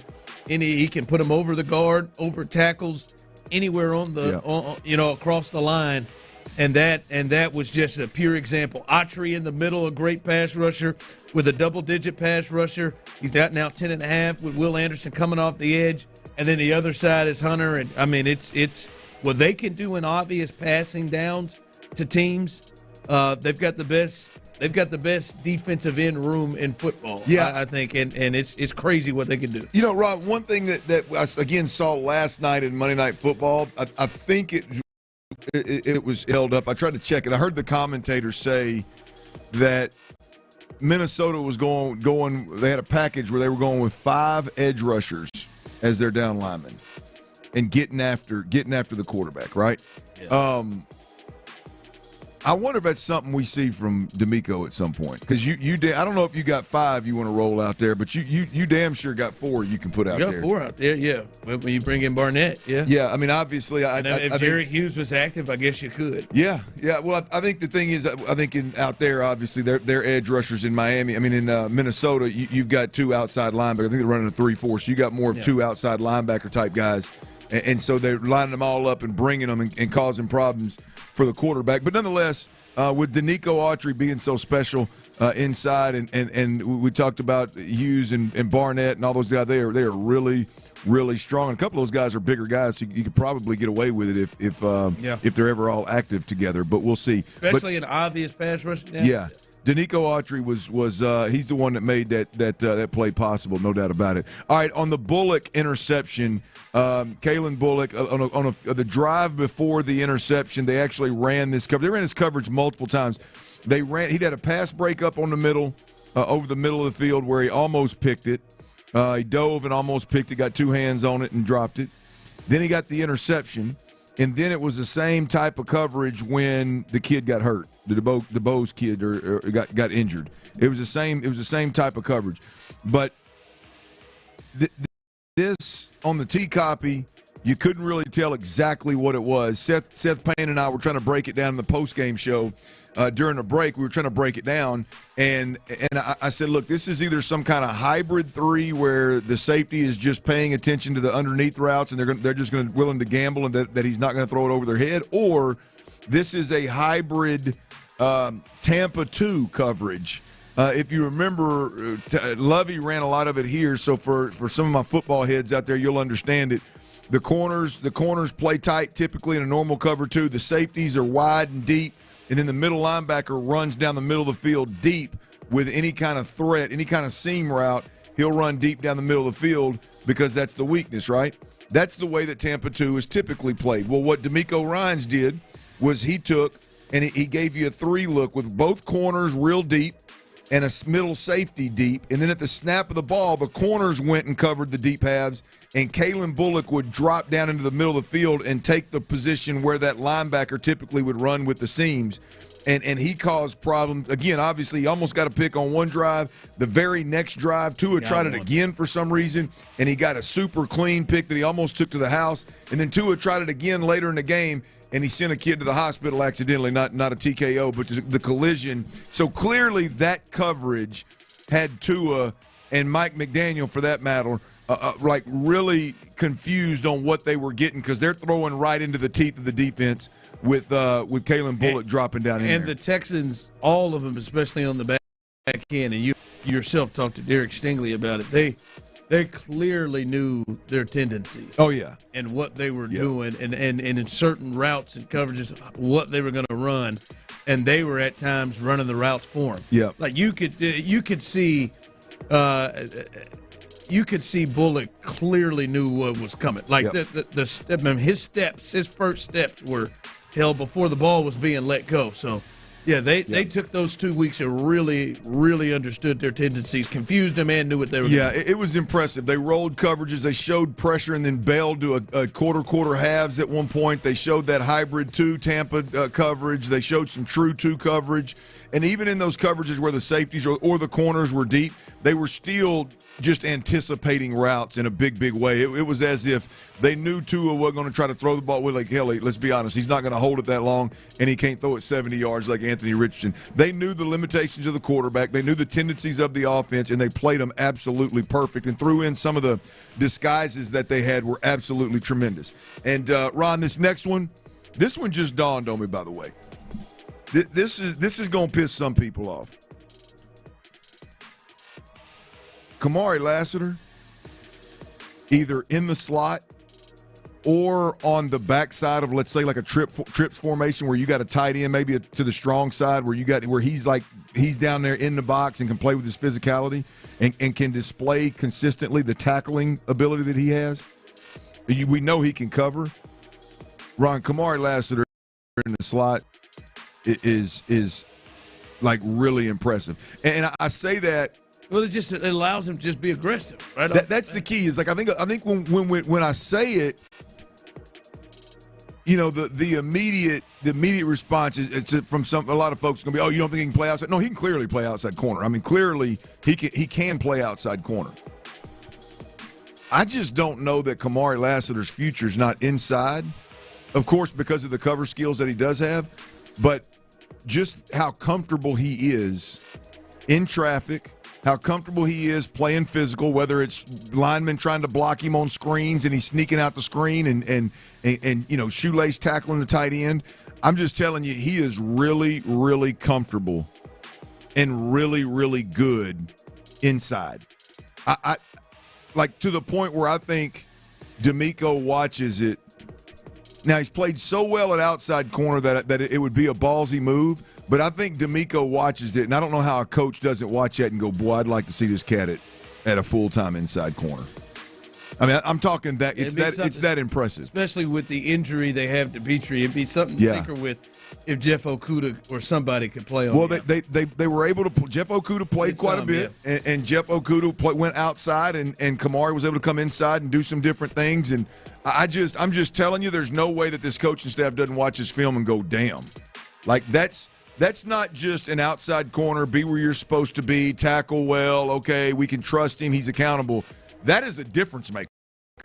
That's the guy that you got two linemen pulling, he somehow finds a way to squeeze between them and then make a great tackle on Jonnu Smith. Like, that's game-changing, like drive-ending types of plays that he can consistently make from the inside. And it jumped off the screen this week a couple of different times with Kamari Lassiter. Don't know what's going to happen with Kamari Lassiter, but it's hard to ignore what he's able to do when he's in traffic. Now, also, real quick note, the only touchdown that the Dolphins scored was a Jonnu Smith touchdown, and I know a lot of people remember that was on Derek Stingley, and that's damn near unfair. It was by design. You know, Tua works strong side away from Jonnu Smith. Jonnu Smith takes his time and runs a back line, literally runs to the back of the end zone, hauls ass across the back of the end zone like he's going to run a deep crosser, and then he retraces to that back pylon. It's by design. The quarterback came to him late. That is an unbelievably, ridiculously difficult cover for Derek Stingley Jr. Even for a guy as talented as him, it's really unfair, if we're being completely honest. So for those that want to pinpoint or point out that Stingley did got one time in this game, I don't believe that I would hold that one against Sting. I think he did all right. I think he did all right. I do. I think he did all right. All right, let's jump over to the offensive side of the ball. Ron, there's one guy on this offense. I'll say this. I think the move, I think we were right talking about the offensive line. I do think this is the best offensive line that they can field. Unless Blake Fisher, the wheels come off when you get a offensive end over there.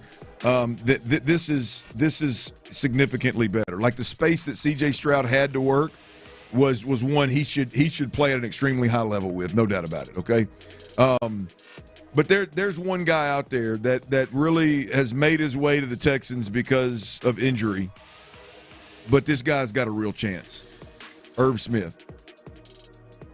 Tight end Irv Smith. Yes, the tight end Irv Smith. There's a level of dog in this dude. There's a level of fight in this dude. There's a level of experience with this guy that nobody else in that tight end room has. I think Cade Stover has the dog, but he ain't got the experience. Cade Stover doesn't have the understanding and the long in the tooth and the reps to understand how to pass protect, and when you get beat, retrace and just stay on him and give CJ somewhere to go. I don't know that Cade Stover has yet. He's got it in him. I don't know if he's shown it yet. The dog in the run blocking is impressive, Ron. Whether he's coming from the backside of a run and he's torpedoing the backside defensive end. I mean, he is going at knees now. I mean, he is cutting legs. He is getting it. He has no problem getting on the ground and getting dirty and getting physical. I think there's no way that the Texans, there's no way DeMeco Ryans watches this film and goes, give me more Dalton Schultz, and we'll just use Irv Smith whenever we can. Irv's got to be on the field. Now, I think Dalton Schultz is a big part of this offense, obviously, so he needs to be there. They're two tight end package. I don't know how you deal with Cade Stover moving forward, but I'm telling you right now, now I'll say this. In their defense, I don't know anything about Irv Smith mentally and how he plays the game and how he retains and what he's able to do from a mental perspective. I have no idea. From a physical perspective. From a physical perspective, Irv Smith is exactly what this team needs in the run game. Now, now there's a couple times where he gets on a true defensive end, a big body defensive end. Now he gets his ass ate up, but he is fighting like a dog. There ain't no throw your arms down, quit, and look at the sideline. Well, missed it.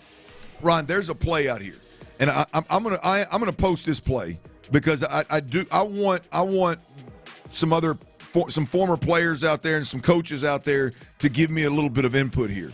But there's a play where it's pass protecting, and Irv Smith and Dalton Schultz end up on the same side of the field, Ron, and they're both blocking edge rushers. All right, they both miss their edge rusher, like end up losing him. All right, Dalton Schultz loses his guy and doesn't lose him on purpose, by the way. This is one of those, I lost my guy in pass protection, so let me make myself available to catch a pass if CJ looks at me. And he's literally 5 or 6, maybe even deeper, 8 yards behind the line of scrimmage. Kind of like, it doesn't look like it's by design, right? It looks like, hey, let me act like I'm going to block this guy, and then, hey, you can throw me the ball if you want. Irv goes out there, hits his guy. His guy bounces off and beats him a little bit.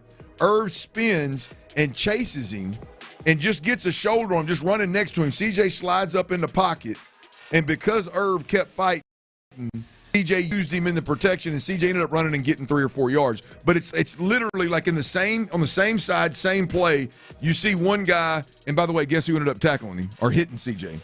The guy that Dalton missed. But you see one guy that refuses to give up and gives CJ a real chance, gives him a little bit of space to go make a play, and then you see another guy that was literally behind and over on the sideline trying to make himself available. I do wonder if that's by design or if that is like one player fighting the other player just making himself available. I'm interested to see what that looks like. But I'm going to tell you, man, Irv Smith is well, looks like Cade Stover might miss some more time. Yeah. With that surprise appendix removal that he had. So we'll see. And without Tegan Cotoriano, looks like Irv Smith's the next physical guy they have. And there ain't Irv's better than all them dudes. When you talk about from a run blocking perspective, yeah, and a pass blocking perspective, and I've seen Irv when he was at Alabama.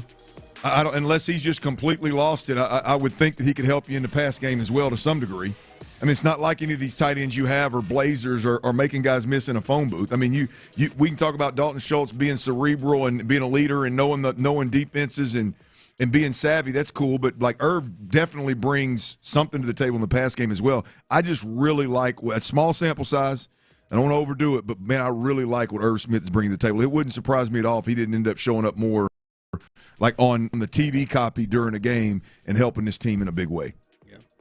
All right. Well, they may need him this weekend. And speaking of may need him, this may shed some light on that. The injury report is out for both the Texans and the Chiefs. We'll let you know what designations they have. Remember, this is a short week, so they're playing on Saturday. We'll let you know about that. And some baseball news that may have a little something to do with your Houston Astros. That's coming up next right here live on The Drive. Our Vision Homes, y'all. Let's talk about them, baby. They are the Houston area's premier turn.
is here on Sports Radio 610. The day after every game, join Payne and Pendergast in the Loop and the Drive on a Shopper's John Deere Reaction Monday. Game analysis, inside info, and your reaction starting at 6 a.m. on Shopper's John Deere Reaction Monday. Houston's sports leader. Sports Radio 610. Sports Radio 610 presents The Drive with Stoerner and Hughley. All right, the injury report is out for the Texans and the Chiefs. Remember, this is generally a day off, but since this game is moved up, this game is on Saturday, both teams were on the practice field and had injury reports. Now, it looked like the Texans did more of a walkthrough type of a practice today, and that the Chiefs did a little bit more work than just walk through, did some padded stuff there. But here is for the Texans, Clint. Foley Fatukasi, who just got back last week, then injured himself. He did not return in the game. He did not practice today with an ankle. John Mechie, who started to come on a bit, did not practice with a shoulder. Davis Mills with an illness, did not practice. Delshon Phillips with a foot, didn't practice. We know about Drew Scruggs. And then Cade Stover also with the appendix. He did not practice as well. Joe Mixon, not injury-related, more rest, was limited in practice today. And then Kenyon Green was a full go with the shoulder. That is the practice designations today for the Texans. For the Chiefs, the only two that didn't go, Shamari Connor and DJ Humphrey. Shamari Connor with a concussion. Starting safety, DJ Humphreys, who they brought in to be the left tackle. He didn't play last week with a hamstring. He didn't practice today.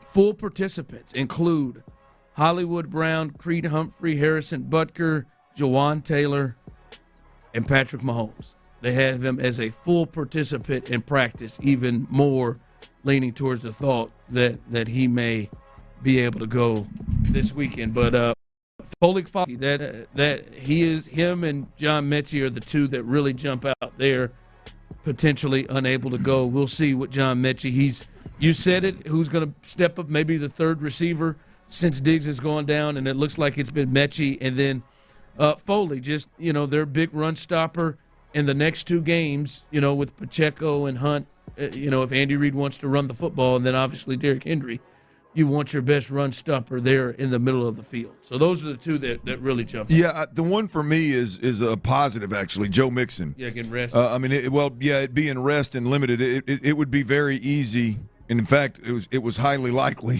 that Joe Mixon, if he were on here, it would be ankle issue, given that what he did last week. Again, it looked like another hip drop tackle may have gotten him. I hadn't seen if anybody got fined or not. I don't know if anybody got fined, but that's the way Gene Steratore described it on the tape. Yeah. So the fact that Joe Mixon is on this list and it's rest and limited and it's not ankle and limited is a big plus for all Texans fans here. So I think that jumps off as much as anything, Ron. Yep. So that is that's the injury list, and tomorrow will be important. That's kind of the second day of the back-to-back. We'll keep you updated and see what that is tomorrow. Remember, it is a Texans Ticket Tuesday. Your chance in the 5 o'clock hour to win 2 front row tickets for Ravens Texans on Christmas Day. Tuesday. That's right. Also, this breaking: Yankees have required outfielder first baseman Cody Bellinger from the Cubs. Multiple reports, including MLB Network insider and Odyssey insider John Heyman reports this. So I got a message for those Yankee turds. As someone texted in, even a newer reason to hate that turd Cody Bellinger just dropped. Hey. He rolls in. And I think in terms of the Astros, one, yes, as much as you can't stand Cody Bellinger, they are better today than they were yesterday. I don't think Cody Bellinger is going to feel I don't think so. He's won an MVP before, but I don't think he's going to feel what Soto did. But they add another bat there. But I think the big thing, Clint, is does this take the Yankees, the biggest spender potentially, out of the mix for Alex Bregman? Right? Like, is he going to leave? Man, I'm starting to really wonder. I thought there was zero chance, but I don't know now. You thought there was zero chance? Okay, I thought there was zero chance he would stay. I'm sorry. Oh, he would stay. Yeah. This is. I think this is good. Now, I don't think it completely takes the Yankees out of the mix. I mean, they were going to spend $730 million on Juan Soto, so they were never in the mix. For who? Oh, Bregman. Okay. Yeah, I'm just saying this. This, I don't know if this does, but I would think, all right, maybe they feel like they found the bat that they needed, and it's not Bregman.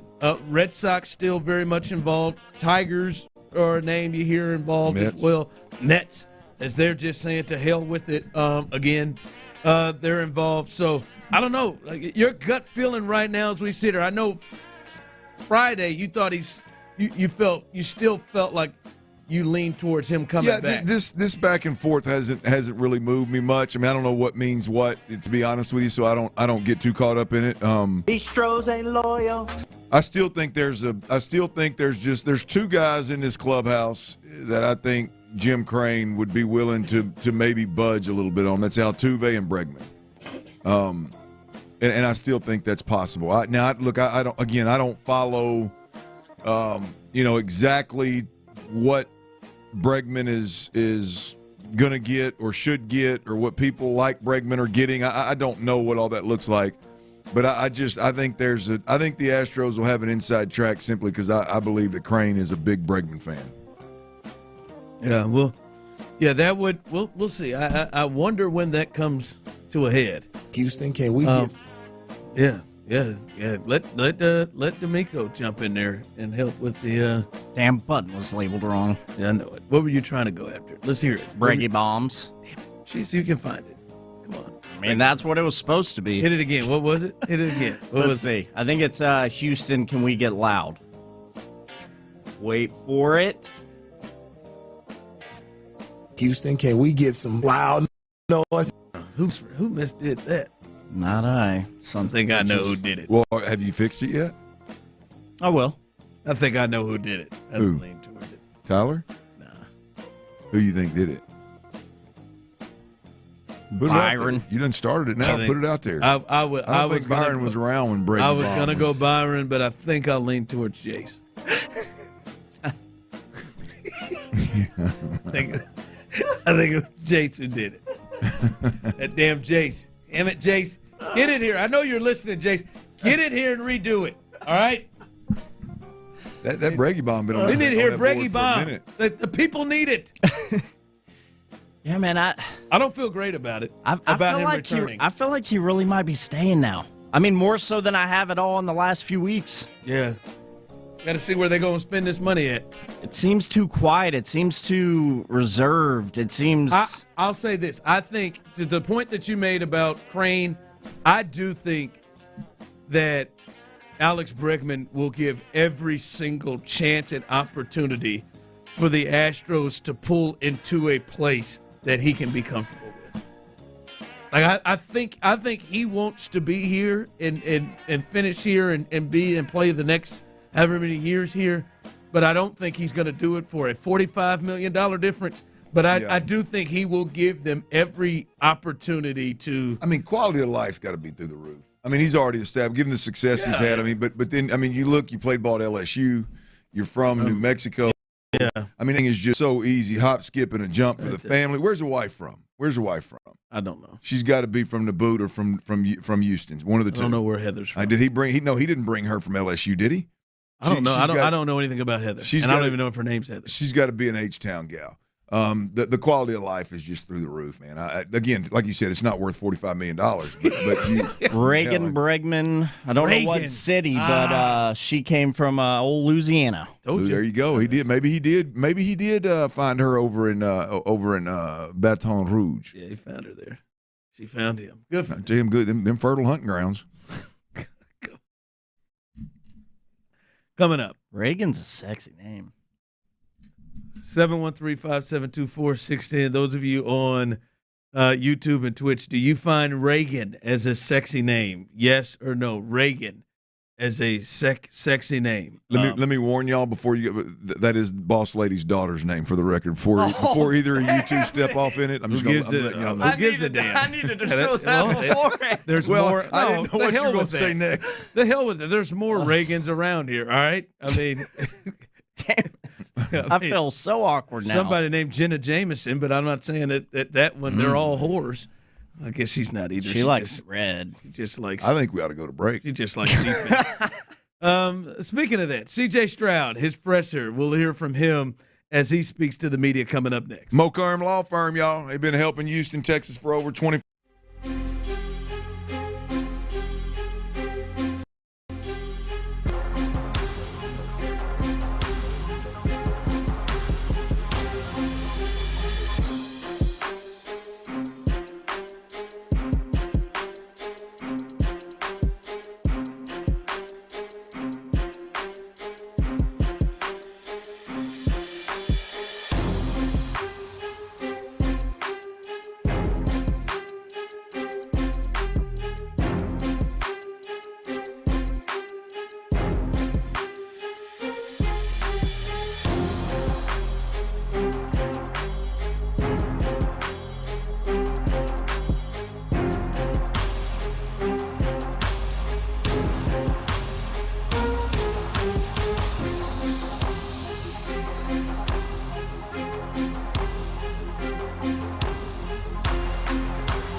now won.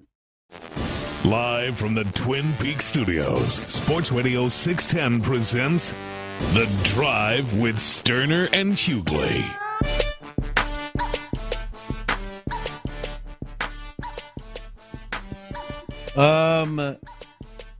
Reagan is the name of the girl from The Exorcist.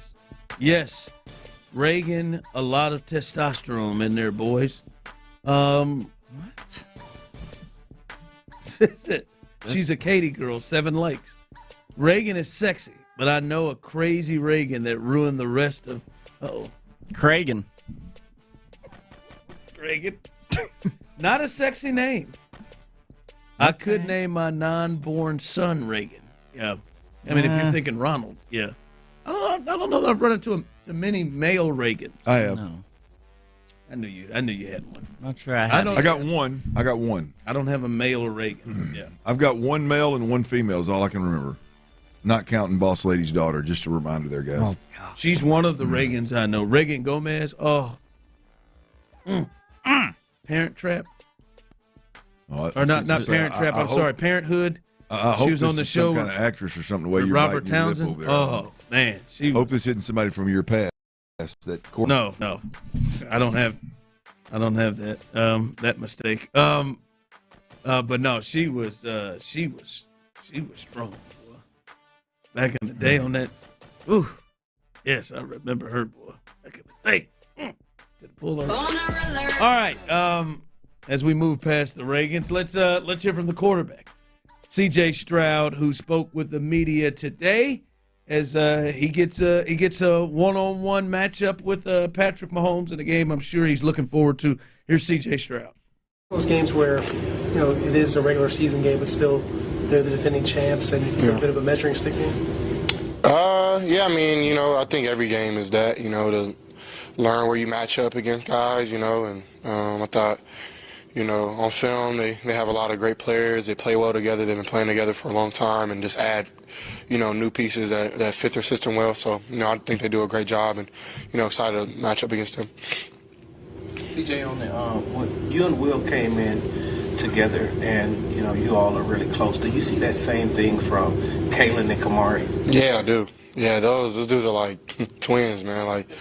They literally wear the same clothes. Like, they come wearing the same shoes to games. Like, it's funny. They're definitely two guys with just a lot of confidence. And, they had more confidence, I think, than Will had. At least I know they had more confidence than I did last year. And it shows on the field, So I'm just super happy for them, super proud of them and just how they approach the game and how they, been able to take off running, and I'm just really excited to see what they're and hopefully be a part of it for a long time. The way they're playing, when you were going up against them in training camp, is that something that you see, that you've seen then, that the way that they're playing now, you've seen that building up? Yeah, I definitely felt it then, and even in college, like playing against Kamari, and then seeing Kalen, growing up in high school in the 7-on-7, tournaments and stuff, and then you see him at USC. I believe, ball players are ball players. They just, figure it out once they get here, and that's what they were able to do. And since camp, they've been playing really well. I remember over the offseason, you had ranked your top 5 QBs, and Pat was at the top of the list. From quarterback to quarterback, what separates him from maybe just other guys in general? What makes him so great? Just, his ability to win. He's just a winner. And at the end of the day, finds a way to get it done and makes, when those critical situations happen, he's somebody who really, really, really knows how to get it done. And, it's really cool just to see how creative he gets. And, I think Andy Reid does a great job using him the right way and putting him in positions to be creative. And, and their defense, holds up a lot as well to give them opportunities to take shots down the field and have all these crazy plays and motions. And, so, they play really good complementary football. And I think that's what sets them apart, is his ability to win when it counts. How do you feel like the team is preparing for the second and third part of the 3 games in 11 days? How do you feel like the team's approaching practices, things of that nature, and logistically getting ready for a kind of grueling stretch of the season? I can only, speak for we're still trying to, get our bodies back right, and, it's quick turnaround, getting your mental back is just as important. So, you probably do less active things and more walkthroughs and more mental, than physical. So I feel like that's the way you can save your body, but at the same time get those good practices in and those good habits throughout the week so you can play on Saturday. Yeah. DeMeco was talking about number 95, Chris Jones, and being aware of him during and after the snap. What are some things about him that kind of jump out? His ability to get off the ball, and they use their silent cadence really well, able to hide it, and he does a good job of using his hands, and I'm, a big fan of his. He does a great job and has been doing it for a high level, for a long time, and, just pops out on film and, makes a lot of plays for them. Even when he doesn't make the play, he's taking on double teams, giving other guys one-on-ones and things like that. So, yeah, he does a really good job. Yeah, long season, man. Is there anything that this part of the season that kind of refuels you? Anything special that you may have even learned since you've been in the league that helps you kind of stay? You're talking about keeping mentally sharp for this part of the season. I would say just having the opportunity postseason is available, and this is going to set us up for our seeding and who we play, if we play home or not, multiple times. So our destiny is really in front of us, and we're able to do what we want to do, to be really great. But at the end of the day, it's all about getting in, and we're able to do that. And the start, that's one of our goals now. We're trying to go get more, and I think this team is special enough to do that. So we got to just be hard on ourselves, too strained mentally, too strained physically, to push over that hump. Because I think we're still a young team, still building around each other. A lot of guys haven't played with each other for a long time, and you look at the Chiefs and the Ravens, and a couple guys on the Steelers, and these good teams have been good for a long time. They keep guys around and just add on pieces, or they've been able just to build that chemistry, coaching and players wise, and I think that kind of shows in December and January. So I think we'll be able to build on what we did last year, having a second year in, and be able to build that chemistry some more.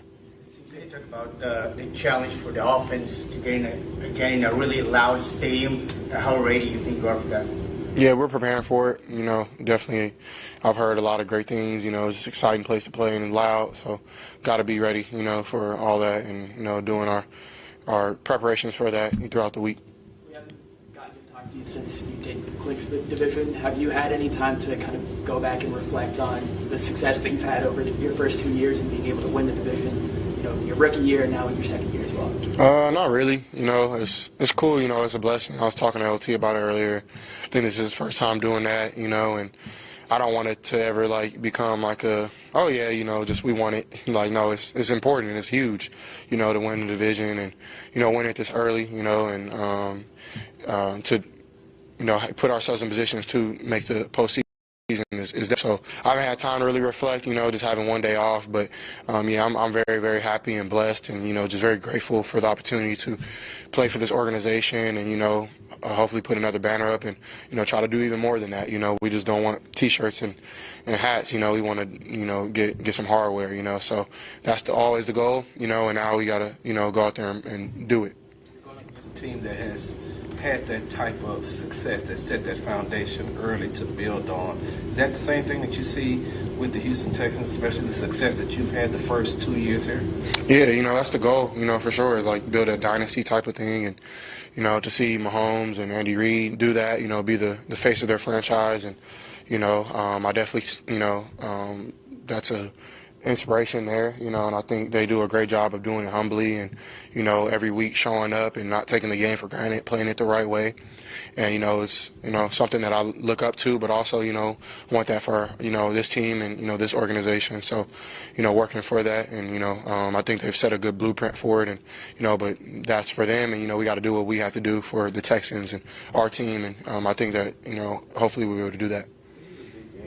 Coming up, but you played on a lot of big games throughout your career, dating back to Ohio State. How much did playing at Ohio State kind of prepare you for a lot of these pressure moments? And how different is playing at Ohio State, quarterback-wise, compared to playing anywhere else in college at that position?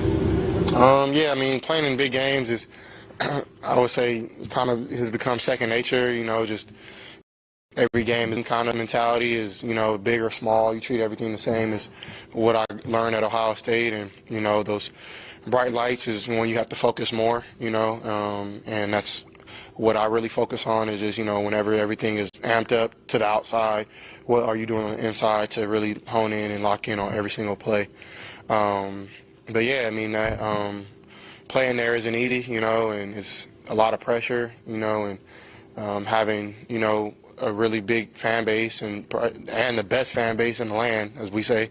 But it's not easy, you know what I'm saying? And it's all honestly preparing me for this position, and I'm super grateful for Coach Day and, Coach Wilson, Coach Dennis, and Coach Fitch, and Hartline, and I can go on and on and on. Just on so many people who've helped me along the way, especially at Ohio State. And I'm rooting the boys on. Hopefully, we get this dub playing Tennessee. And I think I love the new playoff. I think it's super cool, and to be able to have some SEC teams come play the Big Ten, play in the cold, and I think that's a good experience for Tennessee, to play, because that's what they have to do in the league, So I'm excited for that, and really, hoping that the things that we went through, at Ohio State the last couple of years prepares us to, hopefully win a natty this year.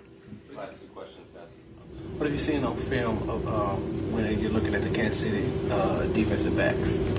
Yeah, they play well together. They play this kind of coverage where, they don't ever really show the quarterback. They always rotate and, they always switch your coverage very late. They do a good job. I think McDuffie is a top 5 defensive player in this league. I think he's very underrated, and he's been proving it week in and week out.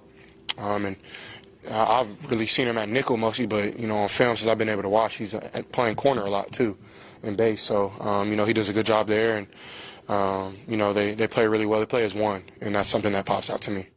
All right, that's C.J. Stroud, the quarterback, talking about this upcoming matchup against the Chiefs. Coming up here in a bit, your chance in the next segment, so make sure you're listening. Your chance to win a pair of front row seat tickets to see the final home game, Christmas Day, Beyonce at halftime, Texans hosting the Baltimore Ravens, a team that ended your season, the biggest home game of the season. Your chance to win a pair of tickets coming up next, right here live on The Drive. I admit, y'all, I love a good dip now, whether you dip in chips or wings or veggies or some other food.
KILT. KILT FM HD2 Houston. Insider access. Exclusive content. Sports Radio 610. The Texans play here. An Odyssey sports station. I said, oh, Lord Jesus, it's a fire. We have a liftoff. Sports Radio 610 presents The Drive with Stoerner and Hughley. It's the 5 o'clock fire. It is 5 o'clock. Congratulations. Hopefully you're off work. Luckily for you, Old Dirty and the blonde tip bomber. And it's really blonde and tipping and bombing today, baby. Along with T-Mill and a.k.a. Psycho T. And we'll hear from Moneybags here in just a bit. Let's remember 5 o'clock fire is brought to you by Kirk Holmes. And make sure you're listening.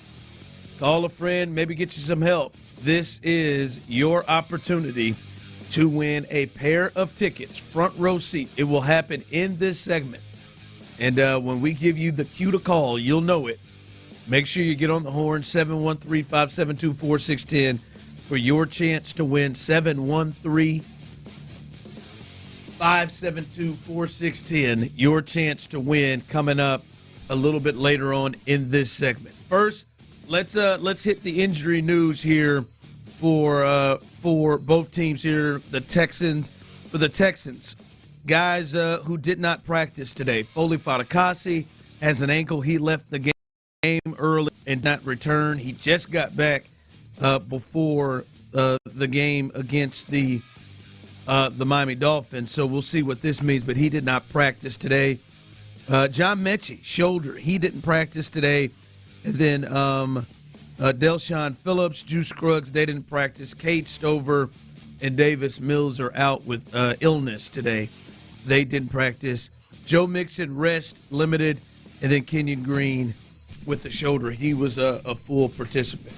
A couple of things there. One, two guys that you were looking at you'd think may be on the injury report. As you said, Joe Mixon, it's not ankle, it's rest.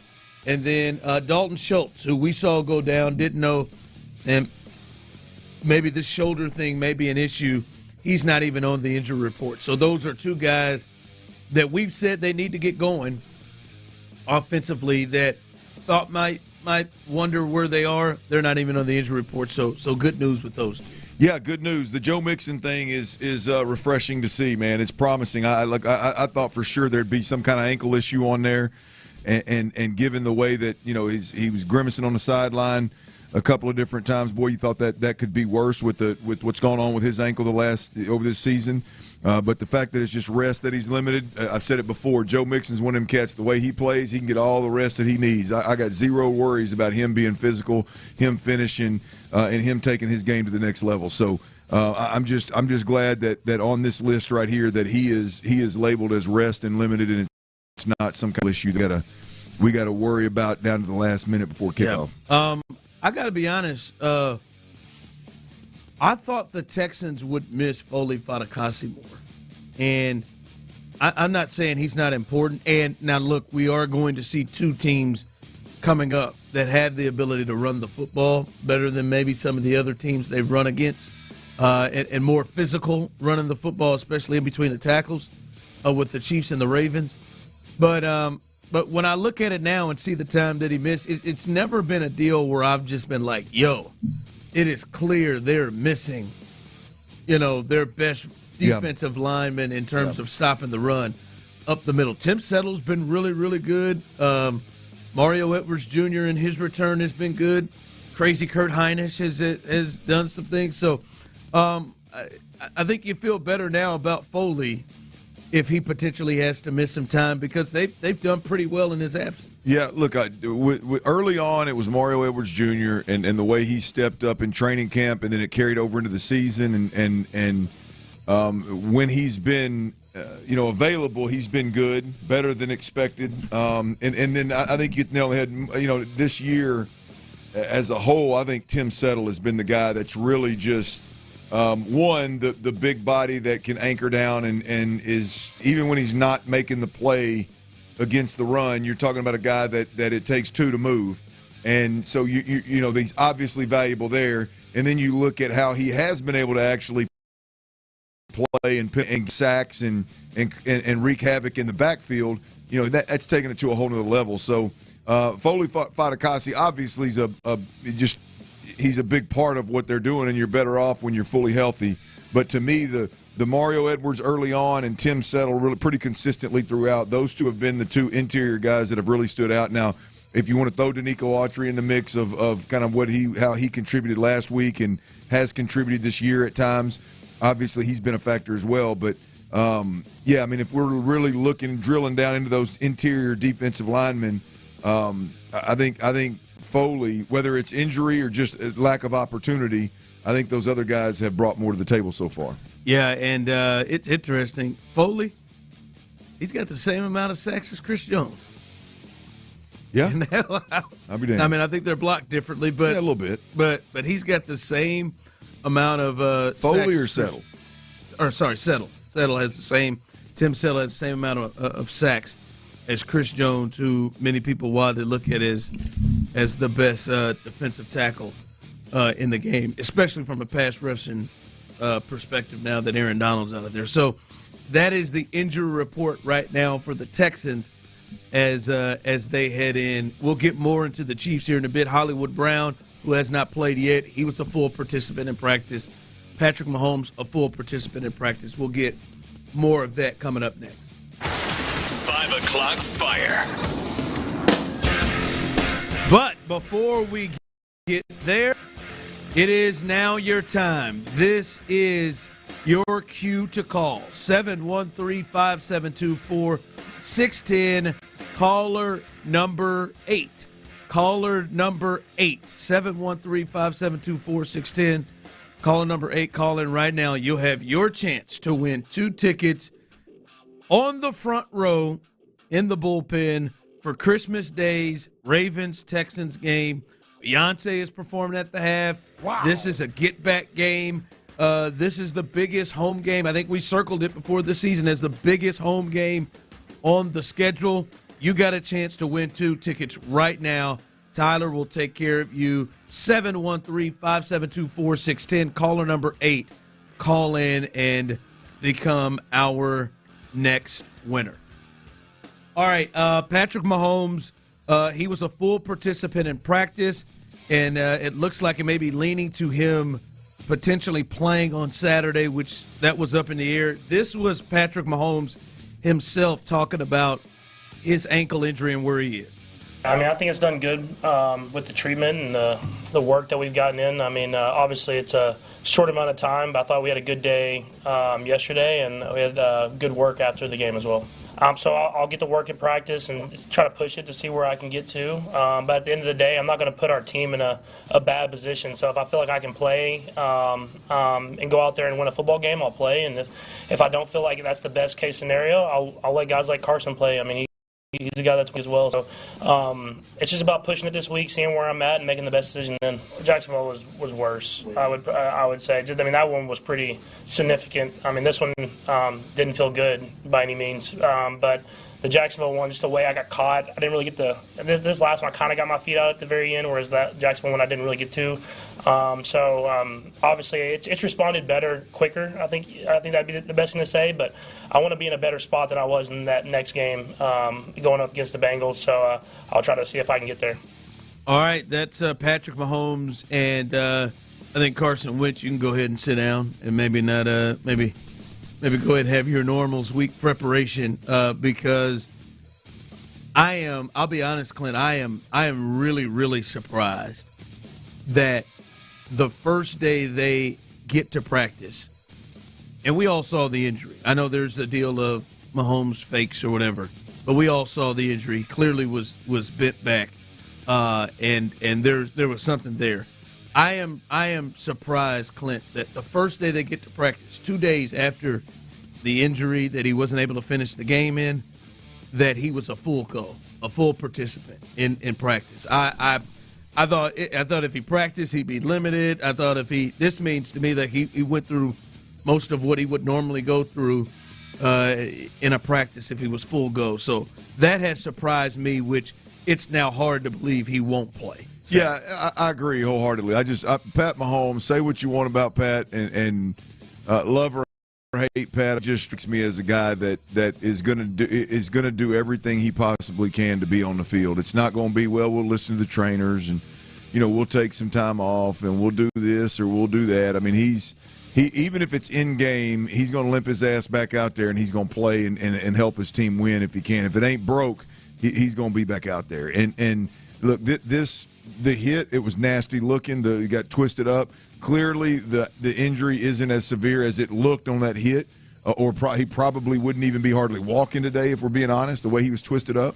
But nonetheless, I just think that this is one reason why it's. I mean, again, you can love or hate him, but boy, there's no ifs, ands, or buts about respecting the guy. He's just the ultimate competitor. He's going to do everything he can to get out there, and he's going to do everything he can between now and then to prepare the right way. And this tells me Pat's going to be there on Saturday. Yeah, I'd be surprised now if he's practicing already on Tuesday that he doesn't go. And you heard him, and he's spoken about it like in that presser today.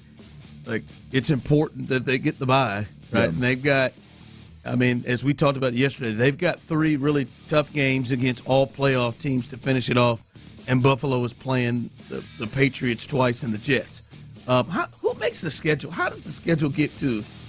Hey, man, we got 2 divisional opponents, and we play them 2 out of the last 3 weeks of the season, which is weird. We did that with the Titans a couple years ago. Yeah, it's weird. Anyway, so I think he understands that these games are really, really. By the way, did you think there was a chance? Did you think there was a good chance he would sit out? Like when it first happened, were you ever thinking the way he looked like, hey, because there are a lot of people saying, hey, they just need to sit him out.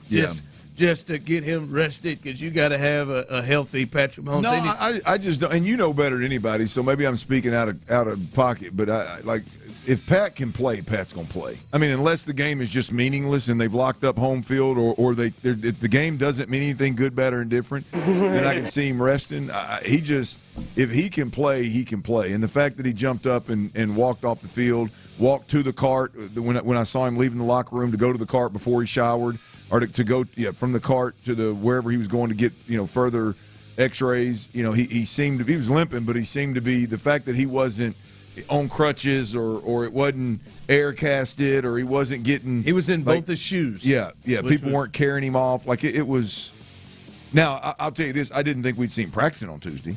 No, that surprised me, and not just hell, they rested Joe Mixon. Dalton Schultz got a little rest too. It looked like the Texans rested Joe Mixon. He didn't practice. I thought Pat at least would.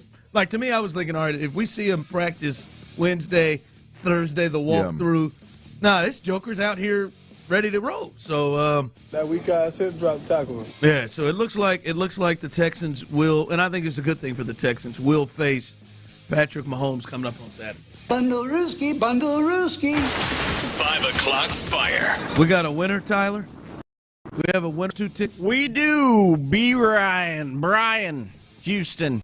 B. Ryan. He was pumped. I bet he was. I bet he lost his mind. He said, are you serious? Yeah, Champ Slice, I just need confirmation that it's over. It's over, Champ. Sorry, Champ. You ain't a champ. What is the Slice giveaway? Yeah, he was needing it. All I want for Christmas is a Christmas miracle. That mean you still may get that miracle. It may not just be this ticket miracle. You'll need Brian to give you those tickets. Hope you know Brian. Where's he from? H-Town? Some of the conversations, Champ, you have on here, maybe that miracle may happen. All right, tonight the NBA Cup concludes. Only one game tonight. The Bucks will, with Giannis, will take on the Thunder tonight as SGA. Both those guys, first team, all NBA type players, will face off. Still a little disappointed, man. I was really hoping that the Rockets would be in this game, and it's still fun to see them in the game in Vegas. And you could tell, like, it felt different, a little different thing. The only game on Saturday night in the NBA, not a lot of college football to be up against it. So it was cool to watch them there. I thought they had a chance. They were playing their normal game of defense. They just couldn't get, any of their guys to play any kind of offense with any kind of consistency. And boy, when Houston doesn't shoot it well, when the Rockets don't shoot it well, it really hampers them. But it is It is like they're scrappy and they know their game and identity, and they gon' ugly the game up. It's just Oklahoma City just made enough plays there in the third quarter, and their guys stepped up, and the Rockets guys weren't ready to go. Well, it's clear. I mean, when you look at Oklahoma City, they got a couple of dudes. They got a couple of dudes that they trust to get a bucket from anywhere, anytime, no matter who's guarding them. Yeah, and they're pretty damn good at it. And down the stretch, those guys were a difference. You know, I tell you, what's the Williams kid? Jalen Williams? Yeah, OKC. Boy, I mean, I'm sitting there watching the game, and I felt like he had 50 points. I mean, he didn't, but I mean, they all just came. They all came in spurts, right? Yeah. But it was just like, I'm like, damn, it feels like this guy is going to work on everybody. And then next thing you know, Shai Gilgeous, he woke up. Yeah, that third quarter when he took off. Yeah, I know you said you had money on. You ended up winning, didn't you? That ended up winning. Well, that particular pick won. Yes, I mean I think he ended up with 30, and the number his over under was 31.5. Yeah. So he was one bucket away, but yeah, he started out a little slow, but when he got hot, boy, it was nasty. Yeah. That's a fun. I like watching him play. Yeah, I like watching. He's got a him. smooth game. You know, people complain about all the threes. He's not a big 3-point shooting guy. He's more of the mid-range game going. So he's really grown, and that's clearly, obviously, what the hope has been with Jalen Green in particular. Some of these young Rocket stars that they pulled that off. All right, coming up, let's get into the conversation as we're coming out of the bye week. How much difference did you see from Bobby Slowick's offense after the bye week? Did you feel like you saw? As they self-scout, something different from Bobby Slowick's offense. We'll discuss that. Dang it, Bobby. So long, Kyle Tucker. The Astros are trading the star right fielder to the Cubs for Isaac Barrera.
SportsRadio.com now for tickets and more information. And hear the game exclusively here on Houston Sports Leader. Sports Radio 610. Sports Radio 610 presents The Drive with Stoerner and Hughley.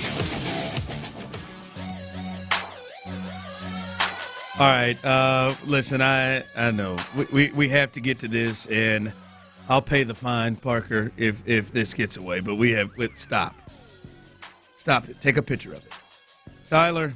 I do. What is going on? I hope to God we get to this Bobby Slowick offense bye week thing.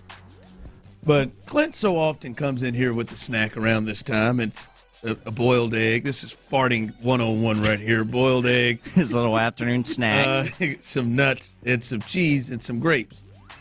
And there is a clear grape. Little protein pack. Clear grape that just flat out has mold in it. I mean, it has some kind of white. It looks like it's got not blonde tips, but white tips. You're not eating the food in there, are you? It's mold. I said you got to throw it out. Well, it's just one of the grapes. And I've already eaten one. I was already eating one of the grapes. It was hidden under the grape that I ate. When I sat down, I looked at it. I said you got to throw it out. Yes. He's like, the whole thing? Yes. Even the cheese? Yes. They were in the same vicinity. 713-572-4610, YouTube and Twitch. He has it's a sealed protein pack.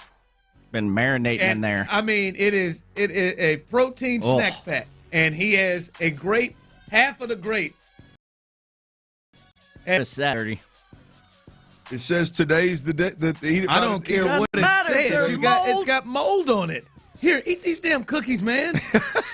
Mold spore spread, bro. I know, but like mold, like you don't like if you get a pack of strawberries and you have some mold or something on one of them, you throw the whole pack away. Yes, that's what you're supposed to do. If it's packed together, yes. Those spores are very active in the vicinity. Champ Slice. Just looking out for you. That's just nasty. From the text line, I'm eating that. And Clint is too. Might get sick then. Clint just banged out the cheese block. And that's the thing is, this joker, he's not even removing the grape. The grape's still just it's just sitting there staring at me. Throw it away. I don't do y'all want to know something I heard? Y'all want to know something I heard real quick? This affects everybody out there listening too, so you understand. Y'all know what I heard about grocery stores? What? Y'all tell me if it's true. You know the fruit that you can buy in like these little plastic packets that's already sliced? Mm-hmm. So overpriced. I heard that what that is when they take other fruit from the fruit the fruit section that's damaged or has mold or something on it. They cut it out. Guess that's possible, but I don't believe it. And then slice up the what's. HEB would never. So when you get a package, I eat that packaged pineapple. I do too. I eat that a lot. Those pineapple chunks. Clint, eat it all. It's just extra protein. Clint, what's the problem? You never had roadkill? Never had roadkill, but I'm high on protein. I typically cut the mold off the strawberry, literally off the one that I cut it off. And you still eat that strawberry? Yes. Oh, brother. I mean, this doesn't hurt me none, but it makes me queasy. To me, it's just with it all packed together. Yes. Like it's all packed together that has been in that sealed space. I got to go ahead and I got to walk that one off. Mold spores spread through the air. Going to be sweating on the way all the way home. Just throw away the one grape. Eat the rest of it. Well, Tyler, we're from Baytown. We get down like that. No, I'm from Baytown, born and raised. I do not get down like that. I like to look out for my health. I'm just going to start playing on both y'all being out Thursday. Damn it. SG, Sean G, pretty sure that's how The Last of Us started. Yeah, man. I mean, do what you want to. Throw that grape. But can you at least remove that grape? Is that bothering you? Yes, because now I mean, he's got blonde tips. Y'all see that on YouTube? You see it? It looks like it hadn't even got to where it's eating it yet. That's still a solid grape. It looks like the top of Shaq's big toe. You know, Shaq got them them toes that look like they've been hit with hammers. Yeah, that's what the top of that grape looks like. Like the penguin's feet. That's nasty as all get out right there, man. That's nasty as hell. You think I should take it to the spot where I got it and I can get me a free one tomorrow? Well, no, hell, eat it now. You've been eating grapes, more cheese. Well, if I just show them the picture, I think I should be able to get something free, don't you? I would. I would try it personally. But, I would have stopped eating that. Praying Yeah, all the way. Yeah. That large intestine. All right, let's get your mind off of this, Clint. Maybe the shift's over. Clint's gonna vomit in his mouth here from the YouTube and Twitch. Have you? How else do you vomit? Yeah, I don't know. You can vomit from your butt. But Again, that wouldn't be what you would call it, though, right? Again, here, Bobby Slowick in the offense. You probably did last week. Coming out of the bye week. Do you feel like you saw much difference? Do you feel like you saw, because the self-scouting, hell, there was a promo running where you were into it. Self-scouting, hey, Tank is to get him more involved. It felt like they did try to do a little bit of that. But did you get a sense that you saw much difference from Bobby Slowick post-bye week, pre-bye you ever watch week? Bobby? No. Yeah. No, in fact, I'm at a point where a lot of folks have had some issues with Bobby where I haven't. I've had the similar issues. I just don't feel as strongly about him. As the season comes to an end and as we get closer to time that you start kind of evaluating what's going on with the Texans, and there's several things with this offense that are stuck in my craw, to say the least. I just. There's some things that as I watch them, I just don't understand a lot of what's going on. We finally saw the Tank Dell jet sweep action. You saw him make two guys miss, and he went and gained yards. Imagine if that's blocked up the right way. That should be a staple of this offense. That motion, snapping the football where he could potentially get a jet sweep around them, that should be a staple of this offense. It should, whether you hand it to him or not, it's irrelevant. It should happen. I'll be honest with you, hell, it should happen 10 times a game, and you don't see it. I personally believe that this should be a between the tackle, downhill run football team, and I think they're outside. Their attempts to run the football outside constantly, I don't like. I don't like how heavy they are outside the tackle. And I say I don't like. I know it's worked a few times. Hell, it's worked in some critical moments, but. To me, watching this team, they're not a good outside zone team, much less a stretch zone, toss zone screen. They're not good enough on the edges. Dalton Schultz is I don't like. To me, I'm at a point where I'm mad at Bobby every time he runs the ball the direction that Dalton Schultz is in. Like it's a crapshoot every single time. So, and I could keep going on. I could go on for an hour about There's 5 or 6 things that I can't comprehend. Like I said before, I don't need to agree with you, Bobby. I don't need to agree with you. Like I don't need to be like, yeah, that's exactly what I would do. What I'm looking for is just the method to the madness, and I don't understand a lot of it. I really don't. I don't understand a lot of what they do. No, I understood the method to the game plan of, hey, second half, let's minimize the risk. It's 20-6. I understood why. They didn't open the offense up. No, I have no problem. I have no problem with that. But what is not sustainable, we look at the rest of the way. They play the Chiefs Sunday. They play the Ravens. They play a Titans defense that is good. I don't know what the Titans going to be at week 18. Right. But they play, and then in the playoffs, they're going to play teams that are good teams. I don't know that it's sustainable. 4 catches, 17 yards on 6 targets with Nico and Joe Mixon, 12 carries, 23 yards, 5 for 33. Like, those guys didn't impact the game. Obviously Nico caught 2 touchdowns, but 4 for 17.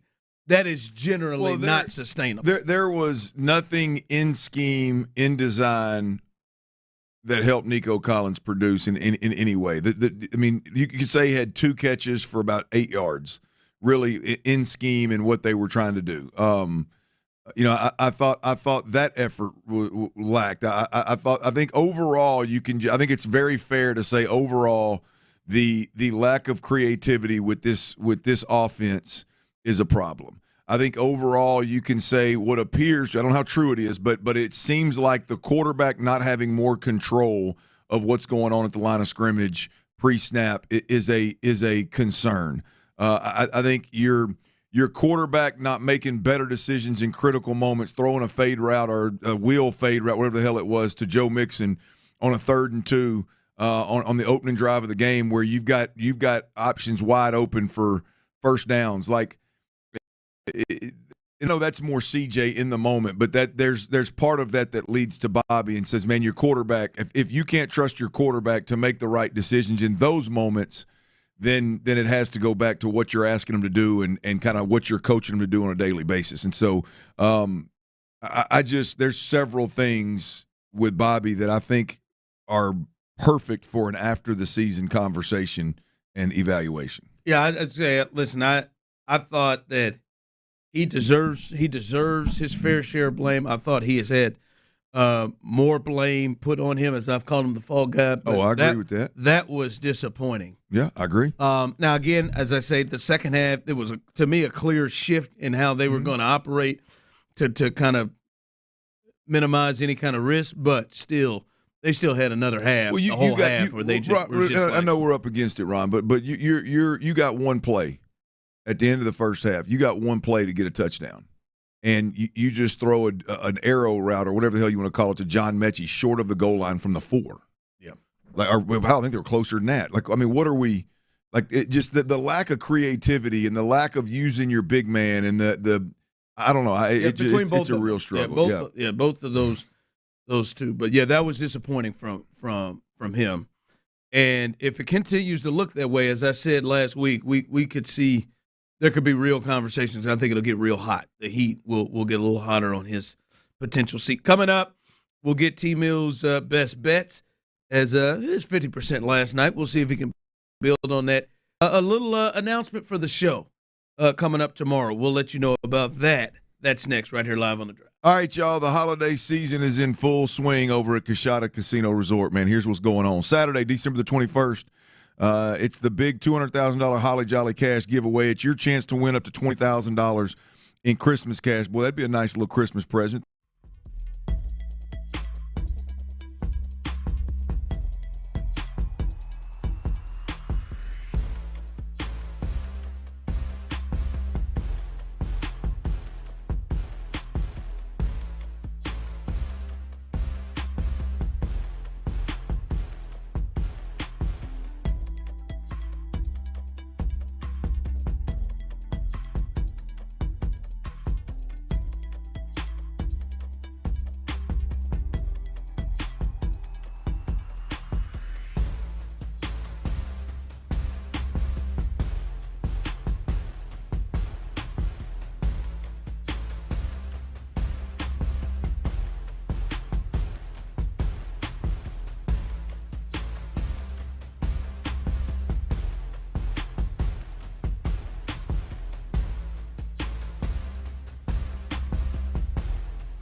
Active on wireless and streaming versus the other. Big guys at T-Mobile.com/switch. Apple Intelligence requires iOS 18.1 or later. Live from the Twin Peaks studios, Sports Radio 610 presents The Drive with Stoerner and Hughley.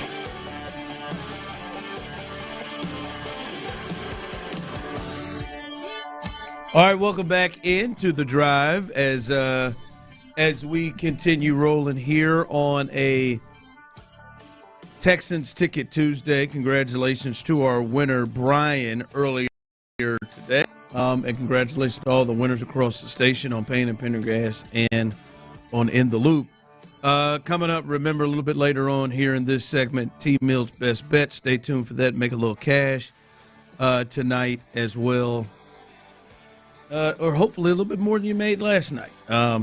But I do want to push this note to the people, and that is Kamari Lassiter. He will join the show tomorrow in the 2 o'clock hour. As usually we hear from a Texans player on Thursday, but they play on Saturday, so the whole week is moved up. We've gotten confirmation, fellas, that Kamari Lassiter, the rookie corner who has really stepped up, had him a pretty good game as well on Sunday. I know Derek Stingley was the headliner, but he was pretty good on the other side too. When you hold Waddle while he was in the game to no catches, Tyreek Hill was rolling along, I think the whole first half, no catches. Had 3 to end the game. You on the other side was really, really good too, and put him in a lot of different positions. So he'll join us tomorrow in the 2 o'clock hour. And Clint, by the way, they played him in some slot. And it's something that I know from the jump during training camp, during the season, you thought that might be the best position for him with his speed and all of that, or maybe not top-end speed to play outside. Clint, he's obviously shown that he can play outside, at least thus far this year, without any issues. But he inside at times against the Dolphins, Clint, and it looks seamless there as well. Yeah, this is a little different for me, Ron, because I'll be completely honest, which I think I made obvious when we were talking about it. Like, my fear of him, or my thought that he would be a better nickel defender was the thought that there were some limitations, whether it be size and speed, and the strong suits, which was the physicality and the instincts, I thought played better inside. But it was really the thought that, boy, a second-round draft pick coming in and just being handed the starting job, that's risky at corner. It was more about the limitations, the concern, the doubt. He's answered all of those and told me to shut my mouth, and he has played really, really well outside. I got zero concerns about this defense if he's playing outside. Now, in my tape drop Tuesday, I watched the tape closely, and I'm telling you, there is no way that DeMeco Ryans, Nick Caserio, and everybody on the defensive side of the football doesn't watch this film and go, damn, Kamari Lassiter's good inside. I mean, it jumps off the film and is one of those where obviously you would have a great cover nickel defender if he were able to play inside. But when you watch it this past week, the ability to, one, great instincts, two, the willingness and the ability to find your way around pulling on screens and things of that nature, it jumps off the screen. And so now for me, with Kamari being inside, it's more about, damn, is he better inside than he is outside? And that is a win-win either way. But it was just one of those for me, Ron, that, boy, if this team finds the opportunity in the future to acquire a true outside corner, and you could have – that didn't even have to be a great one. Like, yeah, well, clearly it doesn't. Hell, they were locked down with Jeff Okudah outside multiple times and putting Kamari Lassiter inside. I'm just saying that it's not a crazy idea for, the Texans in the future. Even in the near, like this week and next week, it's not a crazy idea for them to move him around and play him inside. But this offseason, if you can acquire, not that it would be a priority, but if you acquired a true outside corner, a guy that has the instincts that fits more out there, and was maybe longer or faster or whatever, you would have the flexibility of moving him inside. And I think there's a real chance that I'll put it to you this way. I think the fair way to put it is I'm not sure that Kamari Lassiter wouldn't help this team win more games at the nickel defender spot than he does the corner spot. I think he could be more of an impact player. I'll tell you this.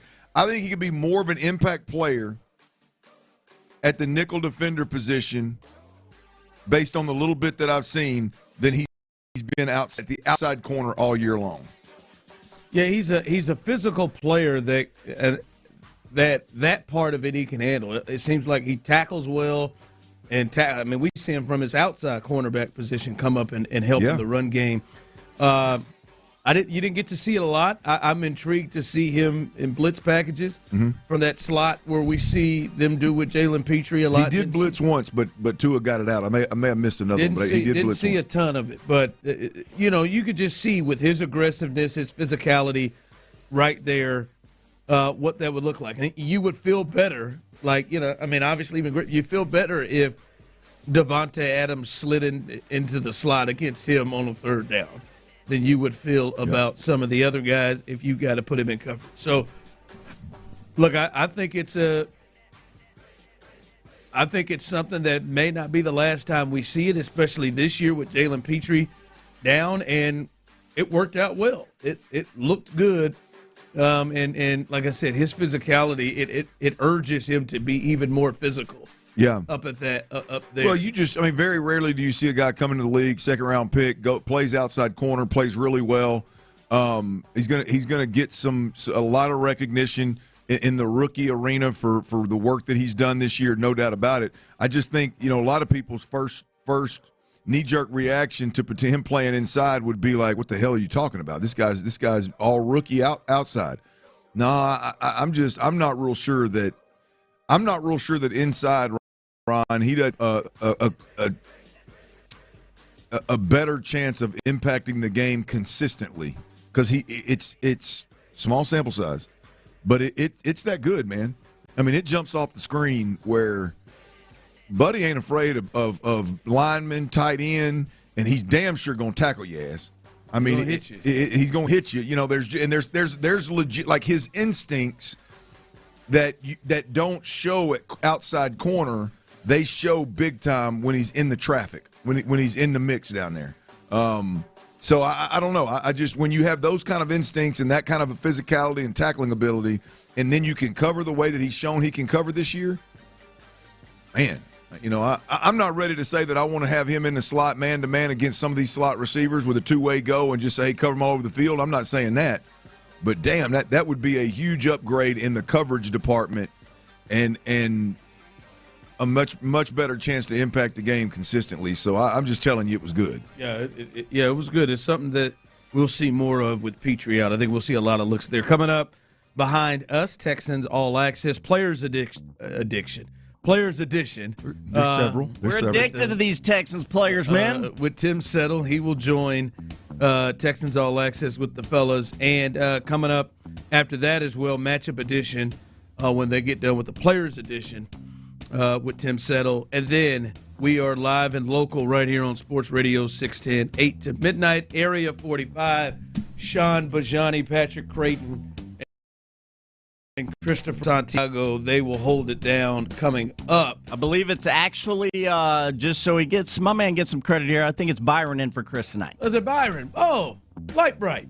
Yeah, guy screwed up my drop earlier. I see it. There you go, Byron.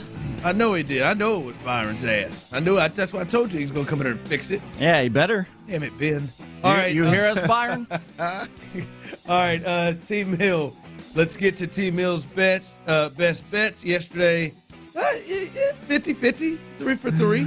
Could have been worse, but didn't eclipse that 60% mark we're always looking for. The ones that I liked completely went. The Vikings -5 and Jefferson receptions. Just miss the yards. All right, what you got tonight? Yeah, tonight, all the action I got for you. I got 4 best bets, and they are all in this NBA Cup game between the Milwaukee Bucks and the OKC Thunder. 4 of them. I didn't like a whole lot on the board, but I do like these 4, so get your pencil ready. First, I like the over like the over 216 in this game, and then more specifically, I'm also on the over for the Bucks team in this game, over 105.5 points for the Bucks, and then 2 player props for you. How do you say his name? Gilgeous Alexander? Shea Gildress. Gildress. That the middle ones were a you struggle. can go SGA, baby. That's what I have on my graphic. SGA over 5.5 rebounds tonight. I like those odds at plus 100. And then I got Dame Lillard over 6.5 assists for the Bucks